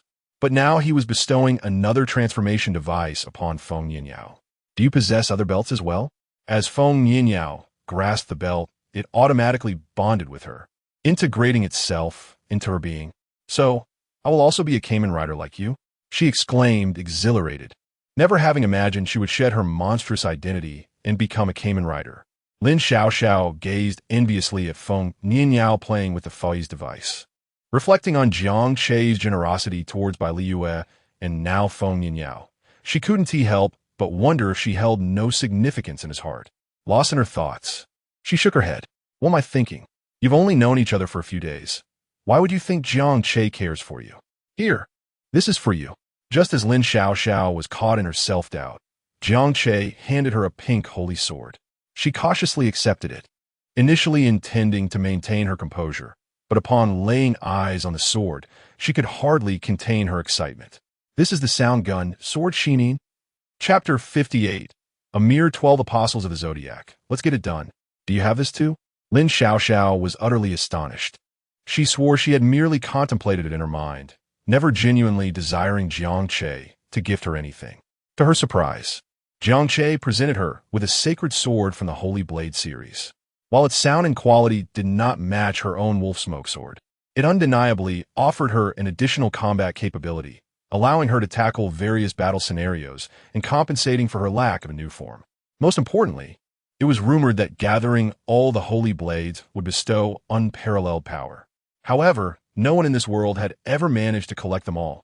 Of course, Lin Xiaoxiao only entertained the thought. She was aware of the absurdity of such an endeavor, which was utterly impossible. All right, go play. Jiang Che waved his hand before turning his attention to Su Yuqing. Lin Xiaoxiao huffed softly, clutching the sound sword with affection as she stepped aside. Sister Qing, tell us about your situation. Upon hearing Jiang Che's inquiry, Su Yuqing returned her gaze from the sword. Me? What's up? She responded, slightly bewildered by the sudden attention. Did Jiang Che intend to gift her something as well? Certainly not. It was about why Sister Qing had vanished during the mission, only to appear at the very end to confront the formidable boss. Jiang Che regarded Su Yuqing, awaiting her response with curiosity about her activities. Given that Su Yuqing could transform into the cosmic form of Kamen Rider Force, it was inconceivable that the technological company, Ophion, would allow her to escape. Even the king of Ophioner, who had not absorbed many Ophioner, would find it challenging to restrain her alongside several other Kamen Riders. Yet, Su Yuqing had chosen to disappear, only to emerge at the last moment. Jiang Che couldn't help but suspect that she was seeking to claim credit for the victory. With Su Yuqing's strength, she should be among the elite within the Rider Alliance. If the top tier of the Rider Alliance behaved in such a manner, Jiang Che would need to reconsider his membership. Noticing the flicker of doubt in Jiang Che's eyes, Su Yuqing pouted. You can't blame me. The president wanted to see your limits, which is why this plan was devised. How would he take any credit from you? It was just that the king of Ophioner suddenly absorbed a significant amount of Ophioner, enhancing its power and altering the plan, prompting my intervention. After explaining, she observed Jiang Che's expression. Initially, she anticipated a hint of anger, yet his demeanor remained remarkably calm, as if he were unconcerned, leaving her perplexed. Did Jiang Che care or not? Oh, Jiang Che shrugged. Su Yuqing opened her mouth, feeling a sense of helplessness. Wait, you really don't care? By the way, now that the Ophioner matter is resolved, why don't the three of you accompany me back to the Rider Alliance? Since you've joined, you ought to visit the headquarters and perhaps participate in some training. Suddenly recalling something, she looked at Jiang Che, Bai Liue, and Feng Yinyao. The trio had just joined the Rider Alliance and had yet to undergo formal training or receive an introduction to this world, yet they were already on a mission. This was, by all accounts, against protocol. Thus, Su Yuqing thought it prudent to take them to the Alliance's headquarters for training and to supplement their knowledge regarding riders and monsters. Bai Liue and Feng Yinyao nodded eagerly at the suggestion, their curiosity about this world palpable. I'm not going. It seems pointless and a waste of time, Jiang Che replied. Shaking his head, Su Yuqing frowned slightly. I understand that practical training may not hold much significance for you, but you should at least familiarize yourself with some relevant knowledge and rules, right? Jiang Che chuckled lightly. Rest assured, when it comes to knowledge about riders and monsters, none of you can match me. Su Yuqing rolled her eyes at Jiang Che, resigned to his arrogance, though she had to concede that he indeed had grounds for such pride. Just as Su Yuqing was about to say something more, Jiang Che interrupted her. All right, let's leave it at that. If there's a mission, reach out to me. After a moment's thought, he added, but make sure it's something challenging. Jiang Che realized that as he continued to unlock his cards, his strength was steadily rising. Ordinary monsters no longer provided substantial points. Some even offered none at all. Actually, I do have a task that suits you quite well. Upon hearing of a new mission, Jiang Che's interest peaked. Do elaborate. Seeing the eager glint in Jiang Che's eyes, Su Yuqing felt exasperated. She could not fathom his enthusiasm. While others would avoid monster-related tasks at all costs, Jiang Che was the complete opposite. Su Yuqing produced a black and red switch. Jiang Che's eyes lit up upon catching a glimpse of it. Zodiac Apostle Switch? He exclaimed, a mix of surprise and barely contained excitement in his voice. You really recognize it? Su Yuqing couldn't help but exclaim, her face filled with astonishment. Earlier, when I was on my way to find you, I dealt with the Zodiac Apostle and stumbled upon some clues about them. If all goes well, we should be able to locate the Zodiac Apostle's cadres. Upon hearing this, Jiang Che's eyes sparkled with enthusiasm. I'm in. I'll join you in dealing with the Zodiac Apostles. Su Yuqing rolled her eyes, playfully chastising him. Wait, I haven't finished speaking. It's quite dangerous. Do you have any idea how many cadres there are? Jiang Che, unable to contain his excitement, waved dismissively. 12 cadres?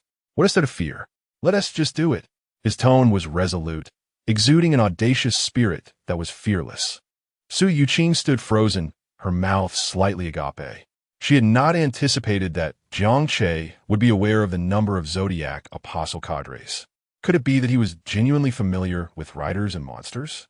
But wasn't he a novice rider? How did he know so much? Perfect. You'll accompany me back to the Rider Alliance. After we finish training Bai Liue and Feng Yinyao, we'll set off to track down the Zodiac Apostles. However, in response to Su Yuqing's suggestion, Jiang Che outright declined. No, just give me the clues. I'll handle the Zodiac Apostles myself. Chapter 59, My Friend. Are you this bold? Ultimately, through Jiang Che's relentless determination, he obtained clues regarding the Celestial Apostles. He set out alone for the destination, Meichuan Academy. Lin Xiao and the others had initially intended to accompany Jiang Che, but they were firmly rejected by Su Yuqing. Given the uncertainty of the clues, Jiang Che's solo journey was primarily to investigate whether Meichuan Academy truly housed celestial apostles, and if it was indeed their stronghold. If it were the latter, the combat prowess of the three girls was still somewhat lacking. Accompanying him would only hinder their progress. The celestial apostles were significantly stronger than Ophion. In the end, it was Su Yuqing who led by Li Yue, Lin Xiao, and Feng Yinyao back to the Alliance headquarters to report in. Additionally, they needed to arrange some urgent training by Li Yue and Feng Yinyao. One was the Kamen Rider Faiz, and the other, Kamen Rider Tsukuyomi. Both were formidable Kamen Riders, undoubtedly infusing fresh vigor into the Rider Alliance.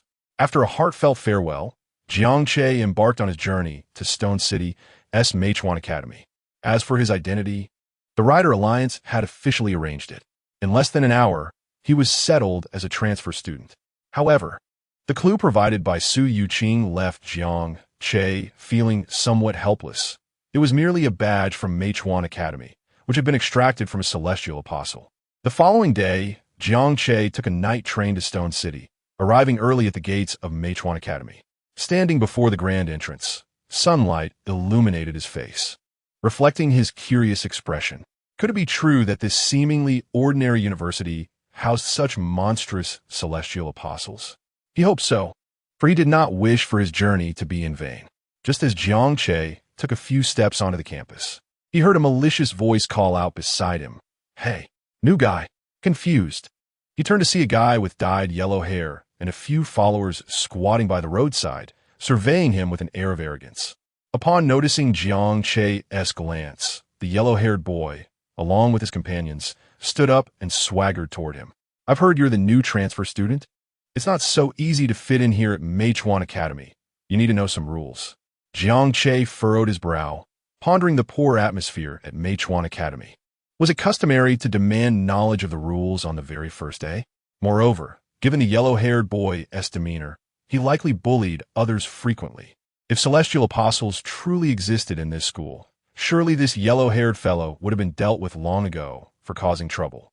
Or perhaps he was indeed one of the celestial apostles, brandishing an apostle switch, hence his audacity.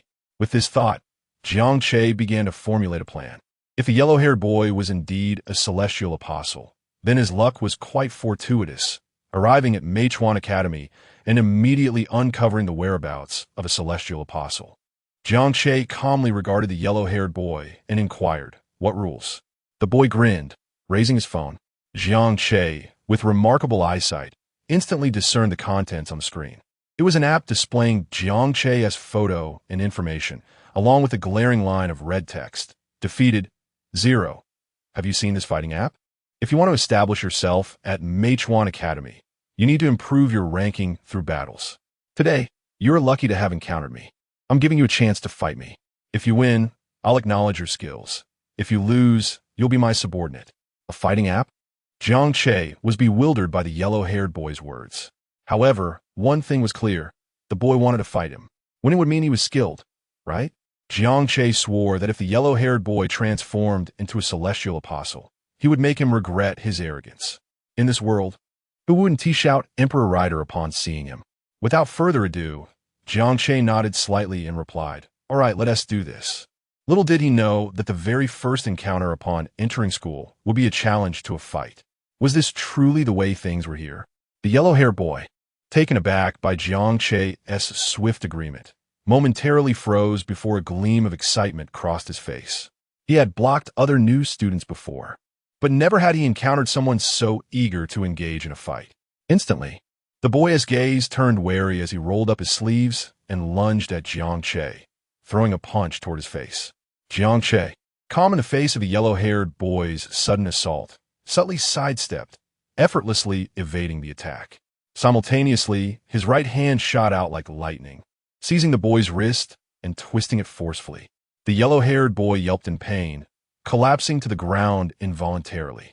Jiang Che's fluid motions left the bystanders. The yellow-haired boy's companions, bewildered, the battle was over before they even realized it. The yellow-haired boy gazed at Jiang Che in terror.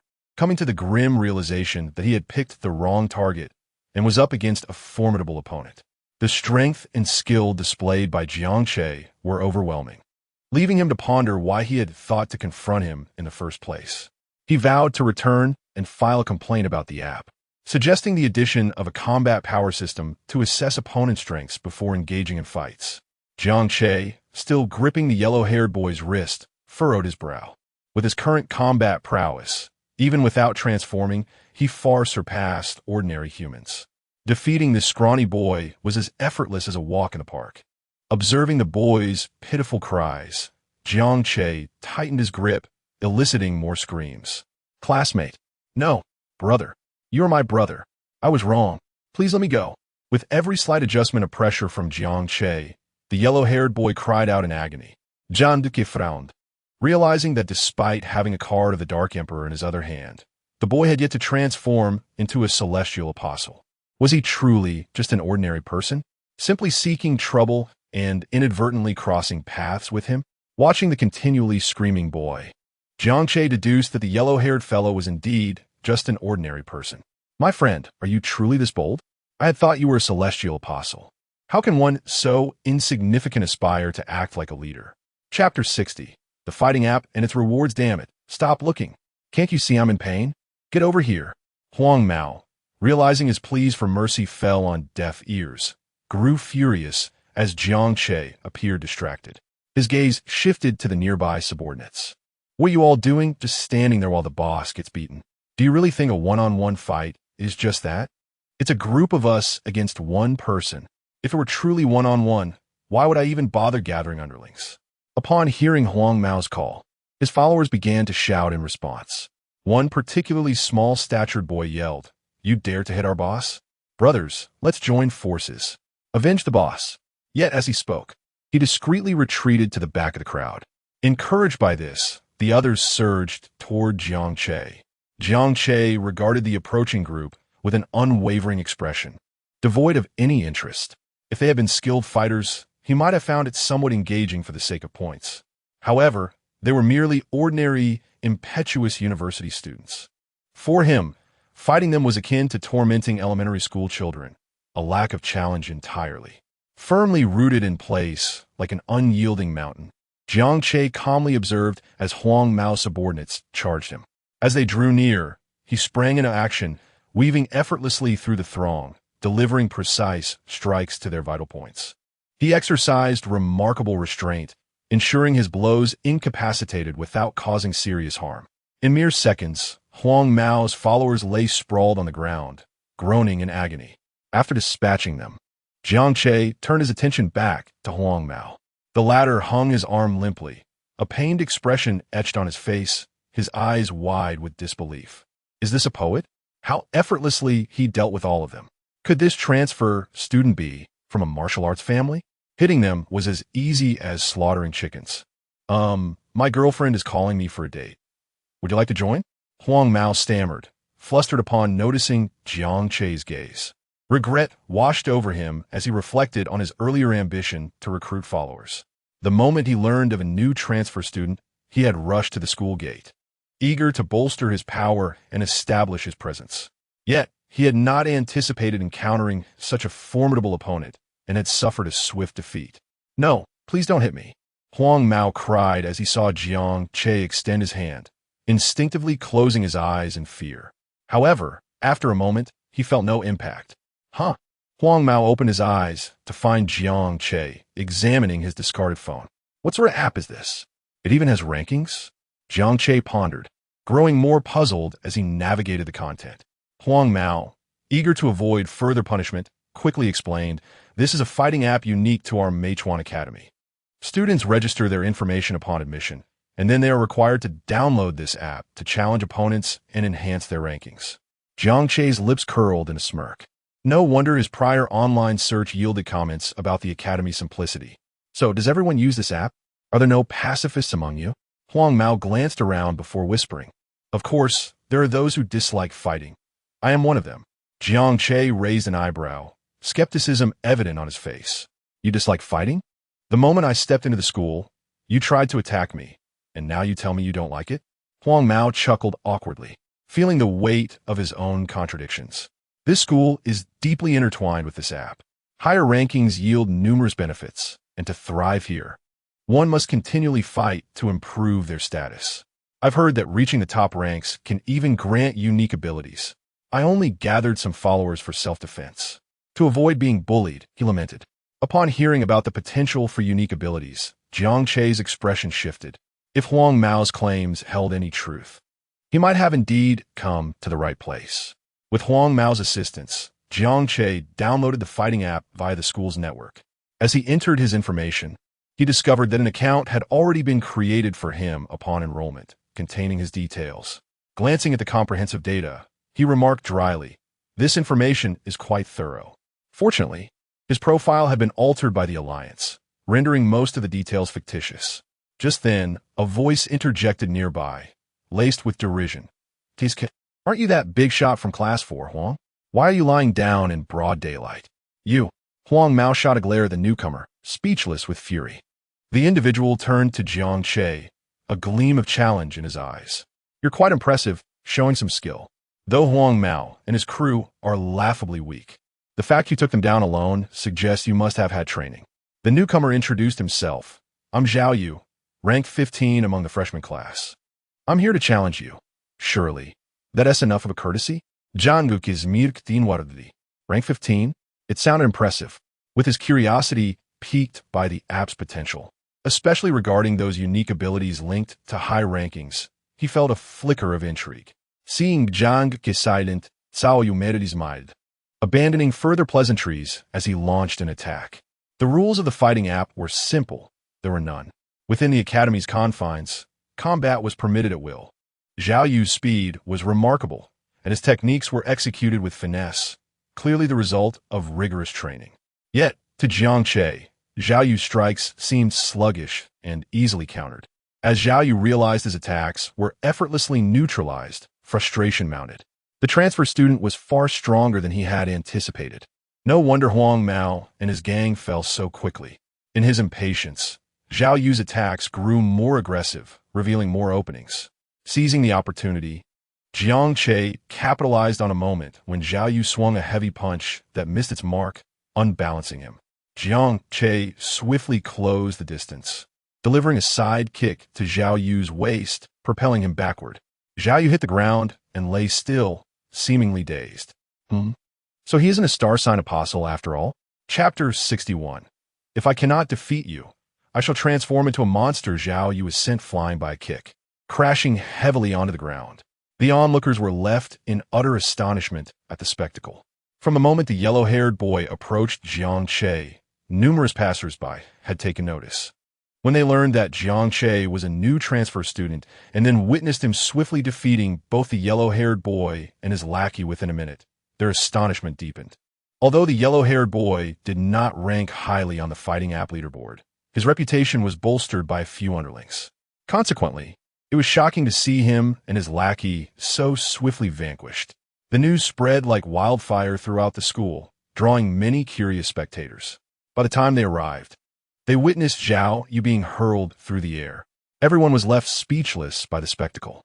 What an extraordinary turn of events.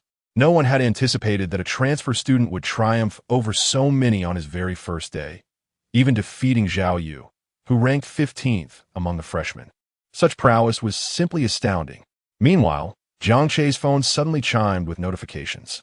Upon opening the fighting app, he discovered that his ranking had soared to 15th place. It seemed that directly challenging those of higher rank allowed for swifter ascent, enabling one to usurp their position. Contemplating his newfound ranking, Jiang Che formulated a plan.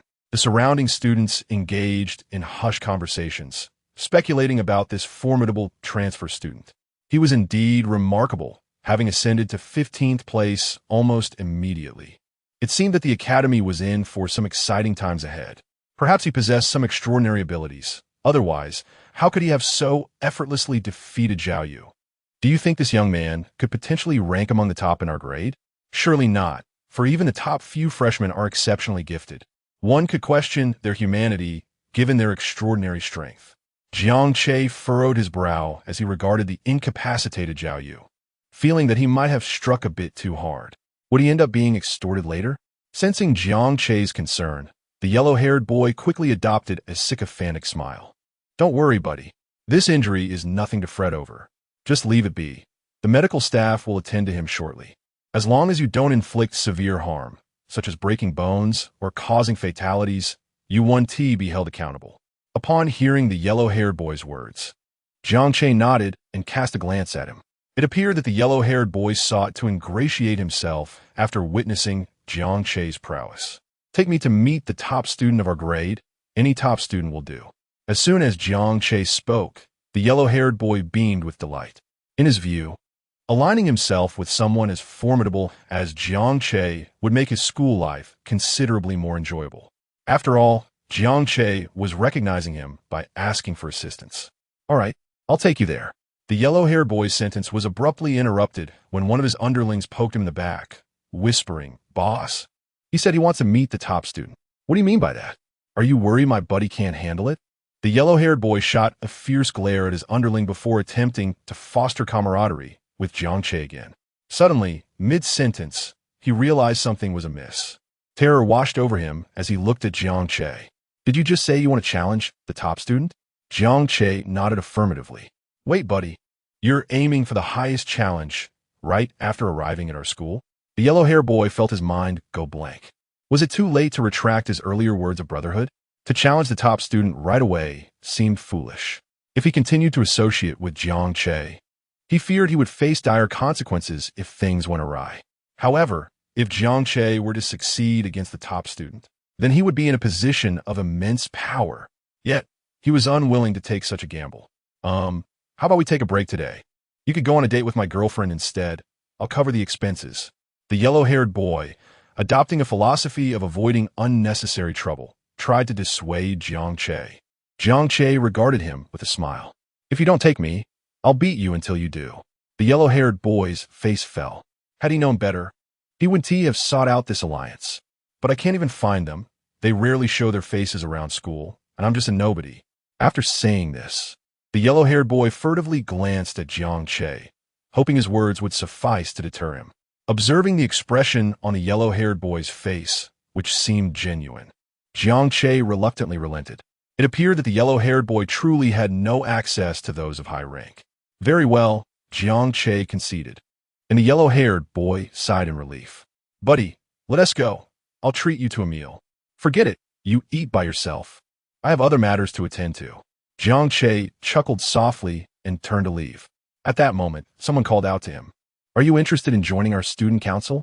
Jiang Che turned back to see a handsome young man gazing at him. The yellow-haired boy whispered nearby, This is Lei Wan, ranked 4th. He's been gaining momentum lately. Jiang Che's eyes brightened at the mention. If he couldn't find the top student, then the 4th rank would suffice. Their rankings were close, so there might be some connection. Do you have the top student in your student council? Lei Wan nodded. Of course. One of the conditions for joining the student council is to be among the top 10 in your grade. The first you wish to challenge is, of course, a member of our council. That sounds great. Can you take me to meet this so-called top student? Certainly, but first, you must officially join our student council. Wasn't your earlier invitation enough? Are you just a petty figure with no influence within the student council? Jiang Che remarked, his expression bemused. Just moments ago, he had been invited to join, and now it had transformed into a demand for official membership. Hearing Jiang Che's comment, Lei Wan's expression darkened. Your rank is merely 15th. I extended the invitation due to your potential. Whether you qualify for our student council depends on your strength. With that, Lei Wan charged toward Jiang Che. However, in the blink of an eye, Lei Wan felt a wave of dizziness wash over him. Where did he throw that punch? Shocked, he realized that even after activating his apostle switch, which enhanced his physical abilities, he had not seen Jiang Che's punch coming before it struck him squarely on the forehead. The force was considerable. This young man was no ordinary opponent. Before Lei Wan could fully regain his senses, Jiang Che's fist connected with his face once more. After enduring several blows, it became apparent that he might not be able to defeat Jiang Che. He swiftly grasped the apostle switch. Since I cannot best you in human form, what will you do if I transform into a monster? Recalling the student council president's warning not to transform in front of humans unless he could eliminate all witnesses immediately, Lei Wan swiftly made a decision. He would feign retreat, leading Jiang Che to a secluded area before transforming and dealing with him. "Kid, consider this your victory," Lei Wan declared before turning and running. He periodically glanced back, relieved to see Jiang Che in hot pursuit. Soon, he would show Jiang Che who the true hunter was and who the prey should be. Chapter 62. I fear my strike may be too severe and cause your demise. Surely they have pursued me, right? If not, I will be quite irate. Upon reaching the academy's gymnasium, Lei Wan came to a halt. The gymnasium, devoid of the student council's permission, was off-limits to others. Thus, even in broad daylight, it was unlikely to see anyone inside. The student council itself only frequented the gymnasium at certain times. Damn it. If it weren't for the president's order against transforming in crowded areas, I would have taught you a lesson just now. Lei Wan touched his handsome face, visibly displeased. This new transfer student dared to strike him directly. He was determined to teach him a severe lesson later. However, it would merely be a lesson. Lei Wan could not afford to kill Jiang Che. Given that Jiang Che had the ability to overpower him effortlessly, it was evident that his ranking must be above Lei Wan's. The president had always cherished such talents. If the student council president were to discover that Lei Wan had used his power to kill Jiang Che due to personal grievances, he would surely be furious and unleash his wrath upon Lei Wan. Thus, considering that this new transfer student might one day become one of their own, Lei Wan could only afford to give him a slight reprimand. As for whether the other party would seek revenge later, Lei Wan was uncertain. However, the president had once told him that he was on the verge of evolving into a Zodiac apostle. Once he transformed into a Zodiac apostle, he would no longer fear retaliation. Heh, you can fight, can you? What good is your fighting prowess if you do not understand evolution? At last, you have arrived. I was beginning to think you were lost. After waiting for a moment, Lei Wan finally spotted Jiang Che's figure coming into view. A smile crept onto his lips as he gazed at Jiang Che. I can invite you to join the student council. Our president would surely be delighted. But first, you must allow me to beat you up. With that, Lei Wan produced the apostle switch. As he pressed the button, his body underwent a transformation, becoming the little canine Zodiac apostle. Lei Wan spread his arms wide and laughed maniacally, his voice echoing throughout the gymnasium. Ha ha ha, tremble in fear. However, after a while, he heard no cries for mercy from Jiang Che. He turned to Jiang Che, his expression filled with confusion. Why was this human not as flustered as he had imagined? Lei Wan clawed at the ground, attempting to create a shrill sound to instill fear in Jiang Che. His eyes glowed ominously as he fixed his gaze on Jiang Che, occasionally letting out low, raspy growls. Not afraid at all? Lei Wan was momentarily at a loss, struggling to comprehend the situation. Why was Jiang Che so unperturbed? Given the president's prior rules, he could not unleash his full strength. His primary purpose was to witness the fear on Jiang Che's face. But if Jiang Che showed no fear, things would become amusing. Why should I be afraid? You're not the only one who can transform. Henshin. Jiang Che transformed into Kamen Rider Dark Kiva, brandishing the driver card box sword before him. What? You could transform too? I didn't see you with an apostle switch. Lei Wan was taken aback. He felt no trace of cosmic energy emanating from Jiang Che. What on earth was happening? Just as Lei Wan was bewildered, Jiang Che made his move. The driver card box sword arced through the air, creating a whistling wind as it lunged toward Lei Wan's body. The little canine apostle, noticing Jiang Che's sudden attack, swiftly reacted, attempting to dodge to the side. Yet, Jiang Che's driver card box sword struck him squarely. A deep gash appeared on his tough hide. At that moment, the little canine apostle understood why Jiang Che had previously displayed such formidable combat prowess, rendering his human form utterly defenseless. Wait, stop. Since we can both transform into monsters, we should not be enemies, right? There's no need to go so hard. However, Jiang Che paid no heed to Lei Wan's words. His assault continued unabated, relentless. As the little canine apostle attempted to evade, Jiang Che suddenly twisted his wrist, redirecting the downward strike of his sword towards the apostle's chest. The little canine apostle sensed the imminent threat and swiftly raised his robust arms to defend himself. A resounding clang reverberated through the gymnasium, akin to the tolling of a great bell. Speak. Aside from you, which zodiac apostles exist within the academy? Jiang Che pressed on. The driver card box, sword bearing down relentlessly. Lei Wan, struggling to withstand the pressure, felt the sword beginning to breach his skin. If Jiang Che continued to exert force, his arm would surely be rendered useless. Yet, even so, he would reveal nothing. To answer would mean betraying the zodiac apostles, and their president would be far more ruthless than Jiang Che. Lei Wan vowed that the student council president was the most merciless individual he had ever encountered. Falling into their hands would indeed be a fate worse than death. Lei Wan bared his teeth, revealing sharp, yellowed fangs, emitting a chilling and unsettling laugh. Oomph. You think I would tell you? Dream on. You believe you can do anything to me? His eyes brimmed with defiance, completely unfazed by Jiang Che's threats. Upon hearing this, Jiang Che scoffed, a fierce glint flashing in his eyes. He exerted force beneath his feet, sending dust swirling into the air as he leaped high, executing a swift somersault before launching himself towards the little canine apostle. The driver card box sword, imbued with tremendous power, descended violently toward the apostle's head. You reap what you sow. The little canine apostle, sensing the impending impact, was filled with dread. Yet, as a fighter ranked in the combat app, his skills were not to be underestimated, and instinctively he reacted, raising his arms to shield his head. Bang! A deep, thunderous crash echoed as the tremendous force knocked the little canine apostle to the ground. The impact left a shallow crater where he fell, a testament to Jiang Che's overwhelming might.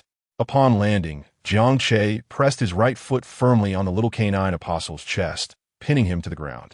You, a mere zodiac apostle, not even one of the zodiac 12. What right do you have to be so arrogant? Jiang Che regarded Lei Wan beneath his foot, his gaze brimming with disdain. If he did not wish to extract information from him, he would not need to exert such effort. He made a conscious effort to control his strength, lest he accidentally deliver a fatal blow to Lei Wan. Chapter 63. The Scorpion Apostle makes his entrance. Jiang Che pressed the driving card box sword against the throat of the Canis Minor Apostle, the blade slightly embedding into his skin, a strange liquid oozing forth. I'll give you one more chance. Will you speak? Jiang Che asked coldly, his voice devoid of warmth, as if he had just emerged from an ice cellar. He found it hard to believe that the Canis Minor Apostle could still be defiant in the face of death. The Canis Minor Apostle gazed at the sword before him, a flicker of fear crossing his eyes. He suspected that if he remained silent, Jiang Che would undoubtedly end his life. What kind of lunatic is this? Yet, a shred of rationality compelled him to keep his mouth tightly shut. He feigned composure, glaring fiercely at Jiang Che, his throat emitting a low growl. You won't get anything from me. Even if you kill me, I will not speak. His body trembled slightly at Jiang Che's feet, but the stubbornness in his gaze remained unwavering. Jiang Che ceased his idle chatter, his eyes growing even colder. With a firm grip, he pressed the tip of the sword deeper into the Canis Minor Apostle's flesh, the unknown liquid trickling down the blade, splattering onto the ground. He then unleashed a tempest of attacks. With each strike, the Canis Minor Apostle's body quaked uncontrollably. Each hit elicited a painful scream that echoed hauntingly within the arena. As Jiang Che's relentless onslaught continued, the Canis Minor Apostle could no longer endure the intensity of the punishment. His body began to shake violently, the defiance in his eyes gradually replaced by sheer terror. President, why haven't you come to save me? His skin bore the marks of Jiang Che's assault. Blue liquid seeping from the wounds, mingling with the rising dust, creating a pitiful sight. Stop. I'll talk. At last, the Canis Minor Apostle could no longer hold on. His face was a mask of despair, his voice filled with desperation and fear. Jiang Che refrained from delivering a fatal blow. Rather, he allowed each attack to spare the apostle's life, subjecting him to torment. This was an unbearable reality for the Canis Minor Apostle. Faced with the agony before him and the dread of the student council president, he chose to end his suffering. Upon hearing this, Jiang Che paused, looking down at the Canis Minor Apostle from his elevated position. Now tell me, how many apostles of the Zodiac are there in your school? Jiang Che's curiosity piqued, Based on the information he had gathered and the emergence of that fighting app, it seemed the school was under the control of the Zodiac Apostles. The Canis Minor Apostle, his eyes wide with fear, trembled from his injuries. His voice stuttering. There are many. I don't know the specifics, but everyone in our student council is. And there are many more hidden among the students who haven't joined the council. As he spoke, he cast a fearful glance at Jiang Che, terrified that his words might provoke further punishment. Jiang Che contemplated the apostle's words, considering whether to confront the student council directly. However, according to the apostle's description, the school possessed numerous individuals with the power of the apostles. Even he was uncertain of the exact number, which worried Jiang Che. If the number of those with such powers exceeded his expectations, it could pose a significant challenge. After all, the Zodiac Apostles were distinct from the Ophion. Are there formidable monsters among the Zodiac Apostles? Indeed, there are, the apostle admitted. The Zodiac consists of 12 signs, 1 boss, and 11 subordinates. If they were to unite, it would indeed be a formidable challenge for Jiang Che. Unfortunately, this Canis Minor Apostle was utterly useless, incapable of even reaching the higher ranks. Well then, you may now meet your demise. The Canis Minor Apostle looked at Jiang Che in shock. But I've told you everything. Why must you still kill me? Is that even a question? You're a monster. Monsters deserve to die. What else should happen? If you don't die, then I must? Jiang Che regarded the Canis Minor Apostle as if he were a fool, delivering a final strike. No, the Canis Minor Apostle cried out, his face contorted in pain. You have slain the Canis Minor Apostle. You have gained 500 points. With satisfaction, Jiang Che turned to leave, having acquired a lead. He was in no rush to resolve the matter immediately. He could wait for Su Yuqing to arrive, and together they would address the Zodiac Apostles within this academy. Jiang Che had an inkling that Meichuan Academy was not as simple as it appeared. There was certainly more than just the Zodiac Apostles. He sensed a presence of greater strength.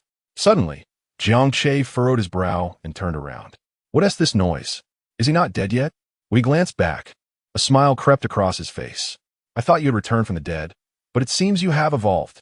Observing the transformation of Lei Wan's body, Jiang Che waited patiently. If an ordinary apostle were to evolve, it would mean becoming one of the 12 Zodiac Apostles, right? The Canis Minor Apostle was likely evolving into the Scorpion Apostle. Huh, I'm not dead. Lei Wan suddenly stood up, examining his hands with a puzzled expression. But upon seeing the transformed apostle switch in his grasp, he immediately realized what had transpired. After being slain by Jiang Che, he had transformed into a mightier being. No wonder the president had such high hopes for him. It turned out he possessed limitless potential. Lei Wan erupted into wild laughter.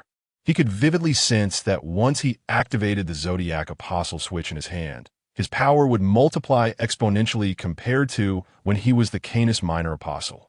It seems I owe you my gratitude for helping me gain this formidable strength. Lei Wan glared menacingly at the figure of the Kamen Rider Dark Kiva before him. This time, he was genuinely intent on murder. If previously he had hesitated to eliminate Jiang Che, who had swiftly ascended the fighting app rankings, that was no longer the case. Now he had evolved. With the power of the Zodiac at his disposal, once he informed the president, he would become a core member among the apostles.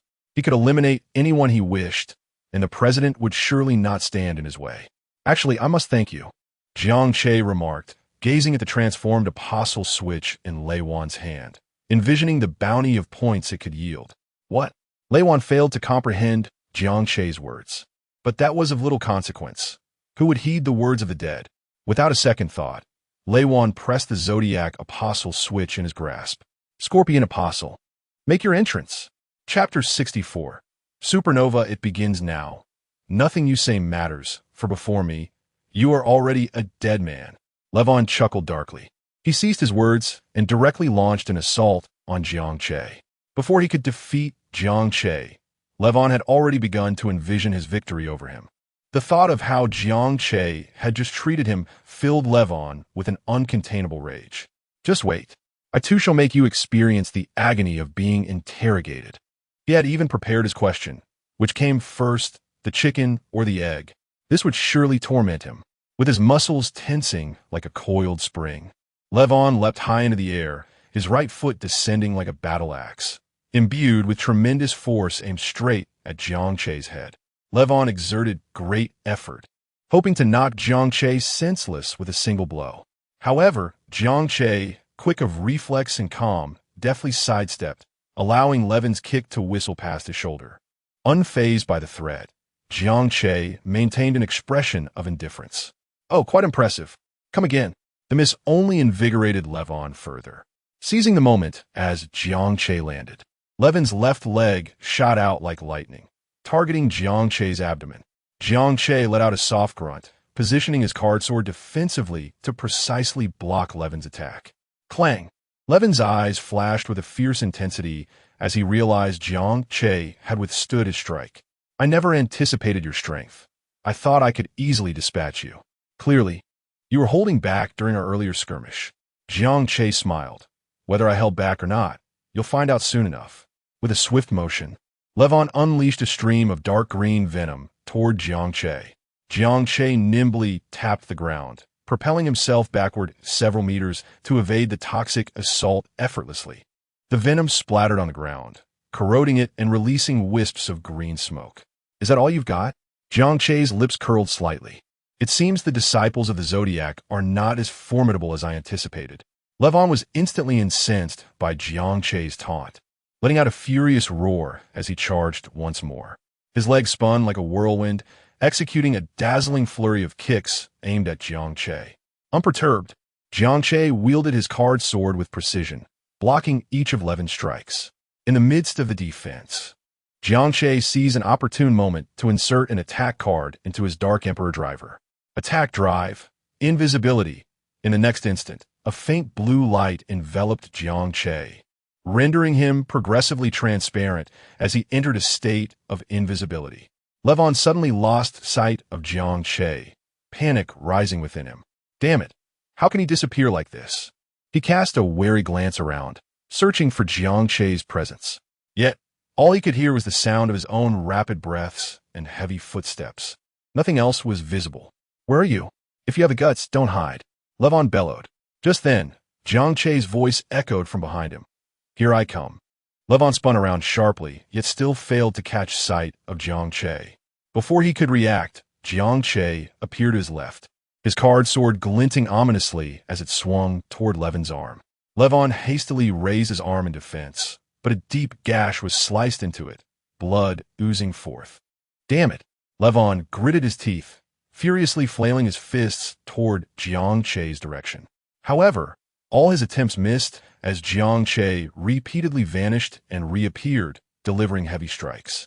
Jiang Che struck Levon's back with his card sword, and as Levon stumbled forward, Jiang Che delivered a powerful kick to his side. Levon's body flew like a broken kite, crashing into the audience area and creating a large crater. Struggling to rise from the pit, Levon's face was contorted with fury. At that moment, the arrogance he had displayed earlier was nowhere to be found. Attack drive, slash. In a moment of distraction, Jiang Che unleashed another slicing attack, closing the distance in an instant to initiate a lethal strike. Levon was once again sent flying. When he finally stood up, Jiang Che was already waiting for him. Another slash. Boom! Levon felt as if his mind was swirling in chaos. Time seemed to stretch indefinitely as he lost count of how many times Jiang Che had sent him flying. "You might as well kill me." Levon's despair took hold. He felt as though Jiang Che was humiliating him. Yes, that must be it. He had become overly complacent, and now Jiang Che was taking pleasure in his torment. Why has nothing changed? Hearing Jiang Che mutter to himself, Levon was filled with confusion. "What are you waiting for?" Jiang Che chuckled. "I am, of course, waiting for your evolution. Let's see if your potential has truly been fully realized." "What? Are you a poet?" Levon found himself questioning Jiang Che's intentions. Could he be sent by the student council president to specifically unlock his potential? After being struck several more times, Levon suddenly noticed Jiang Che halting his assault, observing him without launching another attack. "At last, I have waited for this moment." Jiang Che scrutinized Levon, remaining still and silent. Since the beginning, he had refrained from killing Levon to test whether this Scorpio apostle could evolve once more entering a supernova state. Upon evolving into a supernova, the points gained from defeating him would be significantly greater. Indeed, Jiang Che's gamble had paid off. This Scorpio apostle was truly being pushed to evolve again. Upon hearing Jiang Che's words, Levon felt an unusual warmth in his chest. No way. Am I experiencing a resurgence? Suddenly, his form was enveloped by countless tendrils of dark energy, rendering him a shadowy figure amidst the swirling black mist. The red crystal embedded in Levon's chest radiated with light, igniting a warmth that spread through him. As the glow intensified, Levon's injuries began to heal at an astonishing rate. Supernova? In Levon's mind, a new realization dawned. As he extended his hand, a white orb of light emerged from the red crystal in his chest. The orb landed in the palm of his hand, and a look of excitement broke across Levon's face. With a sudden clap, the white orb exploded. In the next moment, Levon's body was enveloped in a crimson glow. His lower body began to transform, sprouting 6 scorpion legs and a massive, spiked scorpion tail. Chapter 65. The universe has arrived. Tremble. Levon felt an overwhelming surge of power coursing through his new form, standing proudly in the guise of the Scorpion Apostle Supernova. His lower body, transformed into that of a scorpion, boasted 6 legs that exuded an aura of indomitable strength, firmly supporting his frame. His tail swayed ominously, its tip unwaveringly aimed at Jiang Che. As Levon gazed at Jiang Che, poised to deliver a fierce proclamation, a sudden recollection struck him, leading to a moment of hesitation. He recalled how, upon evolving from the Canis Minor Apostle to the Scorpion Apostle, he had similarly threatened Jiang Che, only to be met with a swift and merciless defeat. Despite his newfound power, Levon could not shake the lingering fear that Jiang Che instilled in him. The latter's depths were unfathomable. Silencing his bravado, Levon refrained from boasting, wary that such declarations might invite misfortune. As Jiang Che charged towards him, Levon instinctively lashed out with one of his scorpion legs. The impact reverberated through the air, but instead of the anticipated pain, Levon found himself laughing heartily. His sweeping strike had successfully pushed Jiang Che back several meters, rekindling his confidence. Transfer student concede. You stand no chance against me, Levon bellowed, his laughter brimming with arrogance and disdain. You, attempting to challenge me? You are utterly deluded. Did you not expect this? I can evolve twice. What do you possess to contend with my power? Today, I shall show you what true strength entails. In a fit of emotional release, Levon unleashed a torrent of words. With a dramatic flick of his tail, he lashed out at Jiang Che. Do you comprehend the essence of cosmic energy? I wield the power of the universe. What do you have to counter me? Jiang Che, unfazed, merely chuckled in response. The power of the universe? Do you truly grasp it? A smirk danced upon his lips as he drew a card from his deck. Kamen Ride Force.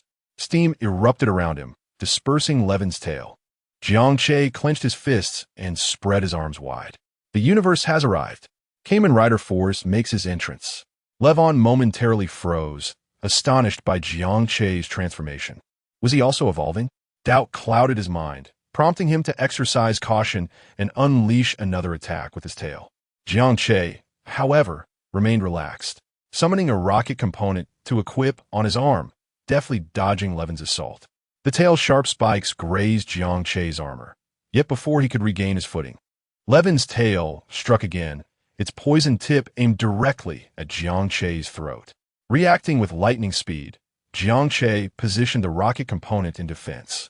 The tail collided with the device, causing a jarring impact that left Levon momentarily stunned, forcing him to retract his tail in alarm.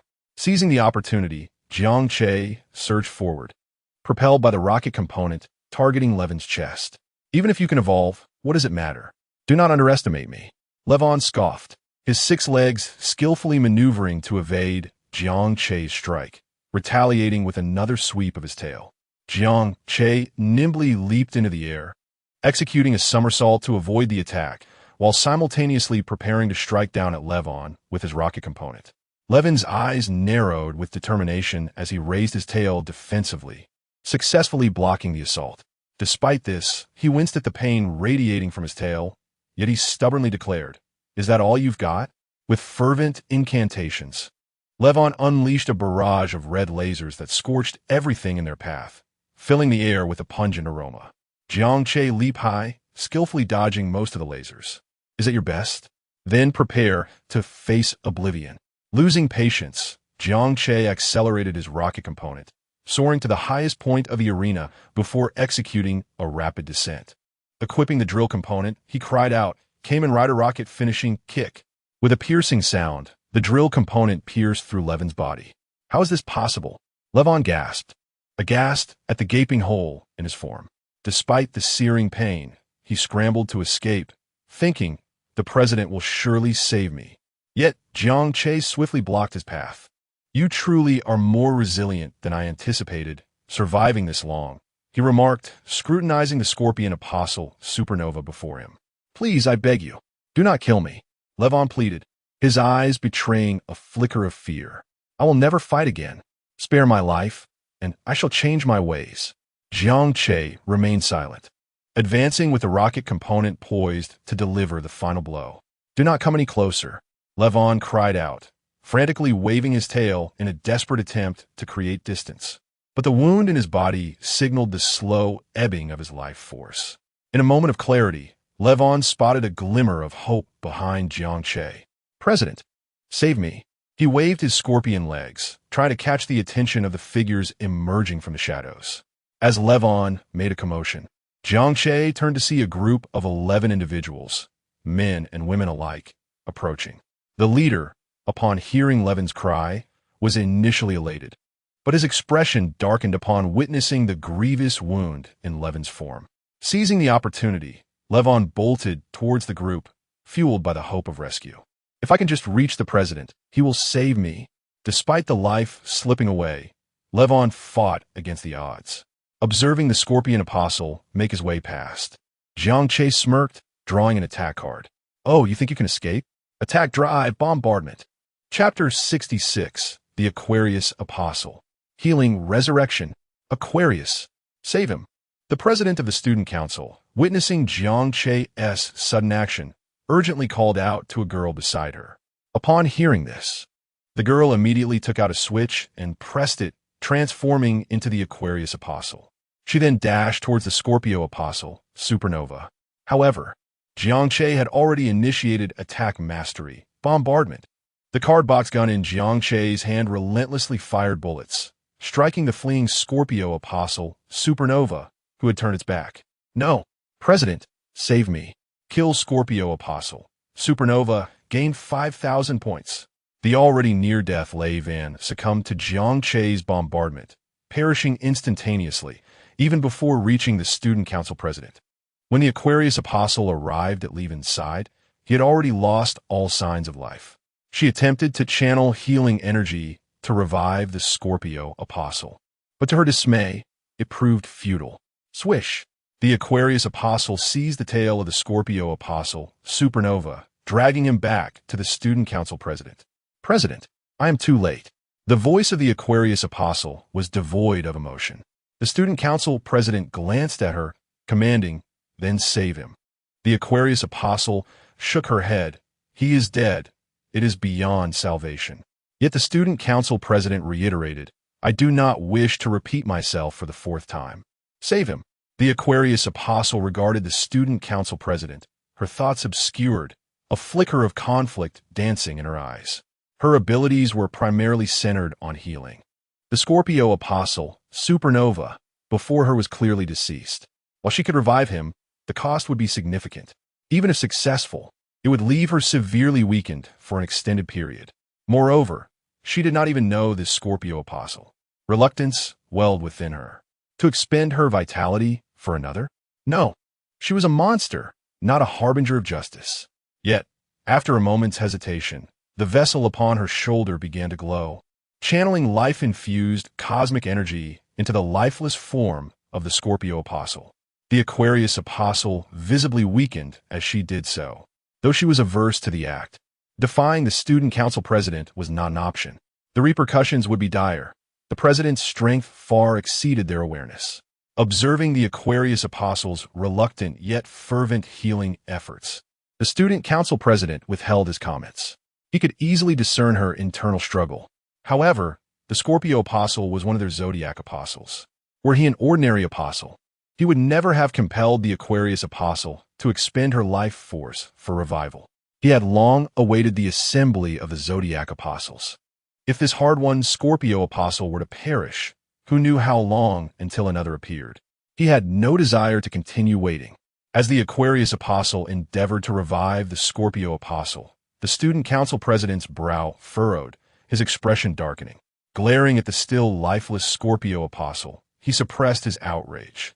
His gaze shifted to Jiang Che, curiosity flickering in his eyes. Earlier, upon sensing the change from the canine apostle to the Scorpio apostle, he had been filled with excitement. After so long in the academy, selecting students through combat apps, he was finally close to gathering the 12 zodiac apostles, advancing his plans and objectives. How could this not elate him?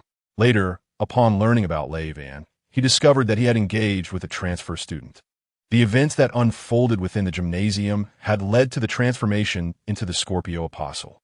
Soon after, the student council president sensed the change in the Scorpio apostle's power, supernova.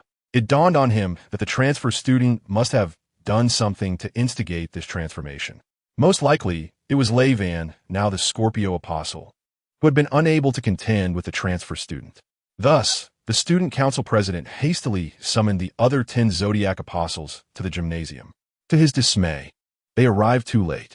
The transfer student, having transformed into a masked rider, had defeated Lei Van, killing him right before their eyes. This masked rider possessed remarkable abilities. The student council president stepped forward, his footsteps echoing within the silent gymnasium. You're that transfer student, are you not? Who would have thought you possessed the power to transform into a masked rider? His words resonated with the others, their gazes fixated on Jiang Che. So this is the masked rider. No wonder the president cautioned us to be wary. He is incredibly formidable. Formidable? Perhaps the Scorpio apostle was simply inept.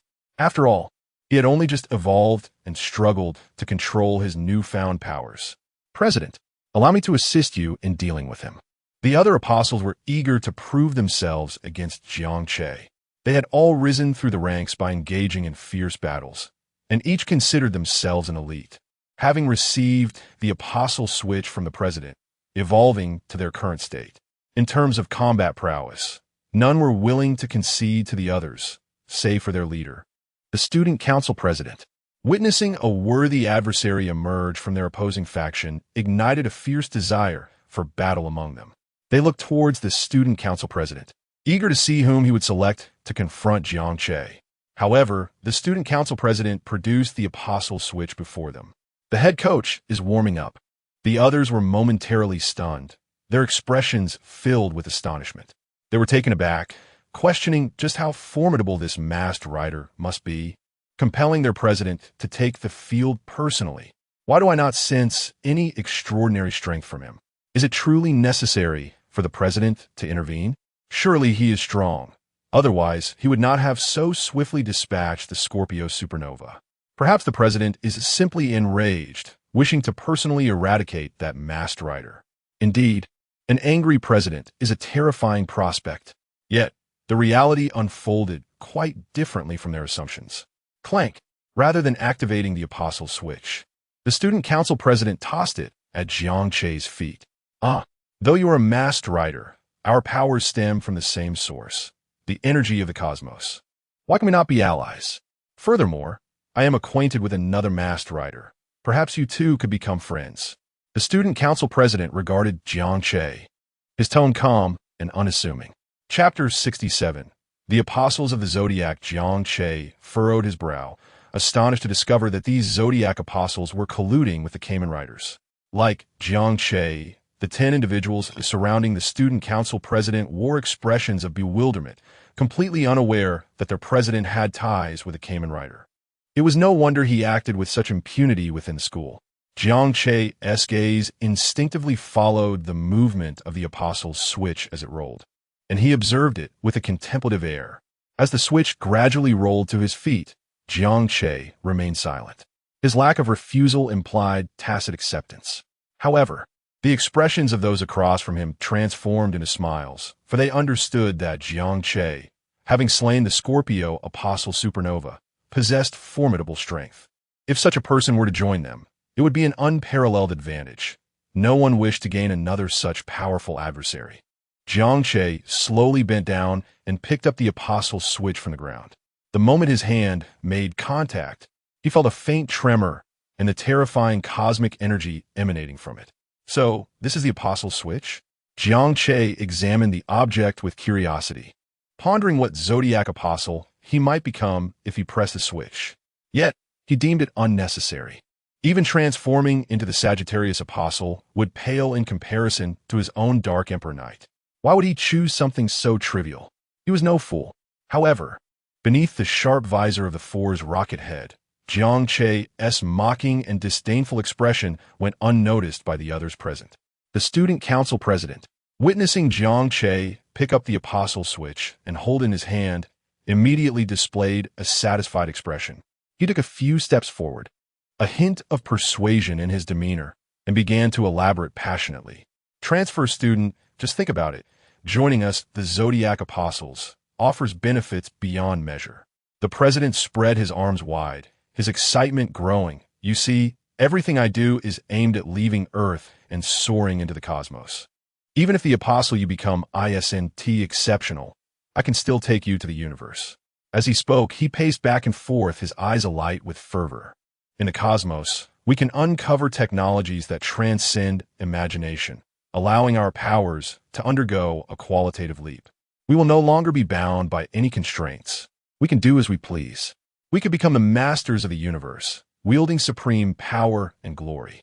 Not just this Earth, but the entire cosmos will be beneath our feet. Furthermore, through our explorations, we can continuously evolve and grow stronger. The student council president halted, his gaze fixed intently on Jiang Che. With your talent, joining us could lead to limitless achievements. Perhaps you could become the strongest among us, standing at the zenith of the universe. As he spoke, the president began to weave a tapestry of promises, half-truths and half-fictions. He genuinely needed Jiang Che's combat prowess as he ventured into the cosmos. Jiang Che listened quietly. The president, mistaking his silence for contemplation, felt a surge of optimism, believing the matter was nearly settled. However, just as the president's anticipation peaked, Jiang Che suddenly tightened his grip on the Apostle's switch, his hand turning slightly pale from the force. Yes, that's right. Pressing it would allow me to become one of you. The student council president's eyes were fixed on the switch in Jiang Che's hand. Yet in the next moment, a sharp crack resounded as the Apostle's switch shattered in Jiang Che's grasp, scattering fragments across the floor. In that instant, the entire gymnasium seemed to freeze. The 10 individuals, save for the president, shifted their expressions in disbelief, unable to comprehend that Jiang Che had just rejected them by crushing the switch. It was over. The president would be furious. The group instinctively glanced at the student council president, whose smile instantly froze, his face calm, yet unmistakably cold. Sensing this, those closest to him quickly distanced themselves, fearful of being caught in the president's wrath. What does this mean?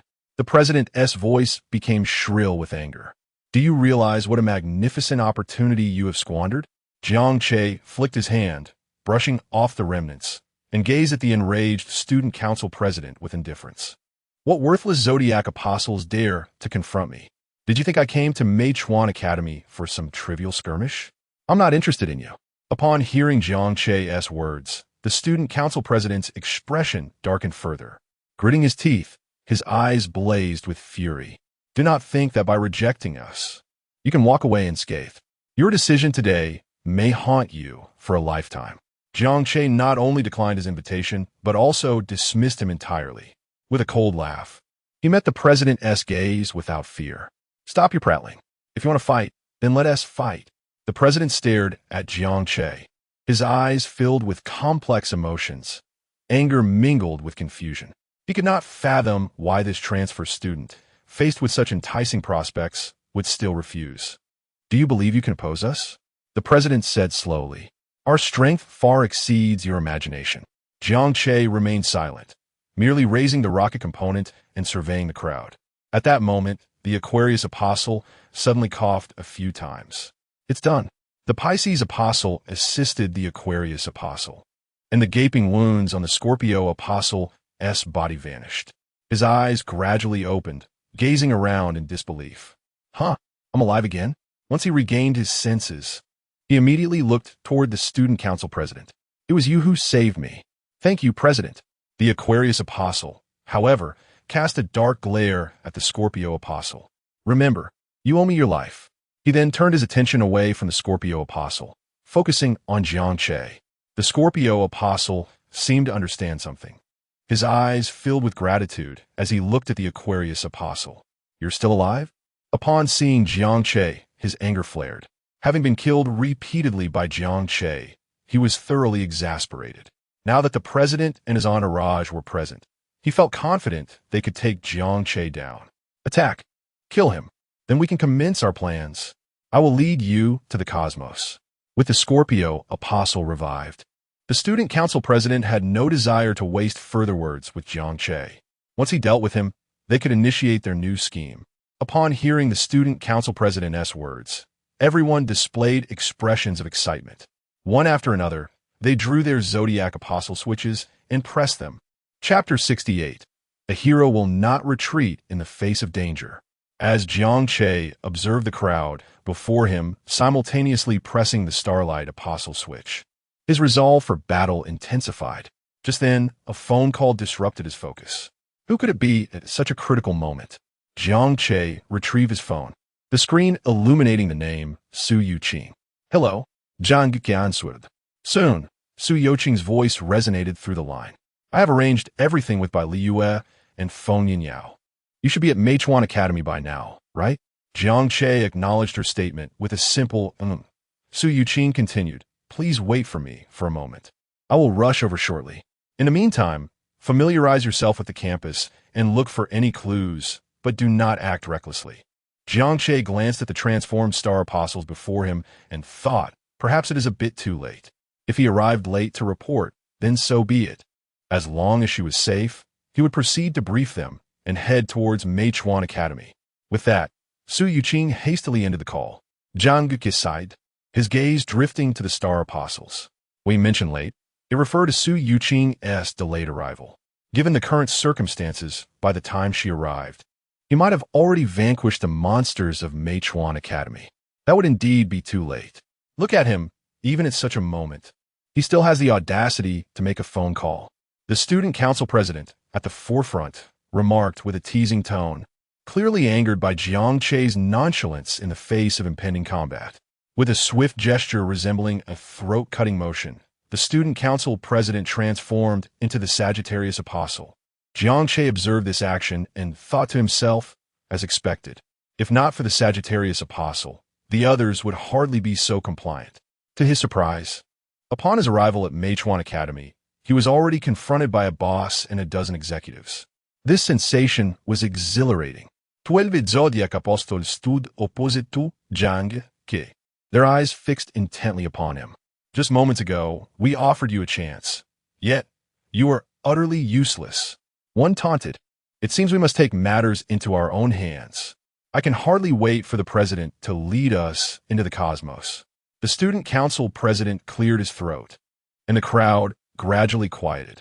I am genuinely curious. What gives you such confidence? Are you not afraid? I had anticipated you would flee. The president scrutinized Jiang Che, a sense of intrigue evident in his demeanor. Jiang Che chuckled lightly. A hero will not retreat in the face of danger. Standing before the 12 zodiac apostles, Jiang Che felt an undeniable pressure. Mere reliance on the Four's basic form would not suffice.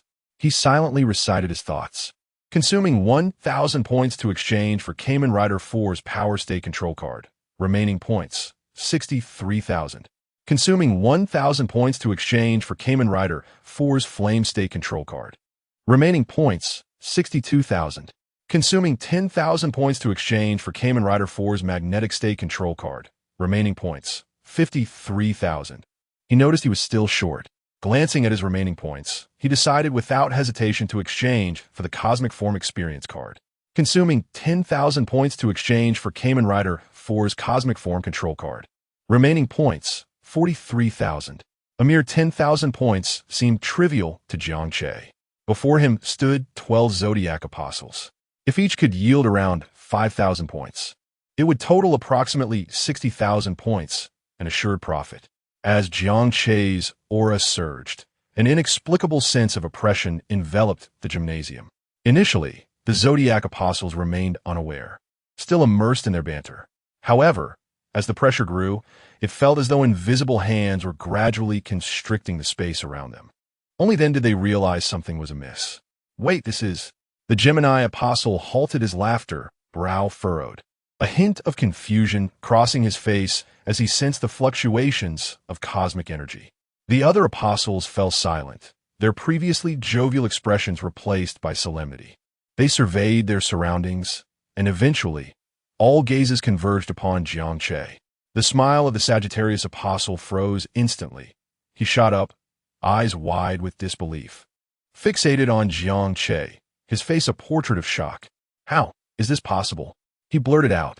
As the strongest among the apostles, he possessed a heightened sensitivity to cosmic energy. At that moment, he could perceive the cosmic energy within Jiang Che escalating at an astonishing rate, evidently on par with his own. Could he be evolving as well? The Scorpio apostle shrieked, a trace of panic lacing his voice.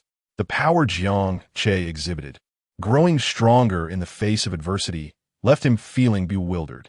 He even feared that their student council president might struggle to subdue Jiang Che.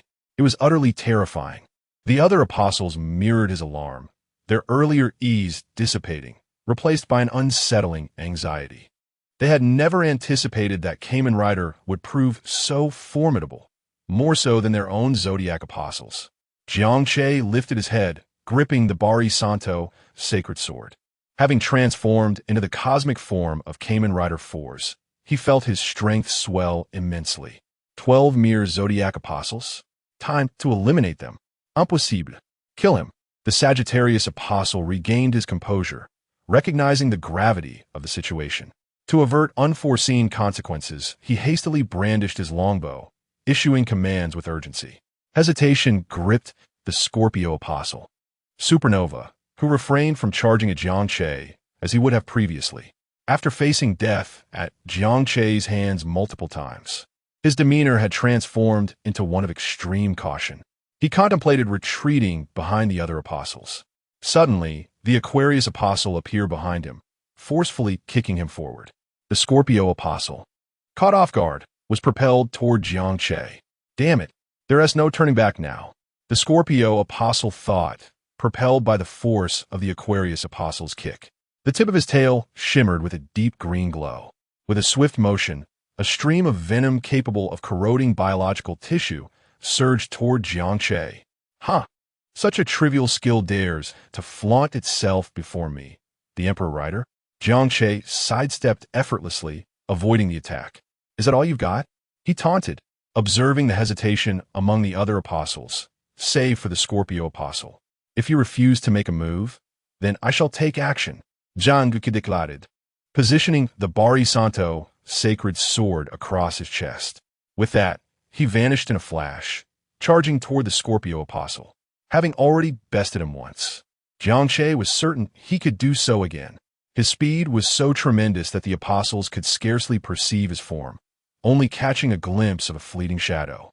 Chapter 69, Triple Execution of Zodiac Apostles. Witnessing the demise of its comrades, the Scorpio apostle brandished its formidable tail with unrestrained ferocity, resembling a stout whip cleaving through the air.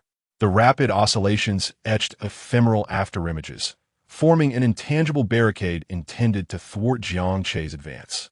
The tail's vehement motions generated gusts of wind. Jiang Che adeptly evaded the sweeping attacks, swiftly closing the distance to the Scorpio apostle. My apologies, compatriot, but your demise is once again imminent. Remember to refrain from engaging the switch next time. Flame Rend. Jiang Che channeled the potency of the flame component switch, converging it upon the Bali Zung sacred sword. Instantly, the blade became enveloped in raging crimson flames. The incandescent blaze, akin to a fiery dragon, emanated scorching heat as it hurtled toward the Scorpio apostle in a devastating arc. The Scorpio apostle, cognizant of the impending doom, attempted to flee. But Jiang Che's assault proved too swift. The fiery tendrils licked at its form, compelling it to employ its tail as a desperate defense. Sizzle. As the flames collided with the appendage, an explosive surge of energy erupted.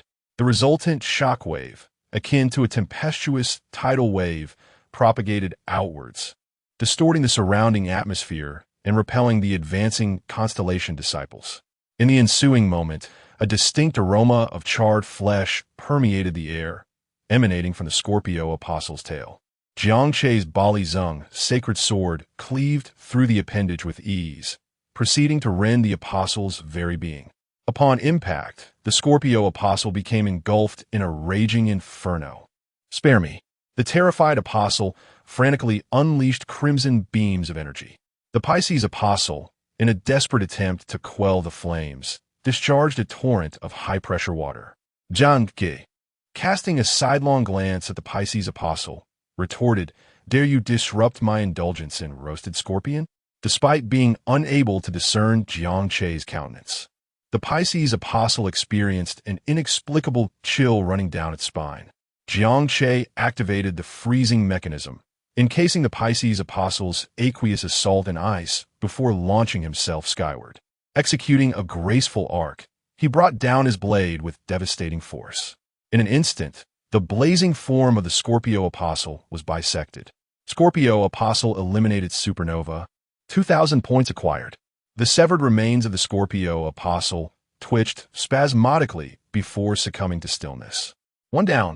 Jiang Che, alighting gracefully, flicked the Bali Zung sacred sword, extinguishing the residual flames. A fleeting glimmer of relief danced within his eyes. Having vanquished the Scorpio apostle previously, he possessed intimate knowledge of its combat style. Replicating the execution proved effortless. Damn, how dare he slay it under our very noses? Despite lacking familiarity with the Scorpio apostle, the Cancer apostle recognized the precariousness of their collective situation. It emitted an enraged bellow. In the wake of its vocalization, the Cancer apostle's carapace underwent a process of fortification. The massive pincers snapped open and shut, producing ominous, clicking sounds. Those mandibles, akin to colossal shears, threatened to bisect Jiang Che. It charged towards Jiang Che, its ponderous gait causing the ground to tremble. Jiang Che, observing the inexorable advance of the Cancer apostle, maintained a composed demeanor. Fortuitously, I shall test the capabilities of the switch. He affixed the freezing component switch to his right foot. Immediately, a wave of frigidity emanated from his lower extremities. The glacial aura rapidly expanded, encasing the ground in a thick layer of frost. The Cancer apostle lunged at Jiang Che, its gargantuan pincers snapping shut with alacrity. Freeze! Titanic foot. Jiang Che sidestepped the attack, then equipped the giant foot component and unleashed a frigid kick upon the Cancer apostle's carapace. Crack! A fissure appeared on the crustacean's armor, allowing the glacial aura to seep within. The Cancer apostle shuddered as a sensation of intense cold permeated its being. The Cancer apostle's form gradually became encased in ice, its movements becoming increasingly labored. Each action was now marked by rigidity. Jiang Che seized the opportunity, plunging the Bali Zung sacred sword into the earth, directing a torrent of frigidity through the blade and into the subterranean depths of the gymnasium. The ice erupted beneath the Cancer apostle, encasing its entire being within a crystalline prison, transforming it into a frozen effigy. Cancer apostle eliminated for 1,000 points acquired. Let's see how arrogant you are now. So what if you have big pliers? Jiang Che, arms crossed, regarded the immobilized Cancer apostle with undisguised disdain. Nearby, the Aries apostle, brandishing the Coppelius magic wand, unleashed an eldritch cosmic energy, directing it towards Jiang Che. Savor the taste of subjugation. The cosmic energy, a nebulous lavender hue, diffused through the atmosphere. Upon encountering Jiang Che, it attempted to infiltrate his consciousness, seeking to induce sluggishness. Jiang Che sensed an anomalous force eroding his cognitive faculties, attempting to commandeer his thoughts. However, the dark Kiva belt around his waist shimmered, and Jiang Che's gaze regained clarity. Spare your futile efforts. Your manipulation holds no sway over me. With that declaration, Jiang Che affixed the electrical component switch to the Bali Zheng sacred sword. The blade crackled with cerulean and violet arcs of electricity. Roasted lamb, here I come. Jiang Che charged towards the Ares apostle, each stride generating a potent discharge of electricity, leaving scorched trails on the floor. The Ares apostle, witnessing the onslaught, frantically waved its wand, unleashing additional cosmic energy in an attempt to impede Jiang Che's advance. However, the electricity emanating from Jiang Che's form dissipated the energy into nothingness. The sword's electrical discharge cleaved through the cosmic energy, obliterating it. Electrical rocket ren Jiang Che uttered the incantation, and the Bali Zheng sacred sword, crackling with electrical energy, descended upon the Ares apostle. The Ares apostle, unable to evade the assault, was struck by the electrical surge, its body convulsing violently. Its eyes widened in abject terror. The wand slipped from its grasp, losing its luminescence. Impossible. How can you be so formidable? The Ares apostle stammered, its gaze fixated on Jiang Che. Only now did the Ares apostle realize that it was facing an individual as formidable as their leader, the Sagittarius apostle. Their techniques were rendered utterly ineffective. Jiang Che, disregarding the Ares apostle's lamentations, unleashed a swift sword stroke, sending a surge of electrical energy hurtling towards the apostle, sending it careening into the gymnasium wall. The impact left a humanoid indentation in the wall, and the Ares apostle's life force ebbed away, its limp form suspended against the structure. Ares apostle eliminated, 5,000 points acquired. Witnessing the instantaneous demise of the Ares apostle, the assembled constellation disciples were left in a state of shock. Ares, the Capricorn apostle, a compatriot of the fallen Ares apostle, raised his electric guitar-shaped weapon. Uruk, as his fingers danced across the strings, an eerie melody reverberated through the air. Suddenly, the ethereal notes coalesced into tangible form, transforming into a series of concussive waves directed at Jiang Che.